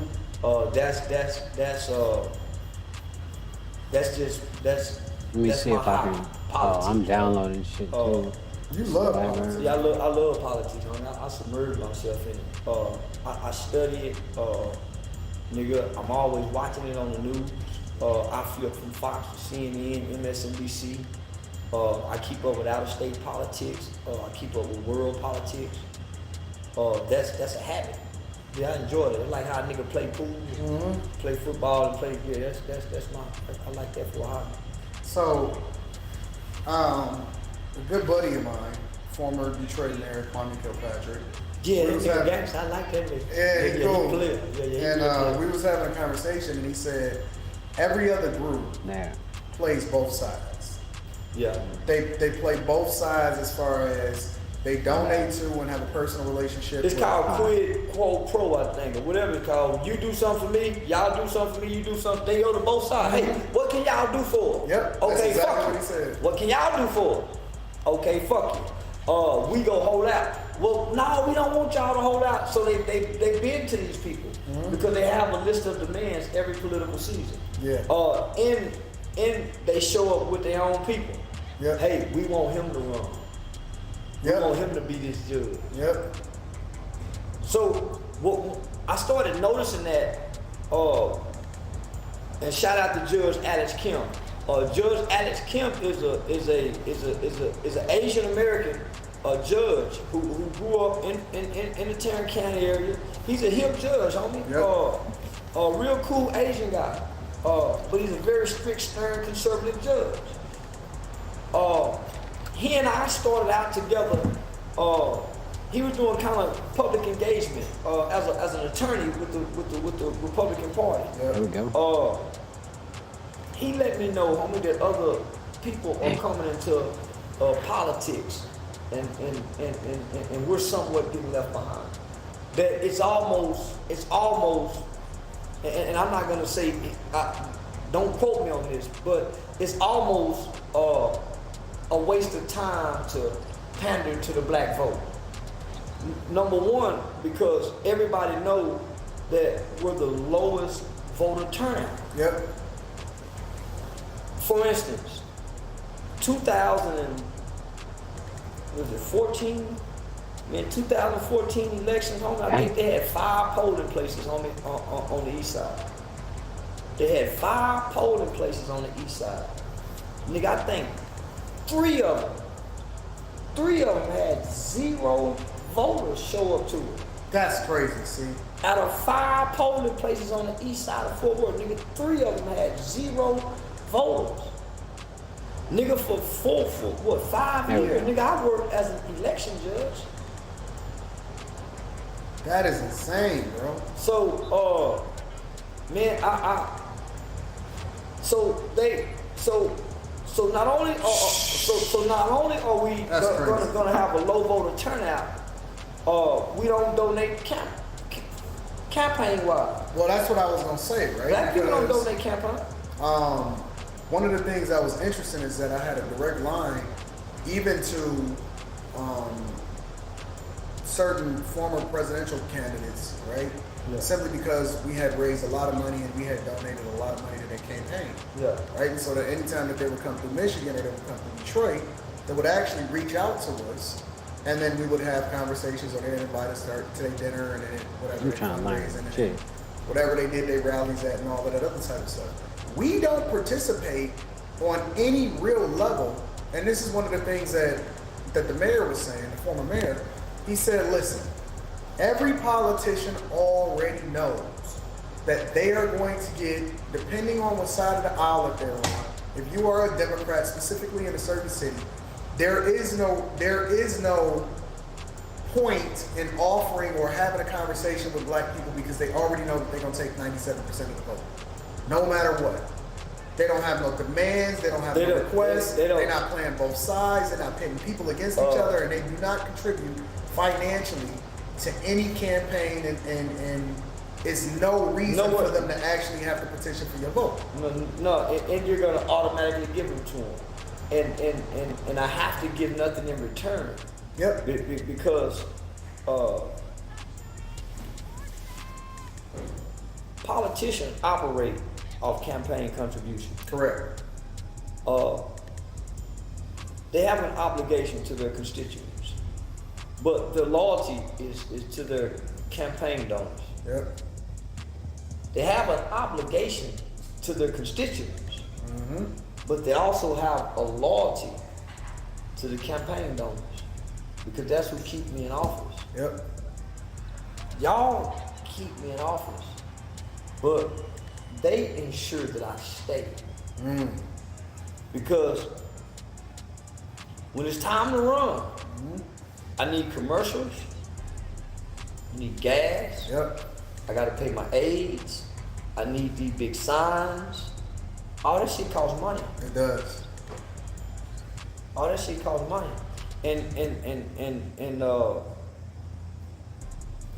my political action committee, we get to keep this money. Win, lose, or draw. Yeah. Now I can't go out and buy me luxury cars and jewelry and all this, but I can create my nonprofit, and my wife got a nonprofit, and her people. I get to direct these funds on where to go. Yep. Why aren't we more interested in the political process and educating ourselves so that we can better? Same way nigga want free pussy. We don't understand, nigga, and it costs to be the boss. You got to pay to play. You got to pay to play. We think somebody owe us something. That's crazy. And let me just say this. Don't nobody owe us nothing. They owe our ancestors. Yeah. But nigga, don't nobody owe us nothing. Nigga, but we'll invest in everything. We'll invest our time in looking fresh, going chasing pussy, all of this other type of stuff, but we won't actually participate in the thing that we can actually, that will change our lives by then putting us in a position of power to then negotiate. We ain't been mistreated. We need to be mistreated so we can snap out of it. See, nigga, we the step kid that got adopted, that moved, that joined the family, became a blended family. Yeah. And we want to be treated like the biological kid. Yeah. We're not being mistreated. We're not being mistreated. If we really think about it. Yeah, that's true. We might be getting picked on every now and then. Picked on. But homie, we ain't being mistreated. So we really have no struggle to make us get involved in politics. See, the white man got to struggle every election. His country can possibly lose it. Yeah. That's his struggle. Man, every goddamn election, every day, he on the verge of losing his country. They got a group say, man, our forefathers took this country. We got all the right. It's some white folks think that. And their biggest fear is to lose this country. We ain't fearing nothing. We ain't scared to go back to slavery. We always say, man, if I was a slave, I would never. So we don't fear nothing. We don't fear God. Nigga, we just in America. Everybody else fighting for something. Everybody else came over here and and made a struggle. Whether it's a struggle to create their culture and bring their traditions and customs in America and make America. I forgot, you can move your head. Like their culture. We don't have a struggle. Well, we don't have nothing to fight for other than the hood. We don't realize it's only been one black American that I know of, and that was Johnny Cochran, that's been able to beat that white boy with his law. With his law. That man had his eyes set on going to the United Nations to get reparations for black people in America. Johnny Cochran? Yeah. But niggas ain't got the eye. Come on, home. We ain't got, what are we fighting for? We ain't got nothing to wake up. Well, all of us say, man, this is what we stand together for. Our kids go together and they all stand up and sing the Pledge of Allegiance. Yeah. We wake up, nigga, we ain't got nothing where we all stand together. We ain't got a store that we all just say, okay, y'all, this our grocery store we gonna go fuck with. We ain't got nothing.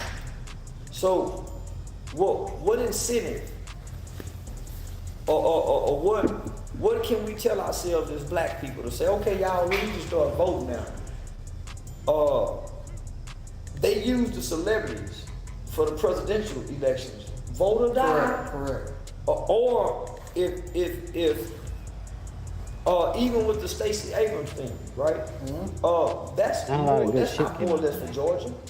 Nigga, that's more or less for the presidential seat and them to have power from a democratic standpoint. That ain't for the people of Atlanta. Yeah. So then when they don't win, they go out and shame black people. Yeah, specifically black men. Yeah, they went out and shamed black people, homie. And I'm saying the black people don't have an incentive to vote.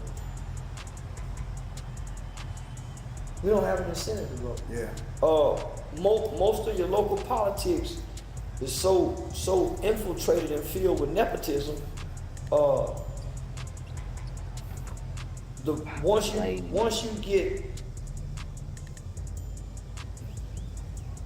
Once you go downtown, homie. Like Kwame say, homie, there's less power. That's true. Yep, that's exactly what he said. So that's why, and I'm saying all that to say this. That's why we supposed to be looking at a middle school kid, a high school kid, and say, nigga, you gonna be the city council over this district, and we groom this little motherfucker. We walk with him and stay just like you would do a football player. That's what he said happened to him. He literally. That's what they doing? That's what he said happened to him. Come on, homie. Seriously. That's exactly what he said. I'm telling you what I done learned.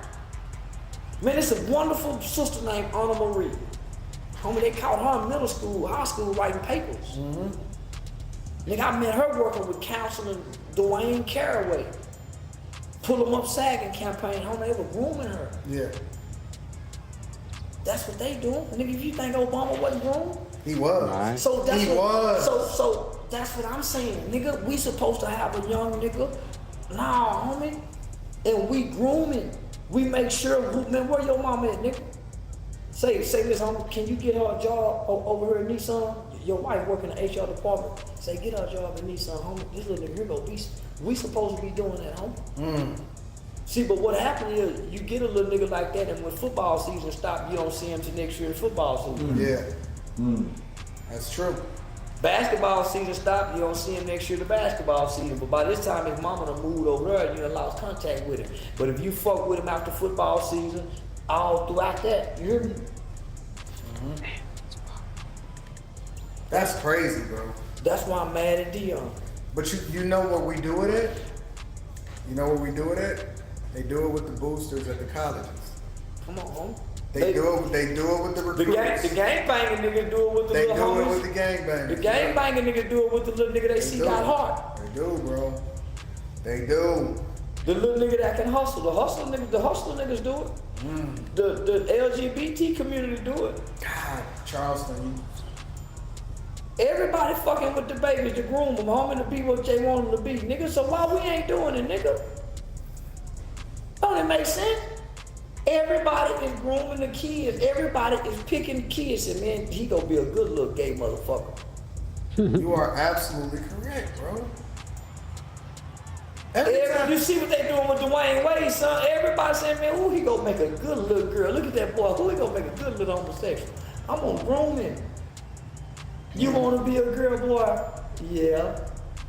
Yeah, I do. Mm-hmm. My dick still get hard, but I wanna be a girl. Mm-hmm.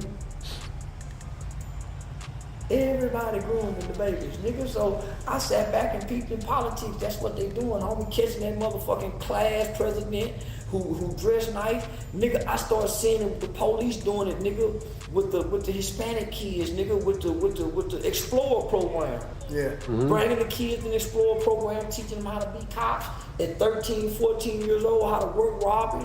Now, nigga, some little kids in middle school know how to solve robbery cases and work traffic stops because they've been in the Police Explorer program. Same with the little nigga, man. I watched my Latin King partner, homie Lil Wedo. His little son, his little brother, Ignacio, nigga. Quiet, little, small, fat kid, nigga, be in the ROTC with the little wooden gun in middle school. Grow up and go into the military. Homie, we can groom them. We groom them to be whole. Nigga, when them little girls turn around and shake their butt, they watch all their mamas and they ain't them do them dances. Nigga, that's how they do them dances. Yeah. Yep. The little nigga that sag and know how to tuck that gun, nigga, he watched a nigga groom him. Directly or indirectly. Either teaching them or through observation.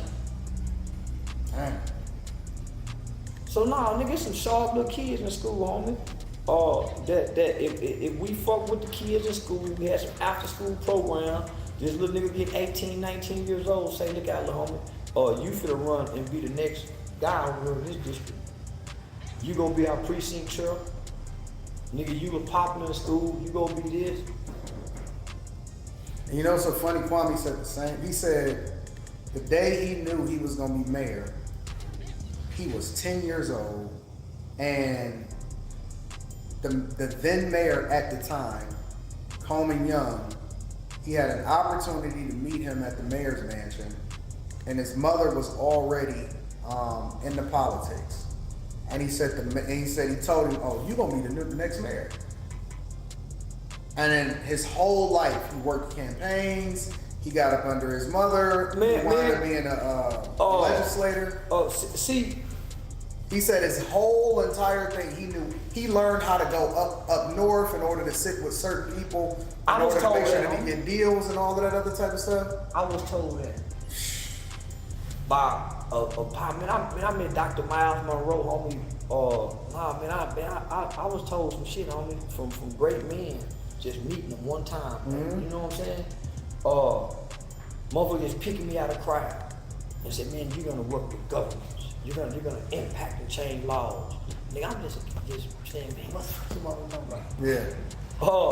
But knowing, homie, that just knowing, man, I was told I would be doing this long before I was doing this, homie. I was told that I would have an impact over people and have influence. I was told this, homie. Yeah. So imagine a kid meeting Ali, nigga, and Ali looking him in his eyes and saying, man, you know what? Well, you got something. And that kid hold on to that for the rest of his life. Because, you know, nigga, that's why I try to look at the kid. That's every kid I meet, nigga, I try to look for something. Says, you know what, little nigga, I try to and tell them.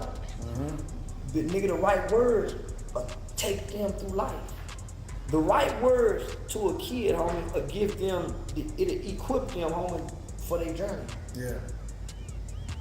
Just that moment, that meeting. But what happened, homie? They don't get to meet great people.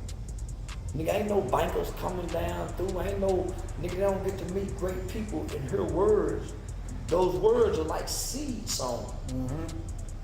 But when the dope boy saying, homie, them ain't seeds. Them ain't seeds that can sprout a good harvest. When a man of ill will speak to you, no matter how righteous it is, his actions. Yep. Is that why all of our children want to be rappers and ball players? Nigga, that's the only thing they got access to. That's all I hear. Listen to what I'm saying. That's the only thing they got access to, homie. When you cut on the television, where's the scientists? Yeah. At least we saw Scientists. Dr. Bill Cosby. Yep. Dr. Cliff Huxtable. Yep. What was his wife? She was a lawyer. Yep. What was George Jefferson? Nigga, he owned the cleaners, nigga. What was Carl Winslow? He was a police officer, family man. Yep. What was yeah? So nigga, they ain't got access to nothing else. The name of the Speaking of Bill Cosby. Bit roles, an episode. These allegations are horrific. Bill Cosby, of course, is denying them as he has done all along. And he got 5 more ladies talking about he did some shit. Show was family man. They ain't got access to nothing else, homie. Nigga ain't seeing no black pilot. When they go to the nigga, ain't no black doctor showing up at career day. Nigga ain't no NFL owner stopping at the gas station and say that's Mr. So-and-so that own the Pistons. Yeah. Nigga, they don't even know that. They don't even know their name. You know what's so funny now that you're bringing it up? Man, every time we sit down, we have these conversations. Yeah, you be taking me on, bro. you be taking me on down through there too, boy. You know what's so funny? We having this conversation, right? And now you got me nostalgic. Because I'm thinking about all of the different conversations or all of the different TV shows that we had conversations about as we sat down and watched, right? When I was coming up, I was watching The Fresh Prince of Bel-Air, right? Right. And to see his father subconsciously, or Carlton's father, take in Will, who was from Philly, but the father was a judge and a lawyer, and he was high powered and all of that other type of stuff. That did something to me. Because then when I got access to certain things, it kind of jogged something for me. But it's funny, right? Because now I'm looking and all I see is Snowfall, The Wire. Well, they re-sowing the seeds of the fathers back into the children. Think about what I'm saying, nigga. They re-sowing, nigga, the seeds of the father, the sins of the fathers back into the children. They showing them their daddy life that they never got to see. They heard about this time. All this shit they seeing now is their daddy and them. That's amazing. BML. That's what I'm saying. Come on, homie. They re-sowing the sins of the fathers back into the hearts of the children. That's the generational curse. That's crazy to think about, though, bro. Man, these people know what they doing. Damn, how I missed like, that? Even if you was because if it shaped us, you don't think it ain't gonna shape them? Nigga, if we didn't strive to be like Nino Brown, Dope Boy, nigga, Ice Cube, all boys in the hood, nigga want to be hard like Dope Boy in them slippers, nigga. Man. In them house shoes. Man, he was the coolest dude ever. Nigga, if you... Even in the movie, nobody wanted to be Ricky, everybody wanted to be Dope Boy, bro. This is mine, homie. We looking for the white man in racism. And the other white boy got us with the imagery, the mind control, nigga. Nobody wanted to be Sharif, everybody wanted to be Old Dog. Goddamn right, nigga. Everybody wanted to be Old Dog. Listen, hold on. Not even. Bro, I remember the Southfield AMC right up there, dog, on Evergreen. So many dudes got killed after watching. What's the nigga that was going to college? Stacy. Nobody wanted to be Stacy. Just a big cool nigga. You didn't even have to be Muslim, just Big Stacy. Yeah, bro. This is crazy. Big Stacy. Now, nigga, we our children are reliving our days through the movies. So they gonna pick up the traits and the characteristics, nigga. Because what else do they have access to? Nah, it ain't no nigga who done live that life with a program in the neighborhood, nigga that look like you. Come on, I can't make Pulling up in no motherfucking me Porsche that can say, listen, I made it through, I overcame it, this one. Nigga, every nigga that can tell that story in front of a corner. Yeah. With a habit, jumping on somebody's mama in the house, nigga violating parole, going back to jail. Or just on the job, nigga quiet. So, nah, homie, what other inspiration or nigga, what other image we got, nigga? Yeah. Other than the football playing nigga, the basketball playing nigga, the rapping nigga, or the street nigga. What other way is out? What other image, what other shoe can I step in, nigga, to get out of here? to get what my heart desire, materials. I don't know nothing about property. I don't know shit about a gold coin that I can go buy out of a pawn shop that cost $5,000. I don't know nothing about paintings. Nigga, what? It's crazy, bro. There we go. So, but nobody's showing up at the school, nigga. That's where y'all can get me at. Nigga, y'all can catch me coming out of school, skipping school, catch me in school. If you wait till I get out of school, don't tell me nothing. Talk to me in court. If you don't come talk to me in school, talk to me in court, nigga. Cause that's how I go. Yeah. Catch me in the juvenile system, the jailhouse, during your church shit, nigga. But if you don't catch me in school, don't say nothing to me until I go to court and jail. Then I want to listen. But in between then, I want to listen in school because I'm hungry. I need something. But nigga, if you let me get out of school and I got to go to them streets, my ears closed now. My heart is hardened and my ears are closed. You done let me come out here. I know something now. My eyes is open to something it ain't supposed to be open to, so my ears are closed. That's messed up, bro. Yeah, so nah, homie, our kids is seeing too much too early through the eyes of our culture. Our little girls is hearing music they ain't got no business hearing, homie. Our little boys is seeing shit they ain't got no business seeing. They having conversations at school, nigga. Nigga, we were talking about how we was gonna walk in prison. Nigga, we were practicing our walk in prison, nigga, in the 6th grade. Right.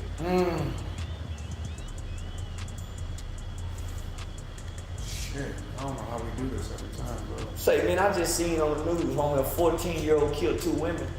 And all his social media pages, nigga, throwing up gang signs, all of them. Broke my heart, nigga. I've been crying on the inside trying to process that shit.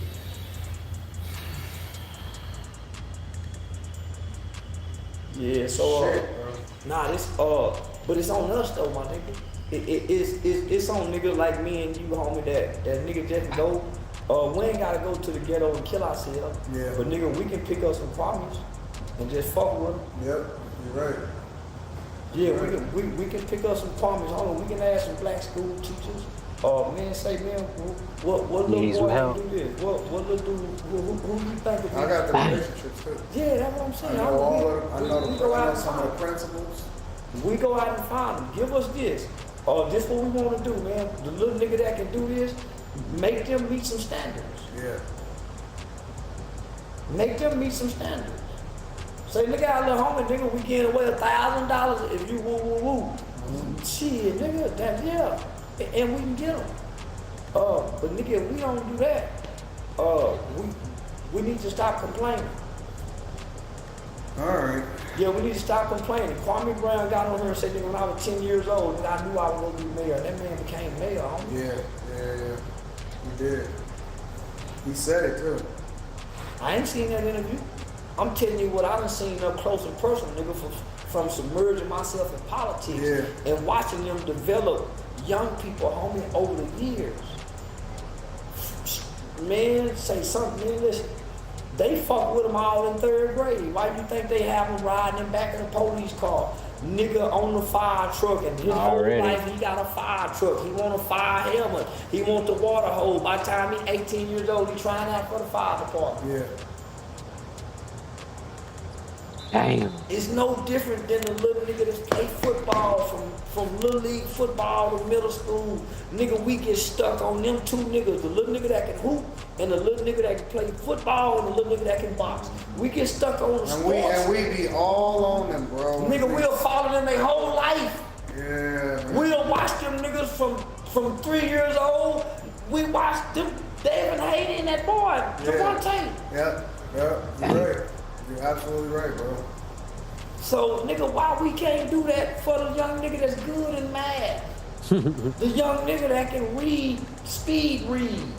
The young nigga that's selling weed in school and keep selling, get caught. Nigga, we gonna take that nigga and get him. Nigga, you doing what at school? Selling weed? Okay, nigga, we finna show you how to make t-shirts. Yeah. right? Nigga got caught selling weed in middle school. You supposed to take him and nurture that gift. Yeah. Say, nigga, you did what? Yeah, this boy done had 7 fights this year. Say, man, take that nigga to the gym, man. Put that nigga on right with his coach, such and such. Man, nigga, he whooping his little boy's ass in school. You tap into the gift. Yeah.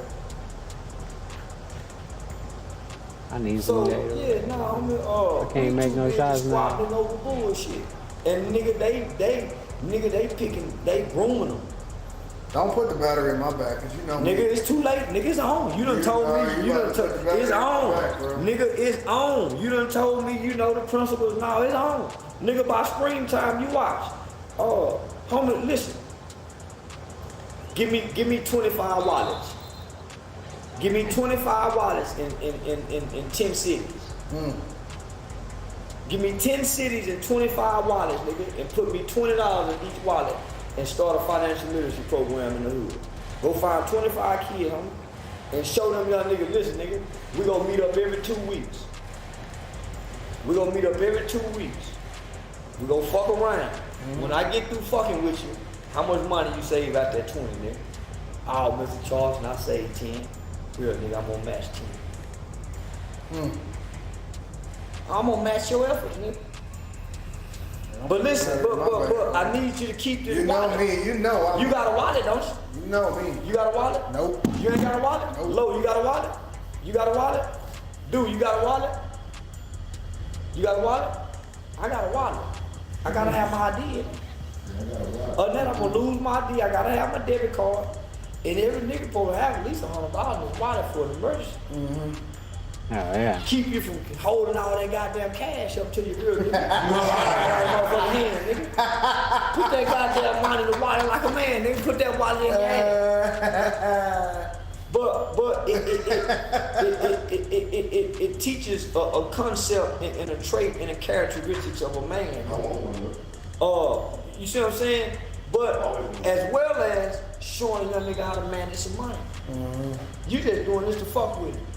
So say you do this for 3 months, and he said, "Well, Mr. Charles, man, I went and took out trash over throughout the apartment, man. I made an extra $100. Man, I done say I got 300. Shit, nigga, I'm gonna match that 300. You about to go make me find a mayor. I'm gonna match that 300. Homie,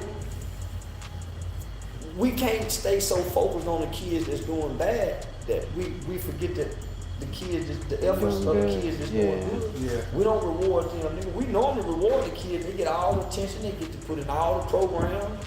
They get all the funding for the kids that's messing up. It ain't no funding for kids that's just doing what they supposed to do. It ain't no extra reward for kids, nigga. It ain't nothing. Homie. They don't get no reward. That's correct. That's why it's so easy to succumb to nigga the kid that get out of juvenile, he got all the services provided for. Yeah, you do. The mother whose son in trouble, or he's starting to get in trouble, but he hadn't got in trouble, it ain't no help for him. He got to get in trouble before they can really help him. Yeah. That's where we come in, just fucking with the kids in the hood. From fucking with the good kids, we don't get the bad kids. Cause the bad kids gonna come over to the good kids, cause nigga, they getting the reward. Nigga, we go, normally everybody fuck with the bad kids. So guess what? The good kids get in trouble and come over here to get some of this shit too. But nigga, we fuck with the good kids. That's how we fish the bad kids. I learned that from fucking with all the bad kids. Nigga, all the good kids started coming over here because they want to be part of this shit. Yeah. So I said, man, let me switch this shit up. So nigga, I started fucking with the good kids. Now the good kids said, man, I want to go rubber. Now they getting in a new crowd. That's crazy, though, to think about. Listen, we can go all night with this shit. Nah, we're not gonna do it yet. We're gonna do it again. You know you'll be back. Already. Because Charleston got to get his feet done again. Yeah, and I'm face. They see a nigga's skin growing like a pregnant, growing like a pregnant hoe. Yeah, boy, you ever seen that bitch? Never she get ready to deliver that baby? Nah, her skin just be glowing and gleaming. Even when she's first get pregnant, they say, girl, you pregnant. They say, girl, how you know? Girl, your skin glowing. My shit glowing like that. Hey, we about to have Charleston and Duke. They about to be focused on their skin. They about to be. Well, we got the podcast coming back, man. So you know, shit, we might as well just start launching in here, man. Come out here and get that. Yeah, we ain't got to put makeup on or none of that. Yeah. Listen, we love y'all. We appreciate y'all. We out. We out, baby. Shit. You done put the battery in my bag. Shit, it's on. Nigga, listen. We got Y'all niggas be coming out, boy, and say, y'all come, I'm be honest. Y'all start out goddamn me bullshit, me pop. And then get serious. And then next thing you know, boy, this motherfucker get quiet. Now listen, between that wallet shit and nigga had low with the character development through the self-defense working out, homies, we can't lose. By the name of Julius, man, so you know, shit, we might as well just start launching in here, man. Come out here and get that, we ain't got to down with it. I remember one time a nigga put on there Charleston and Mr. sleeping with his cousin. I don't even say, man, motherfucker, blah, blah, blah. But I said that. Say, man, why you gonna do that? So I used to get mad at everybody who interviewed me and would put these wild titles. I feel like they were fucking over me until I learned about the title game. Everything's about title. Everything. Everything is about the title. Go to the Real Charleston White page and look at how he titled himself.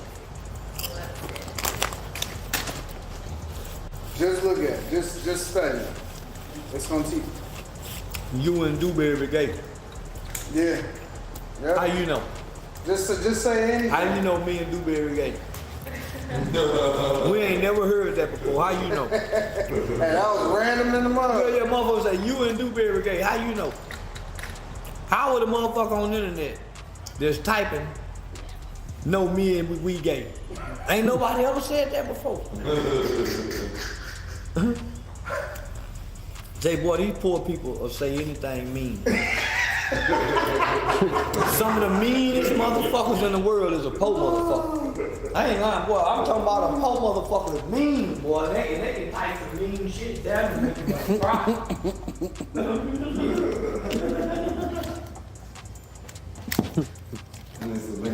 Man, these mean motherfuckers, I'm talking about, boy, these poor motherfuckers. Oh, that's what it is, misery love company. You hit it right on the head. Them motherfuckers miserable, they trying to make me miserable. They must be a warehouse worker. That's what they are? Yeah, warehouse worker. Yeah, man, I'm telling you, bro. It'd be hot in the wintertime. Hell yeah. I damn near want to go. I want to go work in the warehouse just to go bullshit. Why you gonna work in the warehouse? Just to go bullshit. Yeah, nanny boo boo, put motherfucker walking around talking about how I don't need this motherfucking job. Every time I got mad at somebody, be down on the line, encouraging other people to quit. Man, I don't need this motherfucking job. Man, I got a YouTube check. Nigga, I make this kind of money. I figure I gotta come to the show. Yeah, I just want to do that. Go amongst other people that got less than me and make myself feel better. See, you're too rich now, bro. Yeah. There's The lifestyle too crazy. Yeah, to get up on the job and be in the break room with a nigga that's eating out the vending machine. yeah, nigga in the break room with a nigga he eating out the vending machine. and Julio and them over there got tortillas and chorizo and eggs and shit. And then nigga getting in my hot pocket.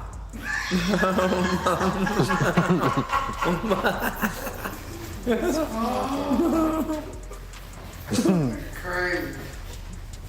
You got tickets to the Greensboro show? I appreciate it. Boy, it's gonna be funny. Say it.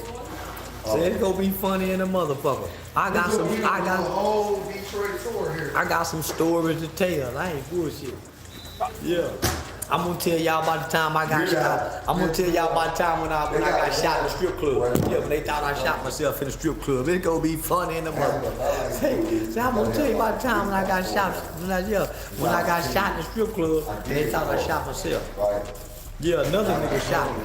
Yeah, this nigga done cocked the motherfucking gun and then shot me in the motherfucking leg. Say, I'm trying to tell y'all the story. Boy, y'all gonna die laughing. Yeah, my partner done cocked the motherfucking gun, and I done had to tell the police I done shot my motherfucking self, so he don't go to jail with that felony possession of a firearm. This nigga done cocked the goddamn gun in the goddamn foot. So I didn't know he shot me. And I'm thinking, for a motherfucking thing. Man, I don't give a fuck about losing this motherfucking job, man. You should have popped. Man, I ain't apologizing for a motherfucking thing. I wasn't wrong. And I take that to the grave with me. Yeah. And if I lose everything, I would just have to be in the corner saying, well, God, man, God, I would literally, man, God. Me and God will have to deal with this, but I ain't apologizing. Yeah. Not if you're right. I can be wrong. But if I believe I'm right. Well, you still right, though. Come on, man. I believe I'm right. You still right. And I can be wrong. But if I think, therefore I am. How can you amend that saying? Yeah. One of the greatest poets scholars of our mind said, I think, therefore I am. Yeah. Whatever this mind think, homie, I validate me. Yeah. So as a man with all this money and all this, I got a following. Yeah. They might got money. They might got power. Mm-hmm. I can turn this following into power.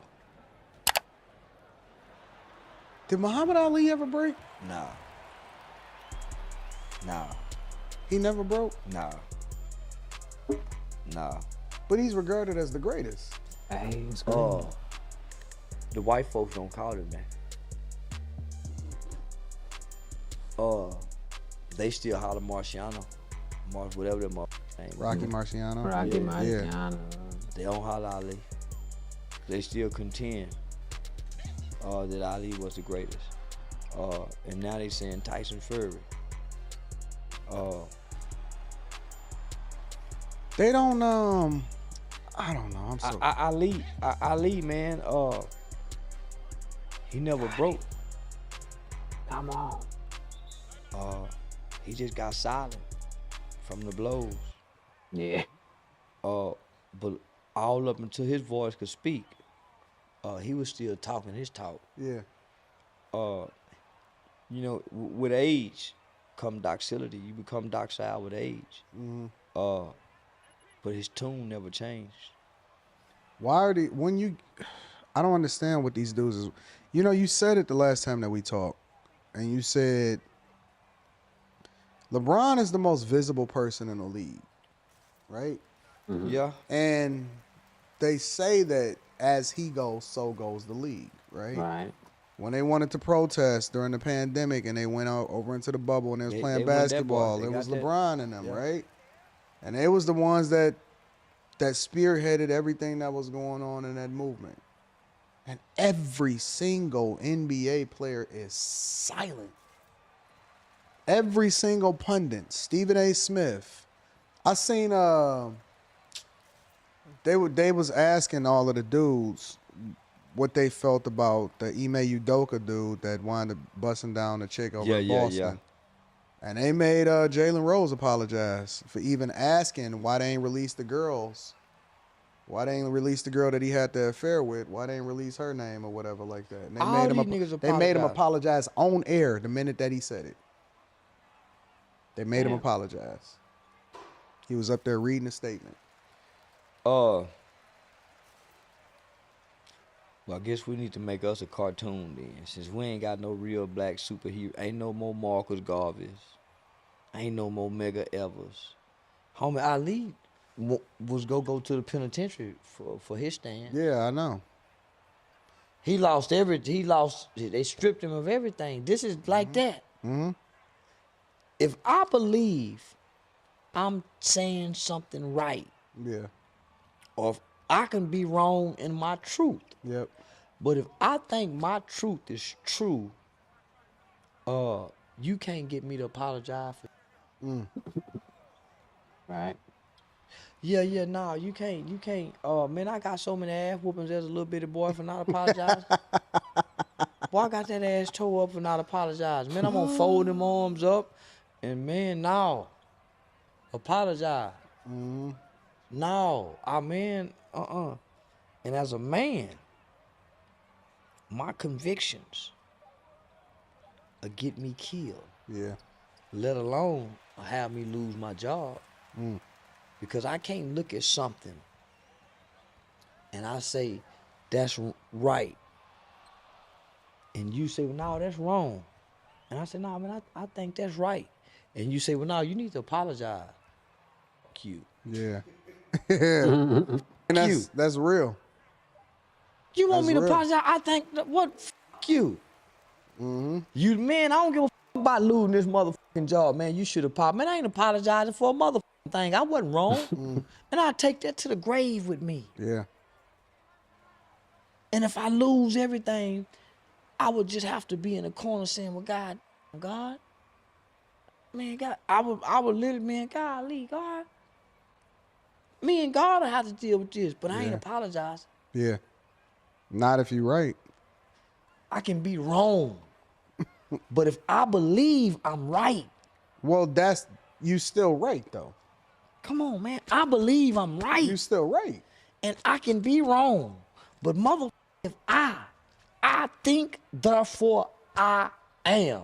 How can you amend that saying? Yeah. One of the greatest scholars of our mind said, I think, therefore I am. Yeah. Whatever this mind think, homie, I validate me. Yeah. So as a man with all this money and all this, I got a following. Yeah. They might got money. They might got power. I can turn this following into power. No, you absolutely can. I have the ability in this day and age to become powerful with a following. I can have a voice greater than the NBA with a following like theirs. Yeah. If I'm right, I'm gonna go be right in my spirit, and I'm gonna go be right in my truth, and I'll fight y'all with that. What do you think that black people will ever stick together in that sense? I think that they're more likely to stick together when they don't have anything.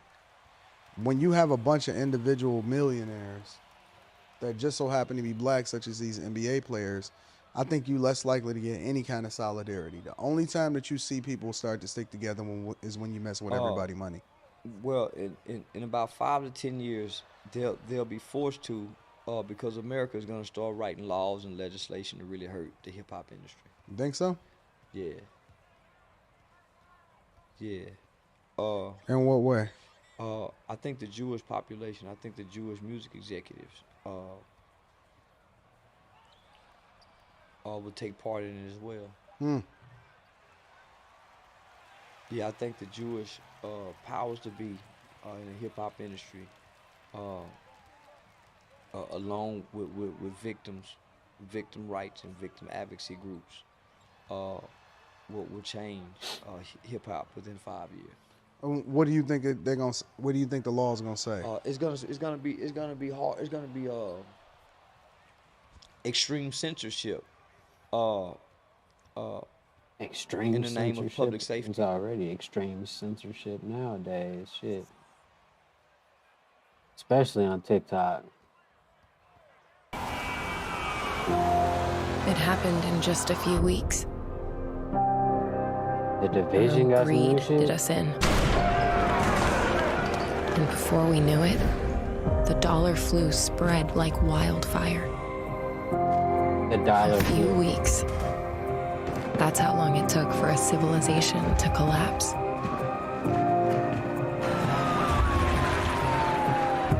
The division was one of the best games.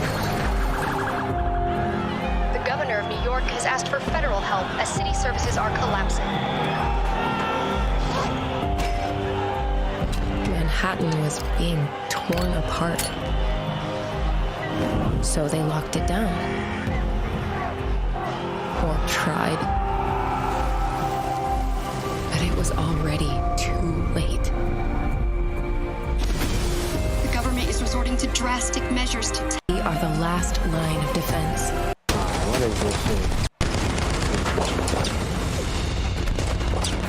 Is that a fucking mobile game or some shit?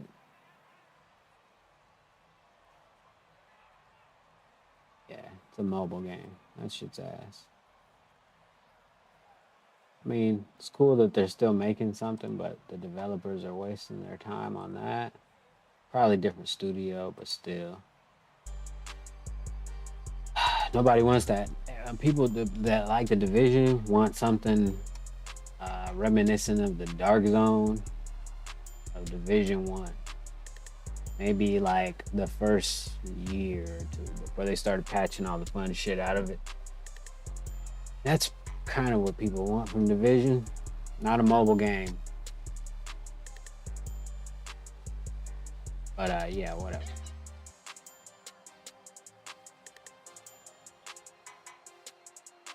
Get off my lawn, motherfucker. Okay, it went up a little bit. That's cool. Antonio Brown, that's crazy. He got into some shit.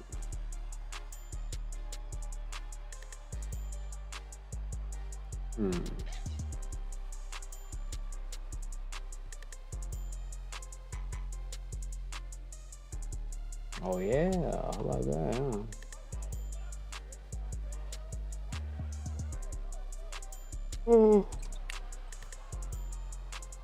Admiral Richard Byrd was a highly regarded. Yeah, it's been a long day. Oh shit, it's all messed up. This is what happens when you let the bench thing play out the whole way. Now the camera's all messed up. There it goes. Now it's good. Now it's back. You know what I'm saying? Let's see if I can do a shot like this. I haven't shot like this in a while. Like, alright, I'll give it one more try.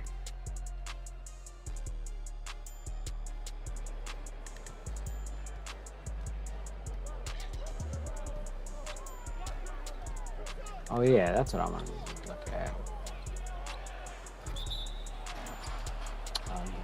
Yeah. Let me see if I can find it.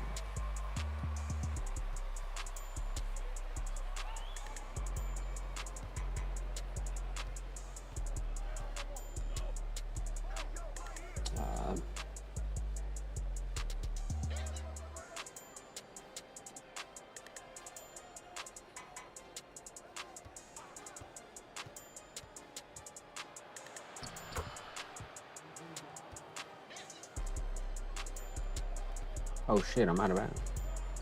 Oh, we got the ball. Oh no, they got the ball. All right. Let's go.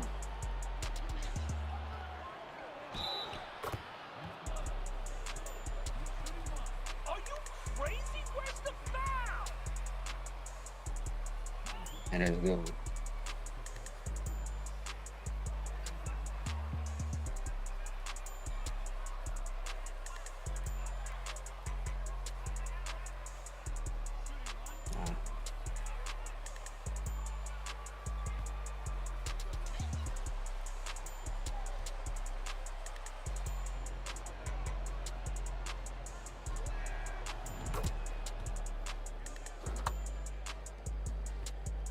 All right, let's go.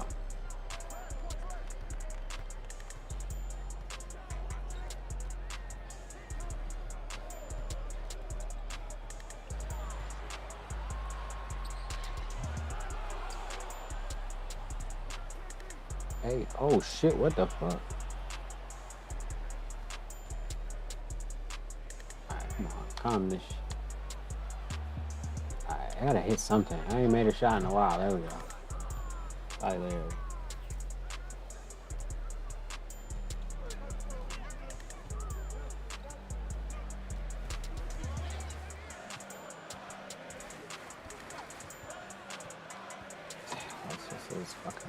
That's a little nice little double team. One hand on the sticks.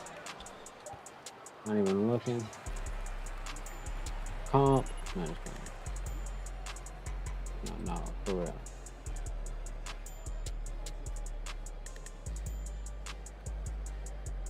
Wow, that looks crazy. This is the one I'm looking for, something like that. Yeah.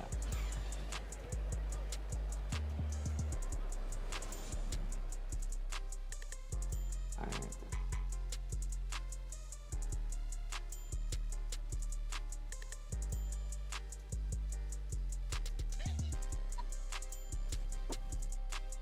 Alright, let me see this real quick. Let me switch that. Switch that back over there. Switch this. Turn this shit off for a second. Alright. Open that. Holy shit, that doesn't look nothing like I wanted it to. Oh, because I got the thing. Whatever.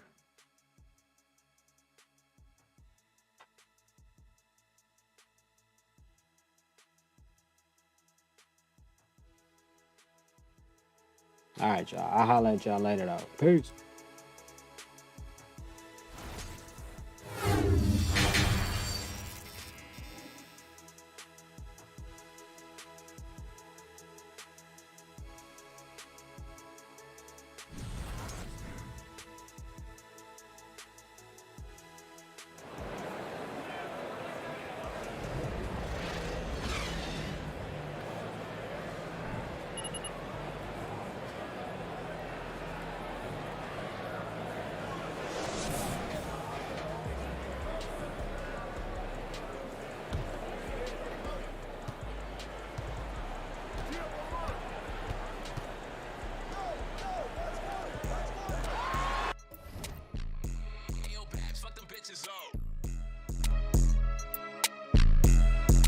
Yo, no regular, you some icy.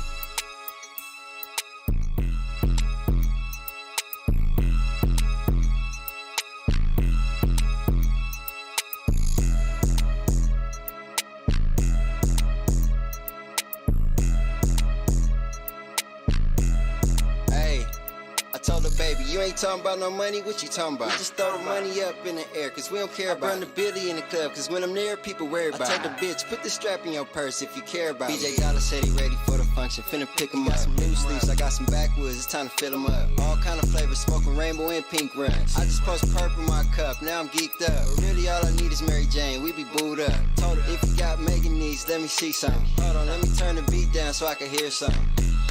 Damn, I don't hear nothing. We got Babs on the beat, got the shit jumping. Like the police at the door so we can keep clubbing. And I got the work in the club, got fiends coming. Tried to throw some ones in the air, I threw all hundreds. Turned on all the lights in this bitch, all the hoes up. You was dancing with a dirty feet bitch and her friend much. And them niggas got ghosts real quick, that was me much. Turn the lights back off in this bitch, we continue clubbing. I told her mama throw that little shit, she gon' turn around. I ain't asked her do a little dancey dance, I just looked and smiled. Get some emotion, little nigga, we ain't standing around. Wanna pick up a little eighth, I want the whole pound. Gang just got a bottle of Henny, smoking exotic. Stop the canes on the way, cause I ain't ate shit for lunch. Hey, gang in here, talk a lot of shit, leave it untouched. Got exclusive access in the party, got blick tuck. Shorty throwing ass in the party, I'm pulling braids out. I smoke clock to the face, don't put it out. Baby, let me see you drop, baby gon' spin around. She gon' start crop top, bottle her titties out.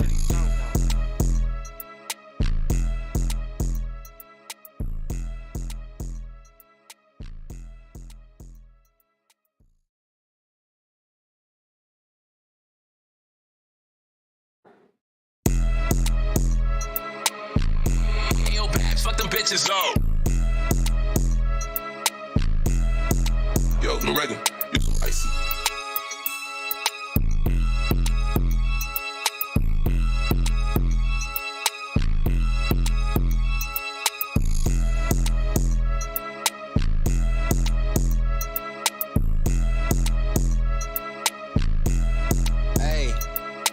Baby, you ain't talking about no money, what you talking about? We just throw the money up in the air, cause we don't care about it. Burn the Billy in the club, cause when I'm there, people worry about it. I told the bitch, put the strap in your purse if you care about it. BJ Dollar said he ready for the function, finna pick him up. Some new sleeves, I got some backwoods, it's time to fill them up. All kind of flavors, smoking rainbow and pink runs. I just post purple in my cup, now I'm geeked up. But really all I need is Mary Jane, we be booed up. Told her, if you got Megan needs, let me see something. Hold on, let me turn the beat down so I can hear something.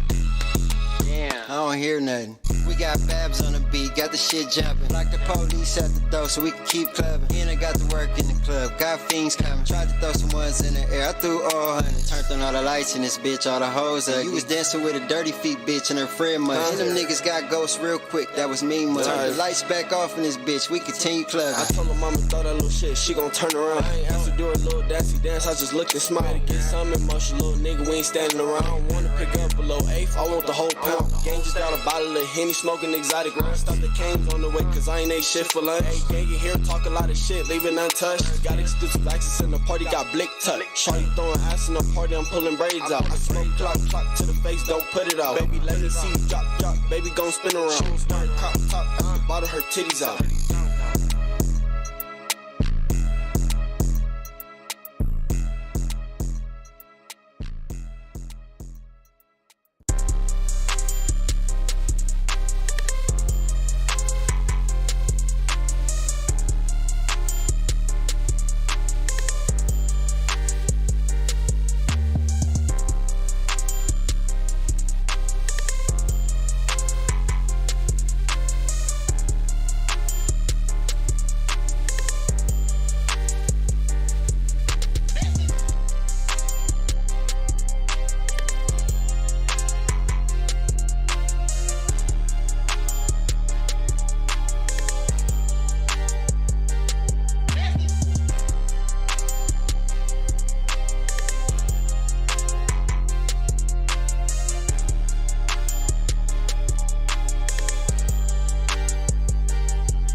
There you have it.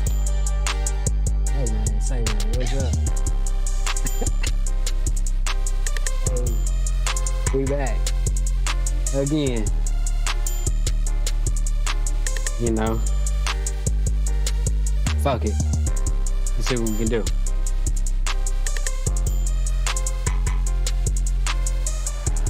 Here we go.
Quick timeout already.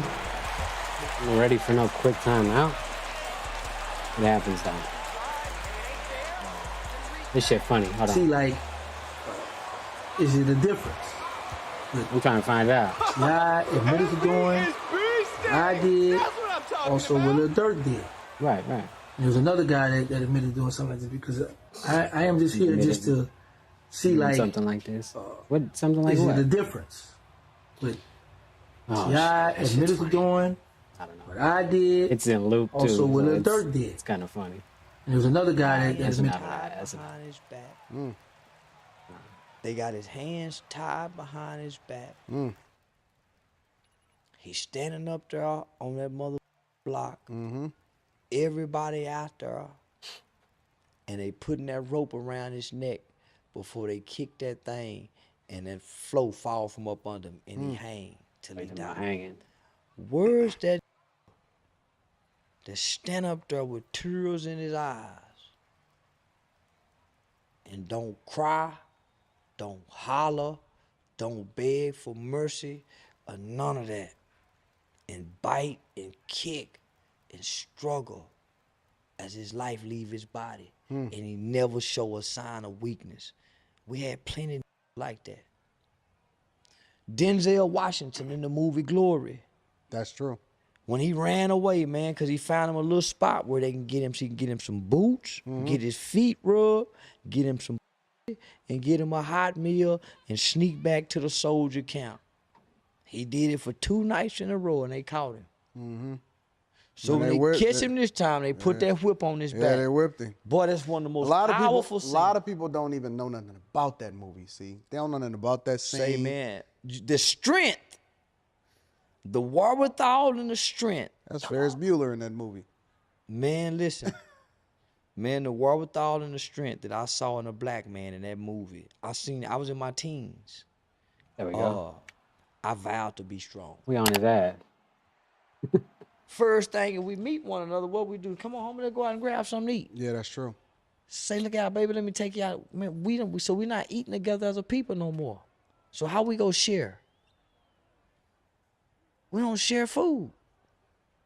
Hey, pass me the mashed potato. Hey, can you pass me the peas? Hey, look out, pass me the corn. We don't even treat each other exactly worth nothing. Like, you can't come to my city and not be treated like gold. Man, I had a young brother pull me to the side in the airport and say, hey, you hungry, Mr. Charleston? He said, Mr. Charleston. I said, man, I got about 40 minutes before I go. TGI Friday. How much is it? Oh, no, man, you good, OG. I said, man, I got to give you something. He went and rushed it, because they going to think we stealing, nigga, if I don't pay for it. So he went and rung it up. It's funny. Gave me a very considerable discount. He worked there. Yeah, he worked there. Oh, so okay. I gave him a very considerable tip. So whatever I thought that meal would was plus what I would give a tip, that's what I paid for the meal. Yeah. That's pretty dope. That's how we supposed to do one. Nah, come on, see. You know that ain't too fucking bright. My bad, yo. Here, man. That's how it's supposed to be. We got to start writing these rules. I If can they see. can give us unwritten rules about checking in, no snitching, then we can demonstrate new rules. Well, they do that on hoods that they don't even own no property in, and Yeah. they ain't got no vested interest in seeing nothing go well. Yeah. I don't understand that. Like, you, from day one, you've never been able to come to my city without being treated well. Not every time. Yeah, between me, you and my man Lorenzo, man, shit. Just black love. I'm talking about every time. Consistency. Yeah. Just. I don't think we love each other like that, bro. That's we genuinely don't have any kind of concern, bro. Well, we don't even love our cousins. Yeah, that's true. It's some niggas struggling with loving their mothers. It's some niggas struggling with loving their fathers. They say they love their homeboys, but they actions so differently. They say they love their hood, but they actions so differently. So I would have to agree with you and say, nah, homie, we don't love us no more. When you look at, they asked Nick Cannon about the Kyrie situation. I think he was on CNN or one of those, and they asked him about it. He said it's like taking the biggest, baddest slave and whooping him in front of all the other slaves.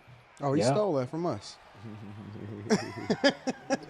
He stole that from. Hey, wasn't nobody talking like? You know what I'm saying? Come on, see. Yeah, that's why Slick Side brought it up. Yeah, that's why I brought it up. I mean, they could just say, yeah. But okay, we seen Charleston. But we all Anton saying this though, Twan. Yeah, Exactly. they need to. But the way he was talking, he sound defeated. Oh, he know what's up. He been through it. So, man, I mean, his voice was so emasculated, high pitched. He probably didn't even want to say it. He probably was tiptoeing around it, hoping he didn't say it the wrong way. Where is the slave? Where is that mother slave? They got his hands tied behind his back. He's standing up there on that mother block.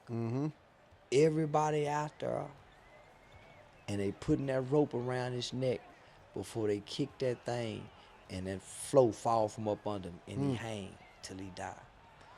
Where's that stand up there with tears in his eyes and don't cry, don't holler, don't beg for mercy, or none of that, and bite and kick and struggle as his life leave his body, and he never show a sign of weakness. We had plenty like that. Denzel Washington in the movie Glory. That's true. When he ran away, man, because he found him a little spot where they can get him, so he can get him some boots, get his feet rubbed, get him some, and get him a hot meal, and sneak back to the soldier camp. He did it for 2 nights in a row, and they caught him. So when they catch him this time, they put that whip on his back. Yeah, they whipped him. Boy, that's one of the most powerful scenes. A lot of people don't even know nothing about that movie, see? They don't know nothing about that scene. Say, man, the strength, the wherewithal and the strength. That's Ferris Bueller in that movie. Man, listen. Man, the wherewithal and the strength that I saw in a black man in that movie. I was in my teens. I vowed to be strong. Yeah. I'm that. They were hitting him. I'm thinking one little tear finally came, but they kept, man, I'm talking about they kept hitting him, but he never buzzed. He buckled once, but he kept gritting, and he was taking it. But his character was already a strong, outspoken, tough soldier. Yeah. Always had something to say back to authority. Throughout my life, I've always had problem with authority. That's always been my problem in school. Problem with authority. Where the bucking at? The rapping don't buck. Nope. Public Enemy used to buck. Yeah. Chuck D. Them used to buck. Flav got a show. He stopped bucking. Yeah. Yeah, the ugly motherfucker stopped bucking, but you know, yeah, ugly motherfucker stopped bucking. And he got off on dope, so it weakened him. Yeah. Yeah. When you get out, and then he started liking white women. Yeah, you know, taller than him kind of shit. Oh yeah, I forgot about that. Yeah, the tall big Russian bitch. Yeah. No, homie. All of our entertainers. It's funny. All of our entertainers. Eventually, they all break. Yeah.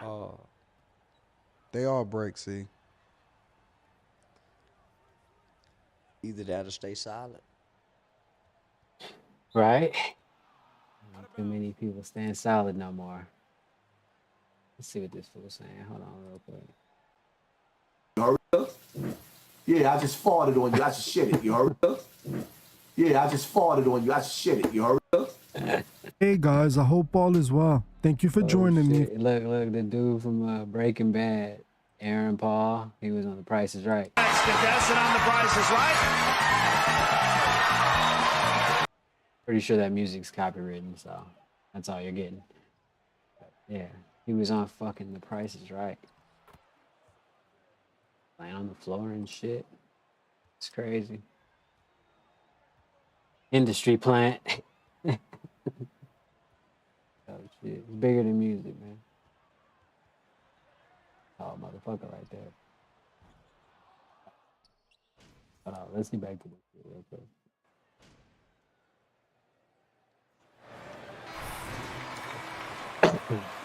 Keep carrying us, MP. Your time. We need this. I see it. Just ready.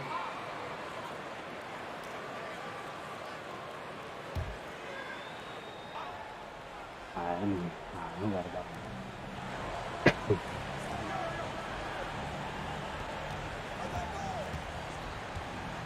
Yeah, I'm not prepared today either, so whatever happens.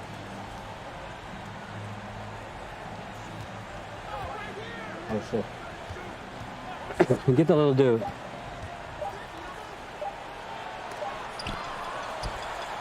Hey, little dude, give me the ball. I'm gonna shoot it. Oh shit, hold on. Oh, he's little. It doesn't matter. Overdose.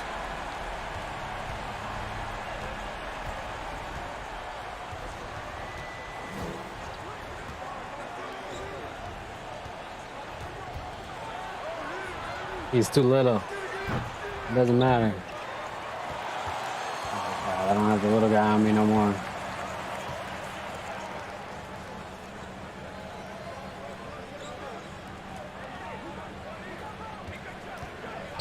Hold on. Hold on. Oh. I try to go this way. Can he shoot? Who's that? Oh, Moody? It's not. Fragrance to try every month for just $17 a month. Every month you get to pick the fragrance you want to receive, so you get exactly what you want. They have perfumes and colognes and alabios, but are easy to use. I highly recommend Scentbird, as I believe I want to give a special actually becoming a superstar. Recently, that's cool, but I don't care. It was being reported that YoungBoy signed a record deal worth a whopping $60 million, making YoungBoy one of the top paid rappers currently in the game. There is no doubt in anybody's mind that YoungBoy made it, but how exactly did he manage to become the megastar he is today? And also, how does he manage to beat just about all his legal cases he gets himself into? What if I told you that behind YoungBoy's rise to fame lied a dark secret? Another block. We out here. Join me in this episode as we uncover the dark truth about NBA YoungBoy. He starts the videos YoungBoy was born now? October 20th, when Ye was still in jail. Due to the success of this song, he managed to sign a deal with Atlantic Records. Somehow, YoungBoy also managed to get himself out of any prison time by taking a plea deal, which put him on house arrest. Now, if you're like me, you may be asking yourself, how did NBA YoungBoy manage to escape the temp charges? We all know how serious these charges are, and after researching the situation, it looks like the law has significant proof that YoungBoy has something to do with the crime. So how did YoungBoy not only manage to sign a lucrative music deal, but also beat a criminal case that could have put him away for a very long time? Well, after researching YoungBoy, it appears that he may have had a hidden hand helping him with his music career and legal troubles. YoungBoy, like many superstars, shows hidden signs of taking the Masonic oath and being a puppet ever since the beginning of his career. I have come to believe that part of NBA YoungBoy's success came largely from the Freemasons, who have secretly been behind him since he was still a teenager. The reason I have come to this conclusion is no other than NBA YoungBoy himself, as he has been secretly showing his alliance for a long time now.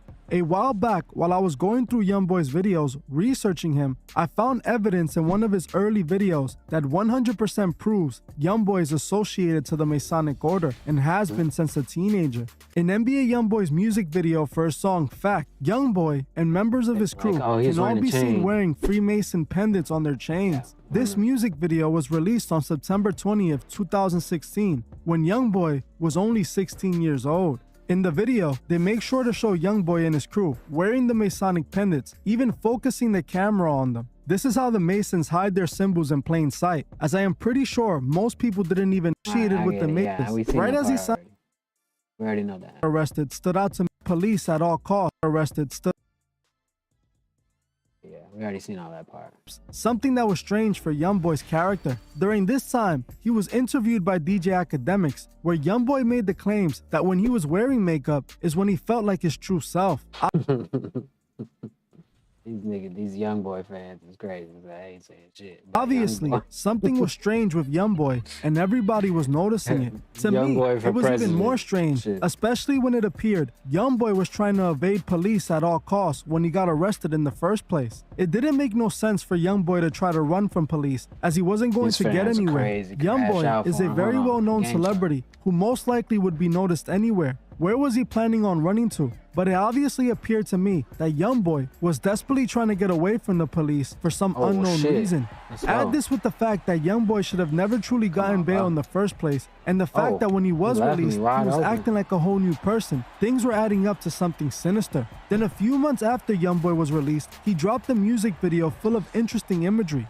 In his music video for Like a Jungle, he can be seen dressed in all black while sitting in a casket. The reason Youngboy is sitting in a casket is because he's a Mason. See, this scene represents a Masonic initiation rebirth ritual. When a person becomes a Mason, they are reborn as a Mason. The Masonic initiation ritual consists of putting the person in a tomb, and when they're taken out of the tomb, they're shown the light. This is what the casket scene represents. This is also why in the next scene, where Youngboy is outside, you can see the Reaper on Youngboy's shirt. The Masons are obsessed with death imagery. It's obvious to me that Youngboy was recruited by the Masons at a very young age and has been used to spread the Masonic agenda. The industry used Youngboy to push the gangster rap agenda to his millions of impressionable fans. Fans that look up to Youngboy, worshipping his every move. For years, Youngboy has been influencing his own people to live a life of destruction that only comes with pain. Pain that Youngboy should be familiar with and not wish upon no one else. But still, he decided to glorify the evil through his music, pushing it to his fans for his monetary gain, selling out his people for millions of dollars and making it burning end when he raps. Now I got to change. You ain't got nothing to do with me. I'm going to hell. Openly, Youngboy admits that he will meet a burning end. Why else would you think Youngboy would be stating this? He knows he sold his soul for fame and success. In another one of Youngboy's songs called Devil's Child, Youngboy admits to selling his soul and being a devil's child. In the hook of the song, Youngboy raps, "I see demons in my dream," versatile, and he also raps, "I'm dripping blood out in public, I'm a devil child." Openly, Youngboy is admitting to his fans that he is influenced by demonic forces, letting his fans know he sees demons in his sleep, just like Crowley claimed he saw the fallen gods, who were just demons in visions. Youngboy also raps in the second verse of the song, "What's wrong with me? Them people ask. I won't let them know. I say a prayer to the devil laying on the floor, clutch on the stick, and I kick in your door."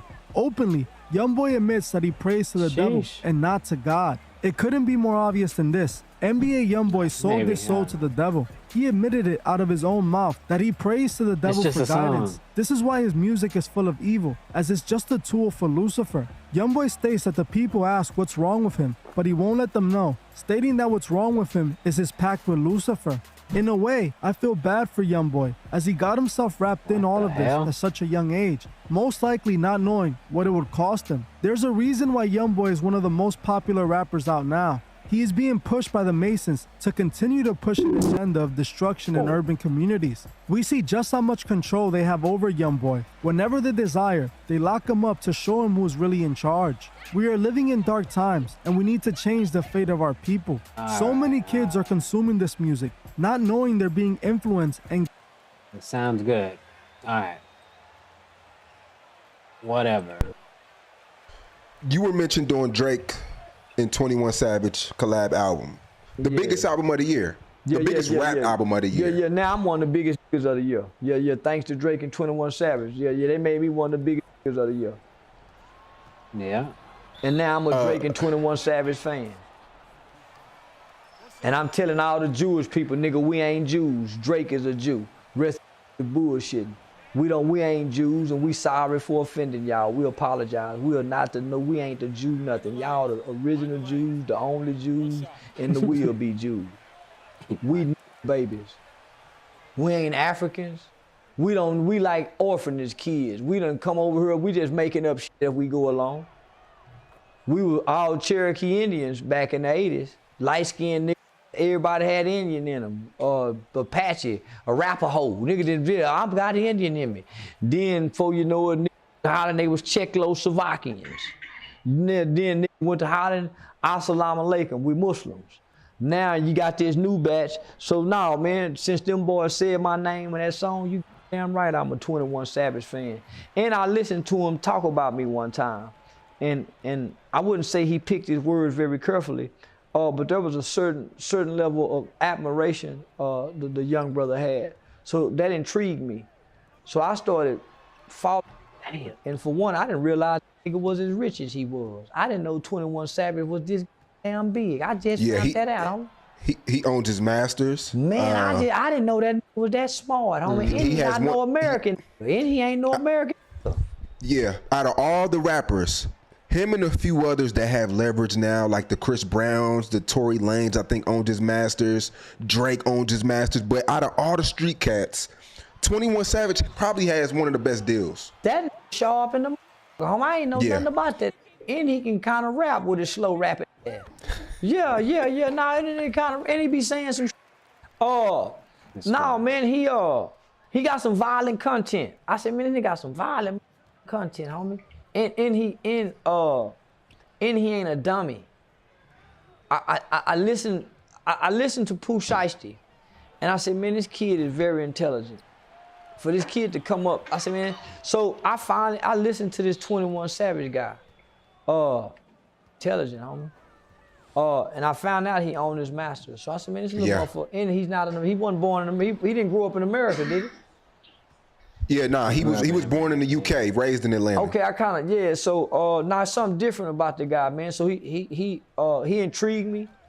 He caught my interest. I went and researched him. I just didn't listen to his lyrics. I went and, researched him and looked him up, as I think most parents should do about any rapper. After I researched him and looked him up, I started listening to him. I like fuck. Yeah, he says, I ain't Charleston White, I'll never mace them. Yeah, but then he was saying something about he not gonna mace his artists too. So I caught, caught what he was saying, homie. Very, very clever line. Yeah, that was hard. I'm telling you, he intrigued me with it. He intrigued me. So by him intriguing me, I went and looked him up. He caught my interest when I looked him up. Cause you can intrigue me, homie, and not catch my interest. You intrigued me. I said, oh man, that was stupid. And I dismiss you. Well, when I went and started, I couldn't dismiss him. Based on what I saw and what he's accomplished, I couldn't dismiss the guy. So I went and listened to his lyrics. And I said, yeah, man, he got the violence. You can tell this guy, this kid is very intelligent. And maybe, I ain't gonna say maybe, it's the reason he's where he's at. He's been able to accomplish what I just didn't know this little motherfucker was this goddamn rich. I said, God damn, man, this little motherfucker rich. Shit, man, where the fuck I been? Where he been? Ain't he been rapping for a while? I don't know now motherfucking song this motherfucker sang. Man, that's why this motherfucker gets so rich. Man, like you said, man, just owning his masters, getting a bigger percentage of the pie than a lot of rappers. A lot of rappers don't really get, they probably get from 17 to 19%. Mm-hmm. Yeah, nah, man, I like that little nigga. So he's sharp, man. Salute to 21 Savage. Little UK mother. Yeah, he violent. Them guys, I couldn't get past them violent lyrics, but you can see past the violence and see he ain't just no hood gangster street. It's some intelligence. He can read. His interviews are different. Mm-hmm. He seemed, I ain't gonna say weird, but he a strange kind of rapper kind of nigga. Yeah, I ain't gonna call him weird, but he's strange. Damn. Yeah, I fouled him. Frustration foul, my bad. The fuck, is this the video? I don't think this is the one. Hold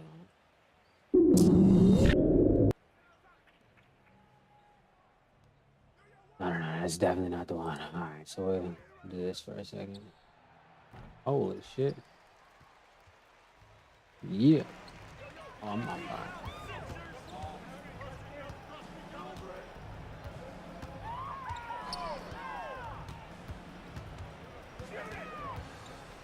They said shoot it. That's fine. This nigga shooting out the door. Damn.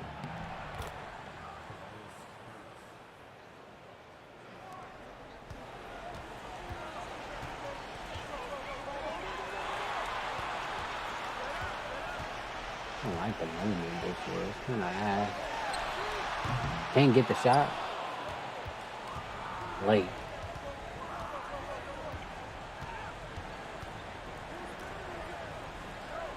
Maybe I don't need to hold turbo. That's the thing. That was late. There we go.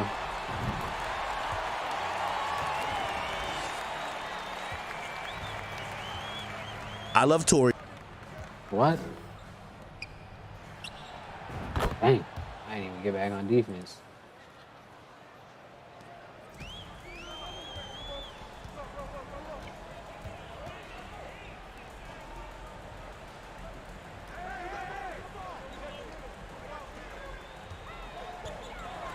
Hey.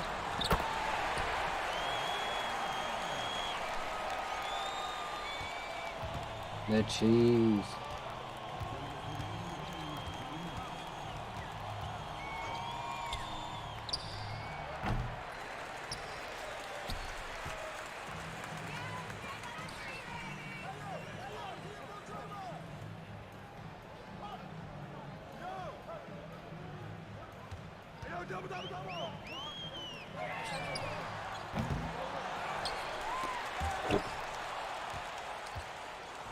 What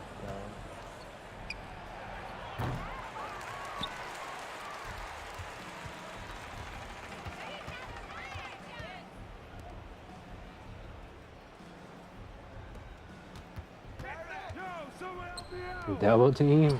All game or something? Or?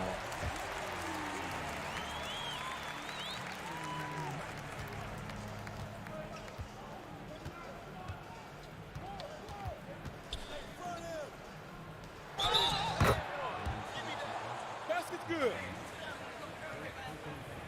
Shooting.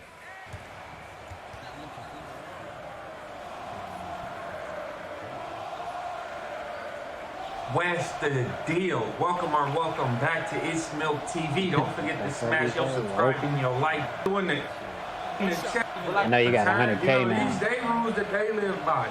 She right here like making visual eye contact with other males. Like what's going on? Like he, you know, she got a pocket. That's what people would say. I just thought I would point that out right now today. Money goes, bro. They be trying to offer me like $25K to sign like a label. Not even But like for what? For YouTube. You know what I'm saying? Like appear on my podcast this many times for this many months and shit like that, and we'll pay you this. You know what I'm saying? Flat. So. What I'm not type trying of to do that, bro. I'm bullshit? trying to get myself. If I sign a label, it's gonna be based on music, and it's gonna be $1 million, no less. Not a penny less. Like Justin Bieber and Usher. Yeah, because I'm trying to be on some like diverse shit. Like, But aren't you pop scared? in. Like, let's say you getting a deal for $25K. Yeah. You turn that down. And then let's say in 6 months you're not getting a deal for 20.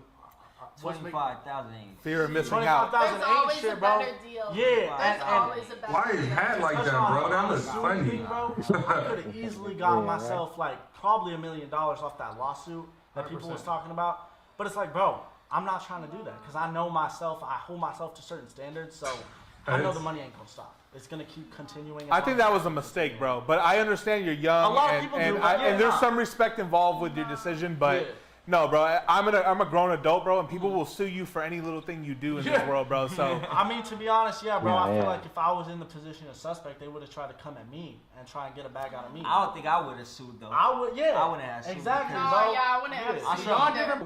What's your respect level for Adam? Like, how you feel about Adam?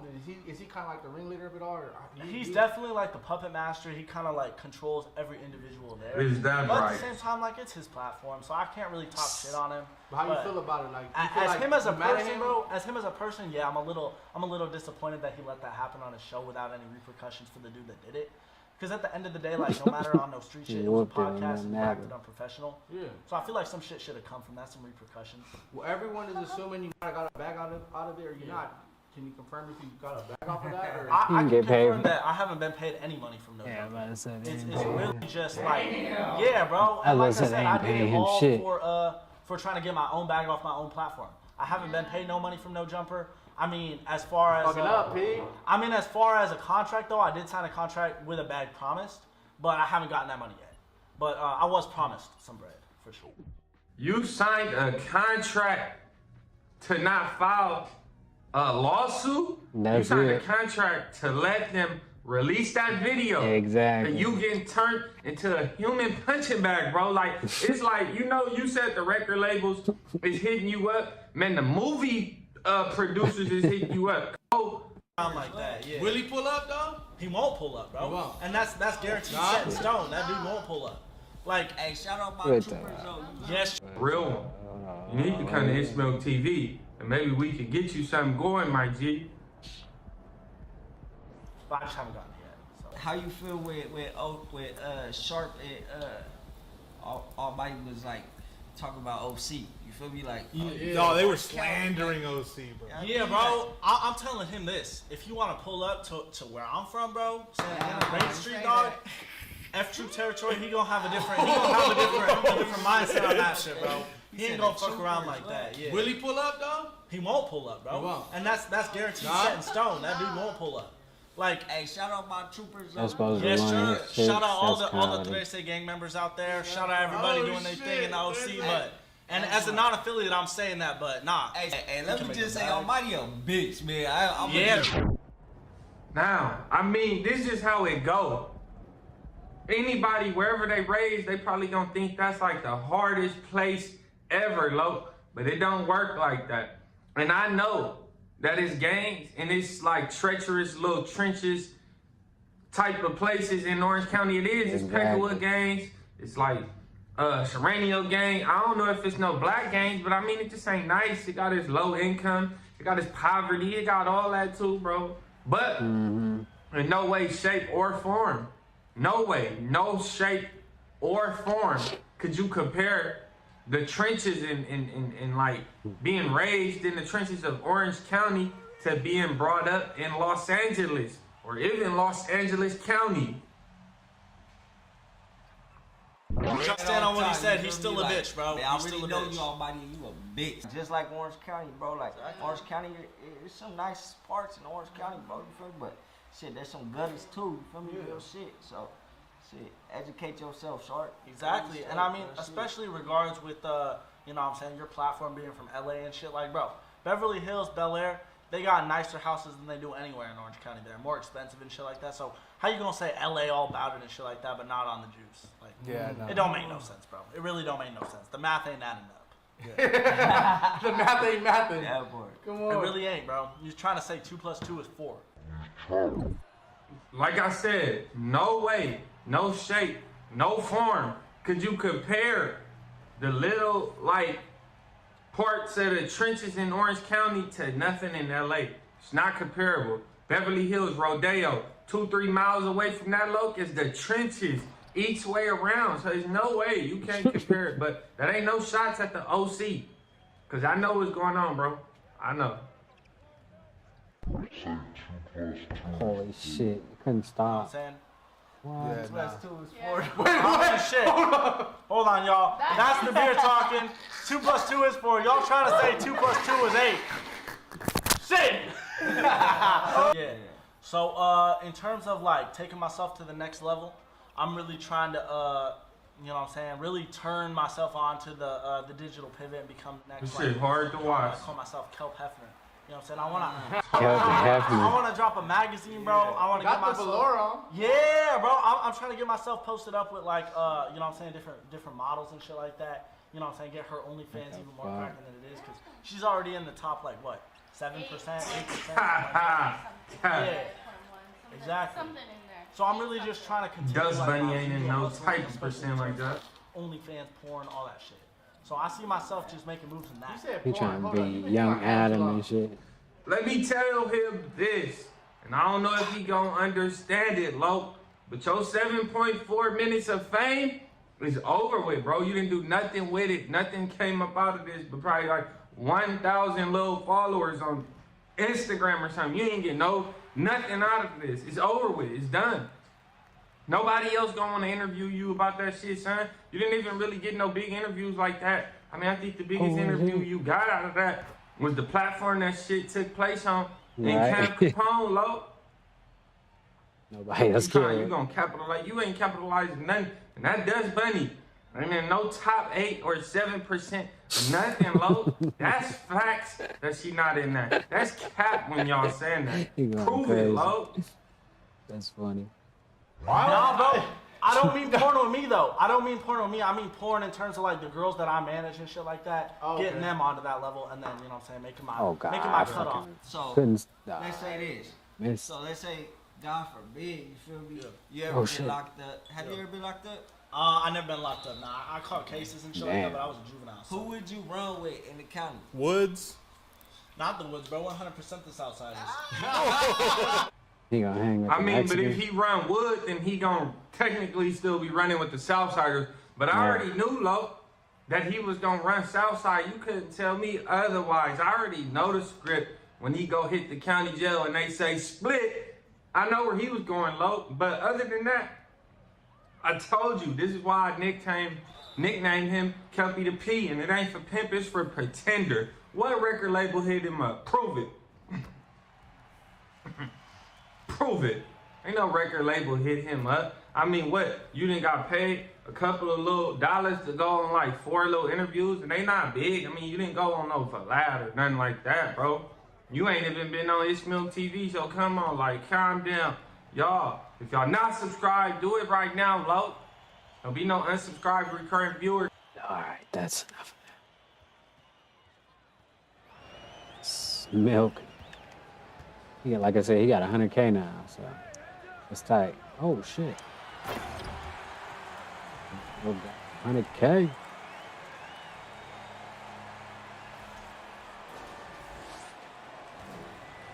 Kelpie did get his ass beat for nothing.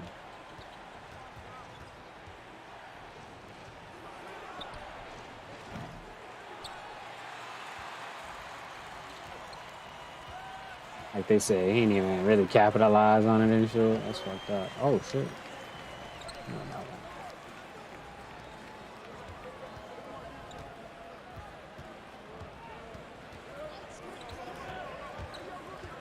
Holy shit, what kind of shit is this? Jody.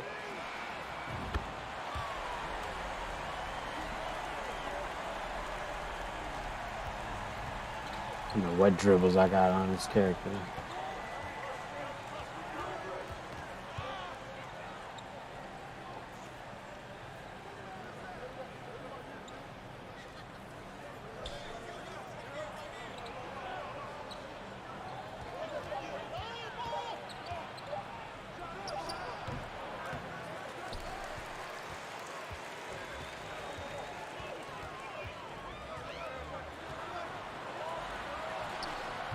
Hey.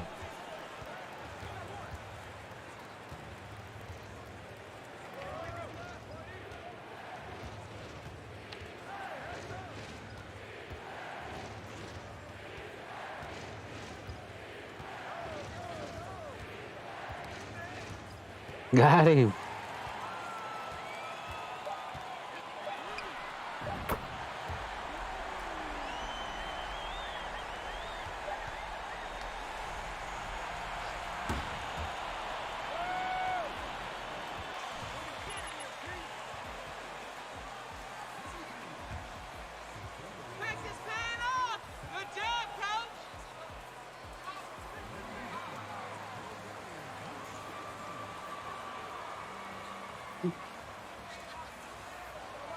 Everybody talking about T.I. snitch. Whack 100 like, I told y'all.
Seems like a light ass day today.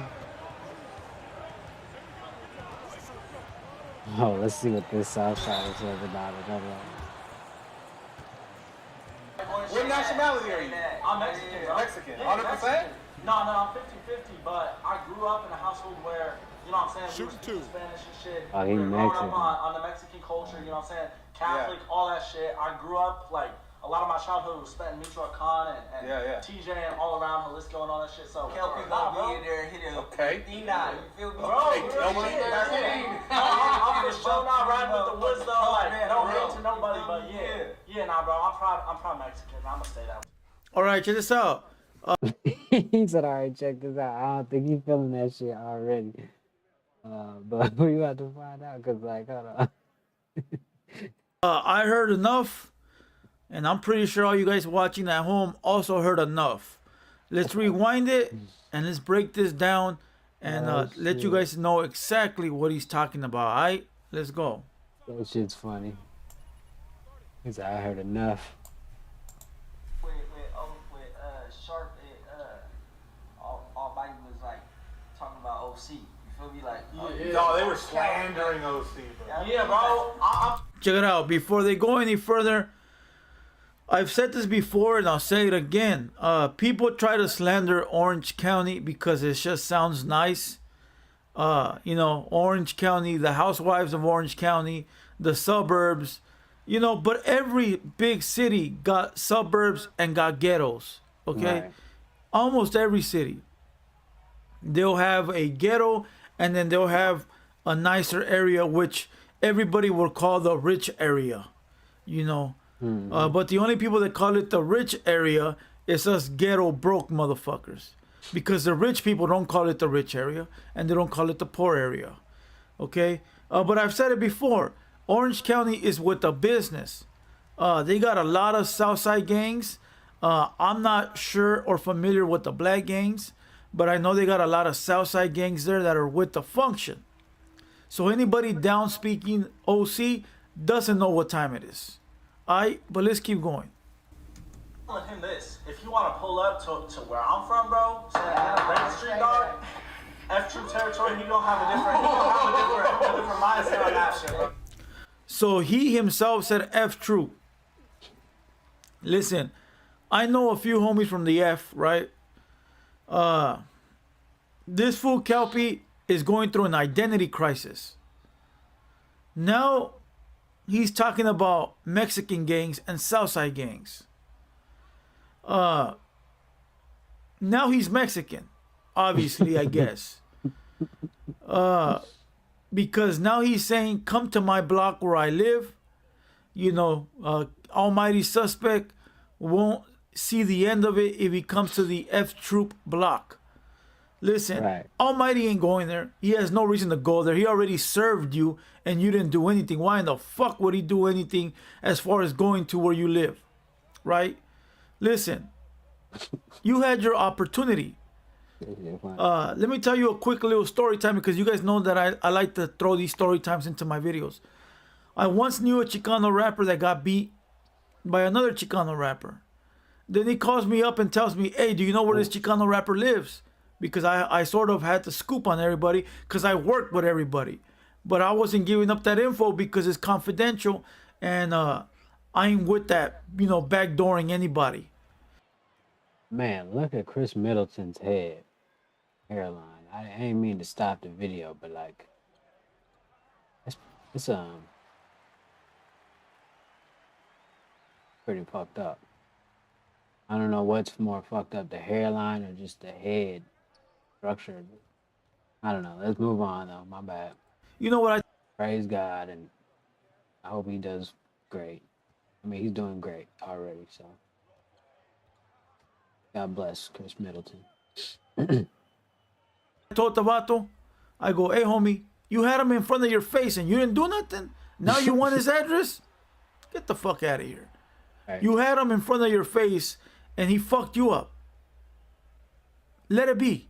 Now you want to backdoor him? Let it be, homie. So Kelpie here is saying if Almighty goes to his hood, right? He would have trouble, you know, leaving. Obviously saying he'll get fucked up or whatever, right? But check this out. Didn't Kelpie say in the previous video that he was homeless? Right. He's homeless, but now he's living in F-Troop territory? Somebody explain that to me. Didn't he also say that he lived with his mom in a nice area on a Camp Capone interview? Now he lives in the hood with the F-Troops? Kelpie seems lost. He seems very lost. Let's keep going. I agree. He ain't gonna fuck around like that. Yeah. Will he pull up though? He won't pull up, bro. He won't. And that's guaranteed set in stone. That dude won't pull up. Like, hey, He don't gotta pull up. The fuck you gotta pull up for? He already beat you to the floor. There ain't no reason to pull up. Listen, Kelpie got his 5 minutes of fame, and he's extending this to 15 and 20. It is what it is. Salute to that man, getting the bag. But I think Almighty done moved on from this. I hope he did. This was a moment in time, and that is it. Kelpie got what he wanted, and he wanted his 5 minutes of fame. He wanted his clout, and he got it. You know, we'll always know him as the fake white pimp that got beat. That's it. But let's keep going. yeah, sure. Shout out all the Today Say gang members out there. Shout out everybody doing their thing in the OC. But and as a non-affiliate, I'm saying that, but nah. Hey, so you a resident? So. Damn. Listen. This fool very freely said, shout out to the 1-3s. That's cool. You know. But he must be kicking it with some then. He went from being solo to being with ODM Slim to now kicking it with the F Troopers. What's next? The Aryan Brotherhood or the Black Guerrilla Army? Listen, shout out to Kelpie for getting his bag, but I think he's just shocking everybody with what he says in order to stay relevant at this point, you know. So let's keep going. So let's say this. So let's say, God forbid, you feel me? You ever get locked up? Have you ever been locked up? I never been locked up. Nah, I caught cases and shit like that, but Now he's never been locked up. Listen. In the video he did with No Jumper, he pulled out paperwork with a list this long. Right. Of charges that he got busted for. Weed, dope, meth, money, all kinds of shit. Now I'm starting to believe that he printed that shit out himself. Oh, shit. How can you get busted for all this shit plus a hammer, a gun, and not even go to county? This fool is fooling the world. He is fooling everyone right now. But let's keep going. Who would you run with in the county? Woods. Not the Woods, bro. 100% the Southsiders. Check it out. He said he will run with the double S. And the double S will not deny him either. You know. Right. You're not going to look at his skin and say, you're white. Nah. They'll take him right in. They might make him do a couple missions. You know. They might make him do a couple of things just to make sure that he's a writer. You know. But they won't deny him service. They won't. They'll look at this like an opportunity to, you know, do something. Exactly. Simple and plain. But he probably will run with the Southsiders. You know, I don't know why. He's invested in black culture. He's invested in pimping. Pimping is a black man's sport. Unless I'm mistaken, somebody tell me otherwise. But every time I think of a pimp, I think of Don Juan. I think of Sugar Free. Now I think of Sharp. Pause. You know what I mean. I don't think of Mexicans in the pimp game. Right. When the fuck have you seen a Mexican pimp? You know, when have you seen a white pimp? All you see are black pimps. Other than Mr. White folks. You know, that's what they do. You know? And it's all good. They do what they gotta do to get money, and other motherfuckers do what they gotta do. But yet here he is, invested 100% in being a pimp, which is a black thing if you ask me. And yeah, he wants to run with a double S. He seems lost. I said it before. I don't give a fuck what this young man does. You know, I'm just bringing you guys the footage. But he seems lost as fuck. Right. But let's keep going.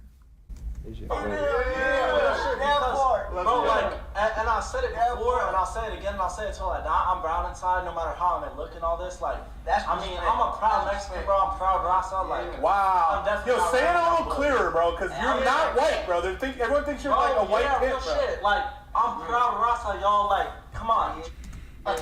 Did he have a tattoo right there? I could swear I heard him on the No Jumper say he was white. Later on in different interviews, he said he was Mexican or mixed with Mexican. But if I'm not mistaken, I believe I heard him say he was white. Let's keep going. This video is almost done. He's got tired of this shit already. I'm Mexican, bro. Mexican, Yeah, 100%? Mexican. No, I'm 100%? 50-50, but I grew up in a household with 50. You can't be 50-50. Right. This fucking guy doesn't know what the fuck he's talking about. You know, and Mexican is not a fucking nationality. I'm not Mexican blood. You know, it doesn't come out as Mexican. Right. It comes up as some other shit. You know, I don't even know too much, but I know it doesn't come up as Mexican. When you take a blood test, it doesn't come up as Mexican. It comes up as some other shit. Oh, but check this out. He got his hood rat right there with him. Why is it? Let me tell you guys something. Why is it that he took that same hood rat to Camp Capone, Soft White Underbelly, Drinks with Jinx, to this interview, but didn't take her to No Jumper? You want to know why? You know I'll tell you why. why. Because then that means that she would be around some real pimps. Mm-hmm. And you know that those real pimps would question her. And you know she would not know what to say. Exactly. And because she does not know what to say, that will call this little kid's bluff. Listen, this is a game. Exactly, because she was in the interview talking and shit. A real hoe ain't gonna say nothing. She gonna sit there and be quiet. If y'all remember when I was watching the Pimp and Ken shit, he had the girl that was a singer. It wasn't his hoe or nothing, but she sat there quietly the whole time. She ain't looking in other people's eyes, you know, very much. I mean, she did because she was a regular singer. She wasn't a hoe, but she was in pocket. And that's what Kelpie little girl ain't. But, you know, yeah, he right about that. Yeah, he definitely didn't bring her around no real pimping. Because, you know, the bitch wouldn't have stayed in pocket and it would have been exposed right away. And if you haven't caught it, you're slow. Remember the last video where Charleston White said that he sat around with his partner and tried to figure out the game? That's what Kelpie did. Kelpie sat around and said, I need to shock the internet. I need to do something to come up. What can I do? I can be a white pimp. Ain't nobody seen that before. And that's his girlfriend. I guarantee you that little hood rat is his girlfriend. Right. And he told her, listen, I got a plot for us to get famous. I'm going to act like I'm a pimp. Get your friend. You and be the shit. girl I'm pimping. And let's play this shit till the wheels fall off. Bro, come on. Where's that other girl at? This is the only girl he got with him.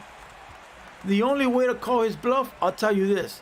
The only way to call his bluff is one of these fools to be like, how much you want for that hood rat? $50 an hour or whatever the fuck. I don't know how that rolls. Right. Here's a hundo. Let's go. And then she looks at Kelpie with like a side eye like, I didn't sign up for this. And you know it's all bullshit. Or if he says, nah, she's not working right now, then you know it's bullshit. Right. He Shouldn't be no excuses. propositioned A a bit. pimp should get that Skrilla at all times. Oh, that's funny. Oh, that's funny. I like it. So somebody gotta test him. Somebody gotta test him. Yeah, that shit's funny. But check this out. I'm gonna kill this video where Elaine call it a day. That's funny. I hope Kelpie gets to the bag. I hope he gets successful. Oh, yeah, I hope he gets. That's funny. This is the first time I watched his videos. I mean, I've seen him before, but like I ain't never watched him because some of his opinions I'll be like, I don't really be agreeing with. But that was a good one. That's definitely a good one. All right, we got to something else real quick. Sheesh.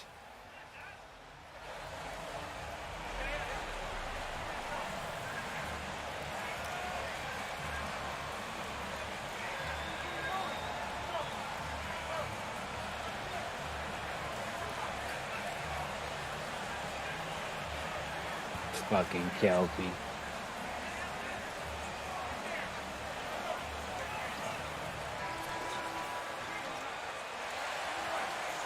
Way to get the rock to MP, coach! Smart!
I didn't even know Kelpie was back on the scene. I thought it was over.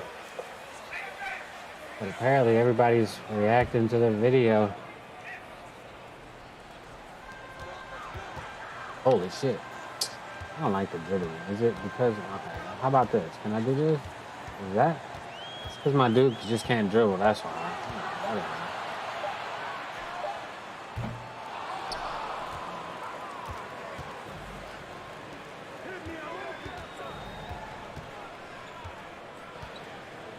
Get that shit out of here.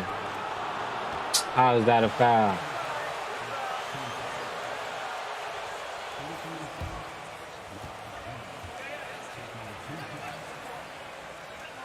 Shooting 2.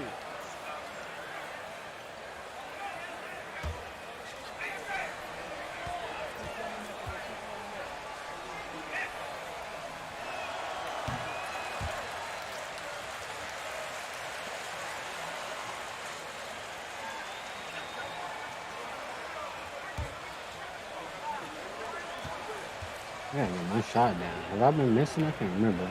Oh shit. OG Percy. Holy shit. Fuck. That was kind of loud. Whatever. Like I said, there's, you know, it's life. When have you known it to be perfect? Damn.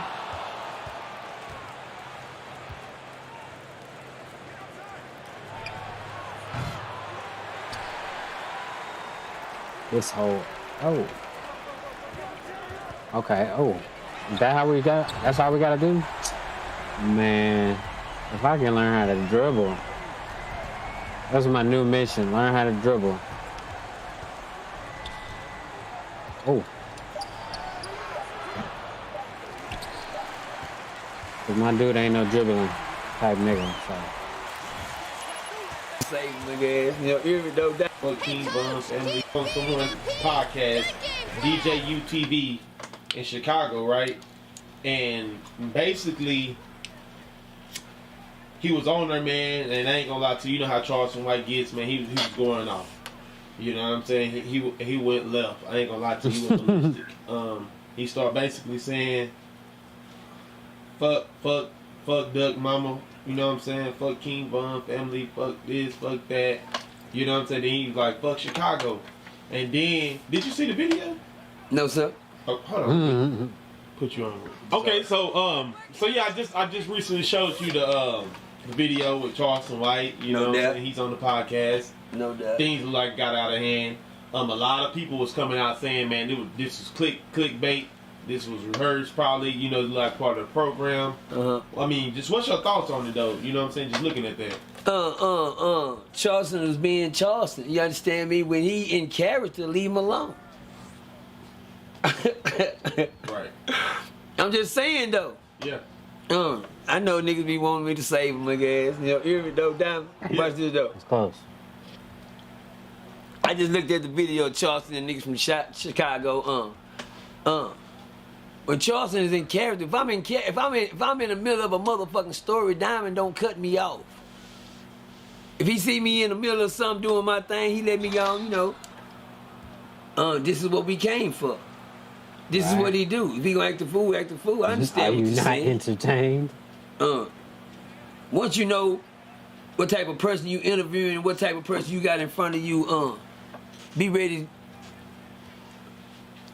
for the content. Yeah. You seen the content before you got in there.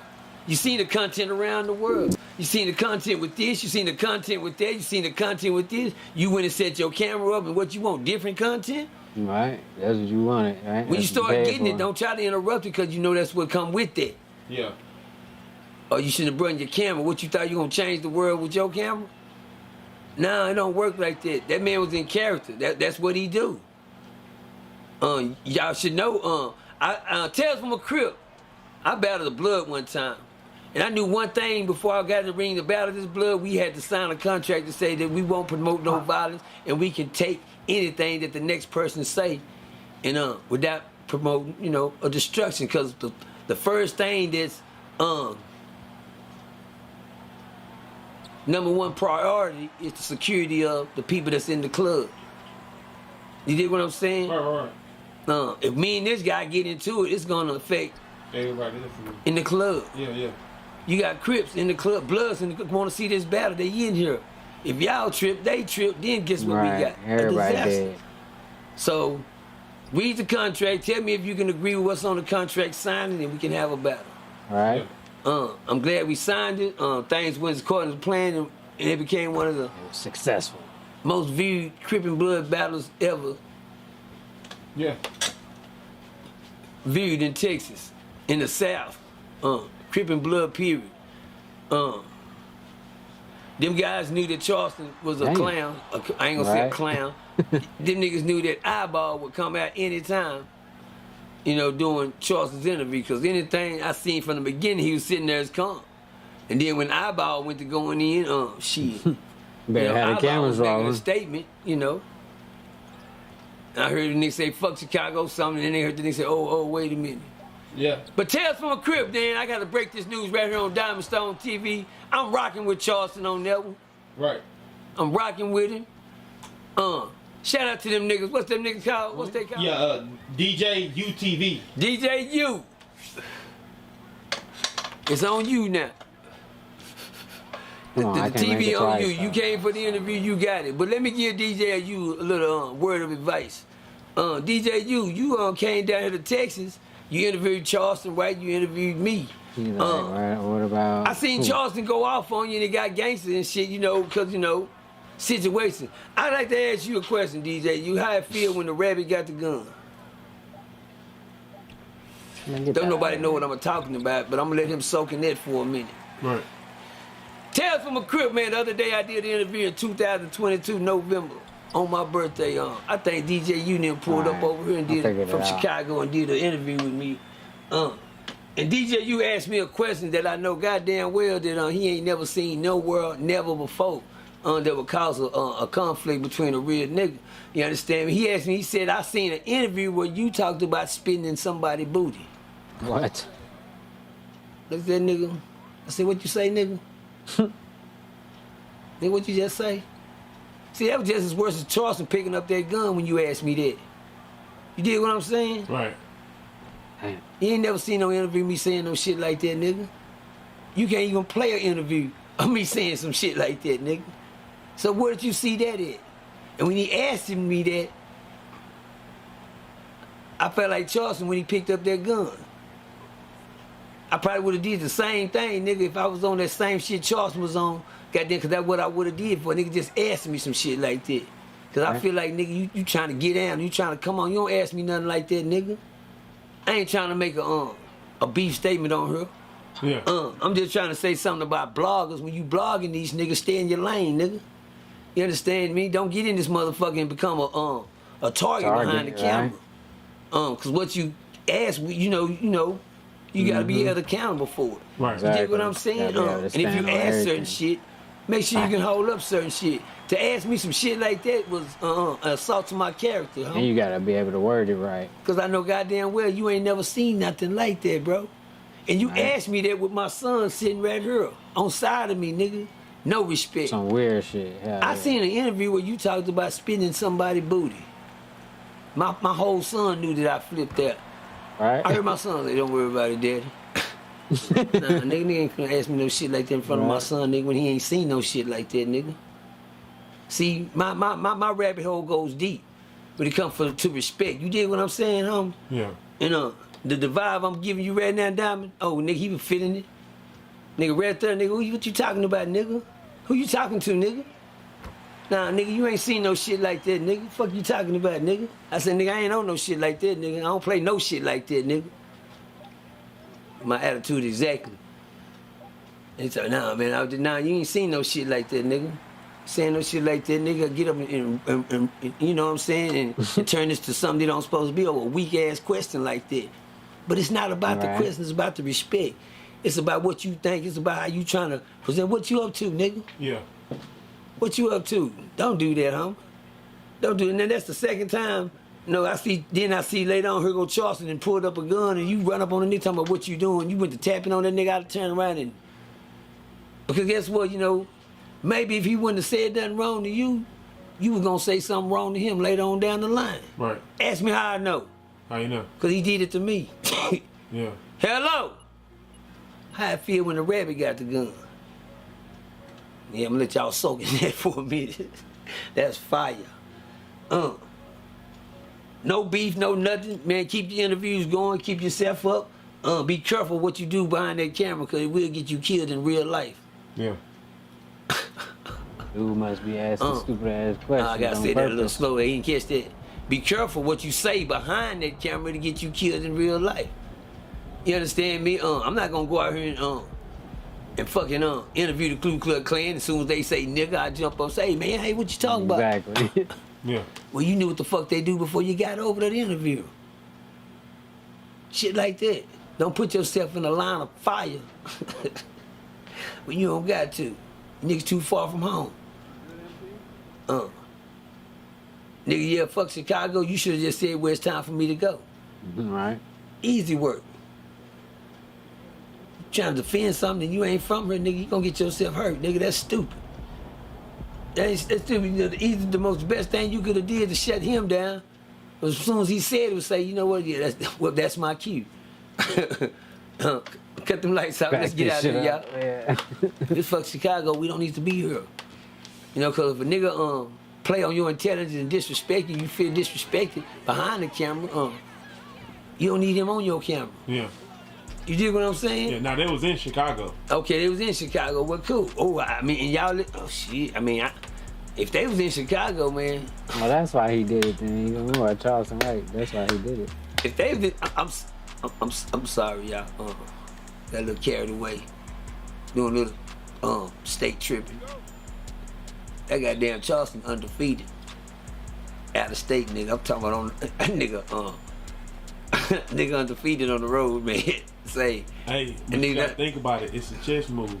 I mean, everything he do is a chess move. Can I ask you a question? Go ahead, sir. Why is it a chess move, though? I don't know. Go ahead. Tell me why. Because if something happened to him, nigga, he on y'all time.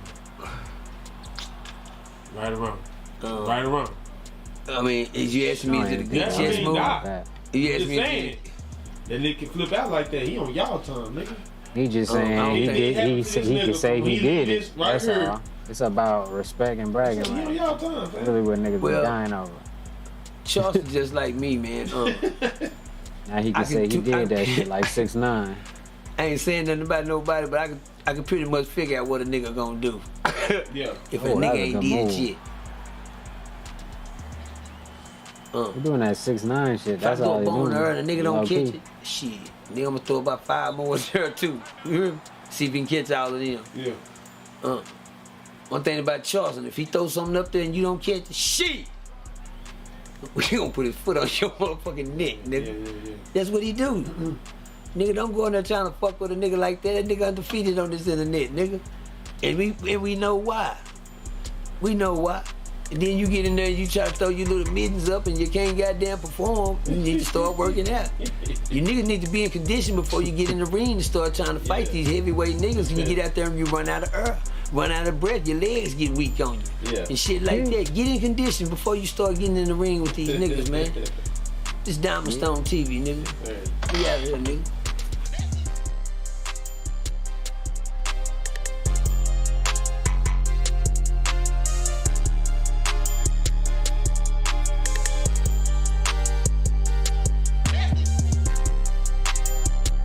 Give me a second, real quick.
Damn. I should have made that.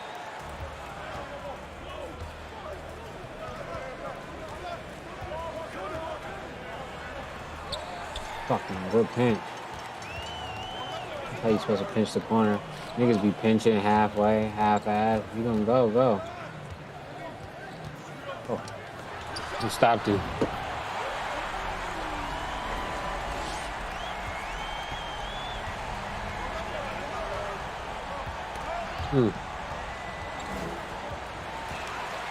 Hey.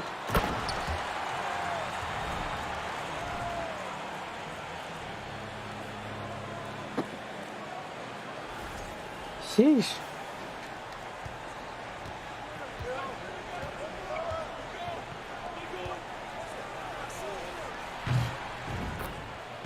Okay. Got one off. Not bad. I mean,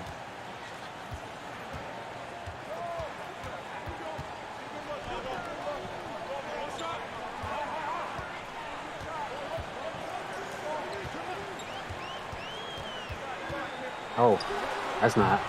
I was about to say that's not enough space. Oh, Porzingis. Hold on. Holy shit. I don't know. Like I said, no dribble moves on this guy. Hey.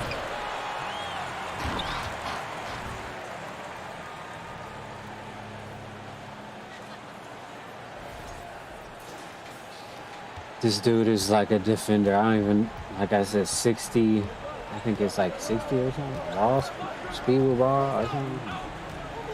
Not very much playmaking. Probably can't get no dribble moves. Catch and shoot kind of guy. Oh, that's Brandon Ingram? Holy shit.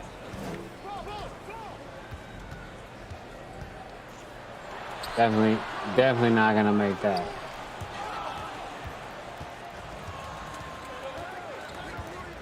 That's Zion? Holy shit.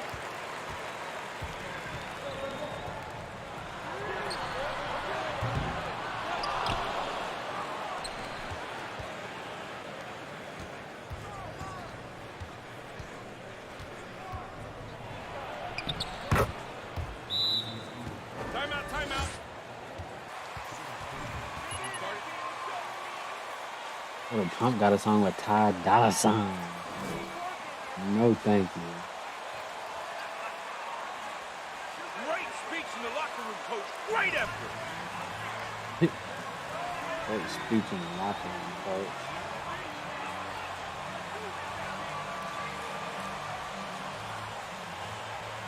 Alright, I'll leave you guys with some, since I can't, I don't know.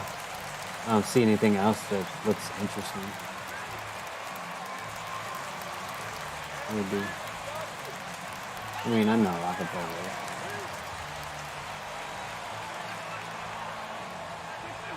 it. Let's see. I think he. So. No, that not this shit. No. This shit. Okay. This got signed off on. Fuck that.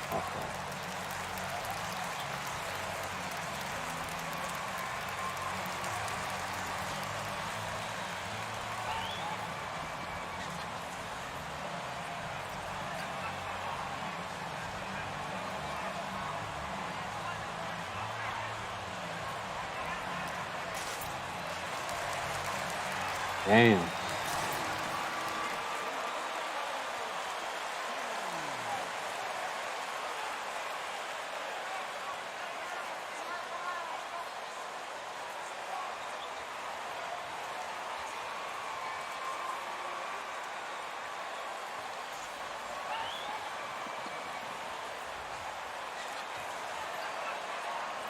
Dead Island 2?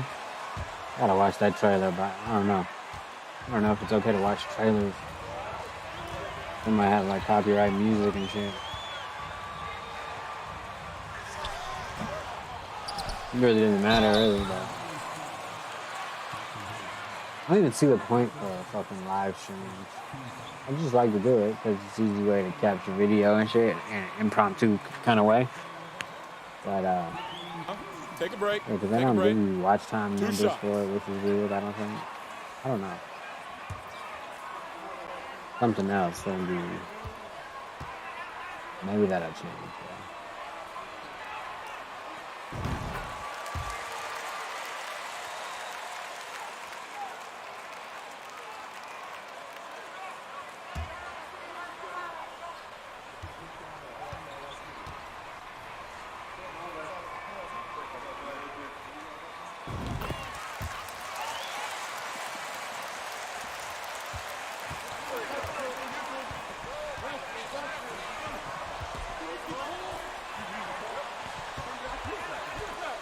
Okay, so the next question is for Margaret.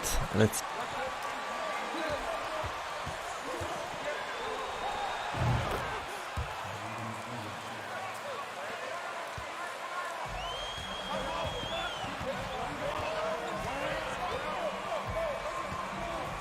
Play unreleased Pimp C track. No, definitely not playing that. I thought about it.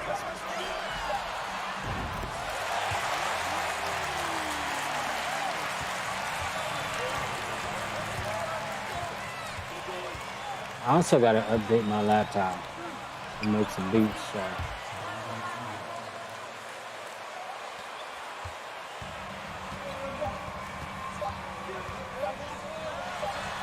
Low-key looking kind of weak out here.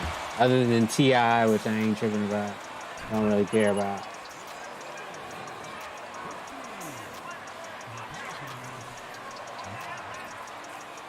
Let's see. No. We gotta watch this. Hold on. Oh shit. Yeah, we gotta watch that. Hold on. Almost. What is this? Oh, okay. Hopefully it's not. Whatever. We'll see.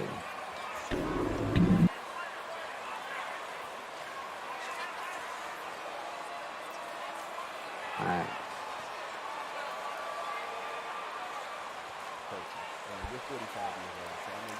He got it right, he did, man. Jerry Springer admits that he ruined the culture. You're 45 years old, so I know you grew up watching. He got Jerry it right, he did, man. We had never seen trans. We had never knew that niggas. We didn't know niggas was their cousin's dog. We didn't know about that. Jerry Springer brought that shit. You got right. He f***ed us up, Sean. He f***ed us up, nigga. What about Maury?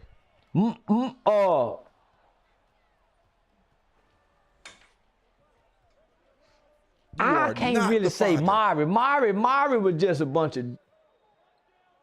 This ain't my baby. That is your baby. No, this ain't his baby. I told you this ain't my baby. Wow. Now that really didn't f*** us up. That hurt more women than anything. That hurt them dirty legs than anything. Jerry Springer introduced us to some shit America had never seen. People don't remember Richard Bay. It was after the East Coast and West Coast beef. So it was a void in the community. Yeah, it was a void in the community. Gang banging had just died out. Babies were starting to become adolescents. Now think about this, homie. Babies were starting to become adolescents when Jerry Springer was when he was starting out and at his prime and at his peak. Babies grew up watching that shit. Nah, homie, I didn't realize niggas, let alone people. I didn't know you could f*** your mama's, your sister's best friend, cousin. I didn't know that kind of shit would go on. I didn't know girls had little brothers that their boyfriends were f***ing. Nah, homie, we wasn't introduced to that kind of shit. We from the 70s and the 80s. Yo, explain to the kids how big Jerry Springer was, because I don't think they understand how big Jerry Springer was. Homie, he was bigger than Rap City in the Basement. Right. He was bigger than Yo MTV Raps. He was bigger than MTV Cribs. He was bigger than 106 in Park. 106 in Park. He was bigger than American Idol could have ever been. You think The Voice is big, man? Now listen. Jerry, say, man, all throughout America, man, at a certain time of the day, man, was, when you look at it, man, what formula did he have, nigga, other than all that fight, mess, and all, nigga, that was, you think clickbait something. No, nigga, Jerry Springer episode was, man. Jerry had it all. Say, nah, man, people don't realize, he might have changed the trajectory of America, homie. Right. American entertainment. He made it all right. Were shameful things, shameful family secrets can be worthy of praise and money, no matter how shameful they were. You got that on Jerry Springer. We start saying, man, they shit up. Hell, that ain't true. Right.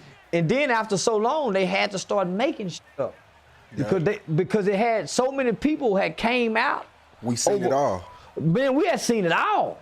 So, man, they had to start clickbaiting us, coordinating some shit, nigga, because, man, they didn't know they could find this in America. Right. And it was found in some of the most unlikeliest places, and it just wasn't rural areas. Yeah, God is gonna judge America for its Jerry Springer years. You goddamn, you can rest for sure.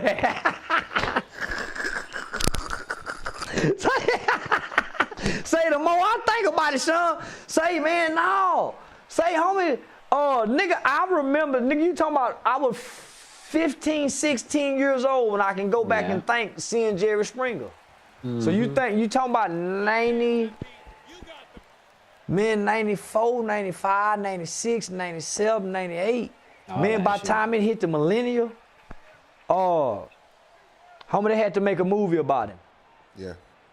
Yeah, by the time it hit the millennial. So now let me bring it back to a little bit more seriousness, right? If he's saying this to us, right? If he's saying this as an individual in his old age, who's reflecting back on his life, as most elders do, you know, getting close to death, and you start examining, man, what did I do wrong? Where did I go wrong? And he making this confession. Right. This ain't critics. This ain't Hollywood critics. This ain't the media writing and saying, hey, man, we've done an assessment. We've done an analyzation. This is him saying, because he know the formula. He know we don't know the formulas, homie. He know that formula that it took. And nigga, yeah, homie, we watch some heads get beat in. We watch some wigs get snatched off. Everything.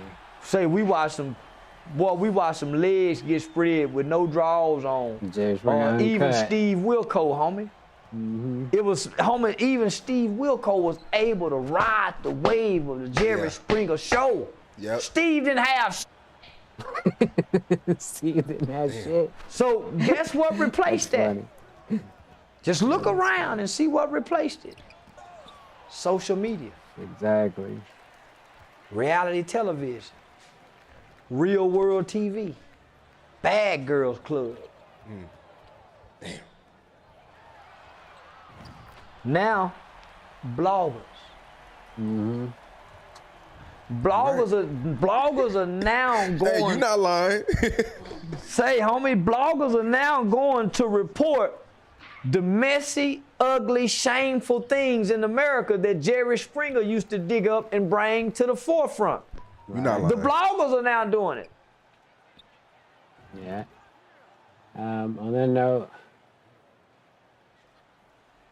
yeah, I think he was talking about bloggers and shit, about whatever. Oh shit. Let me pass it back. Let me just shoot it. That's crazy. Charleston White. Smart guy. Yeah, on that note, I'll holler at y'all later. Peace. Jeez.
Know what we doing today, man.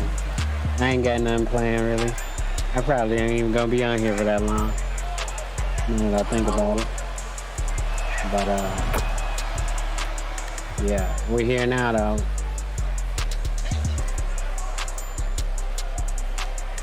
I didn't post a lot today because I was making beats. But, you know, nobody cares anyway, so. Only a few people watch, which is cool. You know, when this shit pop, I'll remember that, you know what I'm saying? Don't trip.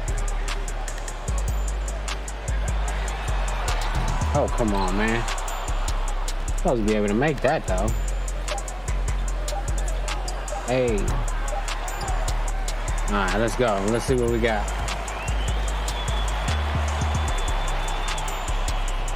Let's see what he's talking about. Why do we compare ourselves against?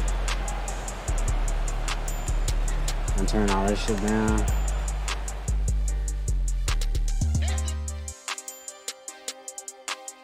And ain't nobody following the white man but the black man.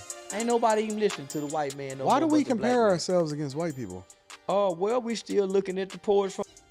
And ain't nobody following the white man but the black man. Ain't nobody even listening to the white man. No Why do more we but the black compare man. ourselves against white people? Oh, well, we still looking at the poets from the slave quarters. Yeah, we still watching what kind of suit Master got on, how he combed his hair, and what kind of tea and lemonade Miss Lily drank. We won't take our eyes off of him. All the black folks who took their eyes off white folks, homie, built something. Yeah, that's true. That is true. But I see, it's funny because I don't see the people that I see that's getting it, you know, whether it be in corporate America at the top of the top, or certain businesses, or just a group of people, Asians, Indians, Jewish people are the boogeyman. I don't That really see them, non-English so. speaking mother over here and don't pay nobody no mind. Yep, that's and true. Before you know it, they got a house, they got businesses, they done established some credit, some kind of motherfucker, and now they speak the language. I don't even see even Nigerians and junk, man. Now them some rotten motherfuckers. You don't like Nigerians? Well, I ain't gonna say I don't like them, but they some of the world's smartest people, homie. Who, Nigerians? Yeah. They can. It ain't a system or a government or a society that they can't circumvent. go in and enter and scam, man. say, boy, they the world's best scammers. Everybody know that. You saying that they gonna send they prince is gonna send you $1 million in your email if you just give them 400? Yeah, they're gonna send you $1 million back. Yeah. All they need is your social security number, bank account. Yeah. It's been waiting over here for the longest. Yeah, they have a story for you. It's locked up. They just need you. Yeah. You need the one key to get it out. But nah, man. I watch Nigerians, homie. They full. You know, they like what we like to say. They got a lot of international game. Yeah, they some game related people. Yeah, I know some dudes that's getting it. That's Nigerian. Yeah, but we the only ones worry about the white man and what the white man doing and what he don't do. The illegal immigrants come over here and can't even speak the language, homie. That's true. And find a way to maneuver. Let me get it. And reap the benefits of pursuit of happiness in America. Charleston White at it again. Just the fact that he's being punished for tweeting something. But they can play these lyrics, man. Right. They play them at the basketball shows. They do. I was just at the game last night. They play rap music of our destruction at the basketball shows. They play our destructive lyrics at their bar mitzvahs. Yeah. And man, like LeBron James, I used to like LeBron, homie. For the simple fact that he was a black man who never really had any off the court antics, been married. But nah, he's nothing that I would admire. I wasn't I tried, bro. I really tried to like LeBron for a long time. I like LeBron. But then these last few elections and this But whole yeah. Black Lives Matter thing, He don't bro, stick up for nobody. that like threw me. What we need, though. It just threw me, man. I couldn't get with him no more. I'm starting to see he one of them. Right. Oh, he been one of them, bro. Yeah, he one of them. LeBron is a capitalist, bro. That's it. LeBron is a capitalist. LeBron is about that bag. The only thing he care about is the money, in my opinion. I don't think he really stand for that. But even with that whole Black Lives Matter thing, man, that's posturing, bro. I see a coward black man. Yeah, I'm not. I see. I think they put him in a dress one time, didn't they, on the Sports Illustrated magazine? Yeah, I see a coward black man. I see one who's subservient to the ways and the wills of the people who own him, because he's owned. Yeah. Once you give me a certain amount of money in this country, can't nobody tell me. Mm-hmm. No. Can't nobody tell me. That's what I was gonna ask you too. That was literally on the top of my mind. I was like, yo, is it a threshold that you get to where you should be feeling comfortable enough to actually stand up for something? Man, right. Some people say 100 million. If you give me $1 million, you can't tell me shit. Right? Exactly. Because I won't know what to do. Exactly. You better not give me, For man. real. You better not give me, no. If I look at my bank account and see $1 million Exactly. and one, man, I'm gonna turn into a bad mother. Exactly. I'm gonna run for president. For real. Yeah, I'm gonna think, I'm gonna be hollering about I'm a world leader. For real. Yeah, no, man, I'm gonna try to start a whole nation. No, I'm gonna really think I can build an army. Exactly. Yeah, I'm gonna go crazy. With all that Man, money. you can't give me that kind of money, and I come from where them come from. They say they should have never gave you money. Man, Right. I'm telling you. Well, see, I ain't no built no army yet. I ain't no went and crazy enough and put together no militia. Then that NFAC did. That was close. No, man, I'm going to go get me a team of law enforcement and regular go. squad and put a whole militia together. Yeah. And we go have a name and we go register ourselves as a militia. If the gangs did that, homie, they're no longer gangs. Right. Because your constitution say you There can we create a go. militia. Really, I didn't know that. When they was having problems Hey. at the Mexican border, Texas and Cal, man, don't you know them white boy militia groups were going down there arresting Mexicans? They made movies about it. Yeah. During the George Floyd riots. Yeah. A lot of militias came out and got deputized by the sheriff to go out and make arrests and stop. Yeah. That's how, man, homie, we got that give us the same powers, and man, you can't beat the white man. Man, the white man always get beat with his law. Exactly. I don't think that the white man is at the top of the heap anymore. Man, I keep telling people he ain't. This is not the white man's country no more. It's 99 mother tongues in this country, and ain't nobody following the white man but the black man. Ain't nobody even listening to the white man no more. Why do we but the black compare man. ourselves against white people? Well, we still looking at the porch from the slave quarters. Yeah, we still watching what kind of suit Master got on, how he combed his hair, and what kind of tea and lemonade Miss Lily drank. We won't take our eyes off of him. All the black folks who took their eyes off white folks, homie, built something. Yeah, that's true. That is true. But I see, it's funny because I don't see the people that I see that's getting it, you know, whether it be in corporate America at the top of the top, or certain I got businesses, Giannis or on just a this group shit. of people. Asians, Sunday, let's go. Indians, Man. Jewish people are the boogeyman. I don't That really see them, non-English speaking mother over here and don't pay nobody Oh no shit, my money. bad. Yep, that's And true. before you know it, they got a house, they got businesses, they done established some credit, some kind of mother, and now they speak the language. I don't even see even Nigerians and junk, man. Now them some rotten mother. You don't like Nigerians?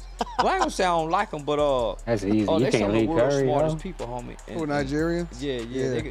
they can. It ain't a system or a government or a society that they can't go in and enter and scam in. Scamming. Say, boy, they the world's best scammers. Everybody know that. You saying that they gonna Hey. send they prince is gonna send you $1 million in your email if you just give them 400. Yeah. They're gonna send you $1 million back. Yeah. All they need is your social security number, bank account. Yeah. It's been waiting over here for the longest. Yeah, they have a story for you. It's locked up. They just need you. You're the one key to get it out. But nah, man. I watch Nigerians, homie. They full. You know, they like what we like to say. They got a lot of international game. They some game related people. Yeah, I know some dudes that's Nigerian. Yeah, but we the only ones worry about the white man and what the white man doing and what he don't do. The illegal immigrants come over here and can't even speak the language, homie. That's true. And find a way to maneuver, make it work, and reap the benefits of the pursuit of happiness in America. There you have it. Shit, I don't know what we got next, so, cause I wasn't even prepared. Like I said, I wasn't even thinking of getting on. But fuck it, I'm on for a minute. Let's see what else shit we got in this joint. Let me switch to this real quick, all right?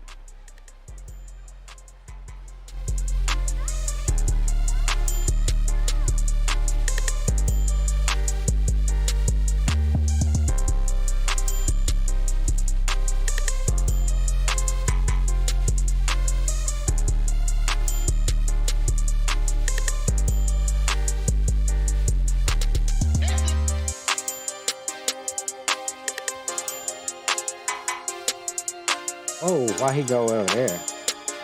Oh shit. Okay. Too late.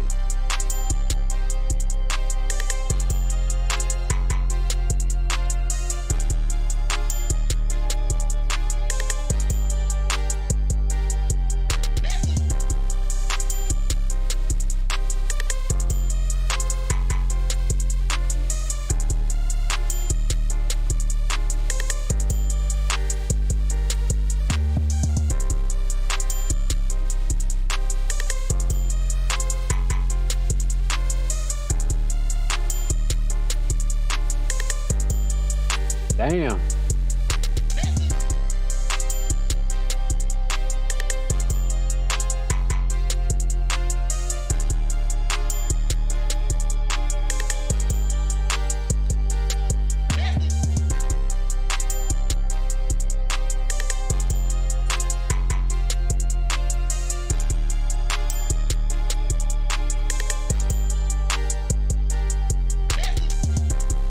Damn.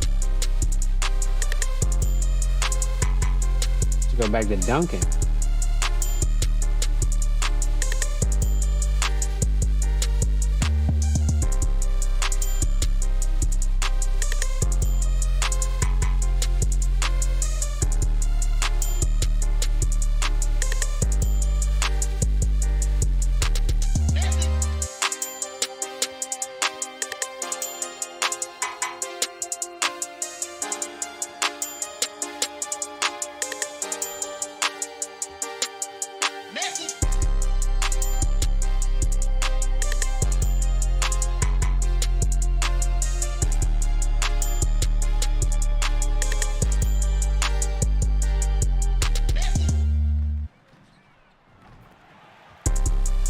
Finally fucking made one.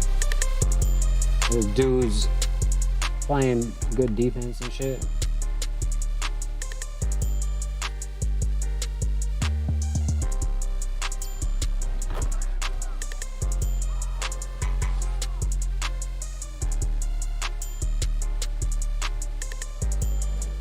Why they got me at point guard, bro?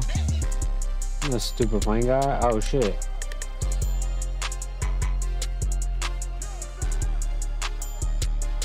Is it like what? I don't even know how to do the moves. Fuck. I don't got that badge that helps you shoot when you're tired. That's why I don't want to be the point guard. Give me that.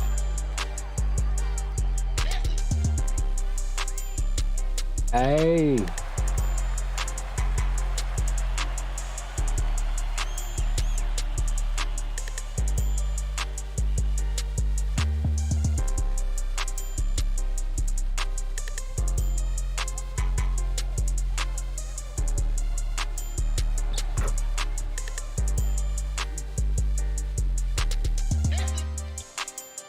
shit, yeah. Hey. I can make that though.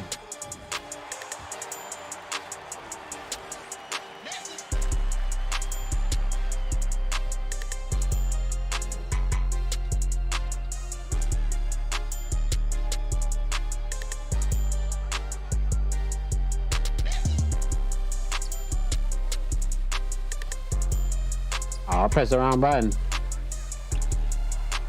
He's trying to reach. He jumped instead.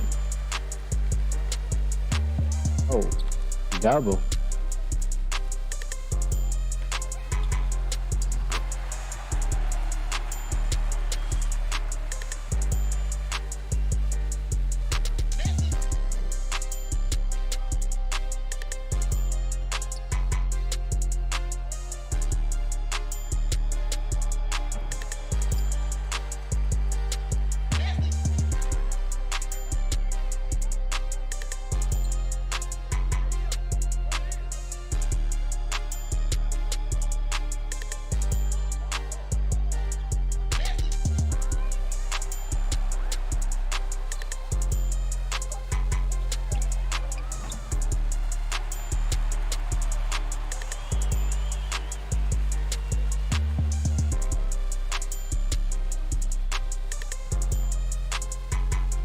Ah.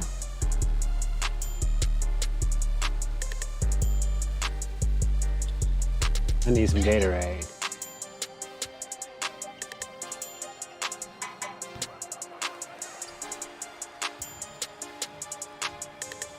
Giannis's brother is no match.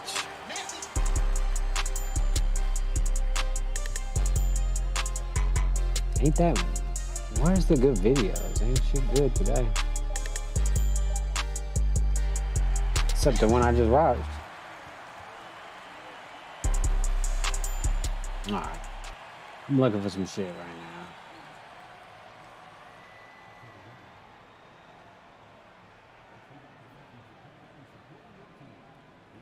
I guess shit ain't shit popping today on YouTube. Let's check this out. I was arrested again yesterday evening in the 14700 block of Sterling Green Boulevard. It's located on the east side of Texas. Only in the left speaker. I'm sorry, of Houston. Again, Cameron Joshua, 22 years old, was arrested on November the 22nd for felon in possession of a weapon. Check it out now. Holy. Now, the dominoes are starting to fall in the investigation into the murder of Takeoff, okay? Police finally had a press conference. Remember, I told you that was going to come soon. They had a press conference where they pretty much showcased 2 arrests that had to do with the murder of Takeoff. Now, most importantly, they identified someone new, someone named Patrick Xavier Clark, who has been officially charged with murder. Now, he's been charged with the murder of Takeoff. Also, they show the same little cam guy on the screen again, which, by the way, interestingly, he hasn't been charged with murder or any type of shooting offense, but he's still charged with that gun possession for that night. However, the cops did say this. Number one, the investigation is ongoing. So if you ask me, I expect more arrests or more charges to come down. Of course, this was probably the hardest task of anything in terms of figuring out who to hit with the murder charge, because there was a bunch of shots being fired. If you've seen when I kind of broke this whole thing down, it was clear there was at least 2 people shooting, but there was moments we heard sometimes a third gunshot, and we're probably realizing now that there were at least 3 shooters, okay? Damn. Now, from all the people identified in most popular videos, this is a guy who didn't really get identified, and it's perhaps because he was behind everybody else, okay? Now, police claim they took him into custody, and they clearly have done some type of ballistics and also some forensics to say that this guy's lethal shot. Hold on, this is live? Oh, no. Let's see. Could send reports in from people's tweets that they would have to fucking review. Wow, that's crazy. Both parties had access to these tools. Okay, so that's bipartisan, right? For instance, in 2020, requests from both the Trump White House and Biden campaign were received and honored. However, the system wasn't balanced. It was based on Kai's and the Aidens. I'm inspired. Cancel my flight I canceled my flight going, coming back. I canceled my hotel, all these type of things. Shooter.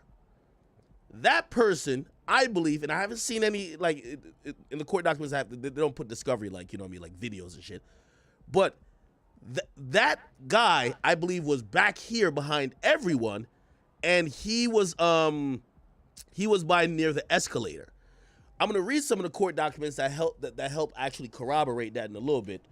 But if you understood that, it's gonna help you a little bit in understanding why maybe we didn't pick this guy out, or why perhaps he wasn't caught on video running, holding a weapon, or doing anything. He's behind the frame of reference when everybody has a camera. So any cameras, he's behind everybody. Except this camera that I'm showing above my head, apparently. Oh, my volume is low, sorry. All right, are we back up? We should be good now. Let me turn this bitch all the way up. Yo, yeah, I should be good. Turn that nigga down a little bit, too. All right. Fuck that. And I could turn this up a little bit more, too. All right, cool. I should be good. Am I good? Somebody's in my ears. Sorry. All right, so what I'm trying to tell y'all is that the only reason why we didn't see this guy is because he's the third, what I believe is the third shooter. There is 3 shooters. Damn. He's the third. Me right there in front of the elevator. If you're asking me why it took the cops this long to get an arrest, the cops had, and we're going to go play the press conference first. Innocent. We got all the court documents. They probably got more. By the way, if you didn't see my recent YouTube video I just put out. Murder, so they confident. Told you, because you don't, you know what I mean? First charge that you make, you got to have a stick. So they charged them with murder. They got more video. Probably, you know what I'm saying? And angles and all that shit. Angle God. The best journalist in the world. I read through all the court documents. That's what was delaying the stream a little bit. And I figured out that homie, he was the prosecutors have already baked in the cake that this guy can't get bond for any reason. They have cited significant reasons and serious red flags that would cause any judge to pause when thinking about giving him bail. Now, he hasn't gotten a bail hearing yet. He just got arrested, and he's probably going to get a first appearance next week, right? So it's probably going to be a week or maybe 2 weeks before a bond hearing, but he's probably not going to get bond. But the most significant information I got out of that is that the cops claim, and this should tell you the level of monitoring they probably have against all the people that they're watching. And it also, I believe, leads to what they were probably doing with Lil Cam too. They arrested this motherfucker, I think, days before he was supposed to board a flight to Mexico. He was trying to get the fuck up out of here. He's been holed up at his crib with mad cash, right? And when I mean, I know people are in hip hop, so like sometimes people deal with cash. He had cash to fucking, you know what I mean, live off of. He got an emergency passport after he killed Takeoff, allegedly. And he booked a flight after he allegedly killed Takeoff. Now, I see a lot of people keep saying framing, and we're going to keep an open mind with this. We're going to keep an open mind. But let's first just kind of watch this. Mexico's crazy, too. They don't want no extra crazy. Let's watch this press conference from start to beginning. I'm going to skip only the parts of the mayor. The mayor just trying to get some brownie points. He don't know what the fuck going on. You feel me? The mayor like, yeah, we got him. People who will be speaking are actually the relevant people. And here it is. Okay? So we got it right here. That's a good shot right there. Call too little. Here we go. Hold on. We're going to skip all that shit. Uninvolved. Shortly, it's private now. But every lit nigga in Houston follow him. So they know him. Right? We'll get more into it. Hold on. Definitely wrong place at the wrong time. No evidence whatsoever to say anything different. Go ahead. I'll get you. Hey. I'm sorry. Peacefully, could you tell us about apprehension? Oh, yes. The actual arrest of him. Yeah, peacefully. And I'm not bragging, but I send this message to our criminals. Uh-oh. We're going to come and get you. and we come and get you professionally, but we come in force with everything that we have. And he gave up, and I want to say thanks for that. Okay, nobody's hurt, nobody's injured. Go ahead. Kind of as Takeoff as a bystander, can you say at all where he was situated in terms of where the gunman was? No, we won't go into it, but he was actually on the scene, and we all know it. There is some video out there, but we're going to stay away from specifics right now. Go ahead. We don't know. Yeah. Was Mr. Clark, Chief, has Patrick Clark admitted to the shooting? Not going to discuss that right now. Was Mr. Clark involved in a shooting in 2018 at a club where someone was killed? That's part of the investigation. I mean, we'll get it out to you. Do these two reside in Houston? Who? Which two? Two. Yeah. Well, one, but one of them has a residence outside of Houston. Go ahead. Do you expect more suspects? Sorry about the audio, because it's only on We one don't know. side. We're I not don't know why. gonna outrule anything. We're gonna go where the facts and the evidence lead. And you remember what I said. This audio. Suspect are suspects, and we're gonna leave no stone unturned. And everybody family deserve that. In regards to this question, and I'll show you proof later. They ask about his criminal record. So the guy who was accused of killing Takeoff, it ain't the first time he busts his gun in or near or outside of what could be seen as a party or a club. Damn. In 2018, he was investigated for allegedly shooting someone, but they could never prove it, and subsequently he was never really brought fully to the charges or had to like stand to hear those charges, right? So pretty much, you know, in the eyes of the law, it technically means he's innocent, but, you know, it really, the cops, they came back to say we just didn't have enough evidence, right? So, you know, obviously we live in America, so it's, you know, you're presumed innocent till proven guilty, but I could imagine they're probably going to look back at those situations to probably try to contextualize what type of guy this is. Now, granted, this guy, you know, his name is DJ Pat. Apparently all the niggas in Houston know him. I'll show you his Instagram page shortly. It's private now. But every lit nigga in Houston follow him. So they know him, right? We'll get more into it. I'm sorry. Peacefully, could you tell us about apprehension? Oh, yes, the actual arrest of him, yeah, peacefully. Apprehension. And I'm not bragging, but I send this message to our criminals. We're going to come and get you. And Get off me, Booker. we come and get you professionally, but we come in force with everything that we have. And he gave up, and I want to say thanks for that. Okay, nobody's hurt, nobody's injured. Go ahead. Kind of as Takeoff as a bystander, can you say at all where he was situated in terms of where the gunman was? No, we won't go into it, but he was actually on the scene, and we all know it. There is some video out there, but we're going to stay away from specifics right now. Go ahead. We don't know. Yeah. Was Mr. Clark, Chief, has Patrick Clark admitted to the shooting? Oh, I tried it. Not going to discuss that right now. Go ahead. Was Mr. Clark involved in a shooting in 2018 at a club? My bad, I went back too far. Sorry. Yeah, it's hard to do that sometimes. That's part of the Go back investigation. and- I mean, we'll get it out to you. Do these two reside in Houston? Who? Which two? Two. Yeah. Well, one, but one of them has a residence outside of Houston. Go ahead. Do you expect more suspects out there? We don't know. We're not gonna outrule anything. We're gonna go. He's being very evasive because I think they're watching a bunch of motherfuckers. Hell and they yeah. don't want to be like, oh yeah, we're about to arrest a nigga. And if this guy was about to flee to Mexico, the other nigga's gonna be like, let me just start driving. Fuck a flight, Fuck it, right? I'm out of here, right? Of course they're gonna arrest other people. Keep in mind, Takeoff isn't the only person that died. By the way, they claim this guy, he's only charged with shooting Takeoff. Hold on, Sauce Walker and his pops is in. Oh, no, that's his pops' picture though. Oh, Cruz out There were there. two other people that were shot. Hawaii. There was a woman that was shot in the head. She was in critical uncle? condition for a really long time, and then she ultimately survived. There is a Quavo's assistant who was also shot.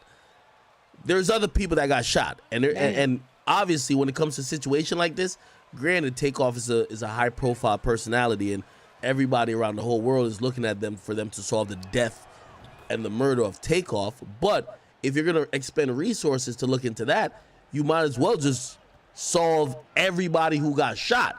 So if someone else got shot, or there's a woman, as I said, who got shot in the head, they're gonna try to find even if it's an attempted murder or aggravated assault or deadly use of a weapon, whatever it is, they're definitely gonna be charging more people, or they're gonna give these niggas more charges. It would be sloppy of them to charge only for Takeoff's murder when 2 other people got shot. You know what I mean? Exactly. Oh, well, the facts and the evidence lead, and you remember what I said. Suspect are suspects, and we're gonna leave no stone unturned. And everybody, family deserve that. And I want to say this, and we're gonna probably do just a few more questions, and we're gonna leave. The guy work to do. Any individual that's killed in our city, it's tough, and it's tough on the family and tough on their friends. Everybody deserves an investigation, but the investigator said it. We need people to step up too. Do your part as a citizen. And if you see something, you need to say something. Don't let the fear paralyze you. Step up and say something. And we're all better and safer because of that. One more. Chief, was he about to flee or leave town? Is that why you guys moved in last night? Or what can you tell us about?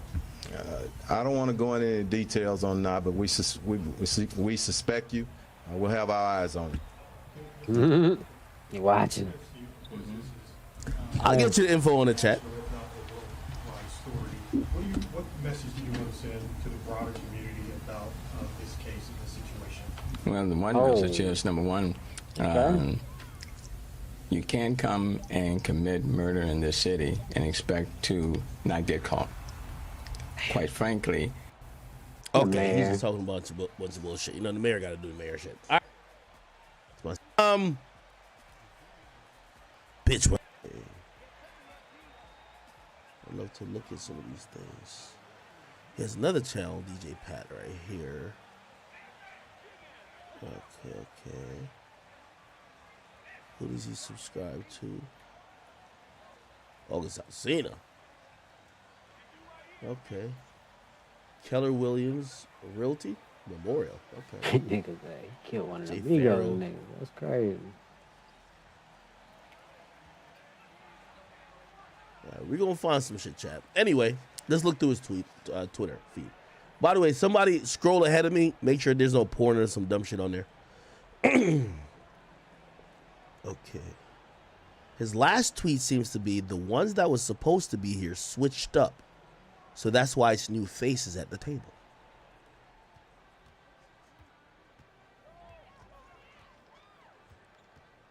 Yo, what's going on in Houston, man? These niggas typing hieroglyphics and codes and motherfucking you know what I mean? These niggas typing riddles. These niggas typing riddles. Roses are red, violets are blue. Guess the next line and I won't shoot you. Like, what the fuck is y'all niggas talking about, bro? The ones that's, which table? Who, which table is their new faces at? You talking about the table. Bitch, when I say I'm proud. Chat, this is his Twitter, right? This nigga might be a psychopath. He tweet like ain't no motherfucking thing happening. Bitch, when I say I'm proud of you, I mean that shit. Okay. Send me a picture of that pussy if you miss me. Okay. What the fuck? Focus on the money. I can't fake fuck with you. Either I do or I don't. Ain't no in between. Damn. This nigga killed Takeoff. He typed out blessed. Jesus Christ. This nigga killed Takeoff and typed out blessed. Holy shit. This is getting out of hand, people. I need some wine. This nigga killed Takeoff and he just typed blessed. Holy. Holy. Damn. So when the weather is nasty, I get freaky. Happy Thanksgiving to all the hustling bitches only. Thanksgiving ready. This whole want crab legs and lamb chops for Thanksgiving. Said this motherfucker heavy. Is this a video? Okay. Let's have some fun. What type of fun he talk about? Oh shit. To all my old hoes that can make gumbo and got boyfriends now. and all my new hoes can't even make noodles in a cup. So I said, what type of fish is this? Either this thing is a pretty good actor, or maybe he really just didn't know that the cops was on him. Right. Like, no fucking way. Like, the way he's tweeting is like, yo, all right, let's shit's over. Y'all sure this is Twitter? Bro, this thing is acting like nothing happened. I'm so romantic. What the fuck? Nigga, he killed Like, Takeoff he like just 10 killed him, days like- ago, and all he thinking about is pussy. All he thinking about is pussy, bro. I ain't perfect. I'm solid, though. What are you talking about? Real one in my life. I appreciate y'all. So much fake out there in the streets. Been hurt so many times, it's hard for me to feel love. Yeah. A bottle called Mattress Mac. Keep faith no matter what pressure is applied. Yeah. God don't make mistakes. Oh yeah, this nigga gotta get the chair. This nigga killed Takeoff and said God don't make mistakes. This is crazy. Okay, He said he he gotta might get the definitely kill chair. Takeoff. His first 2 tweets after was God. Yeah, he definitely did. That nigga guilty. Guilty! Guilty! His first 2 tweets Chat. after? Well, let me see. Nigga just clapped somebody's first 2 tweets definitely about God. God don't make He ain't start talking about pussy till days later. First 2 tweets, look what he says. God got me. He been had me. This is November 2nd. Here we go. November 2nd. Oh, lit. Takeoff died on the first, or yeah, I think the first. He says God don't make mistakes. Jesus. Nigga went to instantly Oh, tweeting. shit. Her and shit. first day, she don't even have a name yet. Holy, hold on, I don't care to show this. This is only for, holy, this is for investigative purposes. We can't really, you know what I mean? Holy. Now, if this thing gonna be locked up, we might have to fly her out. Holy. He's stupid. I mean, he locked up anyway. Like, we might have to Right. put her, yo, shorty, man, if you missing a pimp, you're missing something in your life, come on over here and fuck with the chat niggas, man. Come on, bro. Hey, they trying to knock his bitch Chat. For already. investigative purposes, Man, find me her ad name too. that's funny. I nigga said for investigative purposes, he need to know the bitch name. That nigga he got a Oh, few let's hear his sips and voice, he boys. already, he said This his her first voice. day. Wait, hold on, he said, Shit, let's this hear her his first day. voice. She ain't never danced before. I ain't lit. Now, if Nigga this said, thing gonna be let's locked hear up, we his might have to fly voice. her out. Holy. I mean, he locked up anyway. Like, we might have to put her, yo, shorty, man, if you missing a pimp, you're missing something in your life, come on over here and fuck with the chat niggas, man. Come on, bro. He said, listen to his Chat. voice, watch. For investigative purposes, find me her ad name too.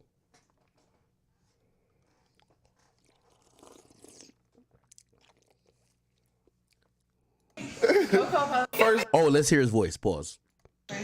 this her first day. He said, let's hear his voice, Paul. Oh, is he talking about the dude? Oh, okay, I guess. I was like, hopefully he's not talking about the chick. Because these niggas be weird. Shit, this her first day. She ain't never danced before. That's weird. And she need a dance name. What should my name be? That's what we about to ask Cocoa them. Puff. Okay. Cocoa Puff. Right now, she gonna keep Cocoa Puffs if y'all don't help out. Comment below whatever her name should be.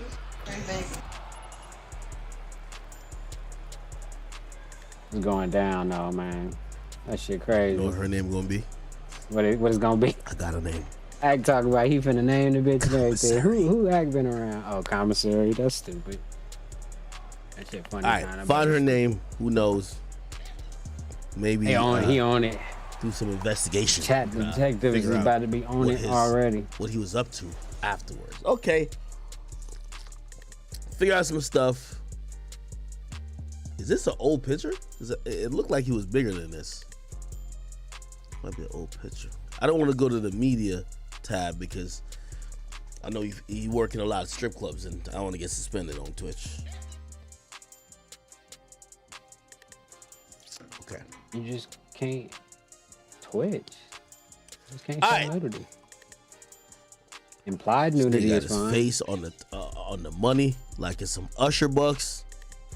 He say Usher bucks. This should say Remember Federal that. Reserve Note. Shit might as well Zion. say the Federal Penitentiary. Anyway, Came out of nowhere. shit.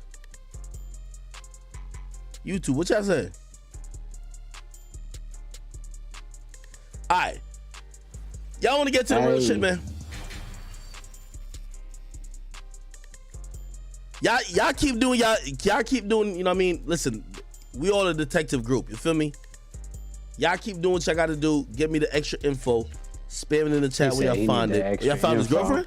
Already. Oh, check his tweets and replies. Gotta. Most necessary. Thank you. Okay, nah, it looked like he ain't replied nothing. He ain't really replied nothing. I'm trying to see. He ain't replied to shit. Oh, he did say, thinking about getting a face tat right before Thanksgiving to spice things up a bit. So, nah, don't do it. Okay. Yeah, he wasn't really responding to shit type, you know what I mean? I bet. Let's get to the fucking paperwork, man. That's a good shot. Let's get to the paperwork, chat. Only find it on Big Axe channel. Bang. We in court. Come on, man. Let's go. Bang. We here. Hold up. Only Let's get find it straight on Big to it, Axe chat. channel. What? It's on my Alright. channel too now. Make sure y'all can see, because this shit is clear as fuck on my screen. Hey. Oh. Alright, hold on. Let me get back on. I got to zoom in a little bit too much. That's why. Come on. Well, let's go. Here we go. Oh. We got the court documents. Oh. We're going to figure this bitch out. Hold on. Okay, let me see. I don't like this game, low key. Okay. Come on, that's why I Yeah, don't so like this game. is I our should've first made that. page.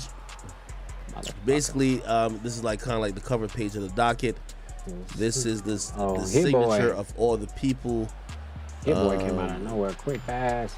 Chief made a Justice, quick Justice, bag Justice, with Justice, him a and bunch of Nas. justices, presiding judge, presiding judge, this and third. You know, this is a very serious charge. I should have gave it a second longer. Yeah. Oh, we got the paperwork. Anyway, let me get some more shit. Here we go. Give me a second. Next That's thing we gotta crazy. see is this. Oh, we got it. Bingo. You ready? Come on, No, chat. fuck it. Come on, man. Oh, Devin Booker guarding me. Make sure y'all got your badge out. Oh. State of Texas Man, that versus was Xavier nasty. Clark. Zoom in a little bit more. That was nasty. Check State of me Texas out. versus Hey. Xavier Clark. Hold on. He don't live there no more. He live in That jail was right now. crazy. That's not even a shit. Trust me. He live in jail. All right. Anyway. I should have done He got arrested yesterday. 7:32 p.m. Felony charge murder. Jordan. Okay. Hey. Harris County District Court. Blah blah. That acrobat. And then, okay, in the name of the authority of the state of Texas, before me, okay, so this is an affidavit. Hey. Before me, the undersigned Assistant District Attorney of Harris County, Texas, this day appeared on the undersigned affiant, who under oath says that he has good reason to believe and does believe that in Harris County, Texas, Patrick Xavier Clark, hereafter styled the defendant, herefore on or about November 1st, 2022, did then and there unlawfully, intentionally, and knowingly commit the felony offense of deadly conduct by knowingly discharging a firearm in the direction of Kershnik Kari Ball, aka Takeoff, and while in the course of furtherance of the commission of said offense, did commit an act clearly dangerous to human life, to wit, the defendant knowingly discharged a deadly weapon, namely a firearm, in the direction of a group of persons that included the complainant of Kershnik Kyrie Ball, and therefore, and thereby caused the death of Kershnik Kyrie Ball. Two-step Against Euro the peace on and the dignity of the motherfucking state, baseline. signed a SOAR. They dated today because clearly everything got presented today in court. That's why they had the press conference. Duly attested today. Here's the affiant. Offset scene performance, first time. Here is the DA. Get back on the And, stage. So this is literally essentially AD. Okay? All right. Oh, he got the We assist. got a few more things, chat. Don't you worry. We got this shit. Tide Magic or something. We gonna break this shit down like an ounce of weed. Hey, he said he gonna break it up. Don't you worry, chat. Chop it up. We got you. By the way, everybody on Twitch and Twitter, there's some surprising shit. I saw this shit already. So you ain't fool me. But there's some surprising shit you finna see. Okay. By the way, salute to all my subs. Yo, we gotta get to 200 subs on this. Come on now. Hold it. We got 10,000 people in YouTube chat. Let me see what's going on. Damn. Okay, the next thing I'm gonna pull. Motherfucker got 10,000 people. Remember the That's cop crazy. wasn't trying. That's why I did the video. You feel me? Remember the cop wasn't trying to talk about the fact that Patrick Clark was trying to flee, but they already put it in court documents. I don't know why he wasn't trying to talk about it, but clearly, I keep telling you, they're not trying to talk about it because they're going to arrest more people. Here's the court document that we recorded. I messed that one up too. Bingo. I'm going to zoom in a little bit more, people. Actually, let me keep it like this. Oh, look at that steal though. Zoom in How long is that? Here we go. State of Texas versus Patrick Xavier Clark, 22nd, 23rd District of Harris County, Texas. And this is a motion that already they're putting in a motion before there is even the arraignment to say, yo, do not give this nigga bail. Right. The state of Texas, and through its assistant district attorney, requests that this court enters a sufficient bail pursuant to Texas Code Criminal Prosecutor NRS blah blah blah blah non-oppressive bail, which is required to give proper consideration of the nature of the offense, protect the safety of the victim and the community, and provide reasonable assurance that the defendant will return. The nature of the case reflects the defendant committed the instant offense of using a deadly weapon, and they use a deadly weapon to commit the offense that caused the death of the complainant.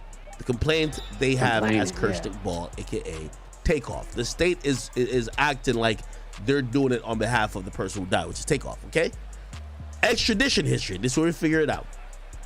Shortly after the murder, the defendant applied for expedited passport by submitting a travel itinerary for a upcoming flight to Mexico. There you go. Immediately prior to his arrest, the defendant received the passport. Upon arrest, the defendant was found in possession of a large amount of cash money. And we're not talking about the label. The defendant should be considered a flight risk. Definitely. So they're saying, bruh, if we let him out on bail, he definitely not gonna return. All right? Second thing, aggravating facts specific to the nature of the case. The state is opposed to personal bond pursuant to blah, blah, Articles 17.03 of the Texas Code of Criminal Procedure as the defendant is charged with a violent offense. The state is further opposed to a low bond based on the public safety concerns because the defendant shot a firearm into a crowd of people and struck the complainant in the back. Damn. And the head, causing his death. Now, this is very important right here because based on this affidavit, and unless we hear something different, the prosecutors are alleging that he is the sole person that shot Takeoff. Let's go. Now, it doesn't say other niggas wasn't shooting. They're just saying the person who shot Takeoff twice, because all we know is that Takeoff was shot twice. Shot the man in the back twice. That's fucked up. Is this guy. Yeah. One in the back and one in the head, back of the head. You get what I'm saying? It's crazy. Somebody said, oh, this nigga dumb, he could have enhanced his license and dip. No, I think if you go to Mexico, you need a passport, brother. I don't think you could travel to Mexico on an enhanced passport. Enhanced license. Should have shot a better shot. No, you can't. You need a passport nowadays. Ever since 9/11, I think you need a passport. You need a passport. It's not a thing. Oh, sorry.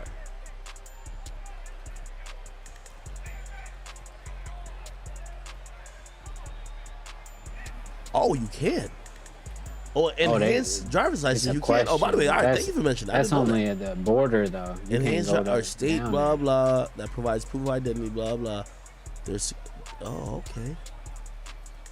Yeah, but not everybody got those too. The states put that shit on pause during coronavirus. Oh, but here's the thing. The application for EDL, enhanced driver's license, depends on where you live, is only currently available to the residents of Michigan, Minnesota, New York, Vermont, and Washington. They're in Texas, so he had no choice to get an enhanced driver's license. He had to they go put get it a on passport. pause and You get what I'm saying? He had to go. He had to go get, like, I think this enhanced driver's license, A real is gonna be ID. like almost the norm in the future. What they call it. But it's not right now for many states. And basically, they're saying that Holy shit, let's go, Curry. it's Get only these available right now to these places. Hey. Okay. Made another shot. All right, let's go. So, yeah. This is important. They're saying that he shot the firearm into the crowd of people and struck Takeoff in the back and the head, causing his death. Yeah. Essentially, they're saying that he shot himself. Takeoff twice. Hey, look at Now, I Curry. know what you might be saying. Well, what about these other guys we've been talking about that was doing the shooting and this and third and blah, blah. It doesn't mean that they didn't shoot somebody else. Or it doesn't mean they can't be charged, even if he's the only person who shot Takeoff twice. Remember, there's other people who got shot. So the guy in the yellow, I believe they're being a little bit hush-hush on it, because he might be charged with shooting somebody. Or if not, he might get a quote-unquote attempted murder or something like that. You get what I mean? All right, here we go. So there's much more bullets that flew that they're going to try to account for with charges. But it's interesting to know that they believe that this guy shot Takeoff twice. Rolled out. Anyway, some bullshit. He said further, a low bond is unreasonable and insufficient to ensure the defendant's appearance in court based on his successful efforts to obtain an expedited passport shortly after the murder and imminent travel itinerary to Mexico. So he got a passport and he was going to go to Mexico. Okay? Get the fuck up out The of state of here. Texas pray the court will enter sufficient non-oppressive bond of $1 million. That's actually interesting. Does Texas not have a no bond thing? I would think they would say no bond. Again. They said $1 million. Usually once you prove that you're trying to leave the country, fuck the amount, you're going to say no bond. They want money. Let me Google that. This Google's always been our friend. Let's see. There we go. Finally. Texas no bond. Texas no bond bail law. Texas bill requires those accused of violent crimes becomes law. Senate. Oh God. Okay. Almost made It that, says too. they will be So, will bar those released from jail unless they can put up cash. hey, let's go. Okay. But I missed that too. like certain places, they can just say no bond, right? They said the Damon Allen Act makes it harder for dangerous criminals to be released from jail on bail. Allen was killed. Oh, the video's unavailable. Damn, I don't know why they took it down. That's crazy. Maybe because he was giving up too much game, I guess, on the whole case or something. I don't think so. It's public information. Let me switch it up real quick. Find something else. Breathe. Hey guys, I hope all is well. Thank you. Podcast episode I did on Balenciaga that's up on the YouTube channel now. Unchanged B.O.B.'s life forever, as he would follow up with multiple hit songs that would top the B.O.B., Billboard chart. baby. Just as it seemed that B.O.B. was becoming one of the mainstream chart toppers, B.O.B. would disappear from the mainstream spotlight overnight. Many people to this day. That was weird. AK's stream got taken down. YouTube. They said Twitter, you're not gonna be the only one, Elon, taking shit down. We're gonna take down X shit too. But X probably just made it private so he can make a video, a couple videos out of it and shit. Oh, come on, man. Give me the ball, bruh. Give me the ball, bruh. don't know what truly happened to B.O.B.'s music career, as it seemed like he could have been in the same lane as J. Cole or Kendrick Lamar, but that's not at all how things turned out for him. The main belief is that B.O.B. just fell off, but what truly happened is much more sinister.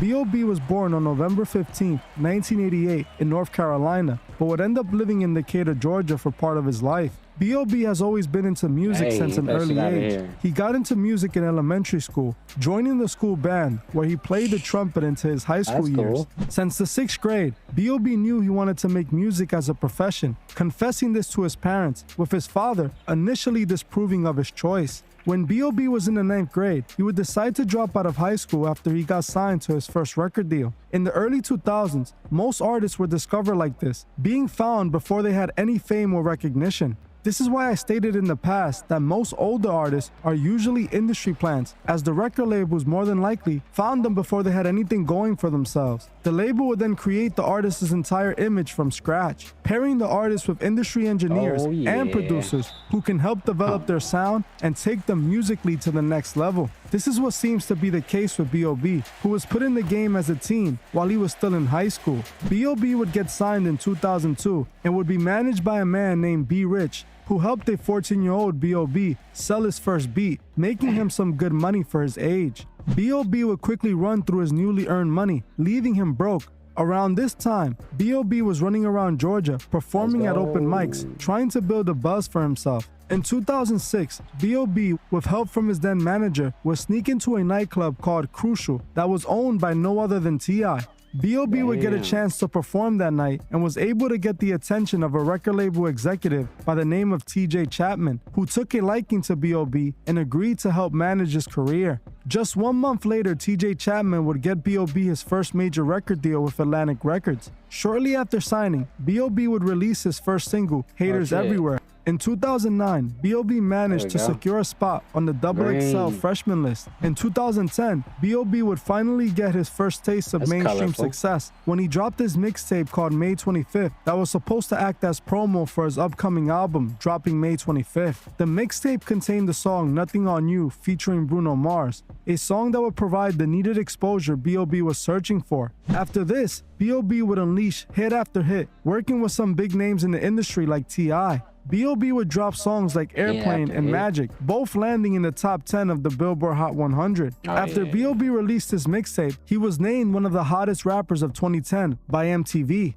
B.O.B. followed up his 2010 success with another successful year of releases in 2011, dropping Strange Clouds featuring rapper Lil Wayne. B.O.B. would drop his second studio album, Strange Clouds, in 2012, that contained a bunch of hit songs that just kept on growing B.O.B.'s catalog. B.O.B. kept dropping hit songs all the way until 2015, when suddenly it appeared B.O.B. fell off the map. It seemed just like most other rappers, B.O.B.'s career had reached its expiration date and he was just simply falling off. But according to B.O.B., this is not at all what happened to his career. According to B.O.B., the only reason his career got canceled was because he came across some information he believed the world needed to know and decided to expose it. B.O.B. explained that the real reason his career was canceled was because he tweeted that he believed the earth is in reality not round but flat. Back in 2016, B.O.B. tweeted and provided photo evidence to validate his claims. He was quickly met with ridicule from many people online, with even Neil Tyson responding to B.O.B., explaining to him why the earth is truly round. B.O.B. then responded to Neil with a diss song called Flatline,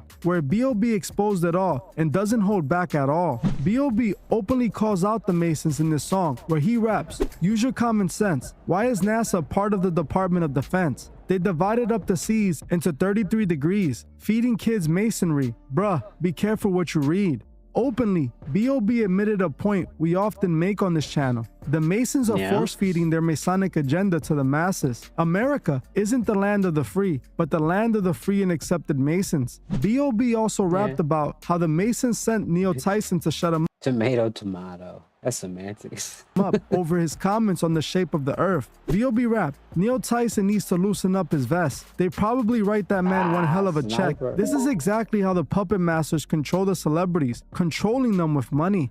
B.O.B. knew that his career would be over when he started talking about the things he mentioned in this song, but he still decided to speak on it. He knew they would come for him one way or another, but B.O.B. didn't step down, dropping another song where he further exposes the Masons. B.O.B. would then release a second part to his Flatline song, where he once again exposes the truth. In the record, B.O.B. makes some very interesting claims as he speaks about the rappers having to sell their souls in order to make it. B.O.B. raps, "The question, I always hear this question, how did you get into the music business? Were you let in or blessed in? I'm guessing I never signed my name in blood or sacrificed my best friend. I got as far as I could go before I hit a dead end. Sit back and let it sit in."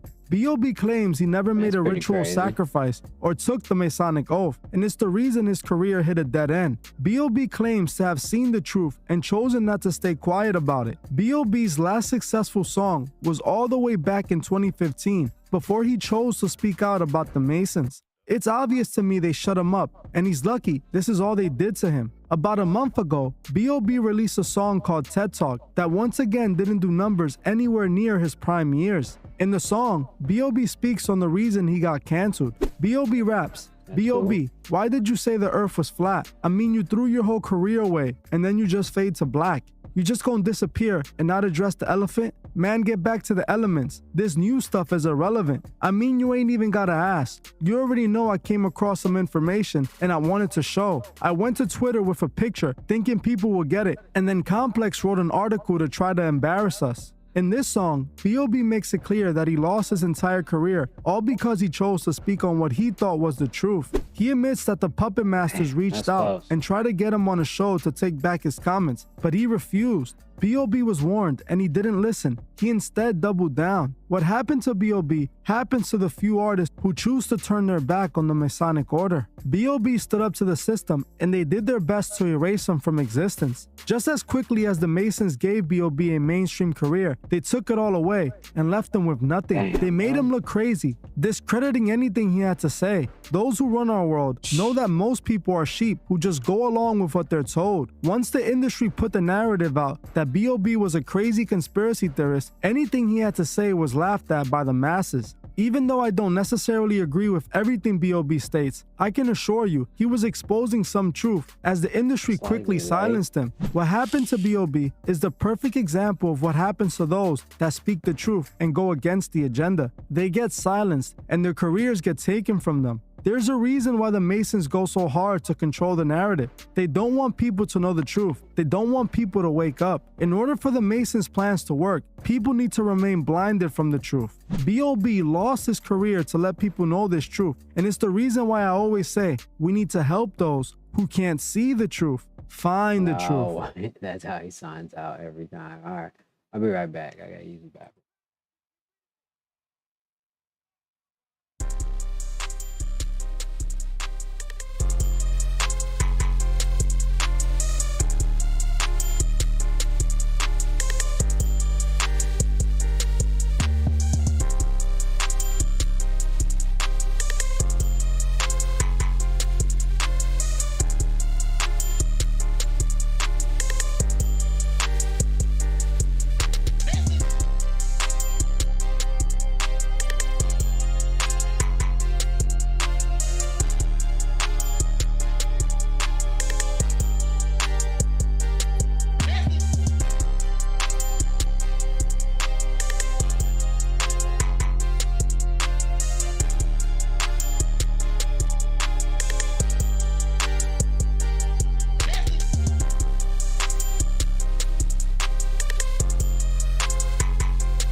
from your hash if you want to swing too, you know, whatever you feel comfortable.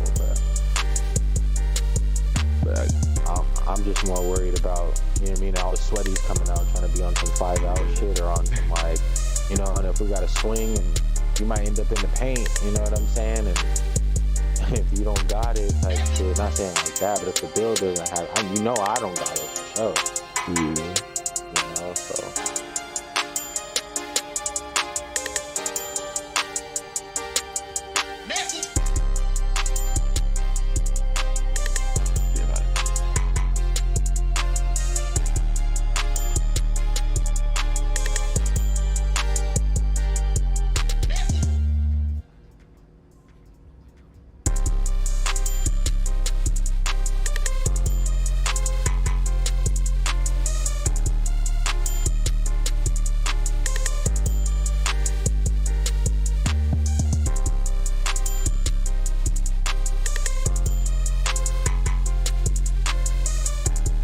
It's finna be a good night, brother. I get chicken, needle thread, or silver tonight.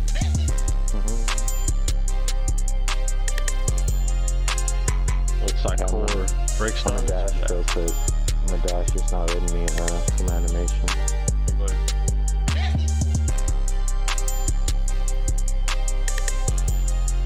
Focus, I heard you need a roommate, bro. I'm trying to move in.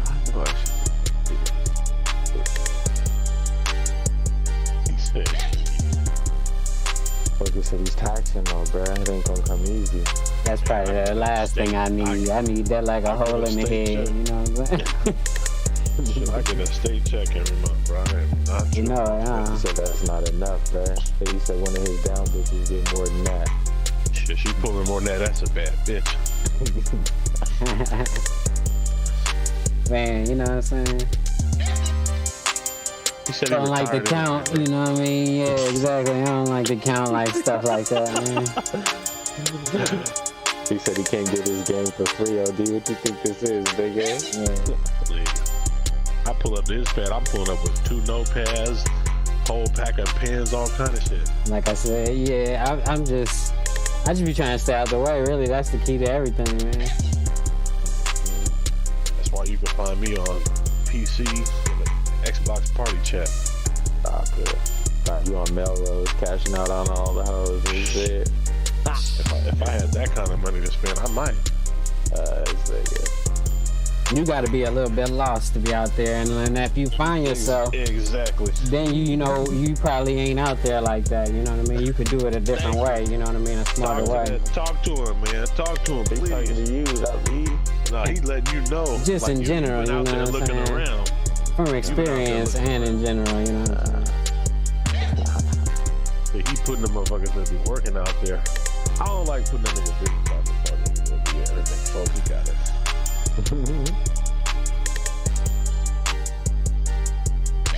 Oh, you got scarred already. Yeah, this nigga Bonjour already level 5. I see. Damn, Bonjour. Fuck. Let's see what he was playing. I got his shit sold in the wreck. Oh. No, I got kids. I only play one game. Damn, nigga jumped to a 5 off 1. Okay. Real sweaty.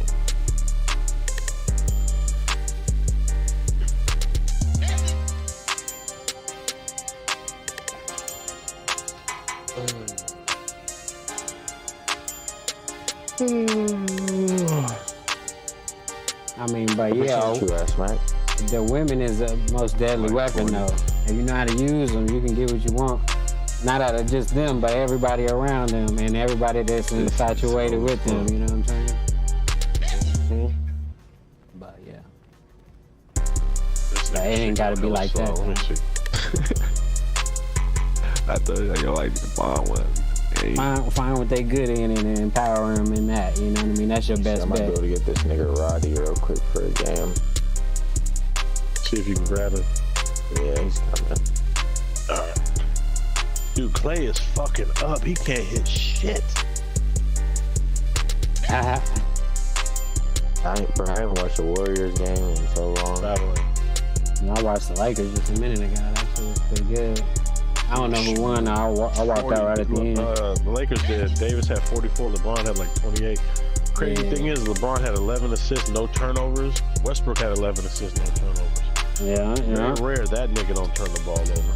Yeah. They say Westbrook been playing good, I guess, the last week or two. Yeah.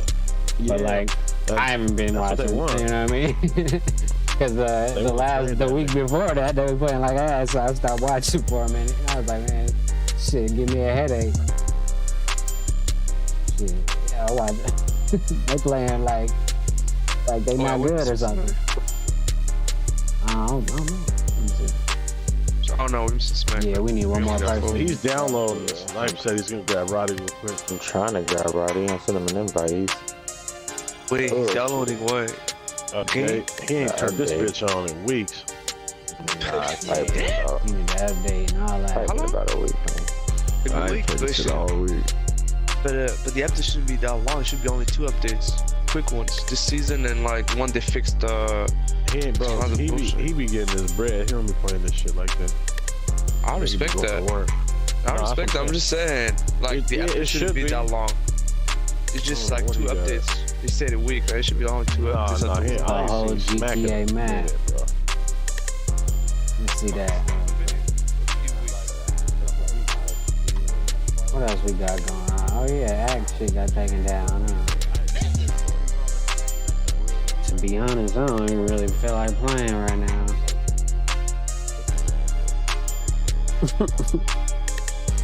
Let's see how this shit go.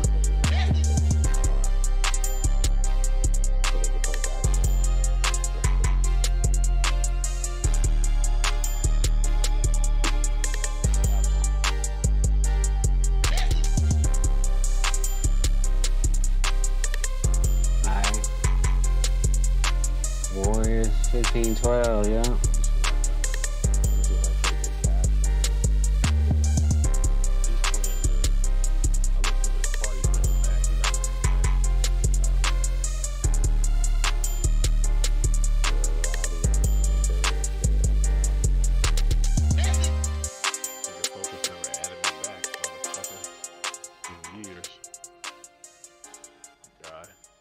What, on this?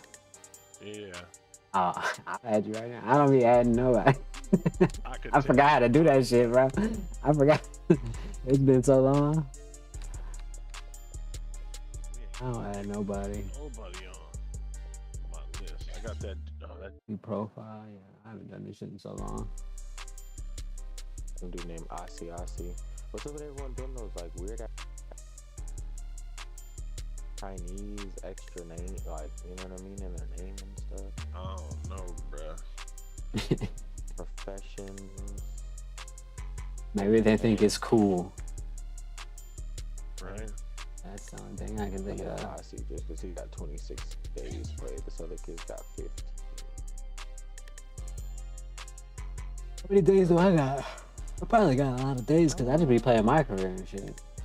I be playing hell of my career. Let's see if Nova's streaming. What up, bud? What's going on? You got back in?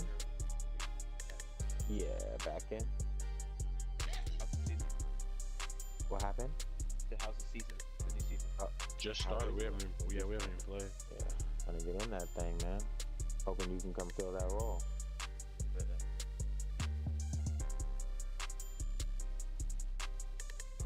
Antonio Brown got in trouble too. Oh yeah, he needs to be in a mental asylum. Antonio Brown got problems, bro. I seen that shit the other day, but I thought it was just they was trolling. But he locked his baby mama out or whatever and told her she come inside, he'll kill her or some shit like that. Nigga's just a weirdo. He got so much money, he could just disappear for like 2-3 years and like be like, bitch, you was mad. He likes the limelight. Yeah, I know. Like he weird. Huh? He got 23 days. Oh, 23. That's pretty good. Yeah, like I said, I just playing on my career. But yeah, no, like he could just, I would just be out. Bitch, look at me wrong. I'll be on the plane. Like fuck you. Bro, if we played what comp he is, why do I remember that name? Not sure. Any compy or V. Yeah, I haven't been looking at people's names lately in like the last 3 years. I just play everybody like they're good. Like cause we waiting for ASP. That's the only really like, you know what I mean? Bruh. Who else? You ain't lying. It's either ASP or Crip. That's the only people we looking for. That's the only team we're looking for. Londo, cause Londo got like a 6'8", he you know what I'm saying? Like, so really, to be honest. State's not it though, bro. Nah, I know, but you know how Londo is though. That fool crazy. He can't be stopped, low-key, with that build. I was playing like the other day. He crazy. I think it's like 6'8" or 6'7" or 9 or whatever, but that shit crazy. He scored It's crazy. either 6'6" or 6'7", isn't it? Yeah, like it's a little bit taller build, like a point guard build. Like Yeah, 6'7". Yeah, It's like a 6'7". exactly. He be going crazy with that shit. And then Crip got the little nigga or the tall dude he got. It's crazy. So like, and then I know ASP and them be glitchy and shit too. AP is super glitchy, bro. I'm not gonna lie. I looked at yeah, bro. He was shooting last season. He shot. Yeah, he shot 76 and some change from the 3-point line in like 600 games. I said, that motherfucker hooping. Exactly. His percentage wasn't fucking with mine, but I mean his shit was high. Exactly. You know, but you know how that should be lag outs and shit, all types of shit. Yeah, but in the game, it's tough to guard whatever the fuck he be doing. 2 losses and 1 lag out. He ran into our boy JB and then one night. JB and then cracked that nigga's head. Yeah, JB cracked that nigga's head. Ready? Yeah. Good.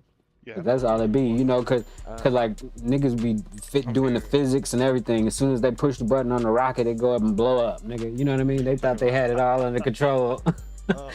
Like, you know what I mean? He had Pro Touch on Hall of Fame, bro. Oh, no. Yeah. ASP's build, focus that he has a 95 strength on his point guard. Bruh, He got Hoff. He's got Hoff. Yeah, see, he be chilling and shit. motherfucker. He be cheating on some other shit. Yeah, That's why I said everybody good, cause the game, the way the defense in the game is, if they play 5 out, I mean they gonna be good, you know, like this team right here. Grinding. Level 7, level 10. Okay, it's gonna be nice. Like I said, like this game right here is gonna be good. Professions, what corner are you going to? Are you gonna go same? Shit, I play with NFL. I'll go left. Let's get it. Actually good. Hey, you press. I play off. Bonjour, let me Benji. Hey. Oh, this is Benji, bro. What the fuck? Bonjour, let me play up top, bro. With folks. Which Benji? Who you know this motherfucker? Yeah, bro. That's Are they decent or no? shot. That's Good shot. Let's go. Yeah, that's Benji from the east, bro. We're on the west, but that's from Benji from the east. Let me play up top. Yeah, Let's play up top. Alright, we're good. They came over here to try and do some shit. Yeah, switch. Top. You're the big. Top. Just drop. I got you. Get up there. Yeah, good shit. I got you. Yeah. There, all the way. Good hands. Get your money, folks. Hey. Little word. Go. Yeah. Shit, that's only play Benji, pick and roll with him? Yeah. Anyways. Hey, I can play pick and roll too. I'm in the back end. Whichever one y'all go left. Whichever. Yeah. Somebody come. Yeah. Whichever one y'all want to be in on. Too late. Stay until you figure it out. Yeah, Just make sure you exactly. Yeah, good shit. Stay with him, yeah. Still coming. Yeah, good shit, good switch. I was stuck on him. Yeah. He had to be back. I got stuck too. Yeah. I got interior D though. Maybe I'll be able to stop. Good try. Oh yes, big stick. Oh, I thought you This is a we good, bro. This is Yeah, little dude or something. Yeah, he's 6'10". Yeah. Well, we're gonna keep giving it to you. Don't trip. No. I need to finish my shit, man. Don't trip. We good. Down him. Oh, come on. I shot. You had it. That was good defense. That was good defense. I'm with you. Shit. Nah, I shot got that steal though. Good shit. Yeah. Good shit. God is good. Praise Jesus. Limitless, workhorse, and handles. Let's go. Here we go. We're good. You left. Yeah. Yeah. You going up? Go up. Yep. Good shit. I got it. Yeah, good shit, Bonjour. Good fucking shit. I'm holding it down. You still on him? Gotcha. Oh, yeah. I thought you That's on me. Yeah, that's on me. I reached because I reached because of the angle. Yeah, no. I just reached because of the angle. That's all. Stuck on him. Good shit. Yeah, no. I just reached because of the angle. Down, Bonjour. Grab the Because he dribbled one extra time, he should have shot it. You know what I mean? Timing wise, yeah, like that. I got stuck. No, I got stuck. Yeah. I got stuck behind the dude, so I just reached and shit. Fuck it. You good? You could take it right or left corner, yeah. Yeah, hash or whatever. Fake pass, gotta love it. You about to swing it? Yeah, good shit. I'm leaving. Yeah. Oh, good shot. You gotta earn it. Good try though. You want hash? Nah, you got hash or whatever. I got corner anyway. Hey, I could play. You want me to play pick and roll, or you still want it big? I'm not playing it at all. Go professions. Go professions. Go professions. I don't know who's playing. That's Bonjour. I think you and him are damn near the same. If you want it, okay. All right. It's working for now, so it's fine. Yeah, we good, yeah. Yeah, they got their thing going.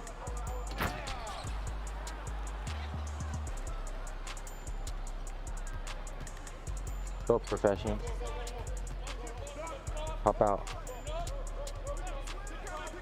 Go. Oh, you giving me the lane. If you don't want to force it, don't make that motherfucker force shit, bro. Just run this. 6 seconds. That's me. That's up. We ain't going nowhere. We stand. Dunk that. I know, that's me.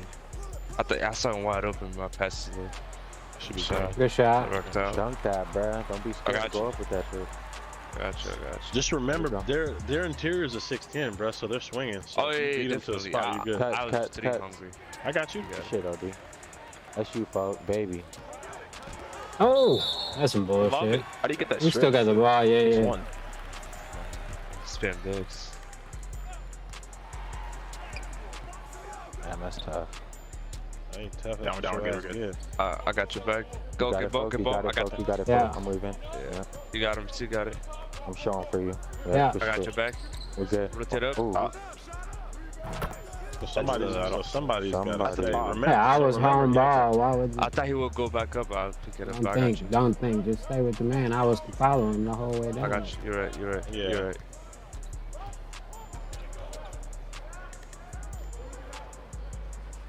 Pick him up. Cut through, Bonjour. Shot. Good shit. Yeah, unless I get picked off, I'm gonna stay with him as best I can. For sure. You good? I'm left. My fault. Yeah, good shit. You good? Still coming. I got you. I'm showing left. Good shit. Here. I got you. Yeah. Got you. Oh. Good pants. That's a good pants. Yeah, it is. One foul. Oh yeah. He wouldn't get it anyway. I'll show it, but I'm not gonna get dotted. I'm standing left. You got him, folk. I'm leaving. I got two over here. I got two. I got one. I'm leaving. I'm going. I got you. He got the little step. Damn, no, he got the step. I should have been higher than 9.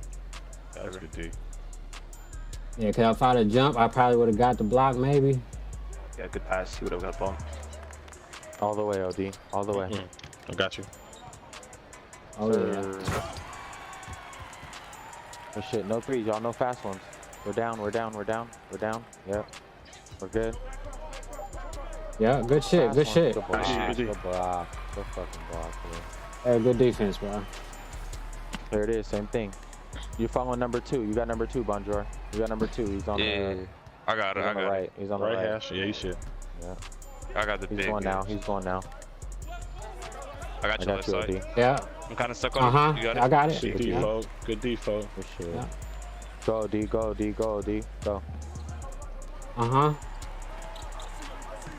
Yeah, I was going in there with you. Fuck it. You know what I mean? Man, I'm telling you, bro. I'm just in case, yeah. Badges and shit to core, bro. He's inbound. I got it. He's coming down. Yeah. Here for you. I'm back. Nope. Jump focus. Yeah. On his belly, bro. I'm out. Yeah, I was out wide just in case. That's what I was about to say. I was about to hit the corner too. I seen him, you know what I mean, getting the angle on me. I'm going you right. You can pop out corner. I can. Pop out top. Oh, my bad. Yeah, you good. I'm high as hell, bro. Yeah, you good. That's free.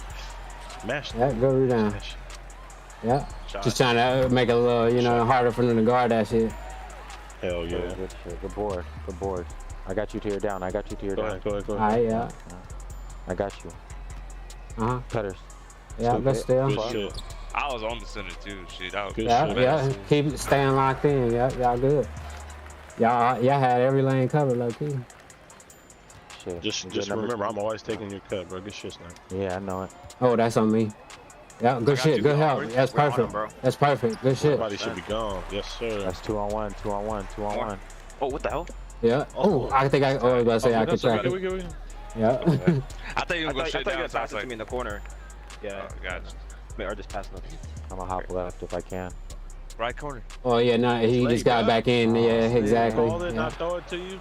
Yeah, he just got back bro, in. I'm right here in front of you. In the middle. He Yeah. was out of bounds. I got it. Yeah, yeah, you got it. Yeah, exactly. Yeah. Good D. Good D. Yeah, because I had the out. You good shit. There it goes. Point guard's in the paint. Point guard's on right corner. Right corner. Right corner. Yeah, Oh, yeah. D. That's us. That's us. D.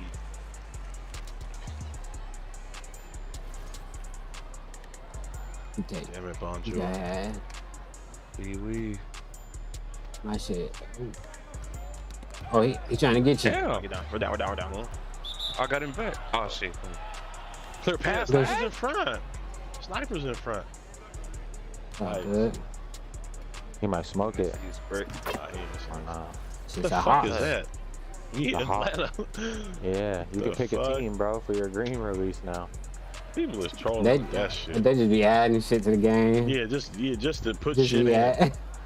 Alright, I got the ball. I got the ball. Alright, yeah, everybody find Watch something. inbounder. I see inbounder. I see Yeah. inbounder. He's coming. Yeah, stay with him. I got you. Yeah. He ain't got it. He's going left. Yeah, you good. He gonna try to, yeah. He gonna try it. Ooh. Oh, Yeah, it's all. I thought it was a block too. Yeah, we good. Stay down, folks. Stay down, folks. Alright. I got middle. Coming to you, focus. Yep. Yeah. Gotcha. Cut through, folks. Cut through, folks. Hey. Good pass. Good pass. Yeah. I was holding next. I think. Yeah. Perfect. That's you. Good? Yeah, everybody good? Oh, he got. Hey, good shit. Good shit. I got you. Yeah. Oh shit, we both jump. Hey. Yeah, now you good. Yeah, exactly. That's all that matters. Now you good. That's all we've selling on every 3. That's basically what I'm trying to do. Fuck that. folks. Hey, good shit.